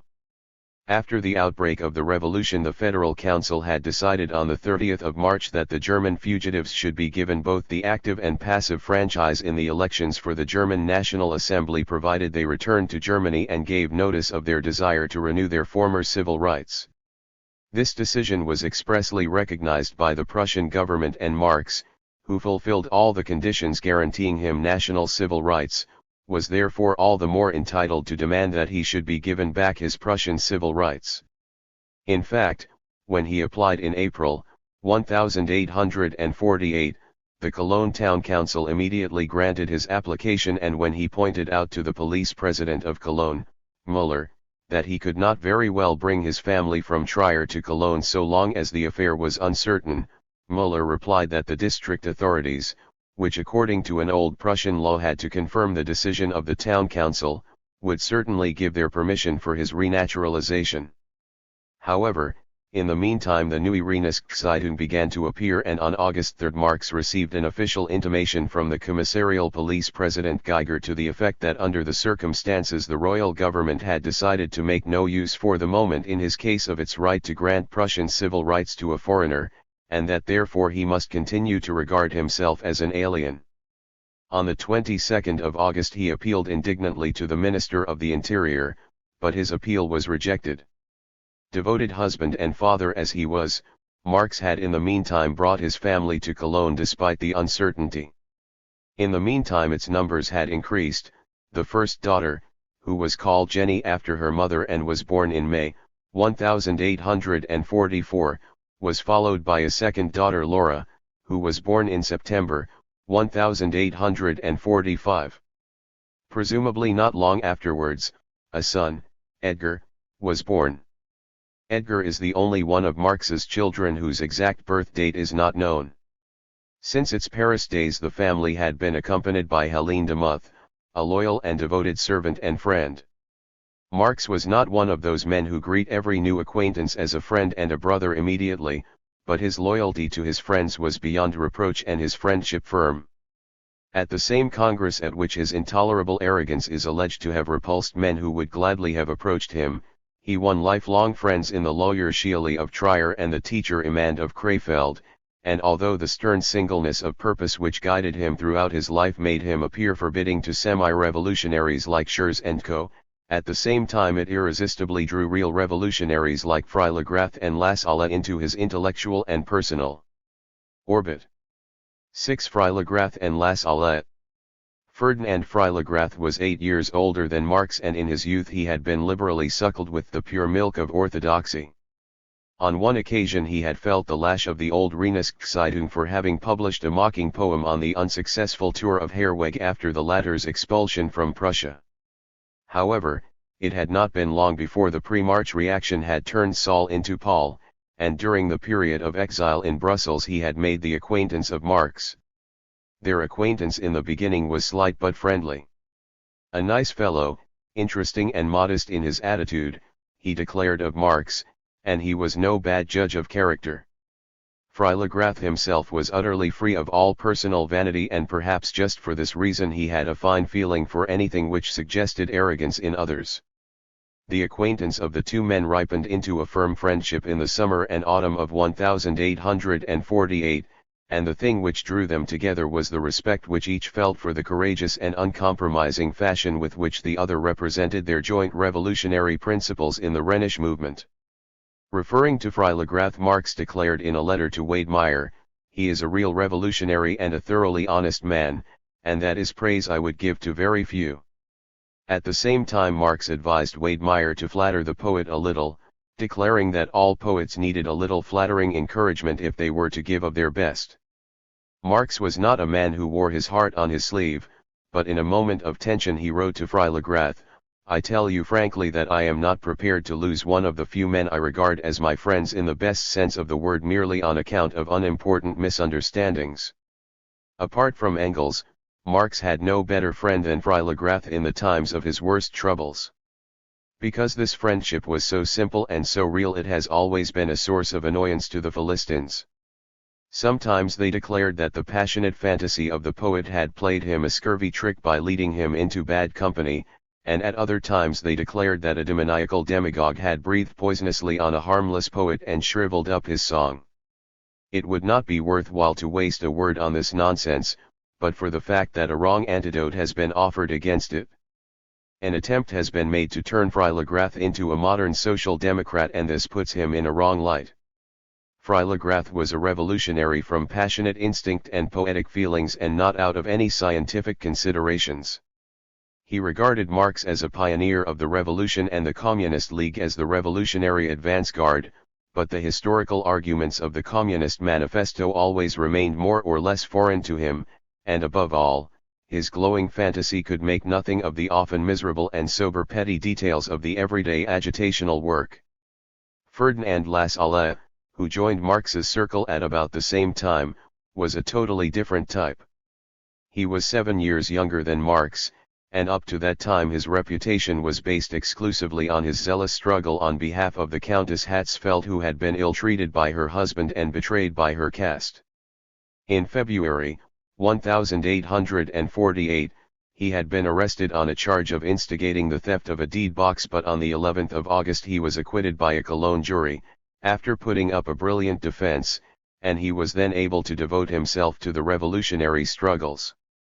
With his unfailing sympathy for all real strength, he naturally could not fail to be deeply impressed with the leader of the revolutionary struggle, Marx.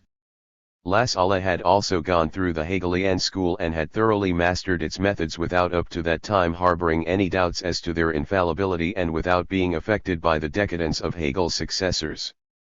During a visit to Paris he had made the acquaintance of French socialism and received the accolade of a great future from Heine's prophetic vision. However, the great expectations which the young man had aroused were hampered in their development to a certain extent by an ambiguity of character which he had been unable to master completely in his struggle against the impeding heritage of an oppressed race. The stale atmosphere of Polish Judaism had prevailed absolutely in the home of his parents. In his championship of Countess Hatzfeld even unprejudiced spirits were not always able to appreciate the truth of his contention, justifiable from his own point of view, that in this individual case he was fighting against the social misery of a whole period now lumbering towards the grave. Even Freilagrath, who was never particularly fond of him, spoke contemptuously of the wretched domestic trivialities around which world history seemed to revolve for him. 7 years later Marx expressed himself in much the same fashion. Lassalle considered himself a world conqueror because he had been ruthless in a private intrigue, as though a man of any real character would be prepared to sacrifice 10 years of his life on such a bagatelle. And several decades later Engels declared that Marx had harbored an antipathy towards Lassalle from the very beginning and that the Neue Rheinische had deliberately published as little as possible about the Hatzfeld case in order to avoid any impression that it had anything in common with Lassalle in the matter. However, in this respect Engels' memory was deceiving him, for in fact up to the day of its suppression on September 27 the Neue Rheinische published very detailed reports of the trial of Lassalle in connection with his alleged instigation of the theft of the deed box, although of course its reports did not conceal the fact that the whole affair had less agreeable sides. And further, Marx himself, as he informed Freilagrath in a letter, assisted Countess Hatzfeld financially in her dire straits from his own modest means, and when, after his Cologne period, he got into serious difficulties himself, he chose Lassalle, apart from Freilagrath, as his confidant in a town in which he had many old friends. But Engels was certainly right when he said that Marx harbored an antipathy to Lassalle, and he and Freilagrath did also. It was an antipathy which had little to do with reason, and there is sufficient evidence available to show that Marx did not let it blind him to the deeper significance of the Hatzfeld affair, not to speak of the fiery enthusiasm which Lassalle showed for the cause of the revolution, his outstanding talents and finally the devoted friendship which the younger comrade in arms showed towards him. It is necessary to examine carefully the development of the relations between the two men from the beginning, not on Lassalle's account, his historical claims have long ago been vindicated, but in order to shield Marx himself from misunderstandings, for his attitude to Lassalle represents the most difficult psychological problem his life offers. 7 October and November days. On the 12th of October the Neue Rheinische began to appear again and announced that Freilagrath had joined its staff. It was fortunate enough to be able to welcome a new revolution immediately, for on the 6th of October the proletariat of Vienna had brought down its fist resoundingly and upset the treacherous plans of the Habsburg counter-revolution, which after Radetzky's victories in Italy intended, with the help of the Slav peoples, to crush first the rebellious Hungarians and then the rebellious Germans. Marx himself had been in Vienna from the 28th of August to the 7th of September in order to enlighten the masses there, but to judge from the occasional newspaper references he had not been particularly successful, and that is not surprising, for the workers of Vienna were still at a comparatively low level of development. The revolutionary instinct with which they had opposed the departure of the regiments ordered to Hungary to suppress the revolution there was therefore all the more praiseworthy. Their action drew the first fire of the counter-revolution upon themselves, a noble sacrifice of which the Hungarian aristocracy proved unworthy.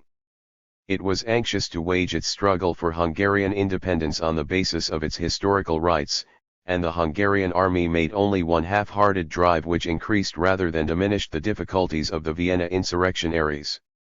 The attitude of the German democracy was no better. It certainly recognized how much depended for itself on the success of the Vienna insurrection, for if the counter-revolution gained the upper hand in the Austrian capital then it would inevitably deal the decisive blow in the Prussian capital also where it had been awaiting its opportunity long enough. However, the German democracy contented itself with sentimental dirges, fruitless expressions of sympathy and vain appeals for aid to the impotent Reich Regent. At the end of October the Democratic Congress met in Berlin for the second time and it issued an appeal on behalf of besieged Vienna drawn up by Ruge.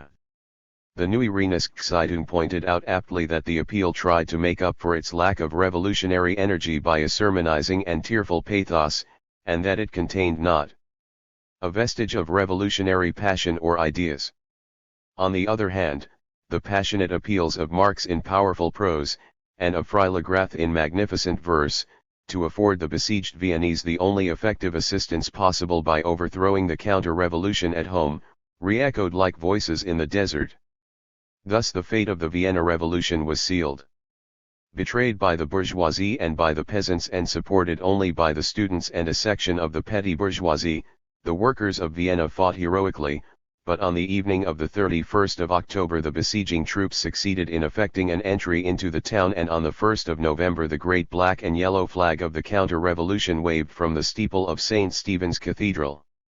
The moving tragedy in Vienna was quickly followed by a grotesque tragicomedy in Berlin. The Fuel Ministry resigned to make way for the Brandenburg Ministry, which immediately ordered the assembly to retire to the provincial town of Brandenburg and caused General Rogel to march into Berlin with the Guards regiments to support this order by force of arms. Brandenburg, an illegitimate Hohenzollern, compared himself somewhat too flatteringly with an elephant which would trample the revolution underfoot, but the Neue Rheinische Zeitung declared more truthfully that Brandenburg and his accomplice Rogel were two men without heads, without hearts, and without principles, nothing more than imposing whiskers, but as such just the right opponents for the pusillanimous assembly. And in fact, Rogel's martial whiskers proved sufficient to intimidate the assembly. It is true that it refused to vacate its constitutional seat, Berlin, but when one blow and one act of violence followed another, dissolution of the Citizens' Guard, the proclamation of martial law, etc., the assembly declared the ministers traitors and denounced them to the public prosecutor. It ignored the demand of the Berlin workers that the rights of the people should be defended by force of arms and instead proclaimed passive resistance, or in other words, the noble decision to suffer the blows of the enemy without answering back. It was then driven out of one hall after the other by Rogel's troops, and in a sudden burst of temperament caused by a new appearance of Rogel's bayonets, it solemnly declared that the Brandenburg Ministry had no right to dispose of state monies or collect taxes so long as the assembly was not permitted to hold its sessions in Berlin without let or hindrance. However, hardly had the assembly been broken up than its president, von Unruh, fearing for the safety of his precious skin, called together the Bureau of the Assembly in order to place on record in the minutes that the decision against the ministry was invalid on account of a technical formality, although he had let the decision be made public without hindrance. It was left to the Neue Rheinische Zeitung to oppose the brutal coup of the government in a worthy fashion. It declared that the moment had arrived to oppose the counter-revolution with a second revolution, and it called on the masses to oppose the violence of the authorities with every possible form of counter-violence. Passive resistance must have active resistance as its basis, it declared, otherwise it was nothing but the ineffective struggles of the sheep against the slaughterman. At the same time it ruthlessly demolished the legal quibbling about the theory of agreement with the crown, behind which the cowardice of the bourgeoisie sought to hide itself. The Prussian crown is absolutely within its rights when it acts as an absolutist power towards the assembly, and the assembly is in the wrong because it does not act towards the crown as a sovereign assembly. The old bureaucracy is unwilling to become the servant of the bourgeoisie whose despotic schoolmaster it has been up to the present. Nor is the feudal party willing to sacrifice its privileges and its interests on the altar of the bourgeoisie. And finally, the crown sees its real and native social basis in the elements of the old feudal society, whose highest expression it is, whilst it regards the bourgeoisie as a foreign and artificial basis which will support the crown only on condition that it withers away. The rousing by the grace of God becomes a sober legal title for the bourgeoisie, the right of blood becomes the right of paper, and the royal son a bourgeois farthing dip. The crown therefore refused to let itself be persuaded by the phrases of the bourgeoisie, but answered the half-revolution of the latter with a whole counter-revolution. It flung back the bourgeoisie into the arms of the revolution, into the arms of the people, when it shouted, "Brandenburg in the assembly and the assembly in Brandenburg." The Neue Rheinischen aptly parroted the slogan as the guard room in the assembly, and the assembly in the guard room, expressing the hope that the people would be victorious under the slogan and turn it into the epitaph on the grave of the House of Brandenburg. After the decision of the Berlin Assembly to deprive the government of the right to collect taxes, the Democratic District Committee in Cologne issued an appeal on the 18th of November signed by Marx, Schapper, and Schneider demanding that the democratic associations in the Rhineland should immediately take steps to put the following measures into effect. Any attempt made by the authorities to collect taxes by force should be resisted by every possible means, citizens' guards to be organized everywhere immediately to offer resistance to the enemy, arms and munitions to be supplied to the poor at municipal cost and by voluntary contributions. Should the government refuse to recognize and respect the decisions of the assembly, then committees of public safety should be elected everywhere, if possible in agreement with the municipalities, those municipalities resisting the assembly to be re-elected by popular vote. Thus the Democratic Association did what the Berlin Assembly should have done and must have done had it taken its decision to refuse the payment of tarts seriously. However, the heroes of the Berlin Assembly trembled at their own courage and hurried off to their constituencies in order to prevent the carrying out of their decision, and after that they slunk off to Brandenburg to continue their sessions. With this the last vestige of dignity and influence had been abandoned, so that on the 5th of December it was an easy matter for the government to dismiss the assembly altogether and to impose a new constitution and a new franchise. The treachery of the Berlin Assembly paralysed the district committee in the Rhineland, which was flooded with troops. On the 22nd of November Lassalle, who had enthusiastically welcomed the appeal, was arrested in Dusseldorf, whilst in Cologne the public prosecutor took action against those who had signed it, although he did not dare to arrest them. On the 8th of February the signatories to the appeal appeared before a jury in Cologne on a charge of having incited the people to armed resistance against the authorities and against the military forces of the Crown. The attempt of the public prosecutor to use the laws of the 6th and 8th of April, the same laws which the government had trodden underfoot with its coup, against the assembly and against the accused, was demolished by Marx in a powerful speech. Those who had carried out a successful revolution might logically hang their opponents, but not sit in judgment upon them. They might get rid of their defeated enemies, but not try them as criminals. It was cowardly hypocrisy to use the laws which a successful revolution or counter-revolution had just overthrown against those who had upheld them. The question of whether the assembly was in the right, or the Crown, was a historical one and could be determined only by history and not by a jury. But Marx went still further. He refused to recognize the laws of the 6th and 8th of April at all, declaring them to have been manufactured by the United Diet in order to save the Crown from having to admit its defeat in the March struggles. An assembly representing modern bourgeois society could not be judged according to the laws of a feudal body. The principle that society was based on law was a legal fiction. On the contrary, in reality law was based on society. In my hand is the Code Napoleon. It did not produce bourgeois society. On the contrary, it was produced by bourgeois society, which, arising in the 18th century and continuing its development in the 19th, found no more than its legal expression in the Code. The moment the Code failed to reflect social relations faithfully, it would be no more than a scrap of paper. You cannot make the old laws the basis of the new society any more than the old laws made the old society. The Berlin Assembly had failed to understand the historic role which had developed for it out of the March Revolution. The reproach of the public prosecutor that the Assembly had refused all mediation was baseless, because the misfortune and the mistake of the Assembly lay precisely in the fact that it had degraded itself from a revolutionary convention into an ambiguous association of conciliators. What we have witnessed was not a political conflict between two fractions on the basis of one society, but a conflict between two societies, a social conflict in a political form.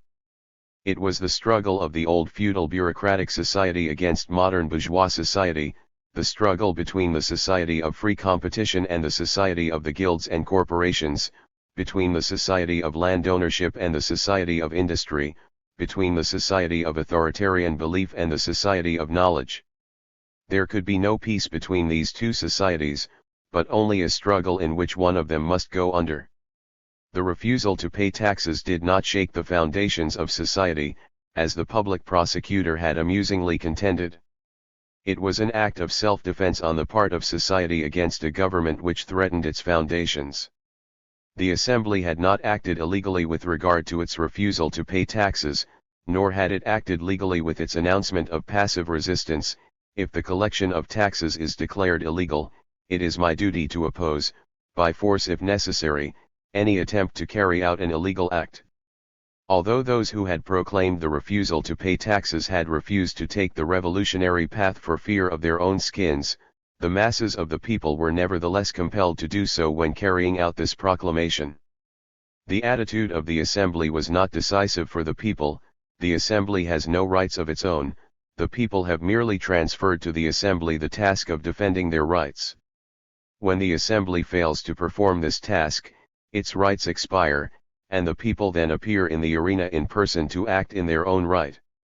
When the Crown organizes a counter-revolution, the people justly answer with a new revolution. Marx concluded his speech with the statement that only the first act in the drama had been played out. The final denouement would be the complete victory of the counter-revolution or a new and victorious revolution, though perhaps that could be possible only after the completed victory of the counter-revolution. After this proud revolutionary speech, the jury acquitted all the accused, and the foreman of the jury thanked Marx for his instructive explanation. 8. An act of perfidy. With the victory of the counter-revolution in Vienna and in Berlin, the decisive word had been spoken in Germany. All that was left of the achievements of the revolution was the Frankfurt Assembly, which had long ago lost all its political credit and which frittered away its energies in endless torrents of discussion about a paper constitution. In reality, the only question still outstanding was whether the Assembly would be dismissed at the point of Prussian or Austrian bayonets. In December, the Neue Rheinische described the development of the Prussian Revolution and counter-revolution in a series of brilliant articles, and then turned a hopeful eye to the rise of the French working class, from which it expected a world war. The country which has turned whole nations into its proletarians, which holds the whole world in its gigantic tentacles, which has once already paid the expenses of a European restoration, and in whose own lap the class contradictions have developed in their dearest and most shameless form, England, appears to be the rock against which the waves of revolution will break. England will starve the new society before it is born. England dominates the world market, and a transformation of economic relations in every country of Europe, on the whole continent, would be a storm in a teacup without England. The relations of industry and commerce within each country are determined by their relations with other countries, by their relations with the world market. But England dominates the world market, and England is dominated by the bourgeoisie. Thus, any social upheaval in France would be crushed by the English bourgeoisie, by the industrial and commercial world power of Great Britain. Any partial social reform in France or anywhere else on the European continent would remain, in so far as it was intended to be definitive, a pious and empty wish. Old England could be overthrown only by a world war, which alone could offer the Chartists, the organized party of the English proletariat, the conditions necessary for a successful insurrection against its powerful oppressors. Only when the Chartists were at the head of the English government would the social revolution advance from the world of utopia into the world of reality. The preliminary conditions for this future hope did not materialize. The French working class, still bleeding from 1,000 wounds received in the June days, was not capable of any new rising. The counter-revolution had begun its tour of Europe in Paris in the June days, going on to Frankfurt, Vienna, and Berlin, to end for the moment on December 10 with the election of the false Bonaparte as President of the French Republic. The revolution remained alive only in Hungary, and it found an eloquent and expert advocate in Engels, who had in the meantime returned to Cologne. For the rest, the Neue Rheinische was compelled to limit its activities to a guerrilla war against the advancing counter-revolution, and it waged this struggle as daringly and as determinedly as it had waged the greater struggles of the previous year. A bundle of press writs loaded on it by the Reich government as the worst paper in a bad press, was greeted with the mocking remark that the Reich's power was the most comic of all comic powers, and the boastful display of Prussianism which the East Albion Junkers had adopted since the Berlin coup was answered with well-earned sarcasm. We Rhinelanders have had the good fortune to win a Grand Duke of the Lower Rhineland from the great reshuffle in Vienna, a man who has not fulfilled the conditions under which he became Grand Duke. A King of Prussia exists for us only through the Berlin Assembly, as there is no assembly for our Grand Duke of the Lower Rhineland, thus no King of Prussia exists for us.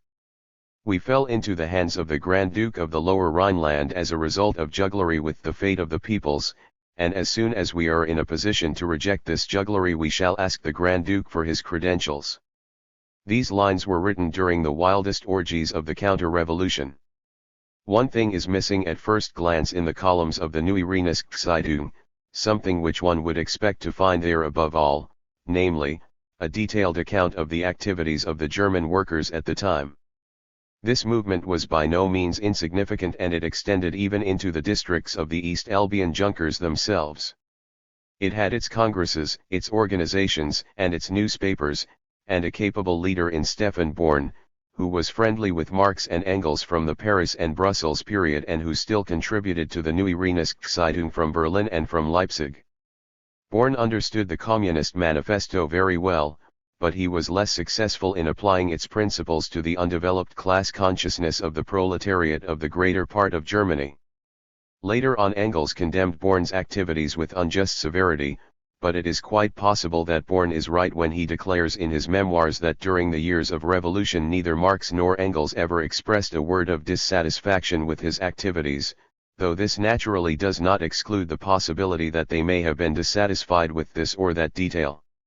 In any case, in the spring of 1849 Marx and Engels made the first move towards the working class movement, which had developed in the meantime independent of their influence.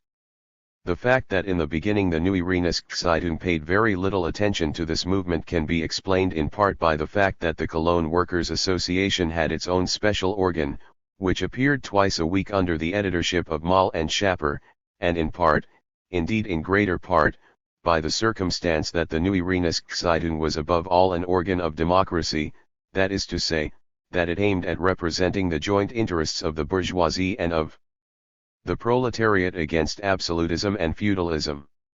At that time this task was most important because it helped to create the basis on which the proletariat could begin its own discussion with the bourgeoisie. However, the bourgeois section of the democracy demoralized rapidly, and at every more or less serious test it collapsed miserably. There was such men as Mayen and Kriege, who had in the meantime returned from America, on the Committee of Five which had been elected in June 1848, by the First Democratic Congress. Under such leadership the organization began to decline rapidly. This became disastrously plain when it met for the second time on the eve of the Prussian coup d'état. A new committee was elected and Dester, a personal friend and political supporter of Marx, was a member of it, but this was little more than a bill drawn on the future. The parliamentary left wing of the Berlin Assembly failed in the November crisis and the left wing of the Frankfurt Assembly sank deeper and deeper into the morass of miserable compromises. In this situation Marx, Wilhelm Wolff, Schapper, and Hermann Becker announced their resignation from the Democratic District Committee on the I5th of April, justifying their action as follows: in our opinion the present form of organization of the democratic associations embraces too many heterogeneous elements to make possible any useful activity in furtherance of its aim. In our opinion a closer association of workers' organizations will be more useful because these organizations are composed of similar elements. At the same time the Cologne Workers' Association resigned from the Association of Rhenish Democratic Organizations and invited all working class and other organizations upholding the principles of social democracy to send representatives to a provincial congress on the 6th of May. This latter congress was called to decide on an organization of Rhenish Westphalian workers' associations, and whether delegates should be sent to a congress of all working class organizations called for June in Leipzig by Born's organization, the Leipzig Workers' Brotherhood. On the 20th of March, before these steps were taken, the Neue Rheinische Zeitung had begun to publish Wilhelm Wolff's articles on the Silesian Billion, which so aroused the rural proletariat, and on the 5th of April it began to publish the lectures which Marx had delivered to the workers' associations in Brussels on wage labor and capital. After showing on the basis of the tremendous mass struggles of 1848 that every revolutionary insurrection must fail, no matter how removed its aim might appear to be from the class struggle, so long as the working class had not been victorious, the paper turned its attention to the problem of economic relations, on which the existence of the bourgeoisie and the slavery of the workers were both based. However, this promising development was interrupted by the struggles which now took place around the paper constitution that had finally been botched together by the Frankfurt Assembly. In itself the precious constitution was not worth the shedding of a single drop of blood, and the hereditary imperial crown it sought to place on the head of the King of Prussia was for all the world like a fool's cap. The King of Prussia did not accept, but he also did not definitely refuse. He wanted to negotiate with the German princes on the question of the Reich Constitution in the secret hope that they would agree to Prussian hegemony in return for Prussian military services in destroying what was left of the gains of the revolution in the small states and statelets. This was a blatant piece of body snatching, and it fanned the spark of revolution into a flame again, causing a number of insurrections which received their name if they did not derive their content from the Reich Constitution. The Constitution, after all, embodied the sovereignty of the people, which was to be destroyed in order to establish the sovereignty of the princes once again. Armed insurrections in support of the Reich Constitution took place in the Kingdom of Saxony, in the Grand Duchy of Baden and in the Bavarian Palatinate. Everywhere the King of Prussia played the part of hangman, though afterwards the other potentates cheated him of the hangman's wage.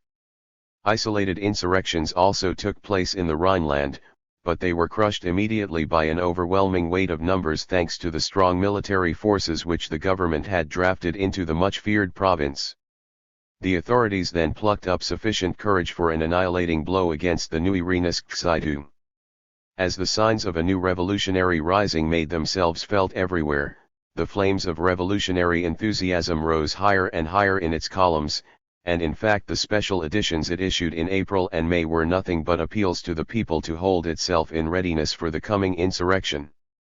The reactionary Kreuzzeitung did it the honor of declaring that its insolence was monumental and that the activities of the Moniter of 1793 paled before it. The government was itching to lay its hands on the paper, but did not dare. Thanks to the spirit of the Rhineland jurymen, 2 legal proceedings against Marx had done nothing but win him new laurels, and a suggestion from Berlin that martial law should again be declared in Cologne was evaded by the nervous commandant of the garrison, who instead applied to the police for the expulsion of Marx as a dangerous individual. The request embarrassed the police, who turned the matter over to the provincial governor, who in his turn passed on his share of the unpleasantness to Manteuffel, the Minister of the Interior. On the 10th of March the provincial government reported to Berlin that Marx was still in Cologne, though he had no police permission to stay there, and that the newspaper he edited was still pursuing its destructive aims, its incitement against the existing constitution and its demand for the establishment of a social republic, whilst at the same time mocking and ridiculing everything humanity respected and held dear. The paper was becoming more and more dangerous in view of the fact that the temper and insolence with which it was written were steadily increasing the number of its readers. The police, the report went on, had misgivings regarding the request of the commandant of the garrison for the expulsion of Marx, and the provisional government was compelled to support the police because an expulsion without any particular reason other than the tendency and the dangerousness of the newspaper edited by him might cause a demonstration on the part of the Democratic Party. After receiving this report, Manteuffel approached Eichmann, the president of the Rhine province, to obtain his opinion. On the 29th of March Eichmann declared that the expulsion of Marx would be justifiable, but attended with difficulties unless Marx were guilty of further offences. On the 7th of April Manteuffel then informed the provincial government that he had no objection to the expulsion, but that he must leave the time and circumstances to the provincial government, and that he felt it desirable for the order of expulsion to be issued in connection with some particular offence. In the end, however, the order of expulsion was issued solely on account of the dangerous tendency of the paper edited by Marx and not on account of any particular offence. This was done on the 11th of May when apparently the government felt itself strong enough to deliver a blow it had been too cowardly to deliver on the 29th of March or the 7th of April. The Prussian professor who recently unearthed the documentary record of the affair in the state archives did great honor to the poetic and prophetic vision of Freilagrath, who wrote under the immediate impression of the expulsion. Keen offner he bin offner schlacht. Es fallen die Nucken und Tucken. Es fällt mich die Schleichend Niedertracht. Der Schmitzigen West Kalmucken. No honest blow in an honest fight.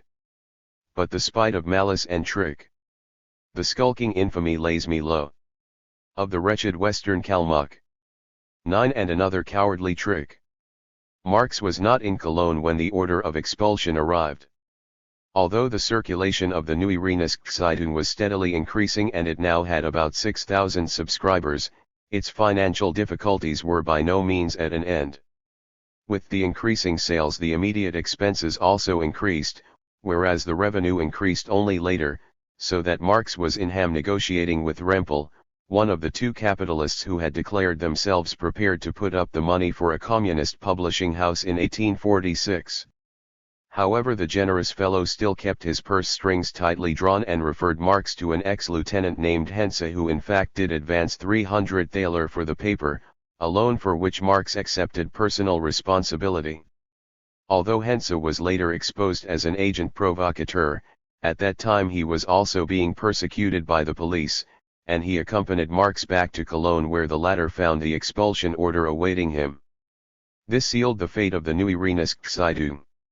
Several of the other editors were in the same position as Marx and could be expelled at any moment as foreigners, whilst the others were all being prosecuted.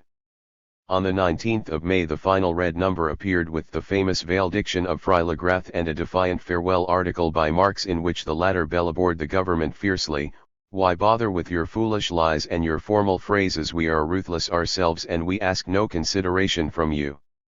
When our turn arrives we shall make no apologies for our terrorism, but the royal terrorists, the terrorists by the grace of God and the right of law, are brutal, contemptible and vile in practice, secretive and double-faced in theory, and without honor in both theory and practice."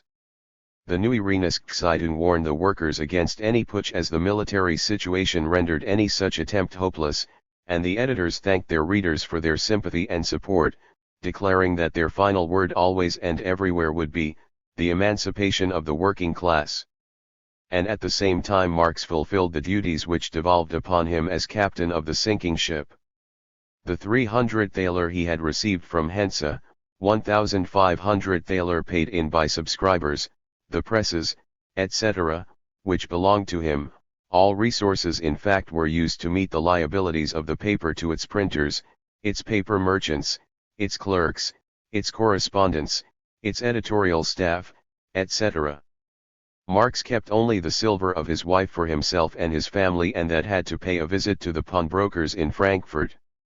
The few hundred guilders which Marx obtained for the silver was all he and his family had to live on. From Frankfurt he went with Engels to the scene of the insurrection in Baden and the Palatinate, visiting first Karlsruhe and then Kaiserslautern, where they met Dester, who was the moving spirit in the provisional government. From Dester Marx received a mandate of the Democratic Central Committee to represent the German Revolutionary Party in Paris in the Montagne of the National Assembly, the social democracy of the day, a mixture of petty bourgeois and proletarian elements, which was preparing a great blow against the parties of law and order and their representative, the false Bonaparte. On their way back they were arrested by Hessian troops on suspicion of having taken part in the insurrection and taken to Darmstadt and from there to Frankfurt, where they were finally released. Marx then went to Paris whilst Engels returned to Kaiserslautern to become the adjutant of a volunteer corps which had been raised by a former Prussian lieutenant named Willich. Writing from Paris on the 7th of June, Marx declared that a royalist reaction was in the saddle and that it was even worse than under Guizot, but that nevertheless a tremendous outbreak of the revolutionary volcano had never been nearer. However, his expectations were disappointed, for the blow which the Montaigne was planning failed, and it failed in a not very edifying fashion. A month later the vengeance of the victors descended on Marx also. On the 19th of July the prefect of police conveyed an order of the Minister of the Interior to Marx that he should take up his domicile in the Departement Morbihan. It was a cowardly blow, the infamy of infamies, as Freilagrath declared in a letter to Marx after receiving the news.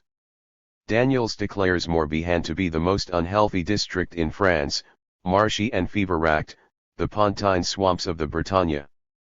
Marx did not submit tamely to this cloaked attempt at murder, but succeeded in securing a stay of execution by an appeal to the Minister of the Interior. By this time Marx was in desperate financial straits and he appealed to Freilagrath and Lassalle for assistance. Both men did their best, but Freilagrath complained of Lassalle's indiscretion in collecting the necessary money, declaring that he had made the affair the talk of the taverns. Marx was greatly embarrassed at this and in a reply on the 30th of July he declared, "The greatest financial difficulties are preferable to public begging and I have written to him saying so. The business has annoyed me terribly."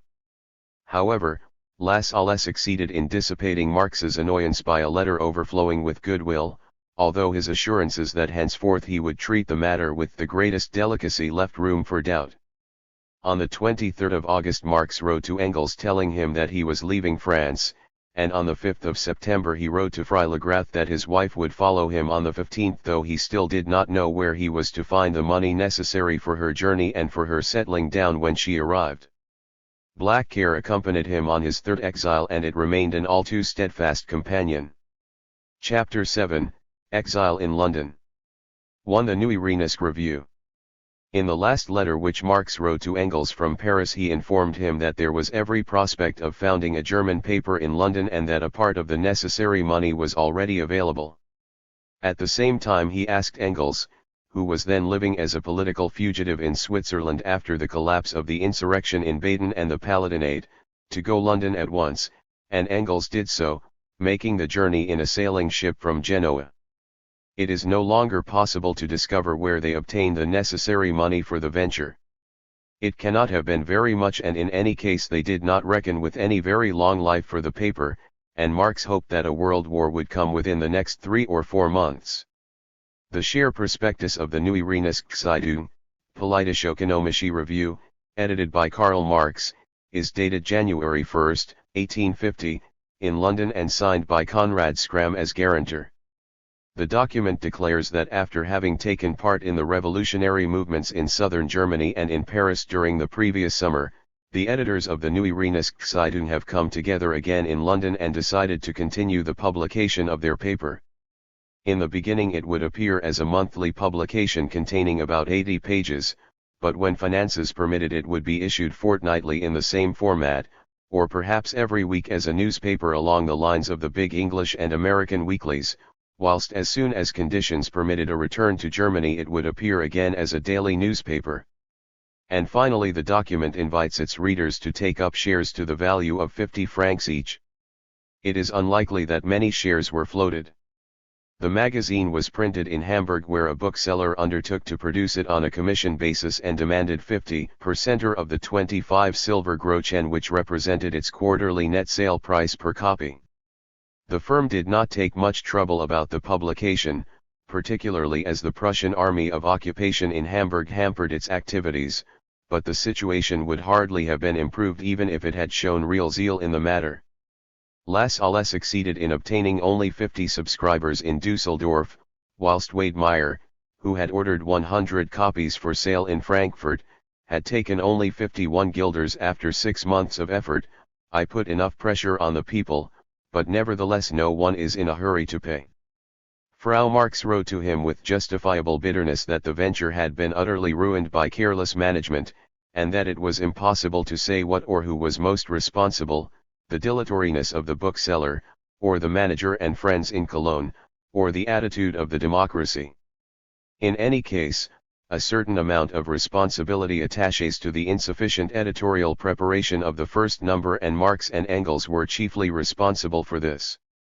The manuscript for the January number arrived in Hamburg on the 6th of February.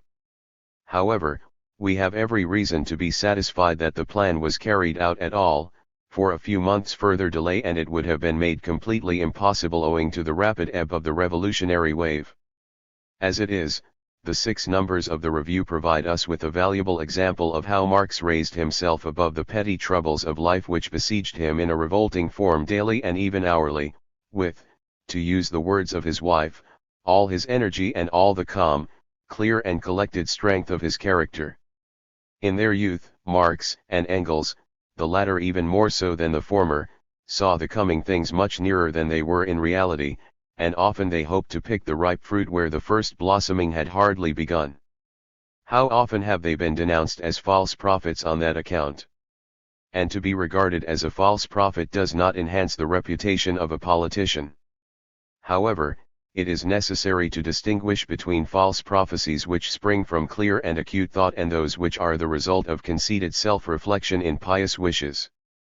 In the latter case the resulting disappointment is enervating because an illusion disappears utterly, whilst in the former case it is salutary because the thinking man tracks down the cause of his error and thus gains new knowledge. Probably no one has ever been quite so ruthless in his self-criticism as Marx and Engels were. Both of them were completely free of that wretched dogmatism which still seeks to deceive itself even in the face of the bitterest disappointments, declaring that it would certainly have been right if only this or that had happened a little differently. And they were just as free of cheap defeatism and fruitless pessimism.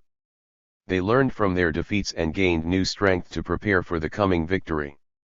With the defeat of the Paris workers on the 13th of June, the failure of the Reich Constitution campaign in Germany, and the crushing of the Hungarian Revolution by the Tsar, a great stage in the revolutionary movement came to an end, and if there was to be any resuscitation of the revolution then it could take place only in France where, despite all that had happened, the last word had not been spoken. Marx held firmly to the hope of such a resuscitation, but that did not stop him from subjecting the previous course of the French Revolution to a ruthless criticism which mocked at all illusions.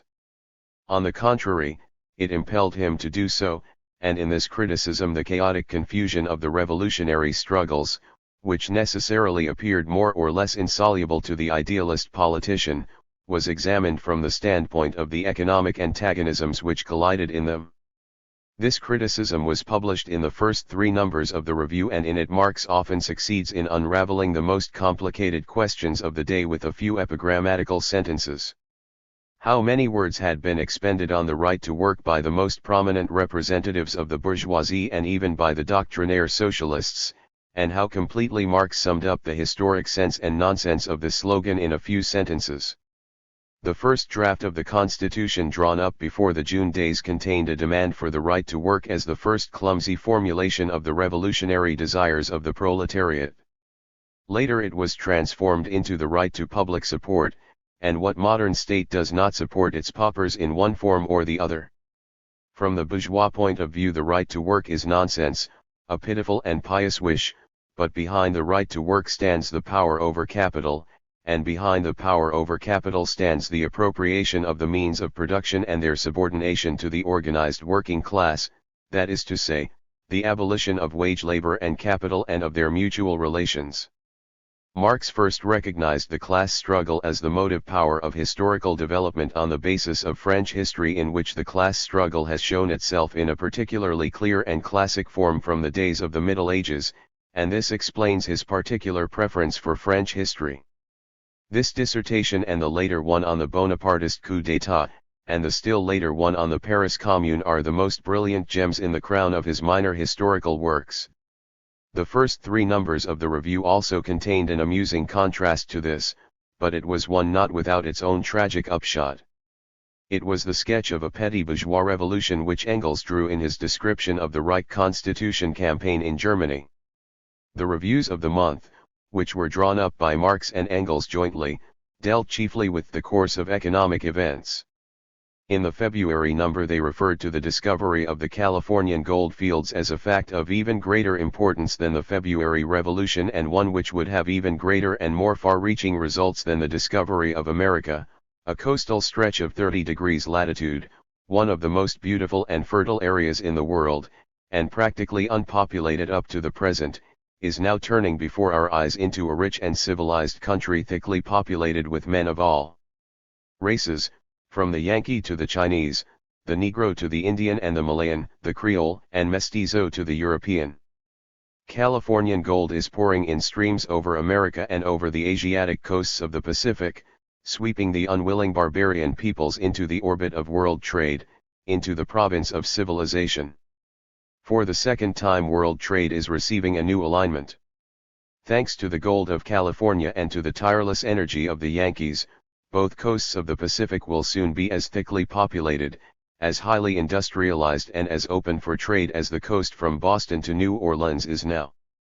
The Pacific Ocean will then play the role the Atlantic Ocean is playing now and the role that the Mediterranean played in the days of classical antiquity and in the Middle Ages, the role of the great water highway of world communications, and the Atlantic Ocean will sink to the level of a great lake such as the Mediterranean is today. The one chance which the civilized countries of Europe have to avoid falling into the same industrial, commercial and political dependence as Italy, Spain, and Portugal lies in a social revolution whilst there is still time. Such a revolution should transform the mode of production and intercourse in accordance with the needs of production arising from the nature of modern productive forces, thus making possible the development of new forces of production which would maintain the superiority of European industry and counteract the disadvantages of the geographical situation. All that needed to be added to this magnificent perspective, as its authors were soon to discover, was that the chances of any immediate revolution foundered on the discovery of the Californian gold fields. Marx and Engels also jointly criticized a number of works in which the intellectual leaders of the pre-March period did their best to unravel the problems of the revolution, including books by the German philosopher Dahmer, the French historian Guizot and the English genius Carlyle. Dahmer had developed from the Hegelian school, whilst Guizot had exercised considerable influence on Marx, and Carlyle on Engels, but the verdict now passed on all three was, weighed in the balance of the revolution and found wanting. The incredible platitudes with which Dahmer preached the religion of the New World era were summed up in the touching picture, German philosophy is wringing its hands and lamenting at the deathbed of its economic sire, German Philistinism. Their criticism of Guizot pointed out that even the most capable brains of the Ancien regime, even those with considerable historical talent, had been thrown into utter confusion by the fatal February events so that they had lost all historical understanding, even for their own former actions. Finally they declared that Guizot's book demonstrated the intellectual decline of the great leaders of the bourgeoisie, whilst a few pamphlets of Carlyle showed the decline of literary genius in face of the acute historic struggles on which it sought to exercise its misunderstood, direct and prophetic inspirations. Although in these brilliant criticisms Marx and Engels demonstrated the disastrous effects of the revolutionary struggles on the bourgeois literary lights of the pre-March period, they were very far from believing in any mystical power of the revolution, which on various occasions they have been accused of doing. The revolution had not created the picture which shocked Dahmer, Guizot, and Carlyle, it had done no more than tear away the curtain which had concealed it. Historical development did not alter its course during revolutions, but merely accelerated its progress, and in this sense Marx once called revolutions the locomotives of history. The stupid Philistin belief that peaceful and legal reform is superior to all revolutionary outbreaks was naturally never shared by men like Marx and Engels, who regarded force as an economic power, as the midwife of all new societies. To the Kinkel affair. With its fourth number, which appeared in April, 1850, the New Irenisque Review ceased to appear regularly and a contributory factor was undoubtedly a short article which appeared in this number. Its authors prophesied that the article in question would cause general indignation amongst sentimental swindlers and democratic demagogues. It was a brief but annihilating criticism of the speech delivered in his own defense by Gottfried Kinkel on the 7th of August, 1849, as a captured volunteer before a court-martial in Rastatt, and which he had published in a Berlin newspaper at the beginning of April, 1850. Objectively considered, the criticism was absolutely justified, for Kinkel had abandoned not only the revolution, but also his comrades in arms.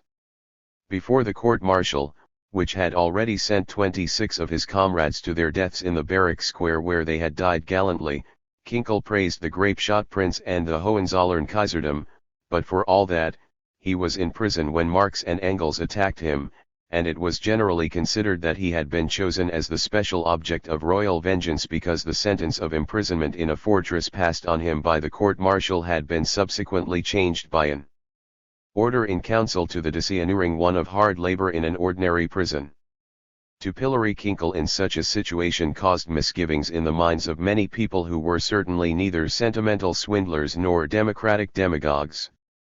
Since then the archives have been opened and the Kinkel case is seen to have been a maze of tragicomic misunderstandings. Originally Kinkel had been a theologian, and an orthodox one at that, but his fall from grace, accompanied and perhaps furthered by his marriage to a divorced Catholic, had brought the irreconcilable hatred of the Orthodox down on his head and given him a reputation as a hero of freedom far beyond his real deserts. It was due more to a misunderstanding than anything else that Kinkel happened to slide into the same party as Marx and Engels. Politically he never advanced beyond the usual slogans of the common rut of German democracy, but the damnable eloquence, to use an expression of Freilagrath, which had remained with him from his theological days occasionally swept him off his feet and sent him careering as far to the left as it did to the right before the court-martial in Rostock, whilst moderate poetical talent contributed to making him better known than the other Democrats of his kidney. During the Reich Constitution campaign Kinkel joined the volunteer corps raised by Willich, in which Engels and Moll also served. He fought bravely and during the last engagement of the corps on the Merg, where Moll fell, he was wounded in the head and taken prisoner. The court-martial which tried him sentenced him to lifelong imprisonment in a fortress, but the grape-shot prince, or, to use the politer expression adopted by Kinkel in his defense, His Royal Highness the heir to our throne, was not satisfied with this and the Judge Advocate General in Berlin therefore requested the king to quash the sentence and place Kinkel on trial again as he should have been sentenced to death. However, the Judge Advocate General met with the united resistance of the ministry which, although it was prepared to admit that a traitor had been punished too leniently, declared that the sentence should be confirmed by the king as an act of mercy and as a concession to public opinion. At the same time the ministry declared that it thought it advisable that Kinkel should serve his sentence in a civil institution, because it might cause a great sensation if he were treated as a fortress prisoner. The king accepted the proposals of his ministry but thereby caused just the great sensation it had been anxious to avoid, for public opinion considered it a piece of cynical mockery that as an act of mercy the king should send a man to hard labor in a common prison after a court-martial had sentenced him to imprisonment in a fortress only. However, owing to its inability to appreciate the finer points of the Prussian criminal code, public opinion was under a misapprehension. Kinkel had not been sentenced to detention in a fortress, but to penal imprisonment in a fortress, which was something quite different and in fact much more severe and revolting than ordinary hard labor in a common prison. Prisoners under sentence of penal imprisonment in a fortress were huddled together 10 or 20 in one cell with only a hard bench to sleep on, whilst their food was poor in quality and insufficient in quantity. They had to perform all kinds of menial labor such as cleaning out the latrines and sweeping the streets, etc., and at the least offense they were given a taste of the whip. For fear of public opinion the ministry had been anxious to spare Kinkel this inhumanity, but when public opinion misunderstood the situation the ministry did not dare to admit its own humanitarian motives for fear of the grape-shot prince and it therefore left the king under a suspicion which was bound to damage his reputation and which in fact actually did so in the eyes of all well-meaning people. Under the impression of this unfortunate failure the ministry was anxious to avoid any further sensation, as a result of Kinkel's prison experiences, but its courage went only as far as ordering that under no circumstances should Kinkel be subjected to corporal punishment. It would also have liked to free him from the necessity of forced labor and it suggested to the governor of the prison in Naugardt, where Kinkel was first sent, that he should take this action on his own initiative.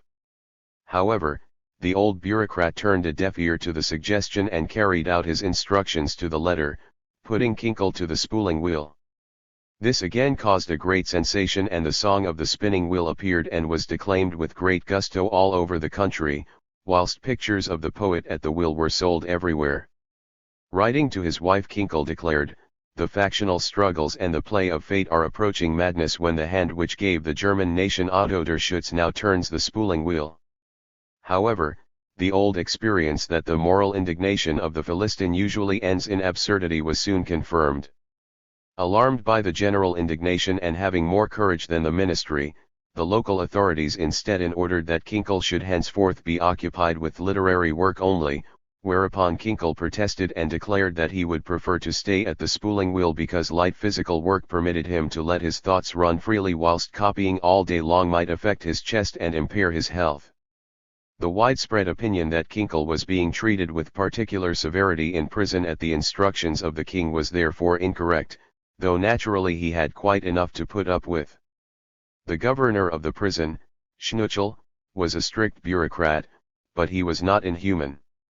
In addressing Kinkel he always used the familiar form du, but he granted him as much time as possible in the open air and showed a sympathetic understanding for the ceaseless efforts of Frau Kinkel to secure the release of her husband. In May, 1850, when Kinkel was transferred to the prison of Spandau, he was granted the formal Sie, but he was compelled to submit to having his hair and beard shaved off, and the governor of the prison, a pious reactionary named Giesrich, plagued him with attempts at conversion and immediately began the most revolting petty disputes. However, even this Pecksniff made no very great difficulties when the ministry called on him to make a report in connection with the request of Frau Kinkel that her husband should be released on condition that he should emigrate to America, give his word of honor not to engage in any further political activities, and not return to Europe. Giesrich even declared that his knowledge of Kinkel convinced him that the best cure for the latter's soul would be found in America. Nevertheless, he should be kept in prison for about a year still in order that the sword of justice should not be unduly blunted and notched, but after that, providing that his health did not suffer from the long imprisonment, and up to the present there had been no signs of it doing so, he might be permitted to emigrate. This report was submitted to the king who, however, proved even more vengeful than the prison governor and the ministry, and the All-Highest decided that Kinkel should not be released after 1 year because he had not been sufficiently humiliated and punished. When one considers the personal cult which was developed in connection with Kinkel at the time, it is easy to understand that it must have aroused disgust in men like Marx and Engels, for Philistine sideshows of that sort were always hateful to them. In his articles on the Reich Constitution campaign, Engels had already written bitterly of the fuss made about the educated victims of the May insurrections, while none bothered about the hundreds, even thousands, of simple workers who had lost their lives in the fighting, who were rotting in the underground cells of Rostock or were compelled to eat the bitter bread of banishment down to the last miserable crust in poverty and privation. However, even apart from this, there were many men amongst the educated victims who were being treated far worse than Kinkel, and who nevertheless bore themselves with far greater manliness without anyone growing indignant at their fate. There was August Rockel, for instance, who was certainly no meaner intellect than Kinkel. He was brutally maltreated in the prison of Waldheim and even subjected to corporal punishment, but even after 12 years of such martyrdom his torturers could not force him to beg for mercy by as much as the flicker of an eyelid, so that, helpless in the face of such indomitable and manly pride, they were finally compelled, so to speak, to eject him from prison. Rockel was by no means the only one who showed such steadfast manliness. In fact, of all the prisoners Kinkel was the only one who did public penance when, after a few months of by no means intolerable imprisonment, he caused his speech in his defense at Rostock to be published. The bitter and ruthless criticism to which Marx and Engels subjected it was therefore thoroughly justified, all the more so as they could say with truth that far from harming Kinkel's position their attack had improved it. The further development of the affair showed that they were right. The hero worship of Kinkel caused the bourgeoisie to loosen its purse strings, so much so in fact that it was possible to bribe one of the officials of Spandau prison, and in November, 1850, Kinkel was rescued by Karl Schurz. That was His Majesty's reward for his vengefulness. Had he permitted Kinkel to emigrate to America and accepted his word of honor not to take any further part in politics, Kinkel would soon have been forgotten, as even the prison governor Giesrich realized, but, thanks to his successful escape from prison, Kinkel was now a thrice lauded agitator, and the king had not only to pocket the damage, but also to swallow the resultant mockery. However, the king determined to revenge himself in a royal fashion. The report of Kinkel's escape gave birth to an idea which even he was honest enough to admit was ignoble, but he nevertheless instructed Manteuffel to make use of the valuable personality Stieber with a view to discovering a conspiracy and punishing its authors. Stieber already enjoyed such general contempt that even the police president of Berlin, Hinkelde, whose own conscience was elastic enough in all truth when it was a question of persecuting the political opponents of the state, protested against the man's re-employment in the police service, but all to no purpose, and Stieber was given a free hand to show what he could do. The result was the Cologne Communist trial with its background of theft and perjury. This piece of official criminality was a dozen times worse than the Kinkel affair and far more infamous, but it is not on record that the worthy petty bourgeoisie of Germany gave vent to any particular indignation at it. Perhaps this pleasant tribe was anxious to prove how thoroughly Marx and Engels had seen through its hypocrisy from the beginning. 3. The split in the Communist League. On the whole, the significance of the Kinkel affair was more symptomatic than real. The essence of the dispute which developed at about this time between Marx and Engels on the one hand and the London fugitives on the other, can be seen most clearly in connection with the Kinkel affair, although the latter was not its most important factor and certainly not its cause.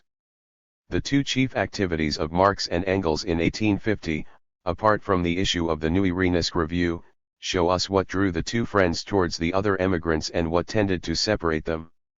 On the one hand there was the Fugitives' Aid Committee, which they founded together with Bauer, Fander, and Willich to assist political fugitives, who were flooding to London all the more freely owing to the fact that the authorities in Switzerland had begun to treat them with scant consideration, and on the other hand there was the re-establishment of the Communist League, a task which became more and more necessary as the victorious counter-revolution ruthlessly deprived the working class to an increasing extent of the freedom of the press and the freedom of assembly, in fact of all the means of open propaganda. One may sum up the situation by saying that Marx and Engels declared themselves in solidarity with the fugitives personally, but not politically, that they shared the sufferings of the fugitives, but not their illusions, that they sacrificed their last penny to assist the fugitives, but not the smallest fraction of their political convictions. The German, and still more so the international emigration, represented a confused mixture of the most diverse elements.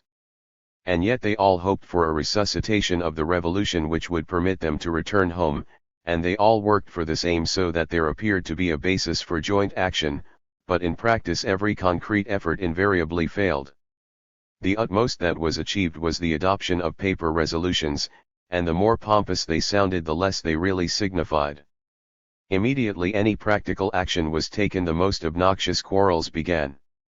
These quarrels were not caused by the persons engaged in them, and at the utmost they were only sharpened by the disagreeable situation in which the participants found themselves. Their real basis was the class struggle which had determined the course of the revolution and which continued in the emigration despite all the well-meaning attempts which were made to exorcise it. Marx and Engels realized the fruitlessness of all such attempts from the beginning and took no part in them, a circumstance which united all the factions and groups on at least one point, namely that Marx and Engels were the real and incorrigible troublemakers. On their part they continued the policy of proletarian class struggle which they had begun even before the revolution. Since the autumn of 1849 the old membership of the Communist League had reassembled in London almost in its entirety, with the exception of Moll, who had fallen in the engagement on the Merg, Schapper, who arrived only in the summer of 1850, and Wilhelm Wolff, who came to London from Switzerland only a year later. In addition, new members had been won. There was August Willich, a former Prussian officer who had been won over by his adjutant Engels and had shown himself a capable leader of his volunteer corps during the campaign in Baden and the Palatinate. He was a very useful man, but theoretically vague. Then there were many younger men, the merchant Konrad Schramm, the teacher Wilhelm Pieper, and above all Wilhelm Liebknecht, who had studied at various German universities but had taken his finals in the insurrection in Baden and in exile in Switzerland. In the following years all these men were closely connected with Marx, most devotedly probably Liebknecht. Marx did not always speak so highly of the other two, who caused him a certain amount of trouble, but one must not take every word uttered in annoyance at its face value. Konrad Skram died young of consumption, and Marx declared that he had been the Percy Hotspur of the party, and referring to Piper he declared that, all in all he was a bon garçon. Thanks to Piper the Göttingen advocate Johannes Miguel came into correspondence with Marx and then joined the Communist League, and Marx obviously regarded him as a man of some intelligence. Miguel remained loyal to the flag for a number of years, but in the end, like his friend Piper, he turned tail and went back to the camp of the liberals. In March, 1850, the Central Committee of the Communist League issued a circular drawn up by Marx and Engels, and it was taken to Germany by Heinrich Bauer as an emissary of the League entrusted with its reorganization in Germany. It was based on the belief that a new revolution was approaching, perhaps as a result of an independent rising of the French proletariat, or as a result of an invasion of the revolutionary Babel by the forces of the Holy Alliance. Just as the March Revolution had carried the bourgeoisie to victory, so the coming revolution would carry the petty bourgeoisie to victory, and the latter would then again betray the proletariat. The attitude of the Revolutionary Workers' Party to the petty bourgeois Democrats was summed up as follows: the Revolutionary Workers' Party will cooperate with the petty bourgeois Democrats against the faction whose overthrow they both desire, but it will oppose them in all points where its own interests arise. The petty bourgeoisie would utilize a successful revolution in order to reform capitalist society so as to make life easier and more comfortable for itself and to a certain extent for the workers. However, the proletariat could not be content with this. After its own limited demands had been achieved, the democratic petty bourgeoisie would seek to have done with the revolution as quickly as possible, whilst on the other hand it would be the task of the workers to make the revolution permanent until all the more or less possessing classes have been forced from power and state power has been taken over by the proletariat, and the association of the workers, not only in one country, but in all the most important countries throughout the world, is so far progressed that competition between the workers of these countries has ceased, and at least the most important tools of production are in their hands. The circular therefore warned the workers not to let themselves be deceived by the conciliatory preachings of the petty bourgeois Democrats, or to let themselves be degraded to the role of camp followers of bourgeois democracy. On the contrary, they should organize themselves as strongly and as thoroughly as possible in order, after the victory of the revolution, which would be won as usual by their strength and courage, to dictate such conditions to the petty bourgeoisie that the rule of the bourgeois Democrats would bear within it the seeds of his own decay, thus greatly facilitating its replacement later by the rule of the proletariat. During the struggle and immediately afterwards the workers must oppose above all and as far as possible all bourgeois attempts at pacification and compel the Democrats to carry their terrorist phrases into execution. Far from opposing so-called excesses, the vengeance of the people on hated individuals or attacks of the masses on buildings which arouse hateful memories, we must not only tolerate, but even take the lead in them. During the elections for the National Assembly the workers should put forward their own candidates everywhere, even when there was no chance of getting them elected, and ignore all democratic phrases. At the beginning of the movement the workers would naturally not be able to bring forward any directly communist proposals, but they could compel the Democrats to interfere to the greatest possible extent and in every possible way in the structure of the previous social order, to interfere with its orderly working and thereby compromise themselves, and to place as many of the means of production as possible, transport, factories, railways, etc., in the hands of the state. Above all, when the revolution abolished feudalism, the workers should not tolerate the carving up of the big feudal estates and the distribution of the pieces amongst the peasants as private property, as had been done after the Great French Revolution, for this would perpetuate the rural proletariat and create a petty bourgeois class of peasant landholders experiencing the same circle of impoverishment and indebtedness as the French peasants. On the contrary, the workers should demand that the confiscated feudal estates remain the property of the state to be turned into workers' colonies and run by the organized land proletariat on large-scale agricultural lines. In this way the principle of common ownership would be given a firm basis in the very center of tottering bourgeois property relations. Armed with this circular, Bauer met with great success on his mission to Germany. He re-established connections which had been broken off and established new ones, and above all he succeeded in winning considerable influence on the remnants of the workers, peasants, day laborers, and sport associations which had continued to exist despite the terrorism of the counter-revolution. The most influential members of the Workers' Brotherhood founded by Stefan Born now joined the Communist League, and Karl Schurz, who was on a tour through Germany on behalf of a fugitives association in Switzerland, reported to Zurich that the League was winning all the most useful elements. In a document issued in June, 1850, the Central Committee was able to report that the League had won a firm footing in a number of German towns and that leading committees had been formed in Hamburg for Schleswig-Holstein, in Schwerin for Mecklenburg, in Breslau for Silesia, in Leipzig for Saxony and Berlin, in Nuremberg for Bavaria, and in Cologne for the Rhineland and Westphalia. The same document also declared that London was the strongest district of the League, that it provided the funds of the League almost exclusively, directed the work of the German Workers' Educational Association, Deutscher Arbeiterbildungsverein, and of the most important emigrant groups, and that the League maintained close relations with the English, French and Hungarian revolutionary parties. However, judged from another angle, the London district of the League was also its weakest point because through it the League became involved more and more in the fierce and hopeless struggles of the emigrants. During the summer of 1850 the hope that the revolution would soon revive disappeared visibly. In France the general franchise was destroyed without producing any rising on the part of the workers, and the decision now lay between the pretender Louis Bonaparte and the monarchist reactionary National Assembly. In Germany the democratic petty bourgeoisie retired from the political arena whilst the liberal bourgeoisie joined in the body-snatching activities which Prussia immediately began at the expense of the revolution. However, Prussia was cheated by the other German states, which all danced to the tune of Austria, whilst the Tsar flourished the knout threateningly over the whole of Germany. The more obvious the revolutionary ebb became, the more the emigration intensified its efforts to create an artificial revolution. It deliberately ignored all the warning signs and placed its hope in miracles, which it sought to perform by strength of will and determination alone.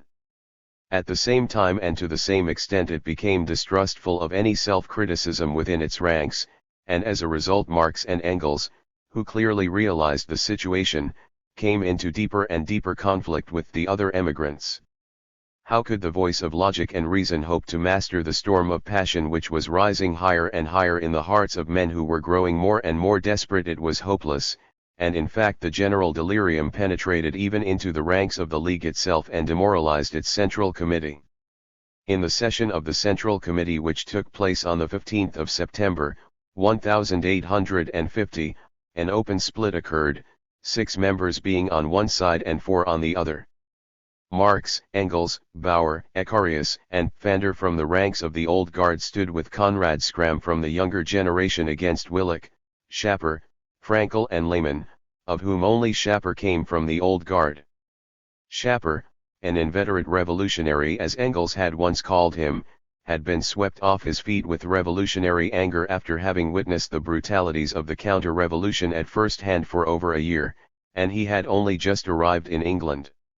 At this decisive session the dispute was summed up by Marx as follows: the minority replaces critical observation with dogmatism, a materialist attitude with an idealist one. It regards its own wishes as the driving force of the revolution instead of the real facts of the situation. Whilst we tell the workers that they must go through 15, 20, perhaps even 50 years of war and civil war, not only in order to alter existing conditions, but even to make themselves fit to take over political power, you tell them, on the contrary, that they must seize political power at once or abandon all hope. Whilst we point out how undeveloped the German proletariat still is, you flatter the nationalism and the craft prejudices of the German artisan in the crudest fashion, and that is naturally more popular. Just as the Democrats made a sort of holy entity out of the word people, you are doing the same with the word proletariat. Violent discussions took place and Schramm even challenged Willich to a duel, though Marx disapproved of his action. The duel actually took place near Antwerp and Schramm was slightly wounded, In the end it proved impossible to reconcile the two parties. The majority sought to save the League by transferring its central leadership to Cologne. The Cologne district was to elect a new central committee and the London district would be divided into two separate districts independent of each other and connected only with the central committee in Cologne. The Cologne district agreed to this proposal and elected a new central committee, but the minority then refused to recognize it. The minority had the upper hand in the London district, and particularly in the German Workers' Educational Association, from which Marx and his nearest associates then resigned. Willich and Schapper proceeded to form an organization of their own, but it soon degenerated utterly into an adventurous sham revolutionism. Marx and Engels explained their point of view in the 5th and 6th numbers of the Neue Rheinische Review, which appeared together as a double issue in November, 1850, concluding the life of the paper altogether. Their position was given in even greater detail than in the session at which the split took place. The double issue also contained a long article by Engels on the Peasant War of 1525 from the historical materialist standpoint, and an article by Icarius on the tailoring trade in London. This latter article was greeted enthusiastically by Marx, who declared, "Before the proletariat fights out its battles on the barricades, it announces the coming of its rule with a series of intellectual victories." Icarius was himself working in one of London's tailoring workshops and he had realized that the replacement of handicraft by large-scale industry was a historical step forward. At the same time he observed that the results and achievements of large-scale industry created and daily renewed the conditions for the proletarian revolution. He adopted a purely materialist standpoint and opposed bourgeois society and its forces without the usual sentimentality, and for this reason his article was praised by Marx as a great step forward beyond the sentimental, moral, and psychological criticism of existing conditions as practiced by Weitling and other working-class writers. It also represented one of the fruits of Marx's own tireless Enlightenment work, and it was a very welcome fruit. However, the most important contribution to this final number was the politico-economic review of the period from May to October. Marx and Engels dealt with the economic causes of the political revolution and counter-revolution in an exhaustive analysis, pointing out that the former had arisen out of the economic crisis whilst the latter had its roots in a new advance of production. The conclusion they came to was, in view of the general prosperity which now prevails and permits the productive forces of bourgeois society to develop as rapidly as at all possible within the framework of bourgeois society, there can be no question of any real revolution. Such a revolution is possible only in a period when two factors collide, when the modern productive forces collide with the bourgeois mode of production. The various squabbles in which the representatives of the individual factions of the continental order are now indulging and compromising themselves will not lead to any new revolution. On the contrary, they are only possible because at the moment the basis of prevailing relations is so secure and, a point on which the reaction is ignorant, so bourgeois. All the attempts of the reaction to prevent bourgeois development will break down as helplessly as the moral indignation and the enthusiastic proclamations of the Democrats.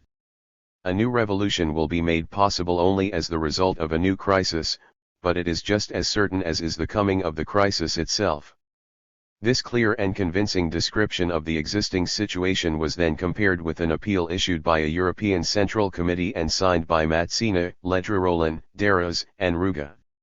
It represented a collection of all the illusions of political emigration in as confined a space as possible, explaining the failure of the revolution as the result of the ambitious jealousy of individual leaders and of the contradictory teachings of the various representatives of the people, and concluding with a confession of faith in liberty, equality, and fraternity, the family, the community, the state and the fatherland, in short, in a social system with God and his eternal laws at the apex, and the people at the base. This politico-economic review is dated the 1st of November 1850, and with it the direct and immediate cooperation of its authors ceased for 2 decades, for Engels went to Manchester to work once again for Ehrman and Engels whilst Marx remained in London to devote all his energies to scientific study. For life in exile. The days of November, 1850, fall almost exactly in the middle of Marx's life, and they represent, not only externally, an important turning point in his life's work. Marx himself was keenly aware of this, and Engels perhaps even more so. Writing to Marx in February 1851, Engels declares, "One can see more and more that exile is an institution in which everyone must necessarily become a fool, an ass, and a scurvy knave unless he withdraws from it completely and contents himself with being an independent writer who doesn't bother his head in the least about the so-called revolutionary party." And Marx answered, "I very much like the public isolation in which we too now find ourselves. It is quite in accordance with our attitude and our principles. The system of mutual concessions, of half measures tolerated for the sake of appearances, and the necessity of taking one's share of the responsibility in the eyes of the general public together with all those fools, is now at an end." And Engels again, "We have now once more an opportunity, for the first time in a very long time, of showing that we need no popularity and no support from any party in any country, that our position is completely independent of such trivialities. From now on we are responsible to ourselves alone. By the way, we can hardly complain about the fact that the petits grands hommes avoid us. For years we acted as though the ragtag and bobtail were our party, although we had no party, and the people whom we considered as belonging to our party, at least officially, did not understand even the elementary principles of our cause. It would be wrong to take the expressions fools, asses and knaves all too seriously, and a certain amount may be deducted from these spirited remarks, but what then remains shows us that Marx and Engels rightly regarded their decision to cut themselves loose from the fruitless squabbles of the exiles as their salvation. They withdrew, as Engels said, into a certain isolation in order to continue their scientific studies until such time as men should better understand their cause. However, the cut was not made so thoroughly, so quickly, and so deeply as would appear to the retrospective observer. In the letters which the two exchanged in the following years we find that the internal struggles amongst the exiles play a very considerable role, and this was due to the ceaseless friction which occurred between the two factions into which the Communist League had split, if to no other reason. And further, although Marx and Engels had decided to take no more part in the noisy squabbles of the emigration, this certainly did not mean the abandonment of all part in the political struggles of the day. They continued to contribute to the Chartist newspapers, and they did not accept the disappearance of the Neue Rheinische Review as final. A publisher named Schabelitz in Basel offered to undertake the continuation of the review, but in the end nothing came of it. Marx then opened up negotiations with Hermann Becker, who had succeeded in maintaining his position in Cologne as editor of the Westdeutsche Zeitung for some time, and, when that was finally suppressed, had taken over a small publishing house. Marx wanted to have his works published in a collected edition and to issue a quarterly magazine from Liege. However, this plan was spoiled by the arrest of Becker in May 1851, though one pamphlet of the collected works did actually appear. 2 volumes were to have been published, each containing 400 pages, and whoever subscribed to the venture before the 15th of May was to receive the volumes in 10 brochures at 8 silver groschen each, and after that the sale price was to be 1 thaler and 15 silver groschen for each volume. The first brochure was quickly sold out, but Weidmeyer's statement that 15,000 copies were sold is probably an error, for even 1/10 of that figure would have been quite a fair success for those days. When drawing up these plans, Marx was under the urgent necessity of making a living. He and his family were living in great poverty. In November 1849, the 4th child, a son named Guido, was born, and its mother wrote, "The poor little angel suckled so many cares and worries that it was always ill and in violent pains day and night. Since it came into the world it has not slept a single night properly, and never more than 2 or 3 hours at a time." This child died about a year after its birth. The family was evicted in the most brutal and ruthless fashion from its first home in Chelsea, for although the rent had been paid to the leaseholder, the latter had not paid it to the landlord. After many difficulties they succeeded in finding a temporary shelter in a German hotel in Leicester Street near Leicester Square, and shortly afterwards they moved into 28, Dean Street, Soho Square. For the next 6 years the 2 rooms in Dean Street offered the family a permanent shelter. However, this did not settle their financial troubles, which steadily increased. Towards the end of October, 1850, Marx wrote to Wedemeyer in Frankfurt on Main asking him to take the family silver out of pawn and sell it at the best price he could get for it, saving only a small case of spoons, etc., belonging to little Jenny. At the moment my situation is that I must get hold of money under all circumstances in order to be able to go on working. At about the same time Engels departed for Manchester to devote himself to damned business and certainly in order to be able to assist his friend financially. Apart from Engels, friends in need proved to be rare, and in 1850 Frau Marx wrote to Wedemeyer, "The thing that hits me hardest of all and makes my heart bleed is that my husband is worried by so many petty troubles. He could be assisted with so little, but he who always helped others so readily is left helpless himself. Please don't think, Herr Wedemeyer, that we are asking anyone for anything, but at the very least my husband could justly ask those who turn to him for so many ideas and for support, to show a little more business energy and interest in his review.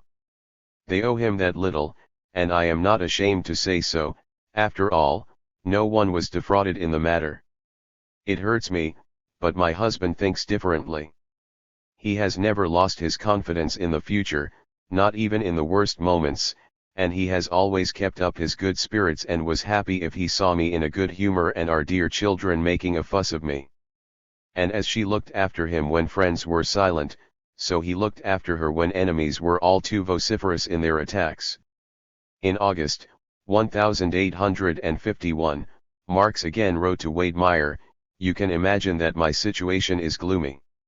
My wife will go under if it lasts much longer. The continual troubles and the petty day-to-day struggle to make ends meet are wearing her out. And on top of all this there is the infamy of my opponents, who do not even attempt to attack me objectively, but revenge themselves for their impotence by casting suspicion on me and spreading the most indescribable infamies about me.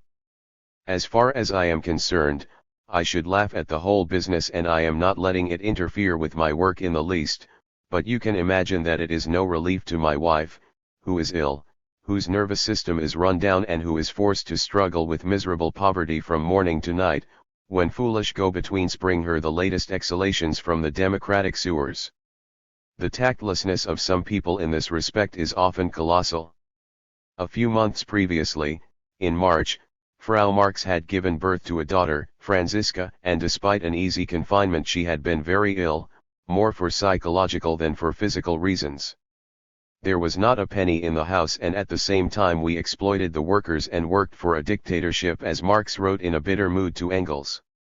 Marx's scientific studies were a never-failing source of consolation to him. He sat from 9 o'clock in the morning to 7 o'clock in the evening in the British Museum, and, referring to the empty bombast of Kinkel and Willich, he once declared, "Naturally, the democratic simpletons whose inspiration comes from above have no need to do anything of that sort. Why should the innocents bother their heads about economics and history? As the worthy Willich used to say to me, everything is so simple. Everything is so simple. In their confused heads perhaps, the simpletons." At that time Marx hoped to have his critique of political economy completed within a few weeks, and he began to look for a publisher, a search which once again caused him one disappointment after another.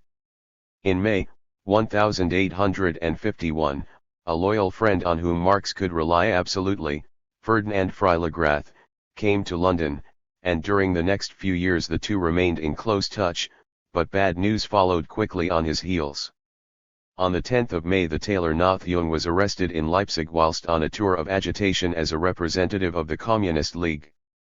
Papers which he carried betrayed the existence of the League to the police, and soon after the members of the Central Committee in Cologne were arrested. Freiligrath himself had escaped by the skin of his teeth and without even knowing the danger he was in. When he arrived in London the various factions amongst the German exiles immediately fought each other tooth and nail for the privilege of the famous poet's allegiance, but he put a stop to this by informing them that he stood with Marx and his circle, and he refused to attend a meeting which took place on the 14th of July, 1851, in order to make another attempt to compose the differences which existed amongst the exiles. The attempt failed as all previous attempts had failed, and it produced only new differences.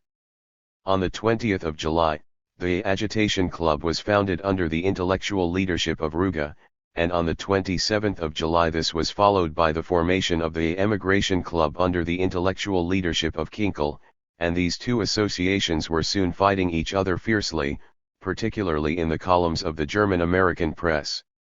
Naturally, Marx had nothing but contempt for this war of the frogs and mice, and the intellectual positions of its leaders were all more or less abhorrent to him. Ruge's attempts to edit the reason of events in 1848 had already been dealt with in the Neue Rheinische in a lighter vein, but heavier artillery had also been brought into action against Arnold Winkelried Ruge, the Pomeranian thinker, whose writings were the gutter in which all the waste phraseology and contradictions of German democracy flowed off. However, for all his political confusion, Ruge was of a different caliber from Kinkel, who had been engaged in a ceaseless attempt to play the role of interesting social lion in London since his flight from prison in Spandau, now in the pub, now in the club, as Freiligrath had mocked.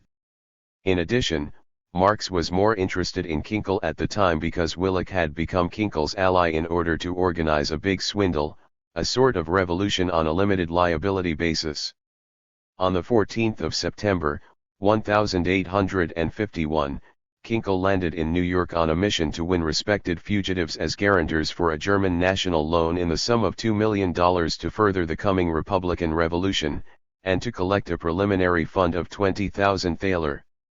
Kossuth had first conceived the brilliant idea of sailing over the big pond with a collecting box, but on a smaller scale Kinkel carried on the business no less zealously and recklessly, and in the course of their activities both master and pupil preached against slavery in the northern states and in favor of it in the southern.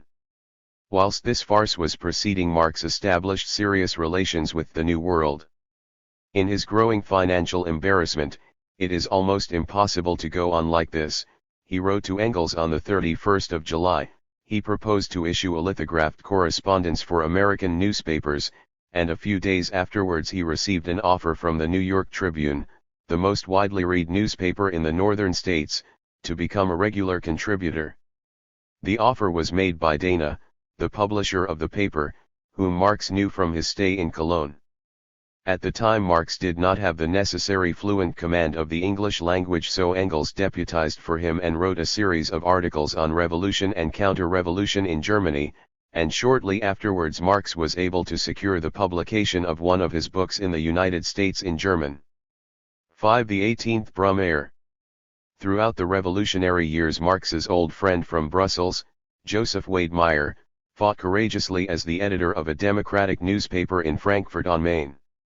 When the counter-revolution became more insolent, this paper was also suppressed, and after the discovery of the Communist League, of which Wedemeyer was an active member, the police spies soon got on his track also. At first he took refuge in a quiet little inn in Sachsenhausen, hoping that the storm would roll by, and occupying himself in the meantime with a popular book on political economy.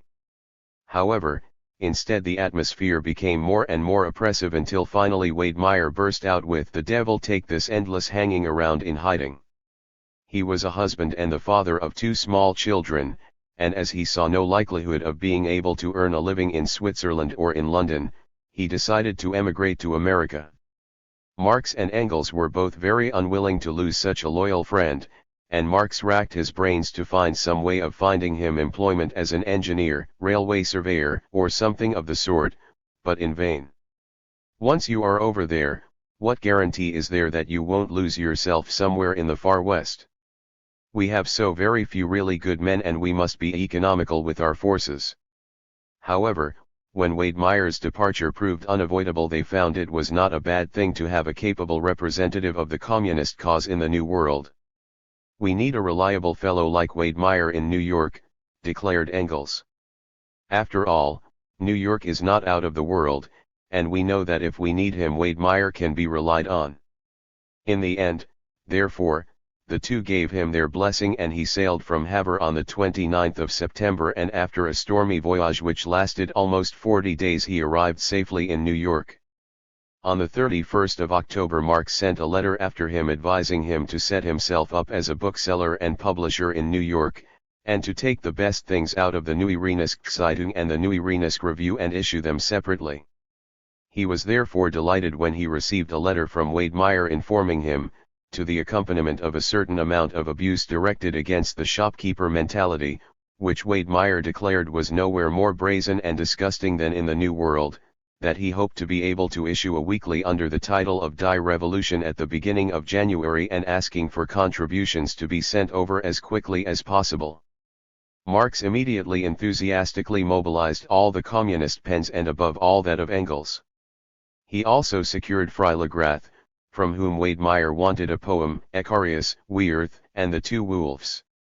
In his reply to Wedemeyer, he complained that the latter had omitted to mention Wilhelm Wolff when announcing the contributors to the weekly, and declared, "None of us has his popular manner, but he is very modest, and therefore it is all the more our duty to avoid any appearance of considering his cooperation superfluous."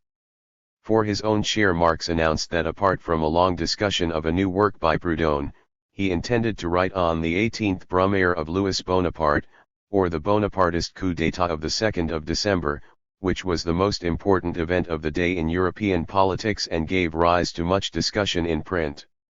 Two of the works written on the subject by others became famous, and their authors were richly rewarded. At a later date, Marx described the difference between these two works and his own as follows: Victor Hugo's Napoleon Le Petit confines itself to bitter and brilliant invective against the responsible author of the coup d'état. The coup itself appears to him to have come like a bolt from the blue and to be nothing but the result of the violence of an individual, but he fails to observe that thereby he makes this individual great instead of small by crediting him with a personal power of initiative which would be unexampled in world history. On the other hand, Proudhon's coup d'état attempts to show the coup as the result of a train of previous historical development, but in his hands the historical construction of the coup develops into a historical apologia for the hero of the coup. Thus he falls into the error of our so-called objective historians. In my treatment of the subject, however, I show how the class struggle in France created conditions and circumstances which made it possible for a mediocre and grotesque individual to play the role of a hero. Marx's book appeared like a literary Cinderella beside its more fortunate sisters, but whilst the latter have long since become dust and ashes, his work still shines in immortal brilliance today. In a work sparkling with wit and humor, Marx succeeded, thanks to the materialist conception of history, in analyzing a contemporary historical event to the very core. The form of the work is as brilliant as its content. From the magnificent comparison contained in its first chapter, bourgeois revolutions, such as those of the 18th century, storm forward rapidly from success to success, their dramatic effects outdo each other, men and things seem set in fiery brilliance, ecstasy is the prevailing spirit of every day, but they are short-lived, they soon attain their zenith, and then a long period of depression falls on society before it learns to assimilate the results of its storm and stress period. Soberly. Proletarian revolutions, such as those of the 19th century, on the other hand, criticize themselves ceaselessly and interrupt themselves constantly in their own course. They return to what has apparently already been accomplished in order to begin it again, and deride with ruthless thoroughness the half-heartedness, weakness, and wretchedness of their first attempts. They appear to throw their adversary to the ground oftly in order that he should draw renewed strength from the earth and rise again still more powerfully before them.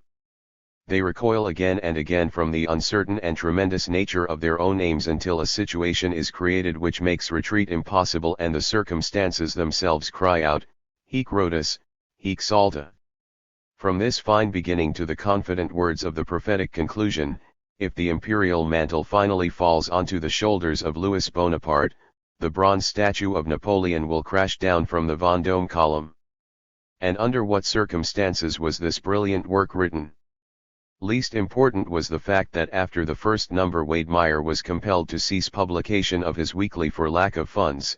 The unparalleled unemployment which has prevailed here since the beginning of the autumn makes it very difficult to start any new venture. And then the workers have been exploited in various ways recently, first Kinkel and then Kossuth. Unfortunately, the majority of them would rather give $1 for propaganda hostile to them than a cent to defend their own interests. American conditions have an extraordinarily corrupting effect, and at the same time they inculcate the arrogant idea that Americans are better than their comrades in the old world. However, Wade Meyer did not give up hope of restoring his paper to life, this time as a monthly, and he wanted no more than a miserable $200. Much more important than these troubles was the fact that early in January Marx fell ill and was able to work at all only with great difficulty. For years nothing has pulled me down as much as this cursed hemorrhoidal trouble, not even the worst French failure. And above all he was continually troubled by filthy lucre, or rather the lack of it, which left him no peace. On the 27th of February he wrote, "My affairs have now reached the agreeable point at which I can no longer leave the house because my clothes are in pawn, and can no longer eat meat because my credit is exhausted." But finally, on the 25th of March, he was able to send the last bundle of manuscript to Wade Meyer, together with congratulations on the birth of another little revolutionary, of which Wade Meyer had informed him, it would be impossible to choose a better time to come into the world than at this moment. By the time it is possible to go from London to Calcutta in 7 days we shall both have had our heads chopped off, or they will be shaky with age. Australia, California, and the Pacific. The New World citizens will be unable to realize how small our world was. Even in the worst of his personal troubles Marx never lost his optimism with regard to the tremendous prospects of human development. And sad days were immediately before him. In a letter of the 30th of March, Wade Meyer must have robbed him of all hope that his work would be printed. This letter itself has not been preserved, but an echo it produced has, in the shape of a violent letter written by Wilhelm Wolff on the 16th of April, the day on which one of Marx's children was buried. Wolff declared, "Almost all our friends are afflicted with general misfortune and under horrible pressure." The letter was full of bitter reproaches of Wade Meyer, whose own life was no bed of roses and who always did his best. It was a terrible Easter for Marx and his family. The child which had died was their youngest daughter, born a year before, and the following moving description is taken from the diary of Frau Marx. At Easter, 1852, our poor little Franziska fell ill with severe bronchitis. For 3 days the poor child struggled against death and suffered much. Her small lifeless body rested in our little back room whilst we all went together into the front room, and when night came we made up beds on the floor. The 3 surviving children lay with us, and we cried for the poor little angel who now rested so cold and lifeless in the next room. The poor child's death took place in a period of bitterest poverty. I went to a French fugitive who lives near us and who had visited us shortly before. He received me with friendliness and sympathy and gave me £2, and with that money the coffin in which my child could rest peacefully was paid for. It had no cradle when it was born, and even the last little shell was denied it long enough. It was terrible for us when the little coffin was carried out to go to its last resting place. On this black day Wade Meyer's letter with its bad news arrived, and Marx was sorely troubled about his wife, who had witnessed everything fail to which he had set his hand during the previous 2 years. However, during those unhappy hours a new letter was already on its way over the water. It was dated the 9th of April and read, "Unexpected assistance finally cleared away the difficulties which prevented publication of the pamphlet. After I had sent off my last letter I met one of our workers from Frankfurt, a tailor who also came over here in the summer, and he immediately placed all his savings, $40, at my disposal. But for this worker the 18th Brumaire would not have been published, and Wade Meyer does not even mention his name. But what does it matter what the man's name was? The power which moved him was the class consciousness of the proletariat, which never tires of making noble sacrifices for its emancipation. The 18th Brumaire formed the first number of the monthly Revolution which Wade Meyer now began to issue. The second and final number contained 2 poetic contributions by Freilagrath in the form of letters to Wade Meyer, scourging with brilliant wit and humor the mendicant peregrinations of Kinkel in America. And that was the end of the venture. A number of contributions sent in by Engels were lost on the way. Wade Meyer printed 1,000 copies of the 18th Brumaire, and about 1/3 of this number went to Europe, but not into the hands of the booksellers. They were distributed by friends and sympathizers in England and in the Rhineland, for even radical booksellers could not be persuaded to handle such an untimely effort, and an English translation drafted by Piper and polished by Engels was unable to find a publisher. If it was at all possible to increase the difficulties of Marx in finding a publisher, this was done by the circumstance that the Bonapartist coup d'état in France was followed by the Cologne Communist trial in Germany. 6. The Communist trial in Cologne. Since the arrests which had taken place in May 1851, Marx had closely followed the course of the preliminary investigations, but as they were repeatedly held up owing to the lack of any objective basis for an indictment, as even the official prosecutor was compelled to admit, there was not much to be done. All that could be proved against the arrested men was that they were members of a secret propaganda organization, and for this the Code Penal provided no punishment. However, the king insisted that his nominee, Stieber, should be given a chance to show his mettle and provide the Prussian public with the much desired consummation of a discovered conspiracy and punished conspirators, and Stieber himself was too good a patriot not to execute the will of his hereditary ruler and king. He began his task in a fitting fashion by instigating an act of robbery. One of his tools broke open and rifled the writing desk of a man named Oswald Dietz, who had been secretary to Willich's organization. As an astute agent provocateur, Stieber realized that the recklessness of this organization opened up prospects of success for his own edifying task such as the Marx Party would never have offered.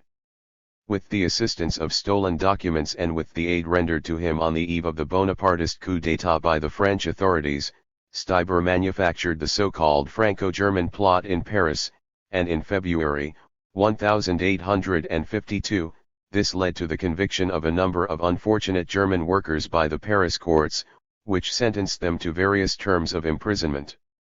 However, what Stieber did not succeed in doing was establishing any connection between his Paris plot and the accused in Cologne. For all his cunning, the Franco-German plot did not offer him even the shadow of a proof which could be used in Cologne. In the meantime, the differences between the Marx Party and the Willich-Schapper Party became still sharper.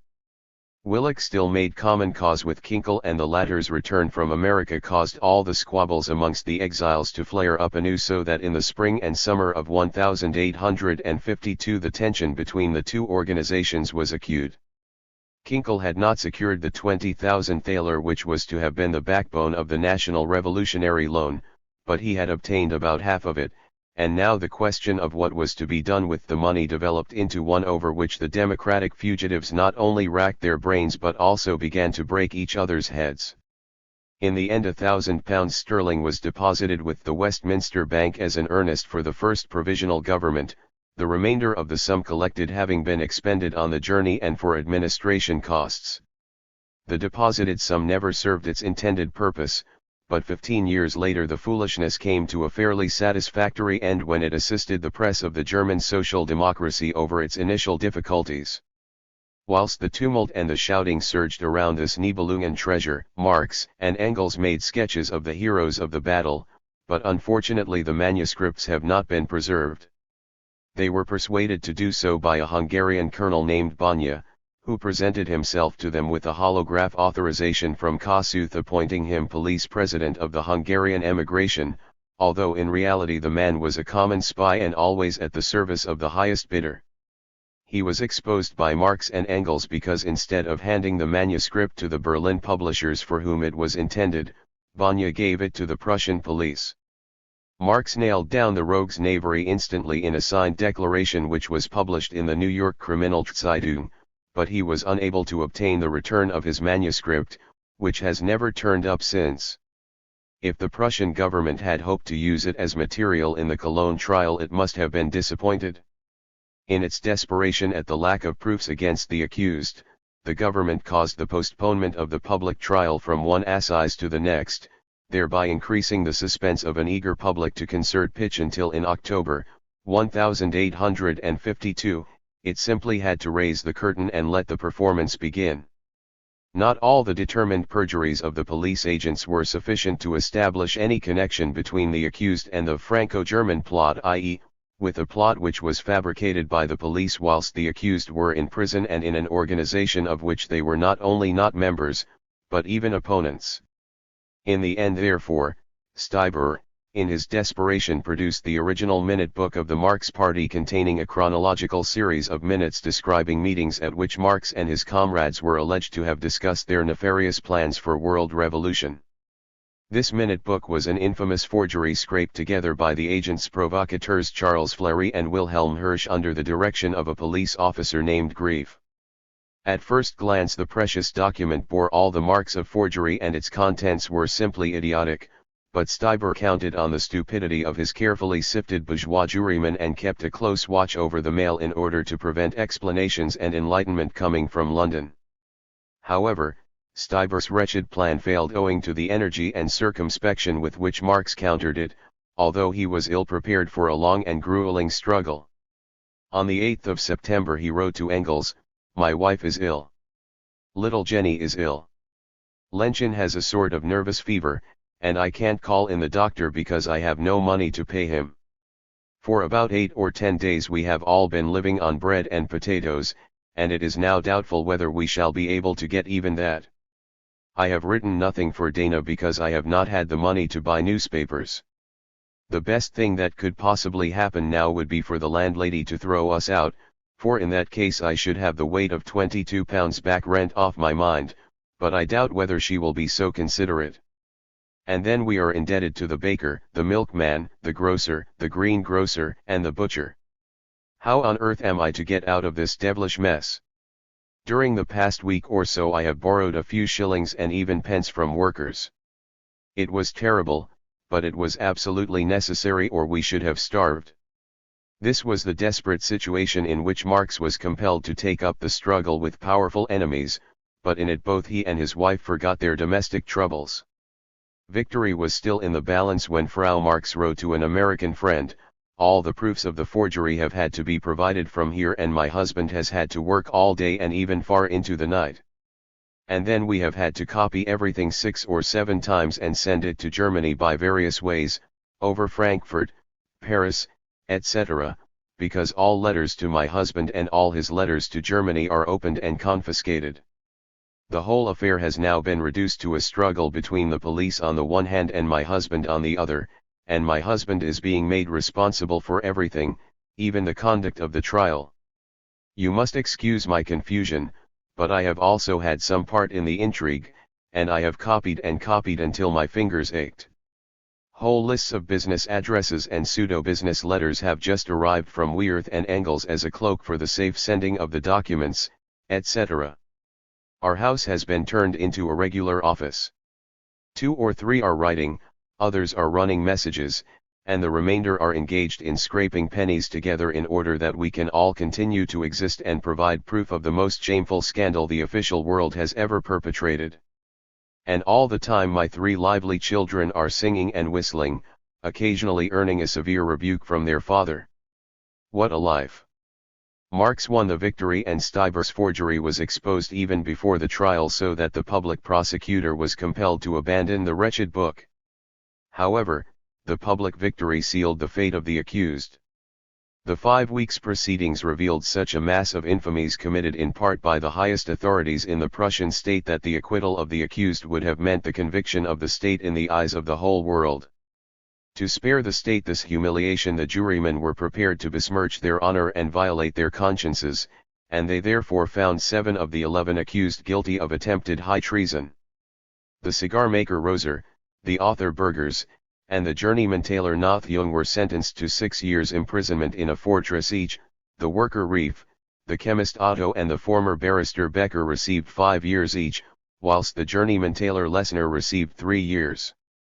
The clerk Ehrhardt and the 3 physicians Daniels, Jacobi, and Klein were all acquitted. However, Daniels died a few years later of consumption contracted during the 18 months he had been imprisoned awaiting trial. In a moving letter his wife sent his last greetings to Marx, who mourned his death deeply. The other victims of this shameful trial survived Daniels by many years and some of them even worked their way back into the bourgeois world, for instance, Burgers, who was elected to the Reichstag as a progressive, and Becker, who later became Lord Mayor of Cologne and a member of the Prussian upper house and whose highly patriotic attitude on all occasions won him the good graces of the government and the court. Amongst the convicted men who remained loyal to the proletarian flag were Nathjung and Roser, both of whom played an active part in the beginnings of the renewed working class movement, and Lessner, who survived both Marx and Engels and became one of their most devoted comrades in exile. After the Cologne Communist trial, the Communist League dissolved and its example was soon followed by Willich's organization. Willich himself emigrated to America and during the Civil War he won well-earned fame as a general in the Northern Army, whilst Schapper returned penitently to his old comrades. However, Marx was unwilling to permit the Prussian government to enjoy the miserable victory it had won at the Cologne Assizes, and he determined to pillory it in the eyes of the world. To this end he prepared the revelations at the trial for publication in Switzerland and, if possible, also in America.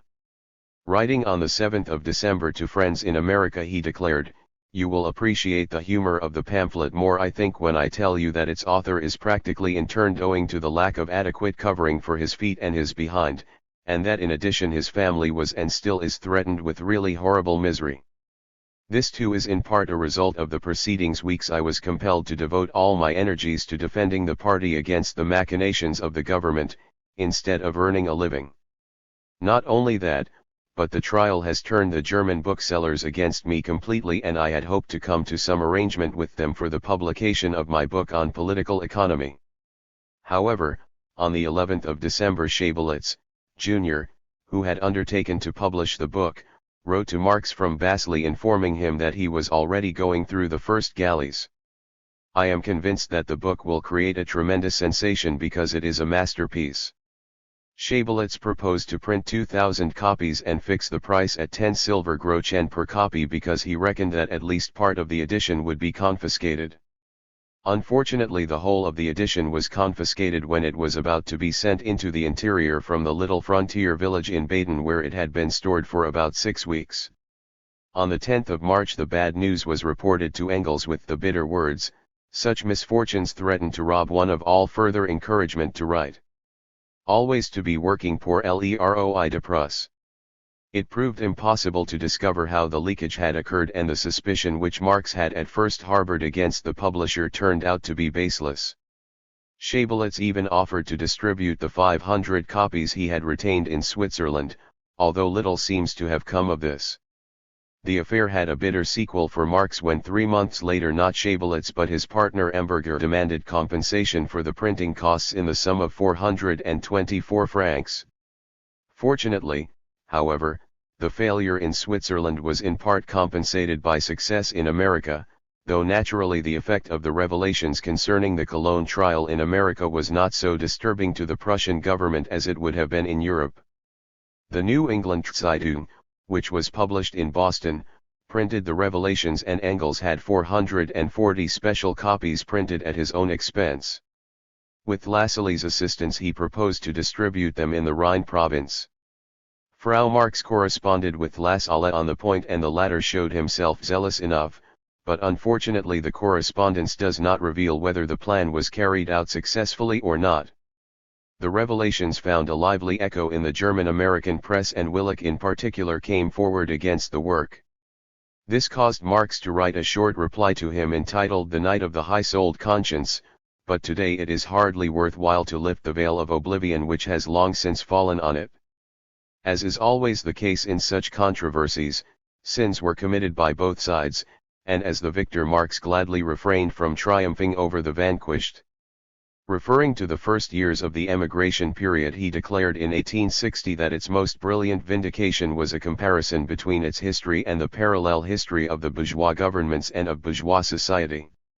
With very few exceptions the fugitives could be accused of nothing worse than having harbored illusions which were more or less justified by the conditions of the day, and of having committed follies which necessarily arose out of the unusual circumstances in which the emigrants unexpectedly found themselves. When he prepared a second edition of the Revelations for publication in 1875, he at first hesitated as to whether he should delete the passages dealing with the Willich-Schapper faction, but finally he let them stand, feeling that any mutilation of the text might appear like tampering with an historic document, but he added, "The violent events of a revolution leave a disturbing heritage in the minds of those who take part in it, and in particular in the minds of those who are hounded into exile away from their homes. This mental disturbance affects even capable men for a longer or shorter period and makes them, so to speak, irresponsible. They fail to understand the meaning of events and they refuse to see that the form of the movement has changed. The result is that they indulge in conspiracies and romantic revolutionism which compromise both them and the cause they have at heart. This is the explanation of the errors of Schapper and Willich. In the American Civil War, Willich demonstrated that he was something more than a weaver of fantastic projects, whilst Schapper, who was a lifelong pioneer of the working class movement, recognized and admitted his momentary errors soon after the communist trial in Cologne. Many years later, the day before he died, Schapper referred with caustic irony to the folly of the early emigrant days. On the other hand, the circumstances in which the revelations were originally issued explain the bitterness with which the involuntary helpers of the common enemy were attacked. To lose one's head at a moment of crisis is a crime against the party and it demands public expiation. These were words of wisdom at a time when it was still thought more important to maintain a good tone than to establish clarity on matters of principle. Once the battle was fought and the victory won, Marx was the last man to harbor petty rancor. Answering some brusque remarks of Freilagrath in 1850 on the doubtful and degraded elements which had found their way into the League, he admitted more than he need have done when he declared, "Storms always raise a certain amount of dirt and dust, and a revolutionary period does not smell of attar of roses. It is clear that occasionally one is spattered with all sorts of muck. It is impossible to be too particular at such a moment," but he was justified in adding, however, "If one considers the tremendous efforts of the official world against us, the ransacking of the code penal against us, the slanderous tongues of the democracy of stupidity, which has never been able to forgive us for displaying greater intelligence and greater strength of character than it did itself, and the history of all other parties, one must come to the conclusion that in this 19th century our party is distinguished above all by its purity." When the Communist League ceased to exist, the last threads which connected Marx with public life in Germany were broken, and from now on exile, the home of the good, became his home too. Chapter 8, Marx and Engels. 1. Genius and Society. Marx found a second home in England, but the meaning of the word must not be stretched too far. Actually, he was never interfered with in England on account of his revolutionary agitation, although in the last resort it was naturally directed against the English state also. The government of greedy and jealous shopkeepers displayed a greater measure of self-respect and dignity than did those continental governments whose uneasy consciences caused them to hunt down their enemies with every measure of police oppression, even when they were guilty of no more than discussion and propaganda. In another and deeper sense, Marx never found a home once his keen eye had penetrated the shams of bourgeois society. A discussion on the fate of genius in bourgeois society would fill a bulky chapter. Various opinions have been expressed on the subject, from the naive confidence of the Philistine who prophesies the final victory to every man of genius, to the melancholy words of Faust. Die wenigen, die was de erkannt. Die Toriknugir vals hers nicht warten. Dem Pobelier Gefühl, ihr Schoen offenbarten. Hat man von je gekreuzigt und verbrant. Those few who saw and understood, and then, with folly opened wide their hearts, and showed their feelings to the mob, died ever at the stake or on the cross. The historical method which Marx developed permits us to look more closely into the relation of things in this question also. The Philistine, for the very reason that he is a Philistine, prophesies the final victory to every man of genius, and if for once a genius escapes crucifixion, the stake then in the last resort, it is because he resigned himself to becoming a Philistine. Without the powdered pigtails hanging down their backs, neither Girton nor Hegel would ever have been acknowledged as geniuses in bourgeois society. Bourgeois society, which in this respect is nothing more than the most clearly defined form of all class societies, may have as many other advantages as you please, but it has never been a hospitable host to genius. In fact, It could not be, for the very essence of genius must always consist in releasing the creative impulses of human nature in the face of all traditional obstacles, and in shaking at those barriers without which class society could not exist. Over the entrance to a lonely cemetery on the island of Sylt, which affords a last resting place to the unknown dead washed up by the sea, stands the pious inscription, "Here is the cross of Golgotha, the home of the homeless."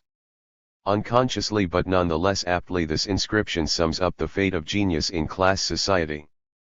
Homeless in class society, genius finds a resting place only under the cross on Golgotha. Unless, however, genius agrees to tolerate class society. When genius placed itself at the service of bourgeois society in order to overthrow feudal society, it apparently won tremendous power, but immediately it attempted to act on its own account, that power melted away at once and genius was permitted to end its days on the rocks of St. Helena. Or on the other hand, genius consented to don the sober cutaway of the Philistine, and in that case it was permitted to rise to become Minister of State to the Grand Duke of Weimar or Royal Prussian Professor in Berlin.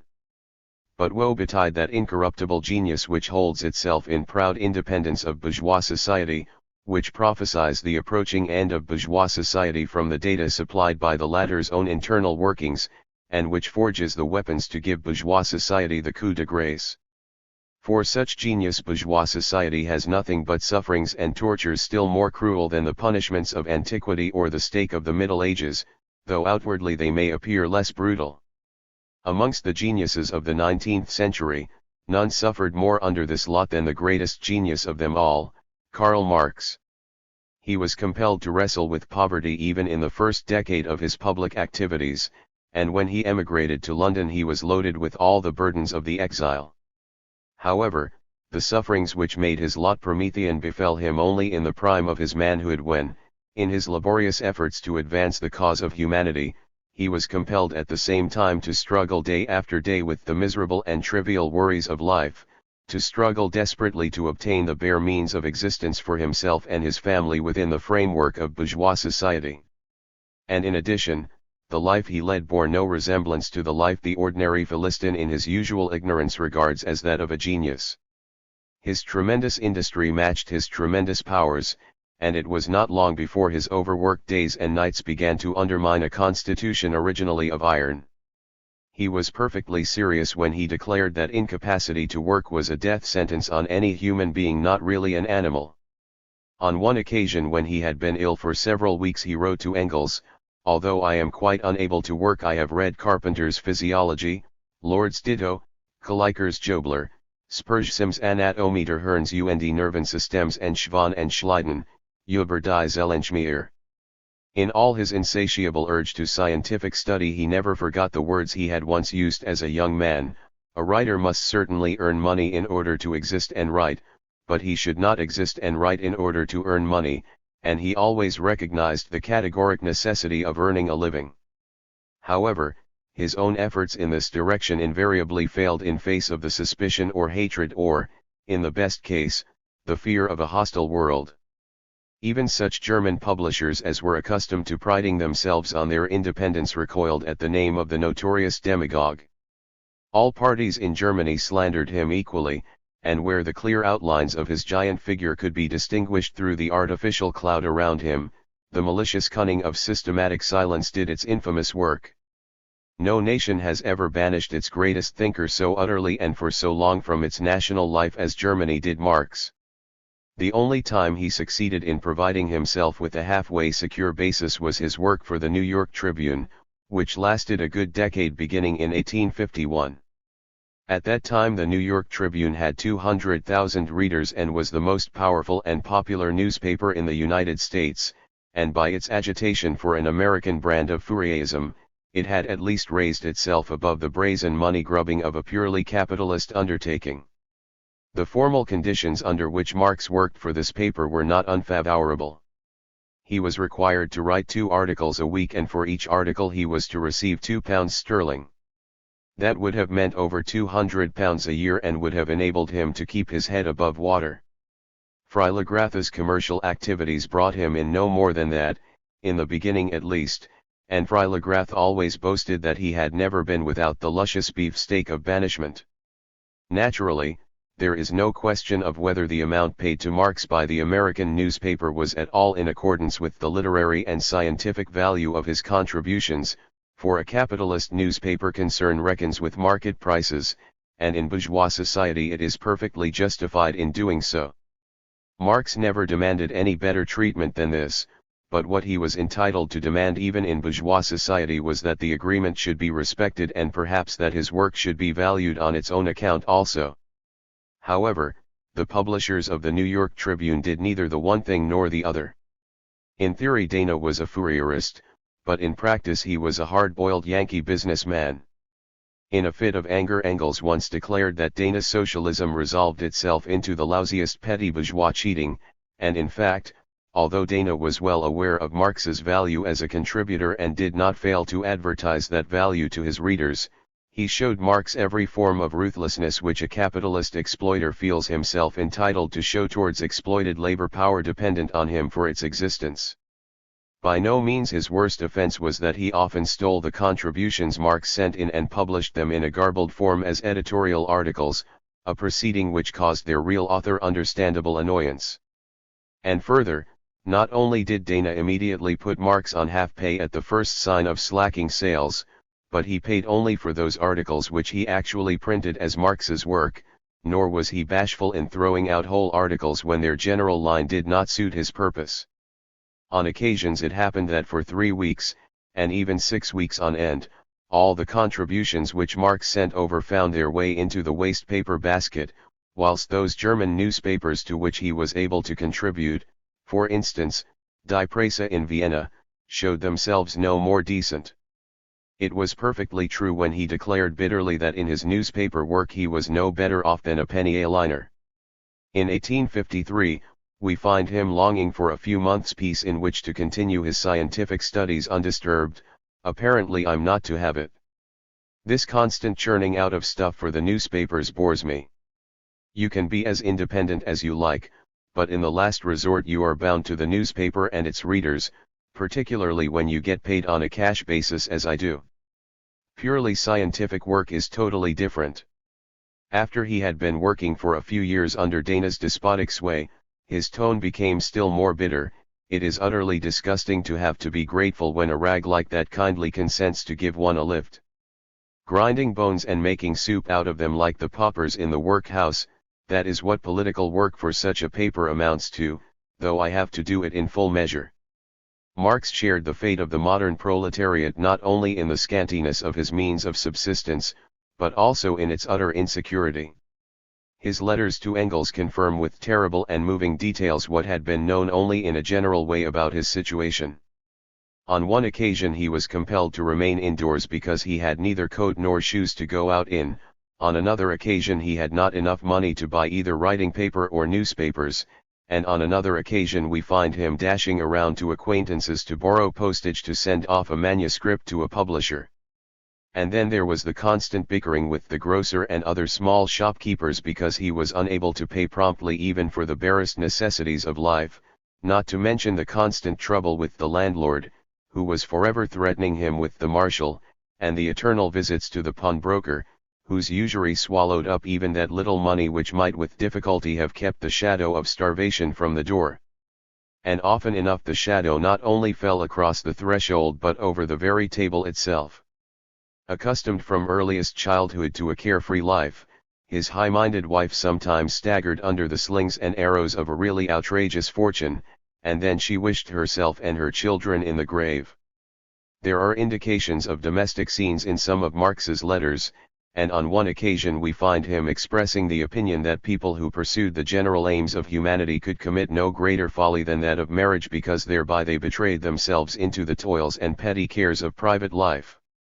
However, although his wife's complaints may have made him impatient at times, he always excused and justified her, declaring that she had incomparably more to suffer from the indescribable humiliations, worries, and cares which people in their position had to go through, all the more so because she was denied that respite and refuge in the halls of science which saved him again and again.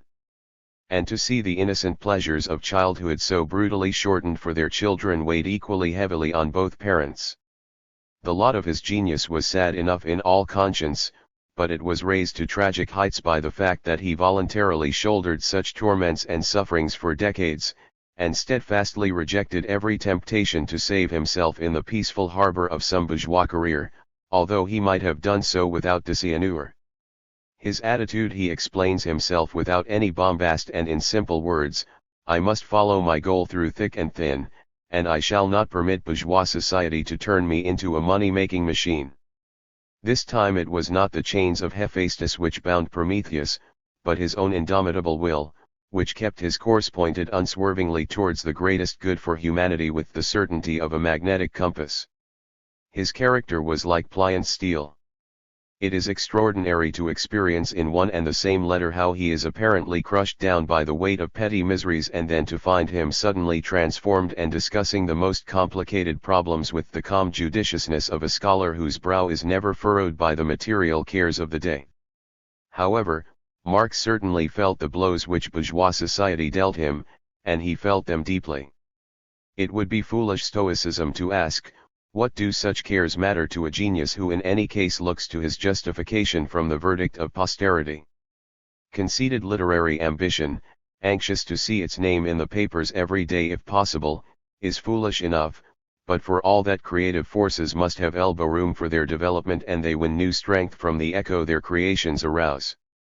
Marx was no virtuous and stilted chatterbox such as can be found in bad plays and novels, but a man, who like Lessing, liked to enjoy life and the world, and the mood in which the dying Lessing wrote to one of his oldest friends was not unknown to him: I am sure you do not regard me as a man avaricious for praise, but the coldness with which the world is accustomed to indicate to certain people that nothing they do is right is, if not killing, at least paralysing.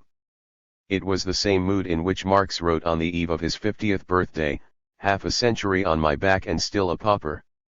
On one occasion he wished himself 100 fathoms under the sea rather than have to go on vegetating, and on another occasion he burst out desperately that he would not wish his worst enemy to go through what he had been going through for 8 weeks, and his heart suffused with anger because his intellect and working capacities were being broken by trivialities.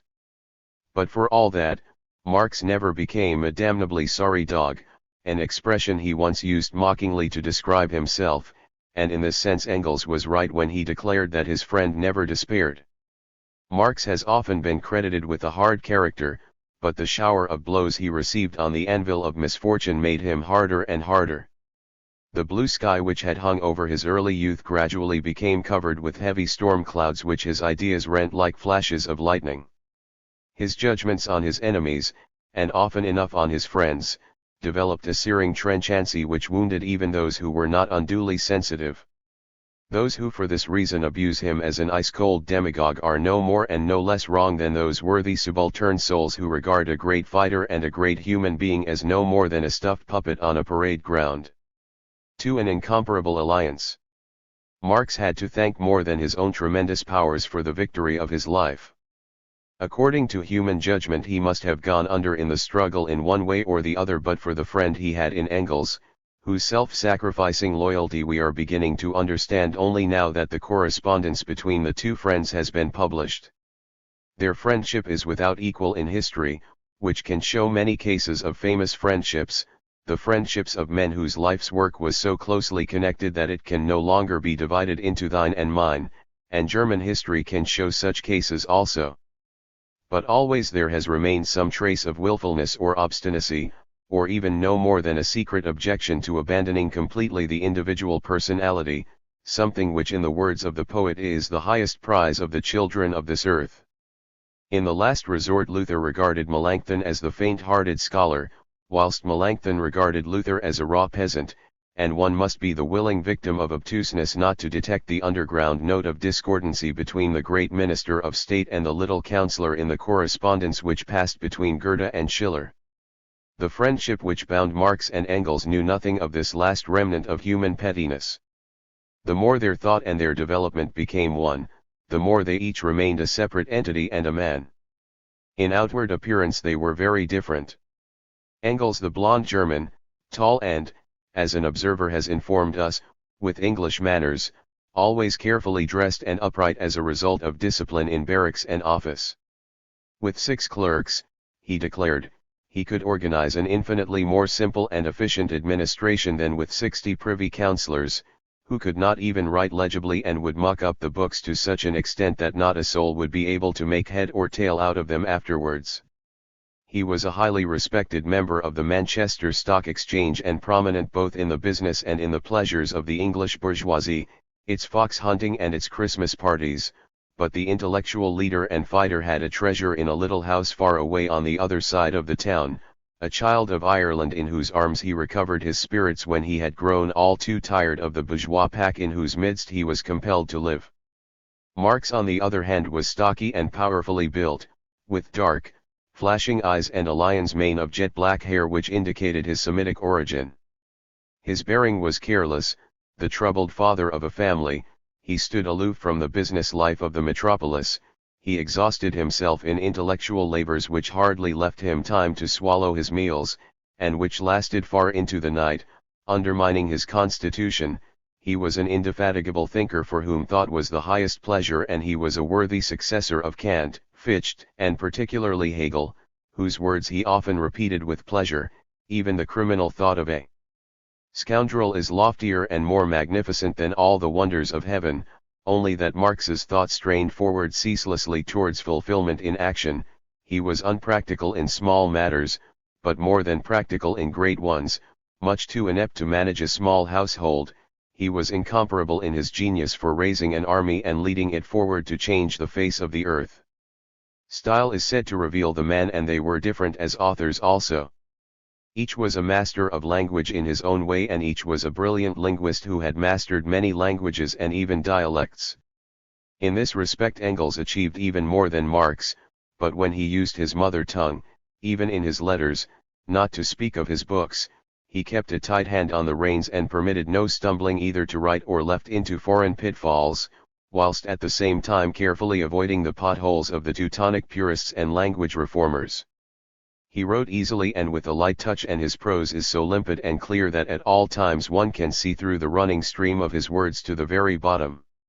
Marx, on the other hand, wrote with less care and greater difficulty. In his early letters, like those of Heine, one can feel the struggle for mastery, and in the letters of his later years, particularly in those he wrote after he went to England, he uses a terrible hedgepodge of German, English, and French expressions.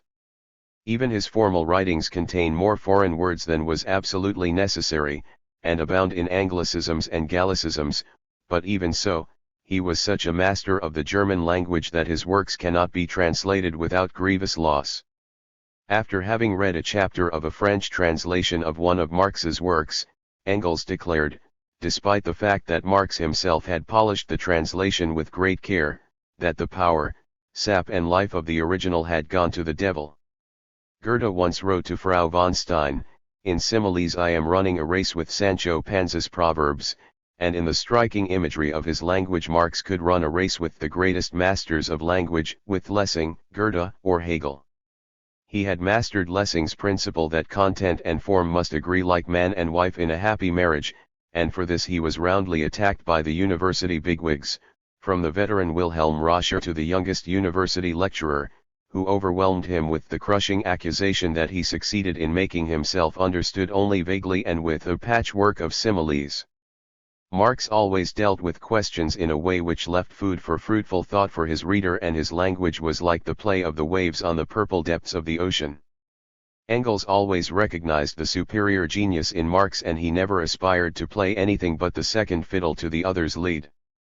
However, Engels was never merely Marx's interpreter or assistant, but always an independent collaborator, an intellectual force dissimilar to Marx, but his worthy partner.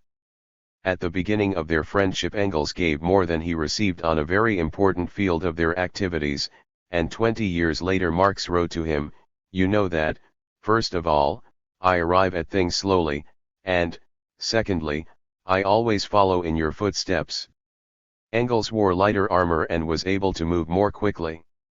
His eye was keen enough to see the decisive point of any question or any situation immediately, but he did not penetrate into things deeply enough to see all the pros and the cons of the matter at once. For a man of action such a capacity is a great advantage, and Marx never made any political decision without first consulting Engels, who invariably hit the nail on the head. In accordance with this relation between the two men, therefore, the advice which Marx sought and received from Engels in theoretical questions was not as fruitful as that he received in political matters, for in the former Marx was usually ahead of his friend. And there was one piece of advice in particular to which Marx invariably turned a deaf ear. It was when Engels tried to persuade him to finish off his scientific work quickly. Don't be quite so conscientious with your work. It will be much too good for the general public in any case. The great thing is that you should finish it finally and have it published. The weak points which you may be able to see will never be discovered by the fools in any case. This advice was typical of Engels, just as the refusal to follow it was typical of Marx. From all this we can see clearly that Engels was better able to cope with daily journalistic work than was Marx, who once described his friend as a positive encyclopedia, ready for work at any hour of the day or night, full or sober, quick at writing and as active as the devil. It would appear that after the Neue Rheinische Review ceased publication in the autumn of 1850, the two friends had a new joint project in view in London. At least, Marx wrote to Engels in December 1853, "If we had started the English correspondence business in London in good time, you would not be in Manchester now, plagued with business worries, and I should not be plagued with debts." The fact that Engels preferred to take a job in his father's firm rather than rely on the correspondence business was probably due to the dismal situation in which Marx found himself at the time, and to the hope that things would improve, rather than to any intention of devoting himself permanently to damned commerce. In the spring of 1854 Engels once again, but for the last time, considered abandoning business and going to London to take up writing, and at about this time he must have decided to bear the hated yoke permanently in order to assist his friend and at the same time to preserve the greatest intellectual force of the party. Only under such circumstances could Engels have made the sacrifice and Marx have accepted it. Both the offer and its acceptance presuppose the same degree of high-minded selflessness. In due time Engels rose to be a partner in the firm, but until he did so his own financial situation as a simple employee of the firm was none too rosy. In spite of this, from the first days of his stay in Manchester he assisted Marx to the best of his ability, and he never grew tired of assisting. £5 notes, £10 notes, and, later on, even £100 notes, constantly went from Manchester to London. He never grew impatient even when his patience was occasionally subjected to a greater strain than was absolutely necessary by Marx and his wife, whose ideas of how a household should be run would appear to have been none too modest. Even when on one occasion Marx had forgotten all about his indebtedness on a note and was extremely and unpleasantly surprised when it matured, Engels hardly showed any despair at the unpractical nature of his friend. Or when on another occasion he once again placed the family finances on a new footing and Frau Marx, out of false consideration for him, concealed a whole budget of debts in the hope of being able to pay them off herself by saving on the household money, whereas in reality the old privations and difficulties began all over again in consequence. He left it to his friend to enjoy the somewhat pharisaical satisfaction of complaining about the folly of women who obviously needed to be on leading strings all the time, and contented himself with the good-humored exhortation, "See to it that it doesn't occur again." Not only did Engels drudge for his friend during the day in his office and on the stock exchange, but he also sacrificed the greater part of his leisure hours in the evening, often working far into the night. In the beginning he did so in order to draft or translate the letters for the New York Tribune, because Marx did not have a sufficient command of the English language for the purpose, but when this reason was no longer valid he still continued his silent cooperation.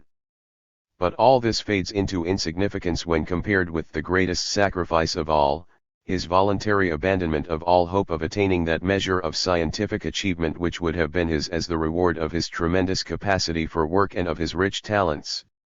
In this case also, it is the correspondence between the two men which gives us a real idea of the situation, even if we consider only the military and language studies which Engels pursued, partly from inclination and partly owing to the practical exigencies of the proletarian struggle for emancipation. Although he hated autodidacticism, it is always nonsense, he wrote contemptuously, and although his method of scientific work was thorough, he was no more a mere armchair scholar than Marx, and every new piece of knowledge was doubly valuable if it could be put to use immediately in the struggle to break the chains of the proletariat. For this reason he began to study the Slav languages, declaring that when the time for political action again arrived at least one of us must know something about the language, history, literature, and social institutions of those nations with which they would immediately come into conflict. In the same way the entanglements in the Far East caused him to study Oriental languages. Arabic with its 4,000 roots frightened him off, but Persian he found mere child's play, and in 3 weeks he hoped to have mastered it. And then he turned his attention to the Germanic languages. I am now up to my eyes in Ulfilas. I ought really to have finished with this damned Gothic long ago, but I am so desultory in my studies. To my astonishment I have discovered that I know far more than I thought. With a good dictionary I ought to be through in about a fortnight, and then I shall go on to Old Nordic and Old Saxon, with which I have always had a nodding acquaintance. Up to the moment I have been working without a dictionary, just with the text and Grimm. The old fellow is really marvelous. When the Schleswig-Holstein question became acute in the 60s he went in for a little Frisian English Judish Scandinavian philology and archaeology, and when the Irish question flared up again he turned his attention to a little Gaelic and so on. In later years his magnificent command of many languages stood him in good stead on the General Council of the International. Engels stutters in 20 languages, someone once declared, for when he was excited he had a slight tendency to stutter. Owing to his even more enthusiastic and detailed study of military science he earned the nickname of General. In this case also an old inclination was encouraged by the practical necessities of revolutionary politics. He reckoned with the enormous importance which the parti militaire must have in the coming movement. Those officers who had gone over to the side of the people in the years of the revolution had not turned out to be altogether satisfactory. This mob of military men possesses an incredibly disgusting corps spirit, he declared on one occasion. They hate each other like poison and envy each other the slightest distinction like schoolboys, but they stand together like one man against the civilians. His aim was to master military science sufficiently to permit him to say a word or two in theoretical military matters without making a fool of himself. He had hardly settled down in Manchester when he began to swat up militaria, beginning with the most ordinary and humdrum matters such as are demanded in the examinations for cadets and subalterns, things which for that reason are usually taken for granted. He studied military organization in all its technical detail, elementary tactics, the fortification system from Vauban to the most modern system of self-contained forts, bridge building and trench digging, the use of arms, the various types of gun carriages and emplacements, the supply system, the hospital system and numerous other details. And finally he turned his attention to general military history and zealously studied the Englishman, Napier, the Frenchman, Tomine, and the German, Clausewitz. Engels never wasted the time of his readers with platitudinous enlightenment on the moral irrationalism of war.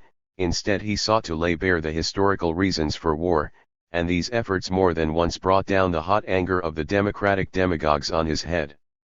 Byron once poured burning scorn on the leaders of the two armies which fought at Waterloo as the standard-bearers of feudal Europe and delivered the death blow to the heir of the French Revolution, and a happy chance caused Engels to give a historical sketch of both Wellington and Blücher in one of his letters to Marx. Although the frame is limited, the sketch is so clear and concise that even taking the great advance of military science into account it would hardly be necessary to alter as much as a line even today. Engels also worked gladly and arduously on a third field, that of natural science, but here too he was fated never to put the finishing touches to his investigations during the long decades in which he performed task work to clear the way for the intellectual labors of a still greater man. It was a tragic fate, but Engels never whined, for sentimentality was as foreign to him as it was to his friend. He always considered it the great good fortune of his life that for 40 years he was able to stand shoulder to shoulder with Marx, even at the cost of being overshadowed by the greater figure, and when for a decade and more after the death of his friend he played the leading role in the international working class movement and his authority was undisputed, it did not appear to him as a belated satisfaction. On the contrary, he always declared that he was given greater credit than was his due. Both men gave themselves completely to the common cause and both of them made, not the same, but an equally great sacrifice in its interests without the faintest trace of discontented grumbling or boasting, and for these reasons their friendship was an incomparable alliance of which history can show no second example. Chapter 9, The Crimean War and the Crisis. 1. European Politics. Towards the end of 1853, just as Marx had concluded his fight against democratic emigration illusions and amateur revolutionism with his polemic against Willich, a new period in European politics was opened up by the Crimean War, and it occupied his chief attention in the following few years. His own views on the subject were given chiefly in his contributions to the New York Tribune. Although its editors did their best to force him down to the level of ordinary newspaper correspondence, he could say with truth that only in exceptional cases did they succeed. He remained loyal to his principles, and even that work which he was compelled to do in order to earn a living was ennobled in his hands and given a permanent value by being based on laborious studies.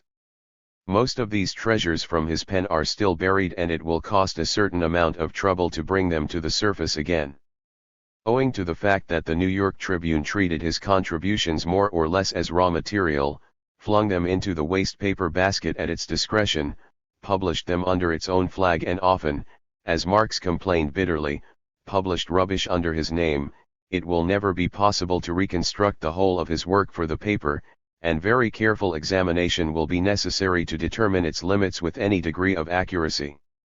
Indispensable assistance has been offered in this respect only recently with the publication of the Marx-Engels correspondence. For instance, it shows us that the series of articles on revolution and counter-revolution in Germany, whose authorship was credited to Marx for many years, was in fact chiefly written by Engels, and that Engels wrote not only the contributions on military questions, a fact that had been known for a long time, but that he cooperated widely in other respects in Marx's work for the paper.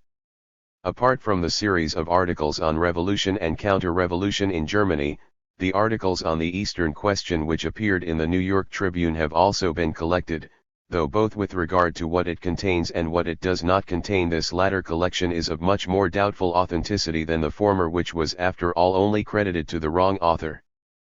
But even this critical examination of Marx's work for the New York Tribune would represent only a small part of the labors necessary, because even Marx, although he certainly succeeded in raising the level of journalism tremendously, could not raise it completely above the circumstances in which it had to be written.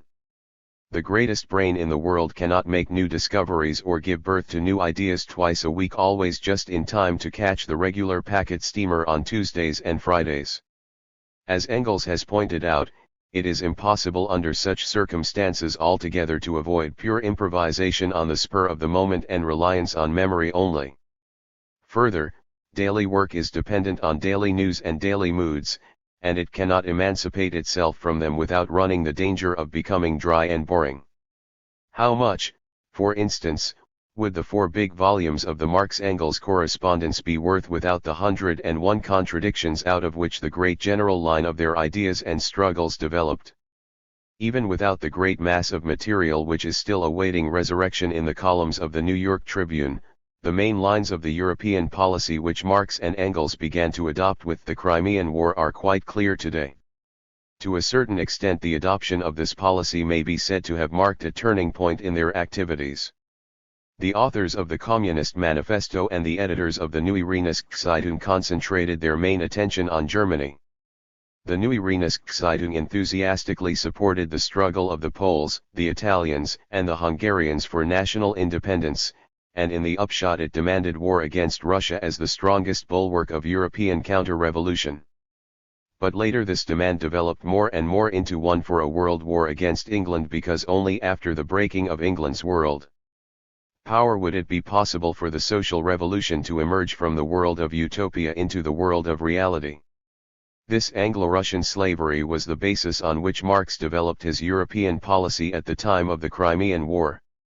He welcomed the war because it promised to break the European superiority which Tsarism had won as a result of the victory of the counter-revolution in Europe, but he was certainly not in agreement with the fashion in which the Western European powers waged the war. Engels adopted the same attitude and declared that the whole Crimean War was one colossal comedy of errors which made it almost impossible to say from one moment to the next who was the cheater and who the cheated. Despite the million lives and the millions of pounds which the war cost, both Marx and Engels regarded it as a pseudo-war as far as France and, in particular, England were concerned.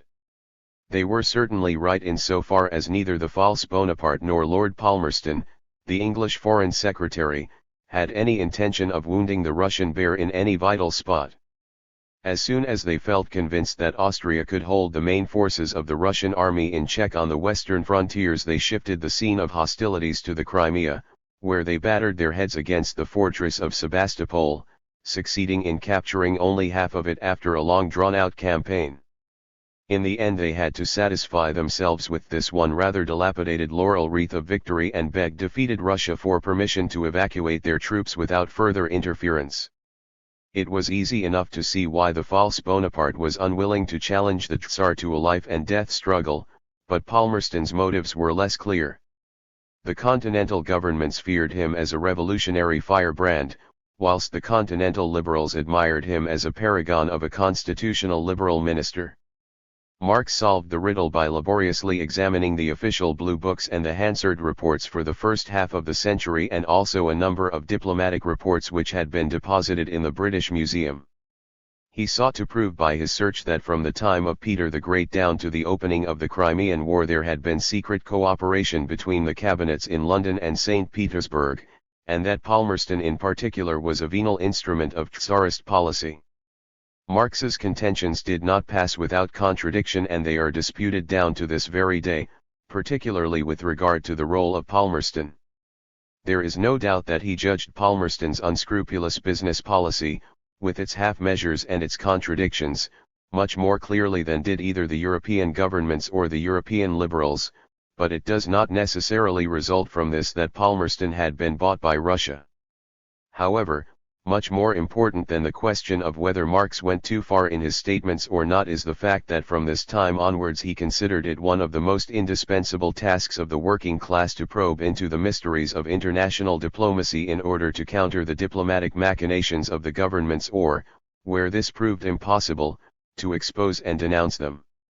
Above all, he was interested in waging an irreconcilable struggle against the barbarous power which had its seat in St. Petersburg and its hand in every European cabinet. He regarded Tsarism not merely as the most powerful bulwark of European reaction whose very passive existence was a permanent threat and danger, but also as the chief enemy whose constant intervention in the affairs of Western Europe hampered and disturbed the normal course of development and aimed at winning geographical footholds which would give it dominance over Europe, thus making the emancipation of the European proletariat impossible. The great stress which he laid on this standpoint greatly influenced his policy from the Crimean War onwards, even more so than during the years of the Revolution. With this he was merely developing an idea he had first expressed in the Neue Rheinische Zeitung, but from now on both for him and for Engels the national struggles of those nations whose cause the paper had championed so enthusiastically began to recede very much into the background. Not that either of them ever ceased to demand the independence of Poland, Hungary, and Italy as the right of these countries and the interest of Germany and Europe in general, but as early as 1851, Engels gave his old favorites marching orders: the Italians, Poles, and Hungarians must be told plainly that when modern questions are under discussion they must hold their tongues. And a few months later he informed the Poles that they were done for as a nation and useful only as a means to an end until Russia itself had been drawn into the vortex of revolution. The Poles had never done anything in history but act with gallant and quarrelsome stupidity. Even against Russia they had never done anything of historical value, whilst Russia was at least progressive towards the East. With all its baseness and Slav filth, Russian dominance was a civilizing agency for the lands around the Black Sea and the Caspian Sea, for Central Asia, Bashkir and Tartary, and Russia had absorbed far more cultural and, in particular, industrial elements than Poland, whose nature was essentially Chevaliersk and slothful. These observations are certainly strongly colored by the passion with which the struggles amongst the exiles were being fought, and in later years Engels' verdict on Poland was much milder, whilst during the last years of his life he declared that Poland had saved European civilization on at least two occasions, by the Rising in 1792–93 and by the Revolution in 1830–31. Referring to the Beloused hero of the Italian Revolution, Marx declared, "Mazzina knows only the towns with their liberal aristocracy and their enlightened citizens. The material needs of the Italian agricultural population, as exploited and as systematically emasculated and held in stupidity as the Irish, are naturally too low for the phraseological heaven of his cosmopolitan, neo-Catholic, ideological manifestos. It needs courage, however, to inform the bourgeoisie and the aristocracy that the first step towards the independence of Italy is the complete emancipation of the peasants and the transformation of their semi-tenant system into free bourgeois property." And in an open letter to his friend Ernest Jones, the Chartist leader, Marx informed Kossuth, who was playing the lion in London, that the European revolutions were crusades of labor against capital and that they could not be depressed to the intellectual and social level of an obscure and semi-barbarous people like the Magyars, who were still stuck in the semi-civilization of the 16th century but actually imagined that they could command the enlightenment of Germany and France and wheedle a cheer from the gullible England. However, Marx developed farthest from the traditions of the Neue Rheinische in that he no longer merely concentrated his chief attention on Germany, but actually put it almost completely out of the sphere of his political interests. It is true that at the time Germany played a very sorry role in European politics and could be regarded as little more than a Russian province, but although this more or less explains Marx's attitude, nevertheless both he and Engels were to pay dearly later on for the fact that for a number of years they completely lost touch with developments in Germany. Unfortunately, the contempt which both of them had always felt as Rhinelanders and citizens of an annexed province for the Prussian state was intensified in the days of Manteuffel-Westphalen to such an extent that it fitted ill with their usual keen appreciation of a political situation. The one exception in those days in which Marx did pay attention to conditions in Prussia offers eloquent proof of this. It was towards the end of 1856, when Prussia came into conflict with Switzerland over the Neuchâtel affair. The incident caused Marx, as he wrote to Engels on the 2nd of December, 1856, to supplement his very insufficient knowledge of Prussian history, and he summed up the result of his studies by declaring that world history had never produced anything more lousy. The passages which then follow and an article which appeared a few days later in the People's Paper, a Chartist organ, dealing with the same matter in still greater detail, reveal him as being very far from his usual high level in historical matters. Indeed, he sinks dangerously near to the low level of the scolding petty bourgeois democracy, although it is one of his own particular services that he raised historical writing far above this level.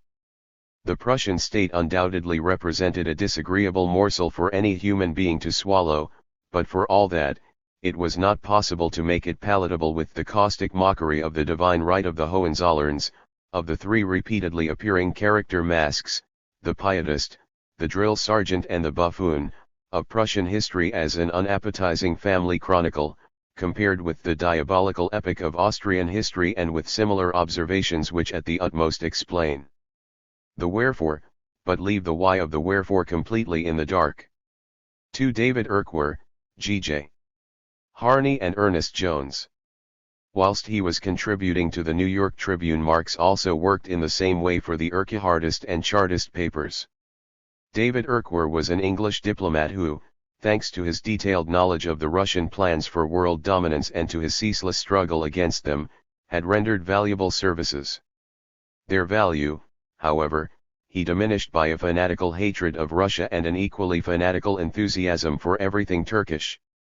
Marx was often dubbed an Urquhartite, but quite without justification, and in fact it would be truer to say that, like Engels, he was too much irritated by the foolish exaggerations of the man to appreciate fully his real services. The first mention of Urquhart in the Marx-Engels correspondence is in a letter written by Engels in March, 1853, I am reading Urquhart's book at the moment. He contends that Palmerston is in the pay of Russia. The explanation is very simple, the fellow is a Celtic Scot with a Saxon-Scottish training, by tendency a romanticist, by education a free trader.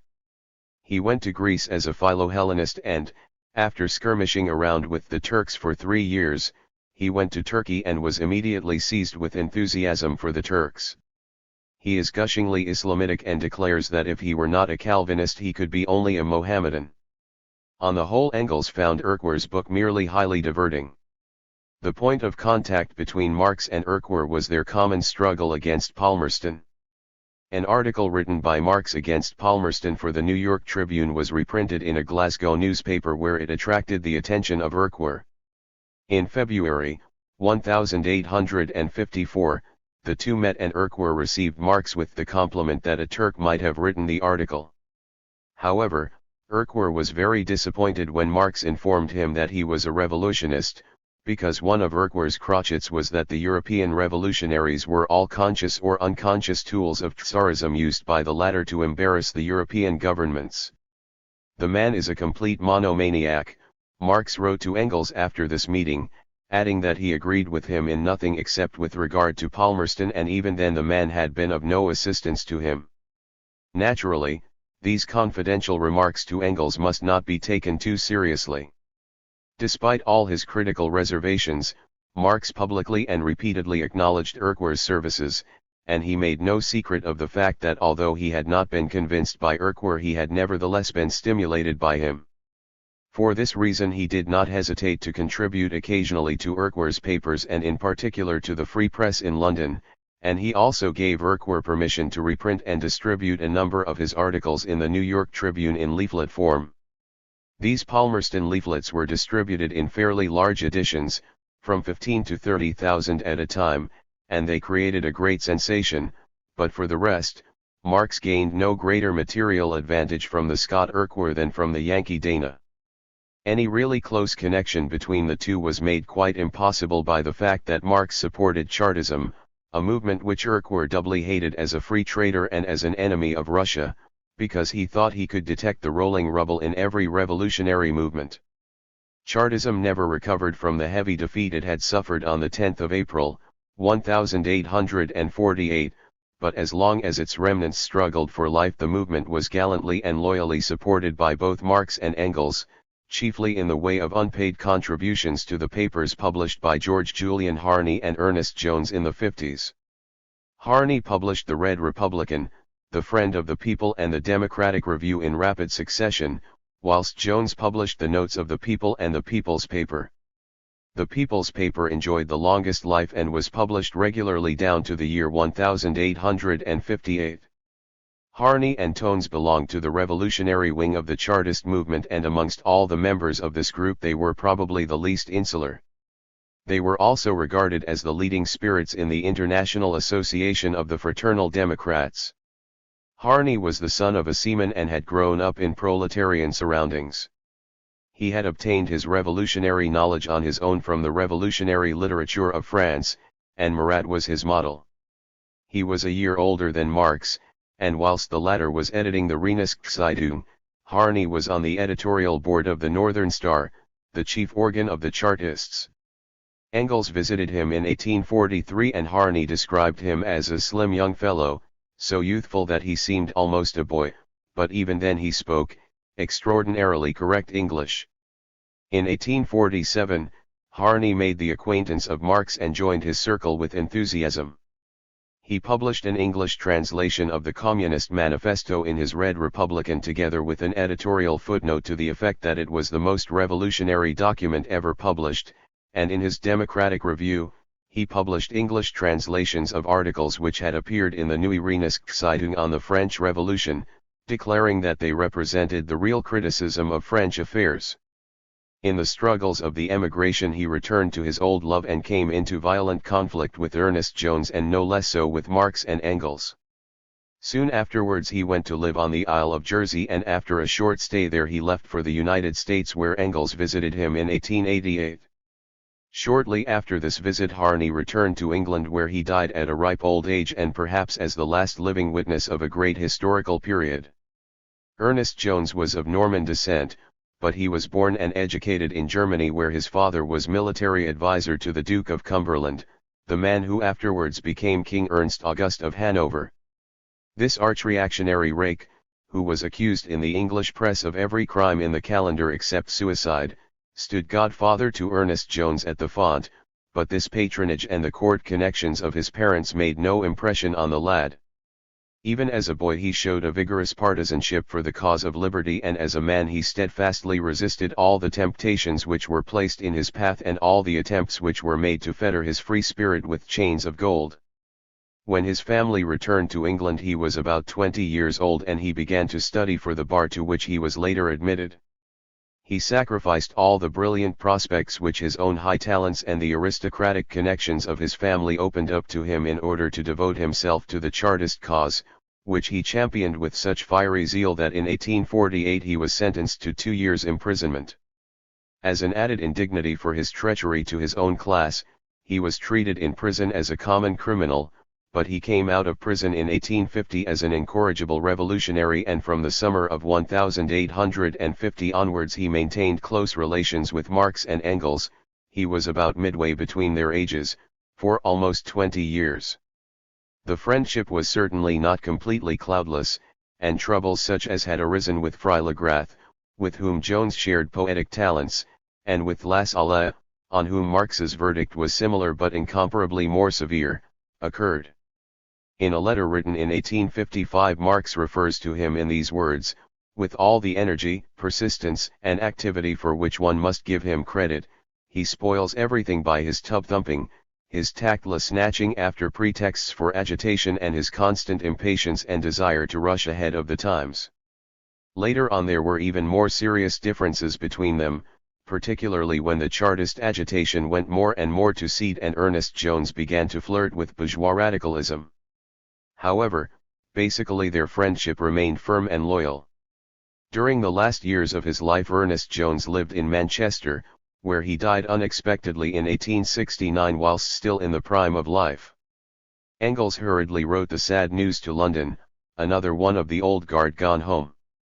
And Marx answered, "The news naturally caused a deep shock to us all, for he was one of our few old friends." A few days later Engels reported that an enormous procession had followed the coffin to the cemetery, where still another member of the old guard, Wilhelm Wolff, lay buried. "It was a real loss," declared Engels.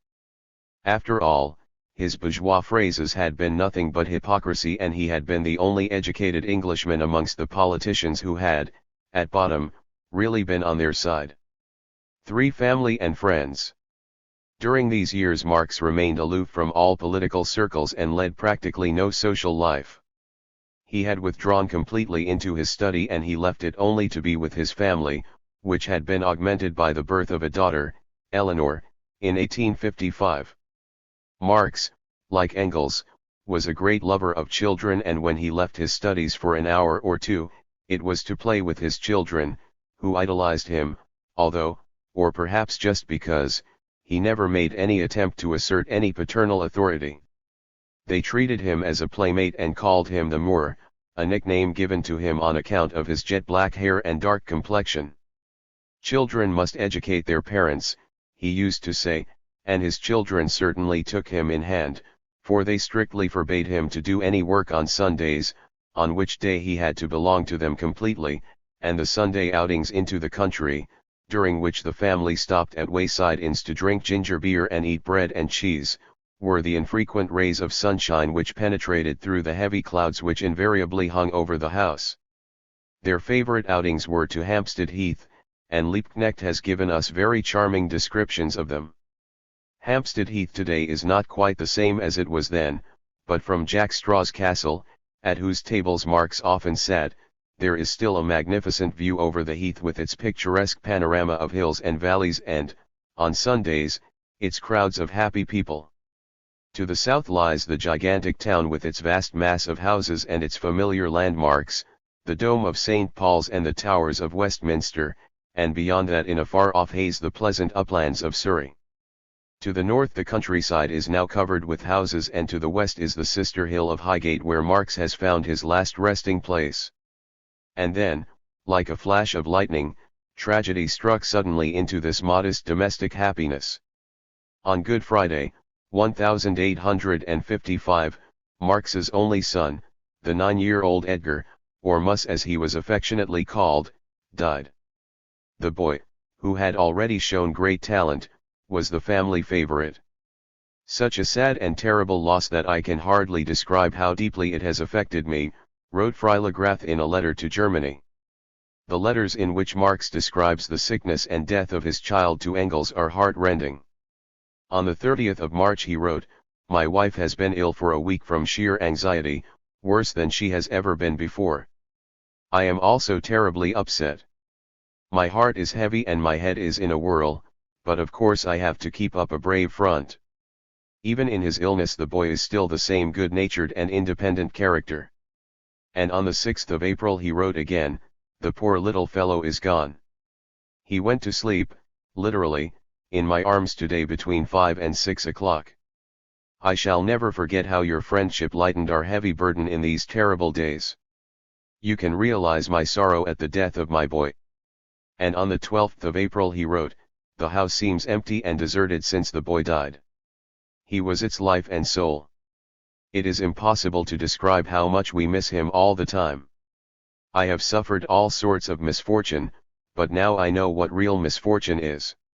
In all the terrible anxiety and suffering I have gone through, I have been sustained by the thought of you and your friendship, and by the hope that we have still something worthwhile to do together in the world." It was a long time before the wound began to close. Answering a letter of sympathy from La Salle on the 28th of July, Marx wrote, "Bacot says that really great men have so many interests in nature and the world and so many things which occupy their attention that no loss can mean very much to them. I am afraid that I am not one of those great men. The death of my boy has shaken me deeply and I feel the loss as keenly as though it were still only yesterday. My poor wife has completely broken down under the blow." On the 6th of October we find Freilagrath writing to Marx, "I am terribly sorry that your great loss still causes you such intense sorrow. Unfortunately there is nothing that a friend can do or advise. I understand and respect your sorrow, but you must try to master it in order to prevent it mastering you. That would be no treachery to the memory of your dear child."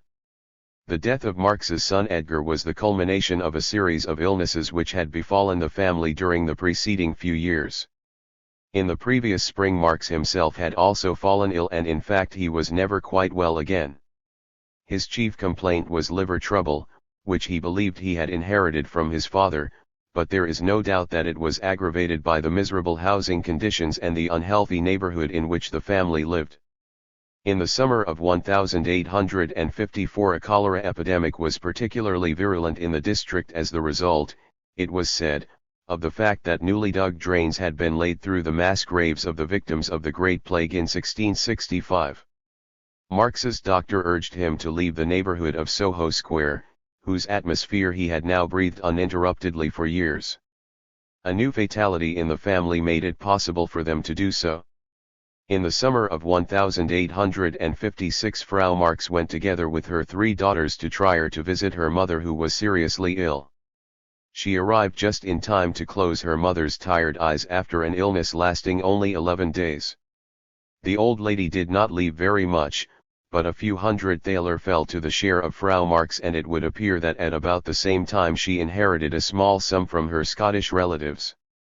In any case, the money was sufficient to permit the family to move in the autumn of 1856 into a little house at 9, Grafton Terrace, Maitland Park, Haverstock Hill, near Marx's beloved Hampstead Heath. The rent of this house was £36 a year.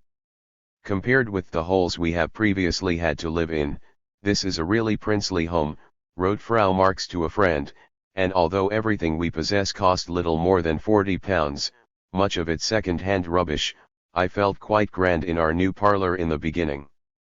All the linen and the other reminders of former glory were rescued from the hands of uncle, and once again I was able to count over my old Scottish damask napkins with delight. However, the idyll did not last very long, for soon one piece after the other found its way back to the pop shop, as the children call the house at the sign of the mysterious 3 brass balls. Still, we were very happy for once in our agreeable bourgeois coziness. Unfortunately, it proved to be a very short breathing space. Death reaped its harvest amongst the friends of the family also. Daniels died in the autumn of 1855, Weirth in January, 1856, in Haiti, and Conrad Scram at the beginning of 1858 on the island of Jersey. Both Marx and Engels did their best to secure the publication of even short obituary notices in the press, but without success. They often complained that the ranks of the old guard were being rapidly thinned and that no new blood was forthcoming. Although in the beginning their public isolation had pleased them, and although their conviction of final victory was unshakable and sustained them in their political struggle, a struggle they conducted as confidently as though they represented a European power, they were both too passionately political not to feel in the long run the lack of a party. For their supporters, as Marx himself admitted, did not represent a party, and amongst them there was no one whose ideas rose even approximately to the level of their own, with the one exception of the man towards whom they were never completely able to overcome their mistrust. Liebknecht was a daily visitor to the Marx household in London, at least as long as it was in Dean Street, but in his own little room up under the roof he had to contend vigorously with the material troubles of life, and the same was true of all the old companions of the Communist League days, of Lessner and of the joiner Lochner, of Icarius and of the penitent sinner Schapper. The others were scattered. Dronke was a businessman in Liverpool and later in Glasgow, Imand was a professor in Dundee, Schiele was an advocate in Paris, where Reinhardt, Heine's secretary during the last years of the poet's life, was one of the inner circle. However, even amongst the faithful, political activity began to decline. Wilhelm Wolff, who lived in Manchester, managed to keep his head above water fairly successfully by giving lessons, and he remained just the same, as Frau Marx wrote of him, just the same gallant, capable, plebeian nature, but with the years he began to develop the crotchets of an old bachelor, and his chief struggles took place with his landlady about such matters as tea, sugar, and coal, and intellectually he ceased to mean very much to his old friends in exile.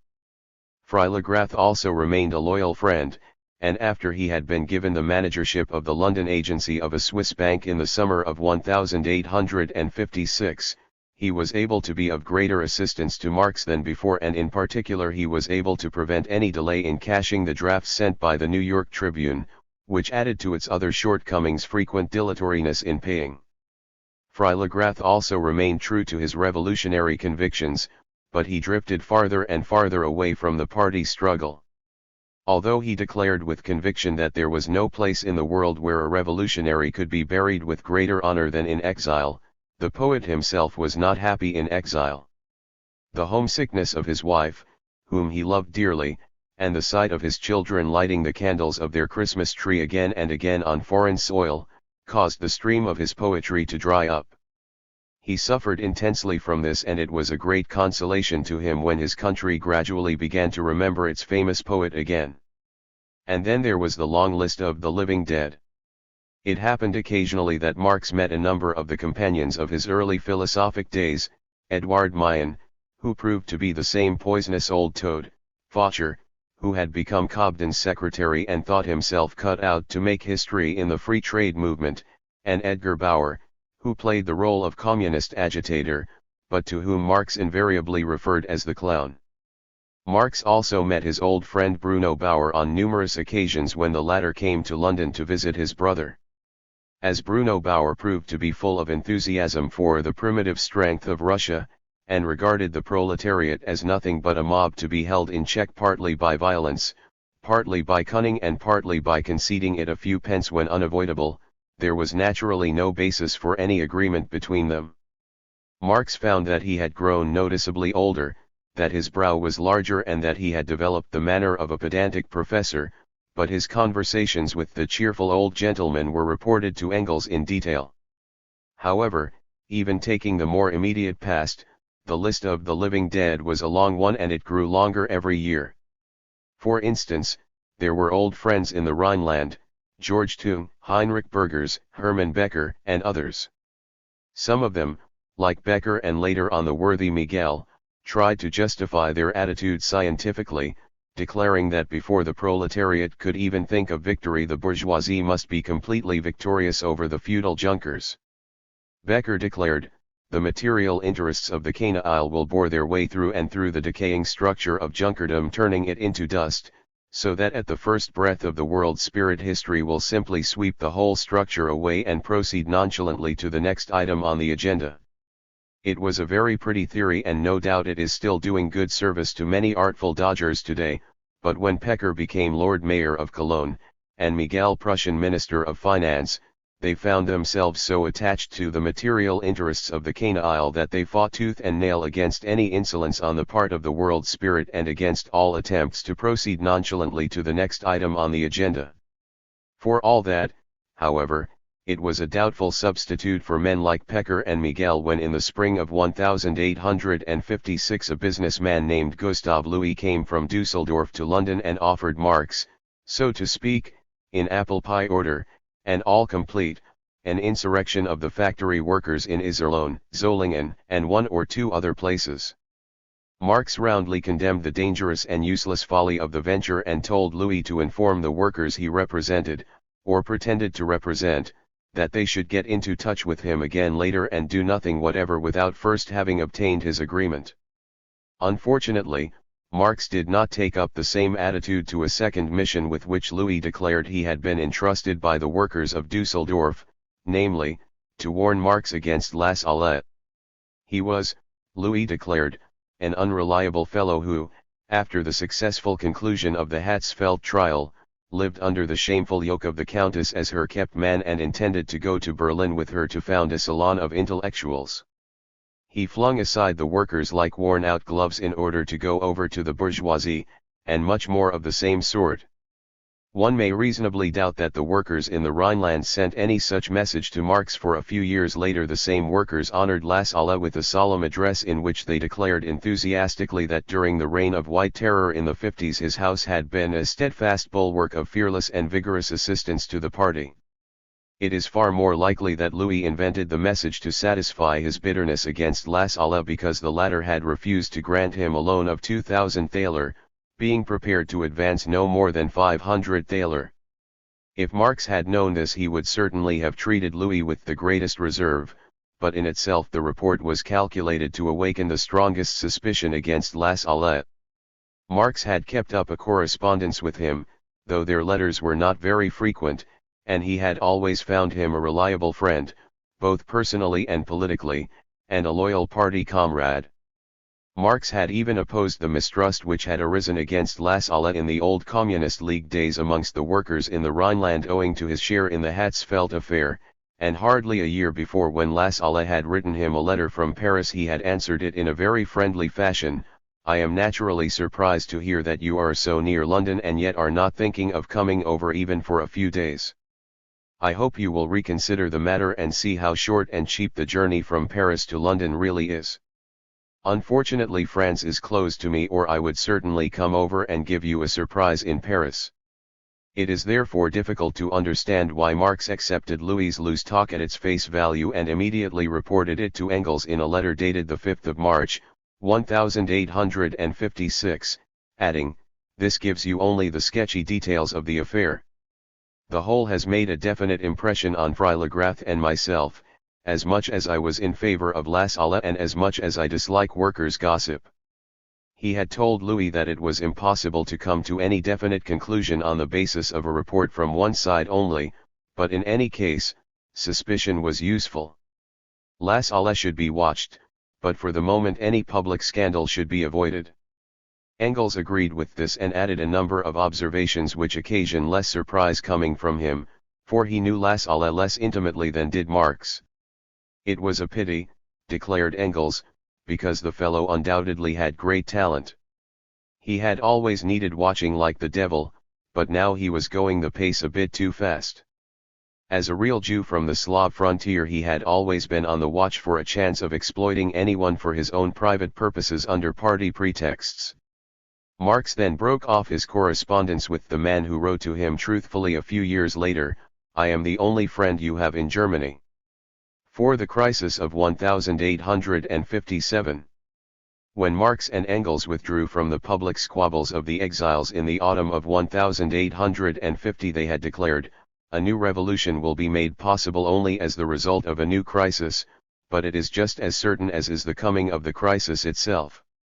Since then they had watched carefully for any sign of a new crisis, and as the years passed they became more and more impatient. In his reminiscences, Liebknecht tells us that on one or two occasions Marx wrongly prophesied the coming of the crisis and was chaffed by his friends in consequence, and when the crisis finally came in 1857, Marx did in fact tell Wilhelm Wulff through Engels that he would prove that in the normal course of things the crisis should have arrived 2 years earlier. The crisis began in the United States, and it made a personal announcement of its arrival to Marx through the instrumentality of the New York Tribune, which immediately put him on half pay. This blow was a hard one because the old privations, even worse ones in fact, had since put in an appearance in the new home. In Grafton Terrace Marx was no longer able to live from hand to mouth as in Dean Street. He had no prospects, and his family expenditure was steadily increasing. On the 20th of January, 1857, he wrote to Engels, "I really don't know what to do next. In fact, my situation is more desperate than it was 5 years ago." This letter came like a bolt from the blue for Engels, who immediately hurried to assist his friend, but complained that he had not been told about the situation earlier. He had, it appeared, just bought himself a horse for which his father had given him the money as a Christmas present. "I find it really too bad that I should be keeping a horse whilst you and your family are in such trouble in London." A few months later Engels was overjoyed when Dana approached Marx with a proposal that he should cooperate in the preparation of an encyclopedia. In particular, Dana wanted contributions on military subjects, and Engels was tremendously pleased because it was just the very thing to release Marx from his eternal money troubles. Marx should undertake as many articles as they were prepared to give him and then gradually organize an office. Nothing came of the suggestion that an office should be organized, chiefly because it proved impossible to obtain sufficient suitable cooperators, and apart from this, the prospects turned out to be far less brilliant than Engels had hoped, because the rate of payment did not amount even to a penny a line, and although much of the work was really no more than padding, Engels was much too conscientious to churn it out easily. To judge from their correspondence about the work, the derogatory judgment which Engels later passed on the articles, some written by him and some by Marx, was not justified by any means, mere potboiling and nothing more. It doesn't matter if they are never read again. Gradually this work also came to an end, and it would appear in fact that the regular cooperation of the two friends in the preparation of the encyclopedia never got beyond the letter C. From the very beginning their work was greatly hampered by the fact that in the summer of 1857 Engels developed glandular trouble and had to live at the seaside for a long time. Marx's own situation was depressing enough. His liver trouble recurred so violently that he was able to do only the very minimum of the work which was necessary, and even that with tremendous difficulty. In July his wife was delivered of a stillborn child under circumstances which left a terrible impression on Marx and made the memory of the misfortune very painful. "You must have been hard hit when you write like that," the alarmed Engels wrote in reply, but Marx declared that it was better to postpone any discussion until they should meet, for he was unable to write about such things. However, all personal troubles were forgotten when the crisis came to England in the autumn and then spread rapidly to the continent. Writing to Engels on the 13th of November, Marx declared, "Although I am in serious financial difficulties myself, I have not felt so happy since 1849 as I do today in face of this eruption."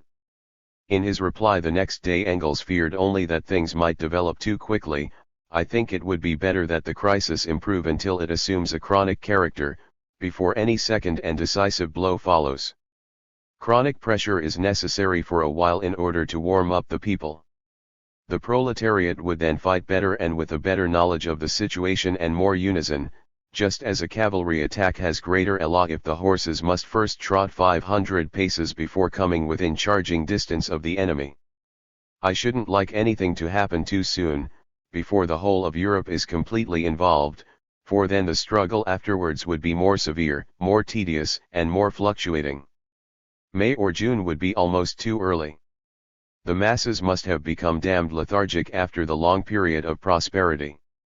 By the way, I feel just as you do. Once the swindle collapsed in New York, I no longer had any peace in Jersey, and I now feel in splendid form in this general collapse. The bourgeois mud of the past few years had stuck to me to a certain extent after all, but now it will be washed off and I shall feel a new man. The crisis will do my health as much good as a seaside holiday, I can feel that already.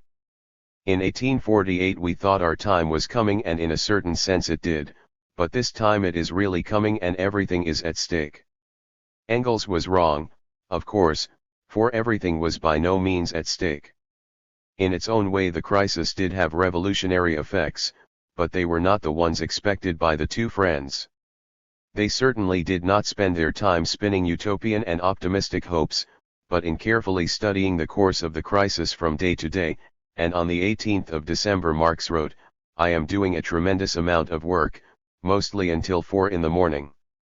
My work is a double one, the drawing up of the fundamental principles of political economy. It is absolutely necessary for the general public to probe the matter to the bottom, and I must get the incubus off my chest, and 2. The present crisis. Apart from my articles for the Tribune I am doing no more than keeping a record, but that takes up a considerable amount of my time. I think that somewhere about next spring you and I should do a pamphlet together on the affair as a sort of reminder to the German public that we are still alive and still the same." Nothing came of this proposal because the crisis did not in fact stir up the masses, but at least this gave Marx sufficient leisure to carry out the theoretical part of his plan. 10 days previously Frau Marx had written to the dying Konrad Schramm in Jersey, "We feel the effects of the American crisis in our own pockets since Karl writes only 1 article a week instead of 2 for the Tribune, which has got rid of all its European correspondents except Bayard Taylor and Karl, but you can imagine how cheerful the Moor is. His working capacity and facility have returned together with a freshness and light-heartedness which he has not known for years, not since our great sorrow when we lost our little boy, a loss which will always make my heart sad. During the day Karl works for our daily bread, and at night he works in order to finish his book on political economy. Now that such a book has become so necessary, surely we shall be able to find some miserable publisher for it." Thanks to the efforts of Lassalle, a publisher was indeed found. In April, 1857, he had again written in the old friendly fashion, but expressing surprise that he had not heard from Marx for such a long time, though naturally, he did not know the reason. Although Engels advised him to do so, Marx did not answer this letter. In December of the same year Lassalle wrote again, this time in connection with a definite matter. His cousin, Max Friedlander, had asked him to approach Marx to persuade the latter to contribute to Die Presse in Vienna, of which Friedlander was an editor. This time Marx did answer, refusing Friedlander's offer and declaring that although he was anti-French he was no less anti-English and certainly unwilling to write for Palmerston. Lassalle complained that although sentimentality was not one of his vices, he had been hurt by Marx's failure to reply to his April letter. Marx then replied briefly and coldly that he had not done so for reasons it was difficult to set down on paper. Although the letter was a short one, he did inform Lassalle that he wanted to publish a work on political economy. In January, 1858, a copy of Lassalle's Heraclitus arrived in London together with a few comments on the enthusiastic reception the book had received in educated circles in Berlin. In his December letter Lassalle had announced his intention of sending the book. The postage alone, 2 shillings, assured the book a bad reception, but Marx's judgment on the contents was also unfavorable. The enormous display of scholarship did not impress him, and he observed that it was easy enough to pile quotation on quotation if one had time and money enough and could have all the necessary books sent into the house from the Bonn University Library. Lassalle gave himself airs in all this philosophical tinsel like a fellow wearing an elegant suit for the first time. Marx's judgment was unfair to Lassalle's real scholarship, but his attitude can be explained by the fact that he disliked the book for the same reason that the professorial luminaries liked it, namely, the display of so much old-fashioned wisdom in a young man who had the reputation of being a great revolutionary. In any case, the greater part of the book had been written more than 10 years before it was published.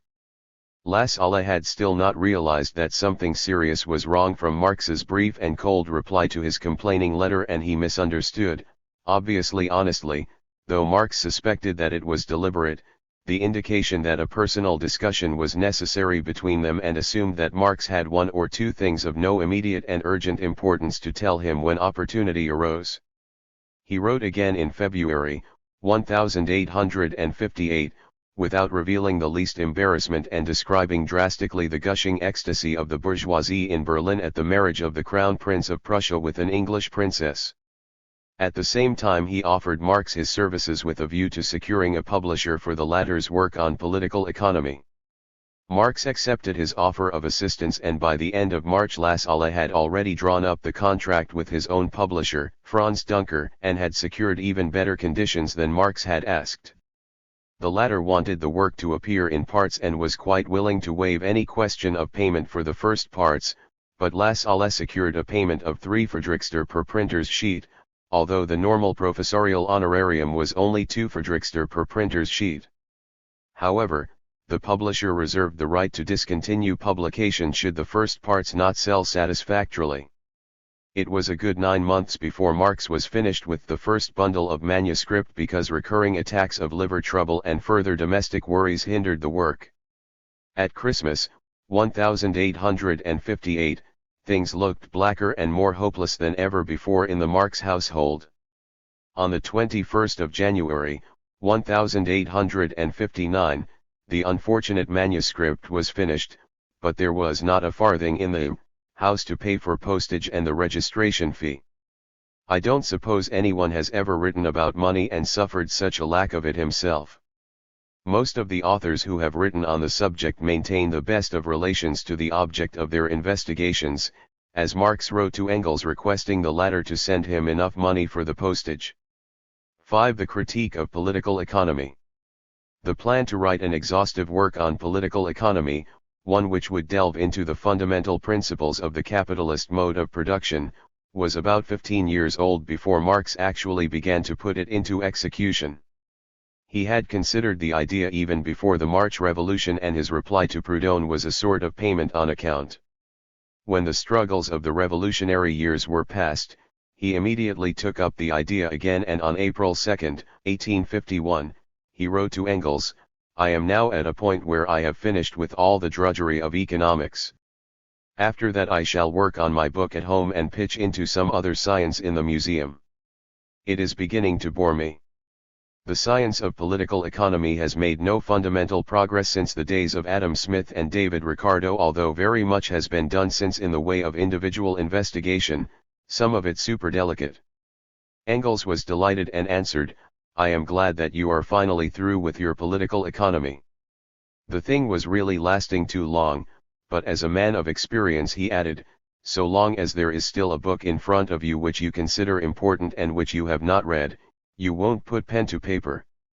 Engels was always inclined to believe that apart from all other difficulties, the chief delay was always to be found in his friend's own scruples. These scruples were certainly never superficial, and Engels never suggested that they were. Instead of finishing off his work in 1851, Marx started all over again, and in his introduction to the first part he explains why the tremendous amount of material stored up in the British Museum suitable for a history of political economy, the favourable vantage point which London in particular offers for an examination of bourgeois society, and finally the new stage of development which appeared to have been opened up for bourgeois society by the discovery of the Australian and Californian gold fields. He also points out that his 8 years of work for the New York Tribune had caused continual interruptions in his studies, and he might also have added that this work led him back to some extent into the political struggle, which was always of first-class importance for him. And finally, it was the prospect of a resuscitation of the revolutionary working-class movement which caused him to stick to his writing desk and put down in black and white the things which had been occupying his mind ceaselessly for many years.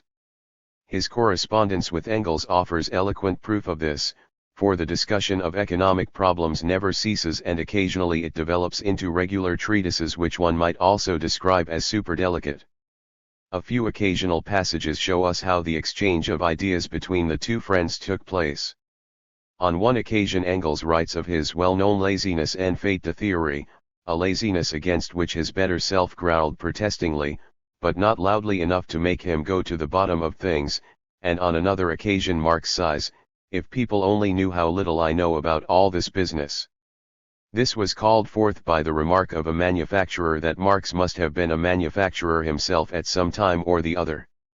If one deducts the humorous exaggeration, what remains indicates that Engels was better acquainted with the inner mechanism of capitalist society than was Marx, whilst the latter with his keen powers of deduction was better able to follow its laws of development. When Marx sketched the plan for the first part of his work to Engels, the latter replied, "Your sketch is really very abstract, as I suppose was inevitable in view of its brevity. I had a deal of trouble in finding the dialectical transitions, for all abstract thought has become unfamiliar to me now." On the other hand, Marx often found it difficult to understand the answers Engels gave him to his questions concerning the way in which manufacturers and merchants reckoned that part of their income which they used for themselves, or concerning depreciation of machinery, or the accounting methods for paid-in operating capital. Marx also complained that in the science of political economy, matters of practical interest and matters of theoretical necessity were far apart. Marx did not really begin to give final form to his work until the years 1857 to 58, and this can be seen from the fact that the plan changed almost unnoticeably in his hands.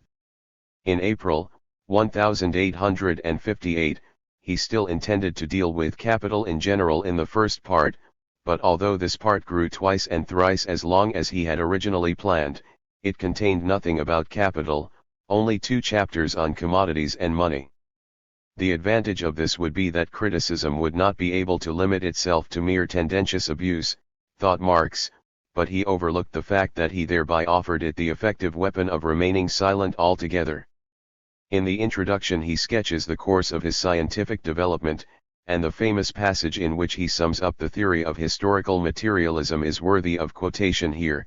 "My examination of the Hegelian philosophy of law brought me to the conclusion that neither legal relations nor state forms can be understood in themselves or from the so-called general development of the human intellect. They have their roots in the material conditions of life whose totality Hegel, following the example of the English and French scholars of the 18th century, summed up in the term bourgeois society, and the anatomy of bourgeois society must be sought in political economy. The general result which I achieved, and which, once achieved, formed the guiding line of my subsequent studies, can be summed up as follows: in social production human beings enter into definite and necessary relations to each other quite independent of their will, productive relations which are in accordance with a definite stage of the development of the material productive forces. The totality of these productive relations forms the economic structure of society, the material basis on which the legal and political superstructure rests, and to which definite forms of social consciousness correspond. The mode of production of material life determines the social, political, and intellectual process of life in general. It is not the consciousness of human beings which determines their being, but on the contrary, it is their social being which determines their consciousness. At a certain stage of their development the material productive forces of society come into contradiction with the existing productive relations or with the existing property relations, which is only a legal expression for the same thing, within which they have previously moved. These relations then change from forms of development of the productive forces into fetters on these productive forces, and an epoch of social revolution begins. With this change in the economic basis of society, the whole enormous superstructure also changes more or less rapidly. When observing such changes, one must always differentiate between the material changes in the economic conditions of production, which must be registered with scientific accuracy, and the legal, political, religious, artistic, and philosophic forms, in short, the ideological forms in which human beings become aware of this conflict and fight it out. Just as one cannot judge the individual by what he thinks of himself, so also one cannot judge such an epoch of change from its own consciousness, but one must rather explain this consciousness from the contradictions of material life, from the existing conflict between the social productive forces and the conditions of production. No form of society declines before it has developed all the forces of production in accordance with its own stage of development, and new and higher productive relations never take the place of the old before the material conditions for their existence have been developed within the shell of the old society itself. Therefore humanity never sets itself tasks but those it is in a position to perform, for if one examines the matter more closely one will invariably find that a task never presents itself for performance unless the material conditions for such performance are already developed or at least in process of development. Speaking generally, the Asiatic, the classic, the feudal and the modern bourgeois modes of production can be termed progressive epochs of the economic social forms. Bourgeois productive relations represent the final antagonistic form of the process of social production, not antagonistic in the sense of individual antagonism, but an antagonism which develops from the social conditions of life of the individuals. However, the productive forces developing within the framework of bourgeois society create at the same time the material conditions for the liquidation of this antagonism. With this form of society, therefore, the preliminary history of human society ends. It was in this work, which he entitled A Critique of Political Economy, that Marx took a decisive step beyond the limits of bourgeois political economy as it had been developed in particular by Adam Smith and David Ricardo. Bourgeois political economy culminated in the definition of the value of a commodity as the amount of labor time necessary to produce it, but as it regarded the bourgeois mode of production as the eternal and natural form of social production, it assumed the creation of value to be a natural characteristic of human labor power, represented by the individual and concrete labor power of the individual, and on this assumption it involved itself in a series of contradictions which it was unable to solve. Marx, on the other hand, did not regard the bourgeois mode of production as the eternal and natural form of social production, but merely as a definite historical form of social production succeeding a whole series of previous forms. From this standpoint he subjected the value-producing characteristic of labor power to a thorough examination. He examined what kind of labor power produces value and how, and why value is nothing but embodied labor power of this kind. In this way he arrived at the vital point on which the understanding of political economy depends, the double character of labor power in bourgeois society. Individual concrete labor power creates use value, whilst undifferentiated social labor power creates exchange value. In so far as labor power creates use value it is common to all social forms. As a useful activity for the appropriation of natural resources in one form or the other, the use of labor power is a natural condition of human existence, a condition of the metabolism existing between man and nature quite independent of all social forms. Labor power requires material on which it can work as the preliminary condition for working, and it is, therefore, not the only source of that which it produces, namely, material wealth. No matter what may be the relation between labor power and its raw material in the various use values produced, the use value always contains a natural substratum. Exchange value is different. It contains no natural element, and labor power is its only source and therefore the only source of all wealth which consists of exchange value. Considered as an exchange value, one use value is worth exactly the same as any other, providing that it is present in the correct proportion. The exchange value of a palace can be expressed in terms of a certain number of tins of blacking. On the other hand, the London manufacturers of blacking have expressed the exchange value of multiplied tins of blacking in palaces. Because commodities exchange with each other irrespective of their natural conditions of existence and irrespective of the needs they are intended to satisfy, they represent the same unit, despite their varied appearance. They are the results of uniform, undifferentiated labor power, and it is as much a matter of indifference to this labor power whether it appears in the form of gold, iron, wheat or silk as it is to oxygen whether it is present in iron rust, the atmosphere, the juice of the grape or the blood of a human being. The variety of use values results from the variety of the labor power producing them, but labor power producing exchange values is indifferent to the particular material of the use value produced and indifferent to the particular form of the labor power itself. It is uniform, undifferentiated, abstract general labor, and it differs no longer in kind, but merely in quantity, merely in the various amounts which it incorporates in exchange values of varying volume. The various quantities of abstract general labor find their measure only in time, which itself is measured by the ordinary, conventional periods of hours, days, weeks, etc. Labor time is the living existence of labor irrespective of its form, its content, or its individuality. As exchange values, all commodities are nothing but definite quantities of incorporated labor time. The labor time incorporated in use values is, therefore, the substance which makes them into exchange values and commodities, and at the same time the measure of the particular volume of value contained in them. This double character is a social form of labor which is peculiar to commodity production. Under primitive communism, a social form which can be found on the threshold of the history of all modern peoples, individual labor was directly embodied in the social organism. In the peonage and the payments in kind which prevailed in the Middle Ages, the particularity of labor and not its generality formed the social bond. In the rural patriarchal family in which the women spun and the men weaved for the exclusive use of the family, yarn and linen were social products, and spinning and weaving represented social labor within the limits of the family. The family bond with its natural division of labor gave the product of labor power its special character. Yarn and linen did not exchange as uniformly valid expressions of the same general labor time.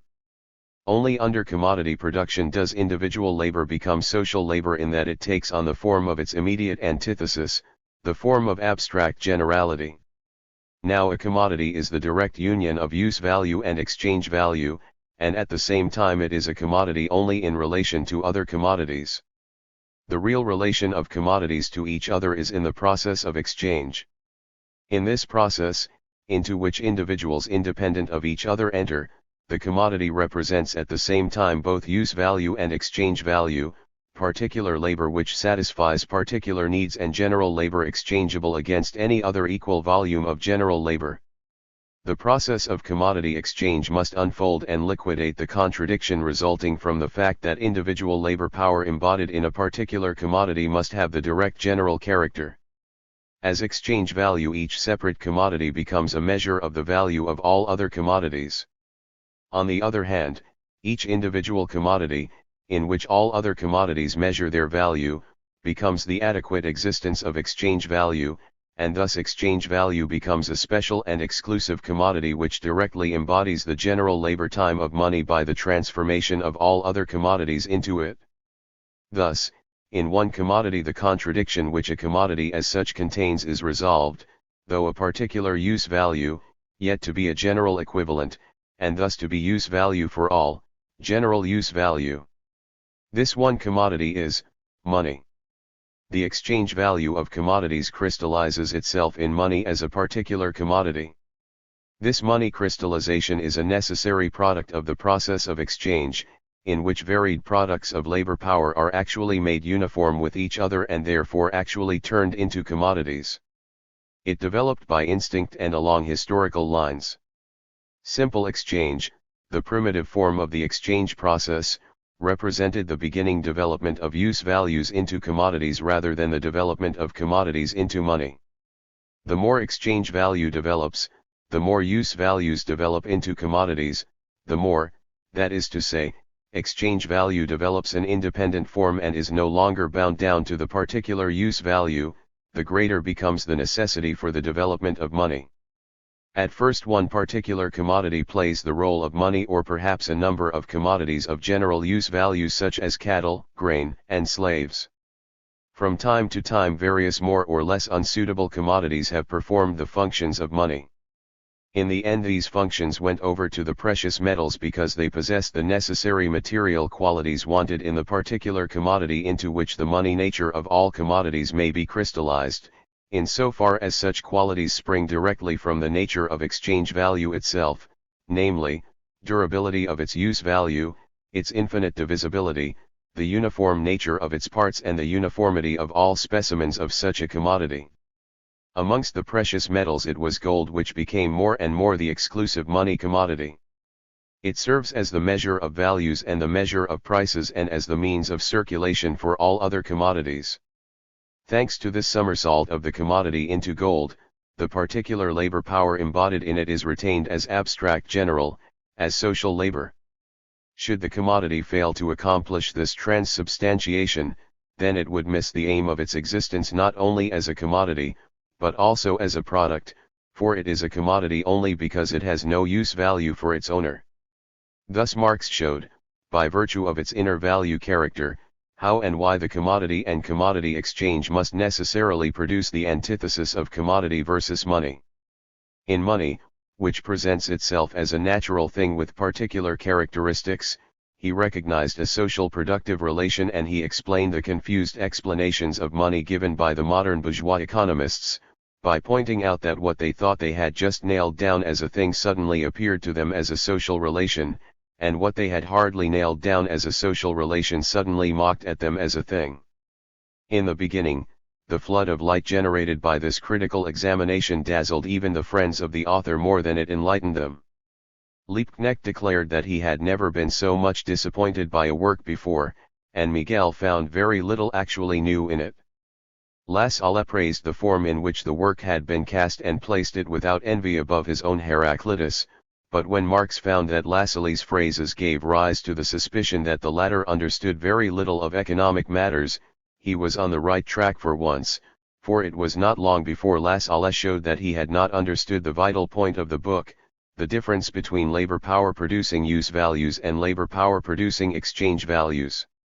If that was the reception Marx's work had at the hands of those who might have been expected to understand it, what could be expected of others?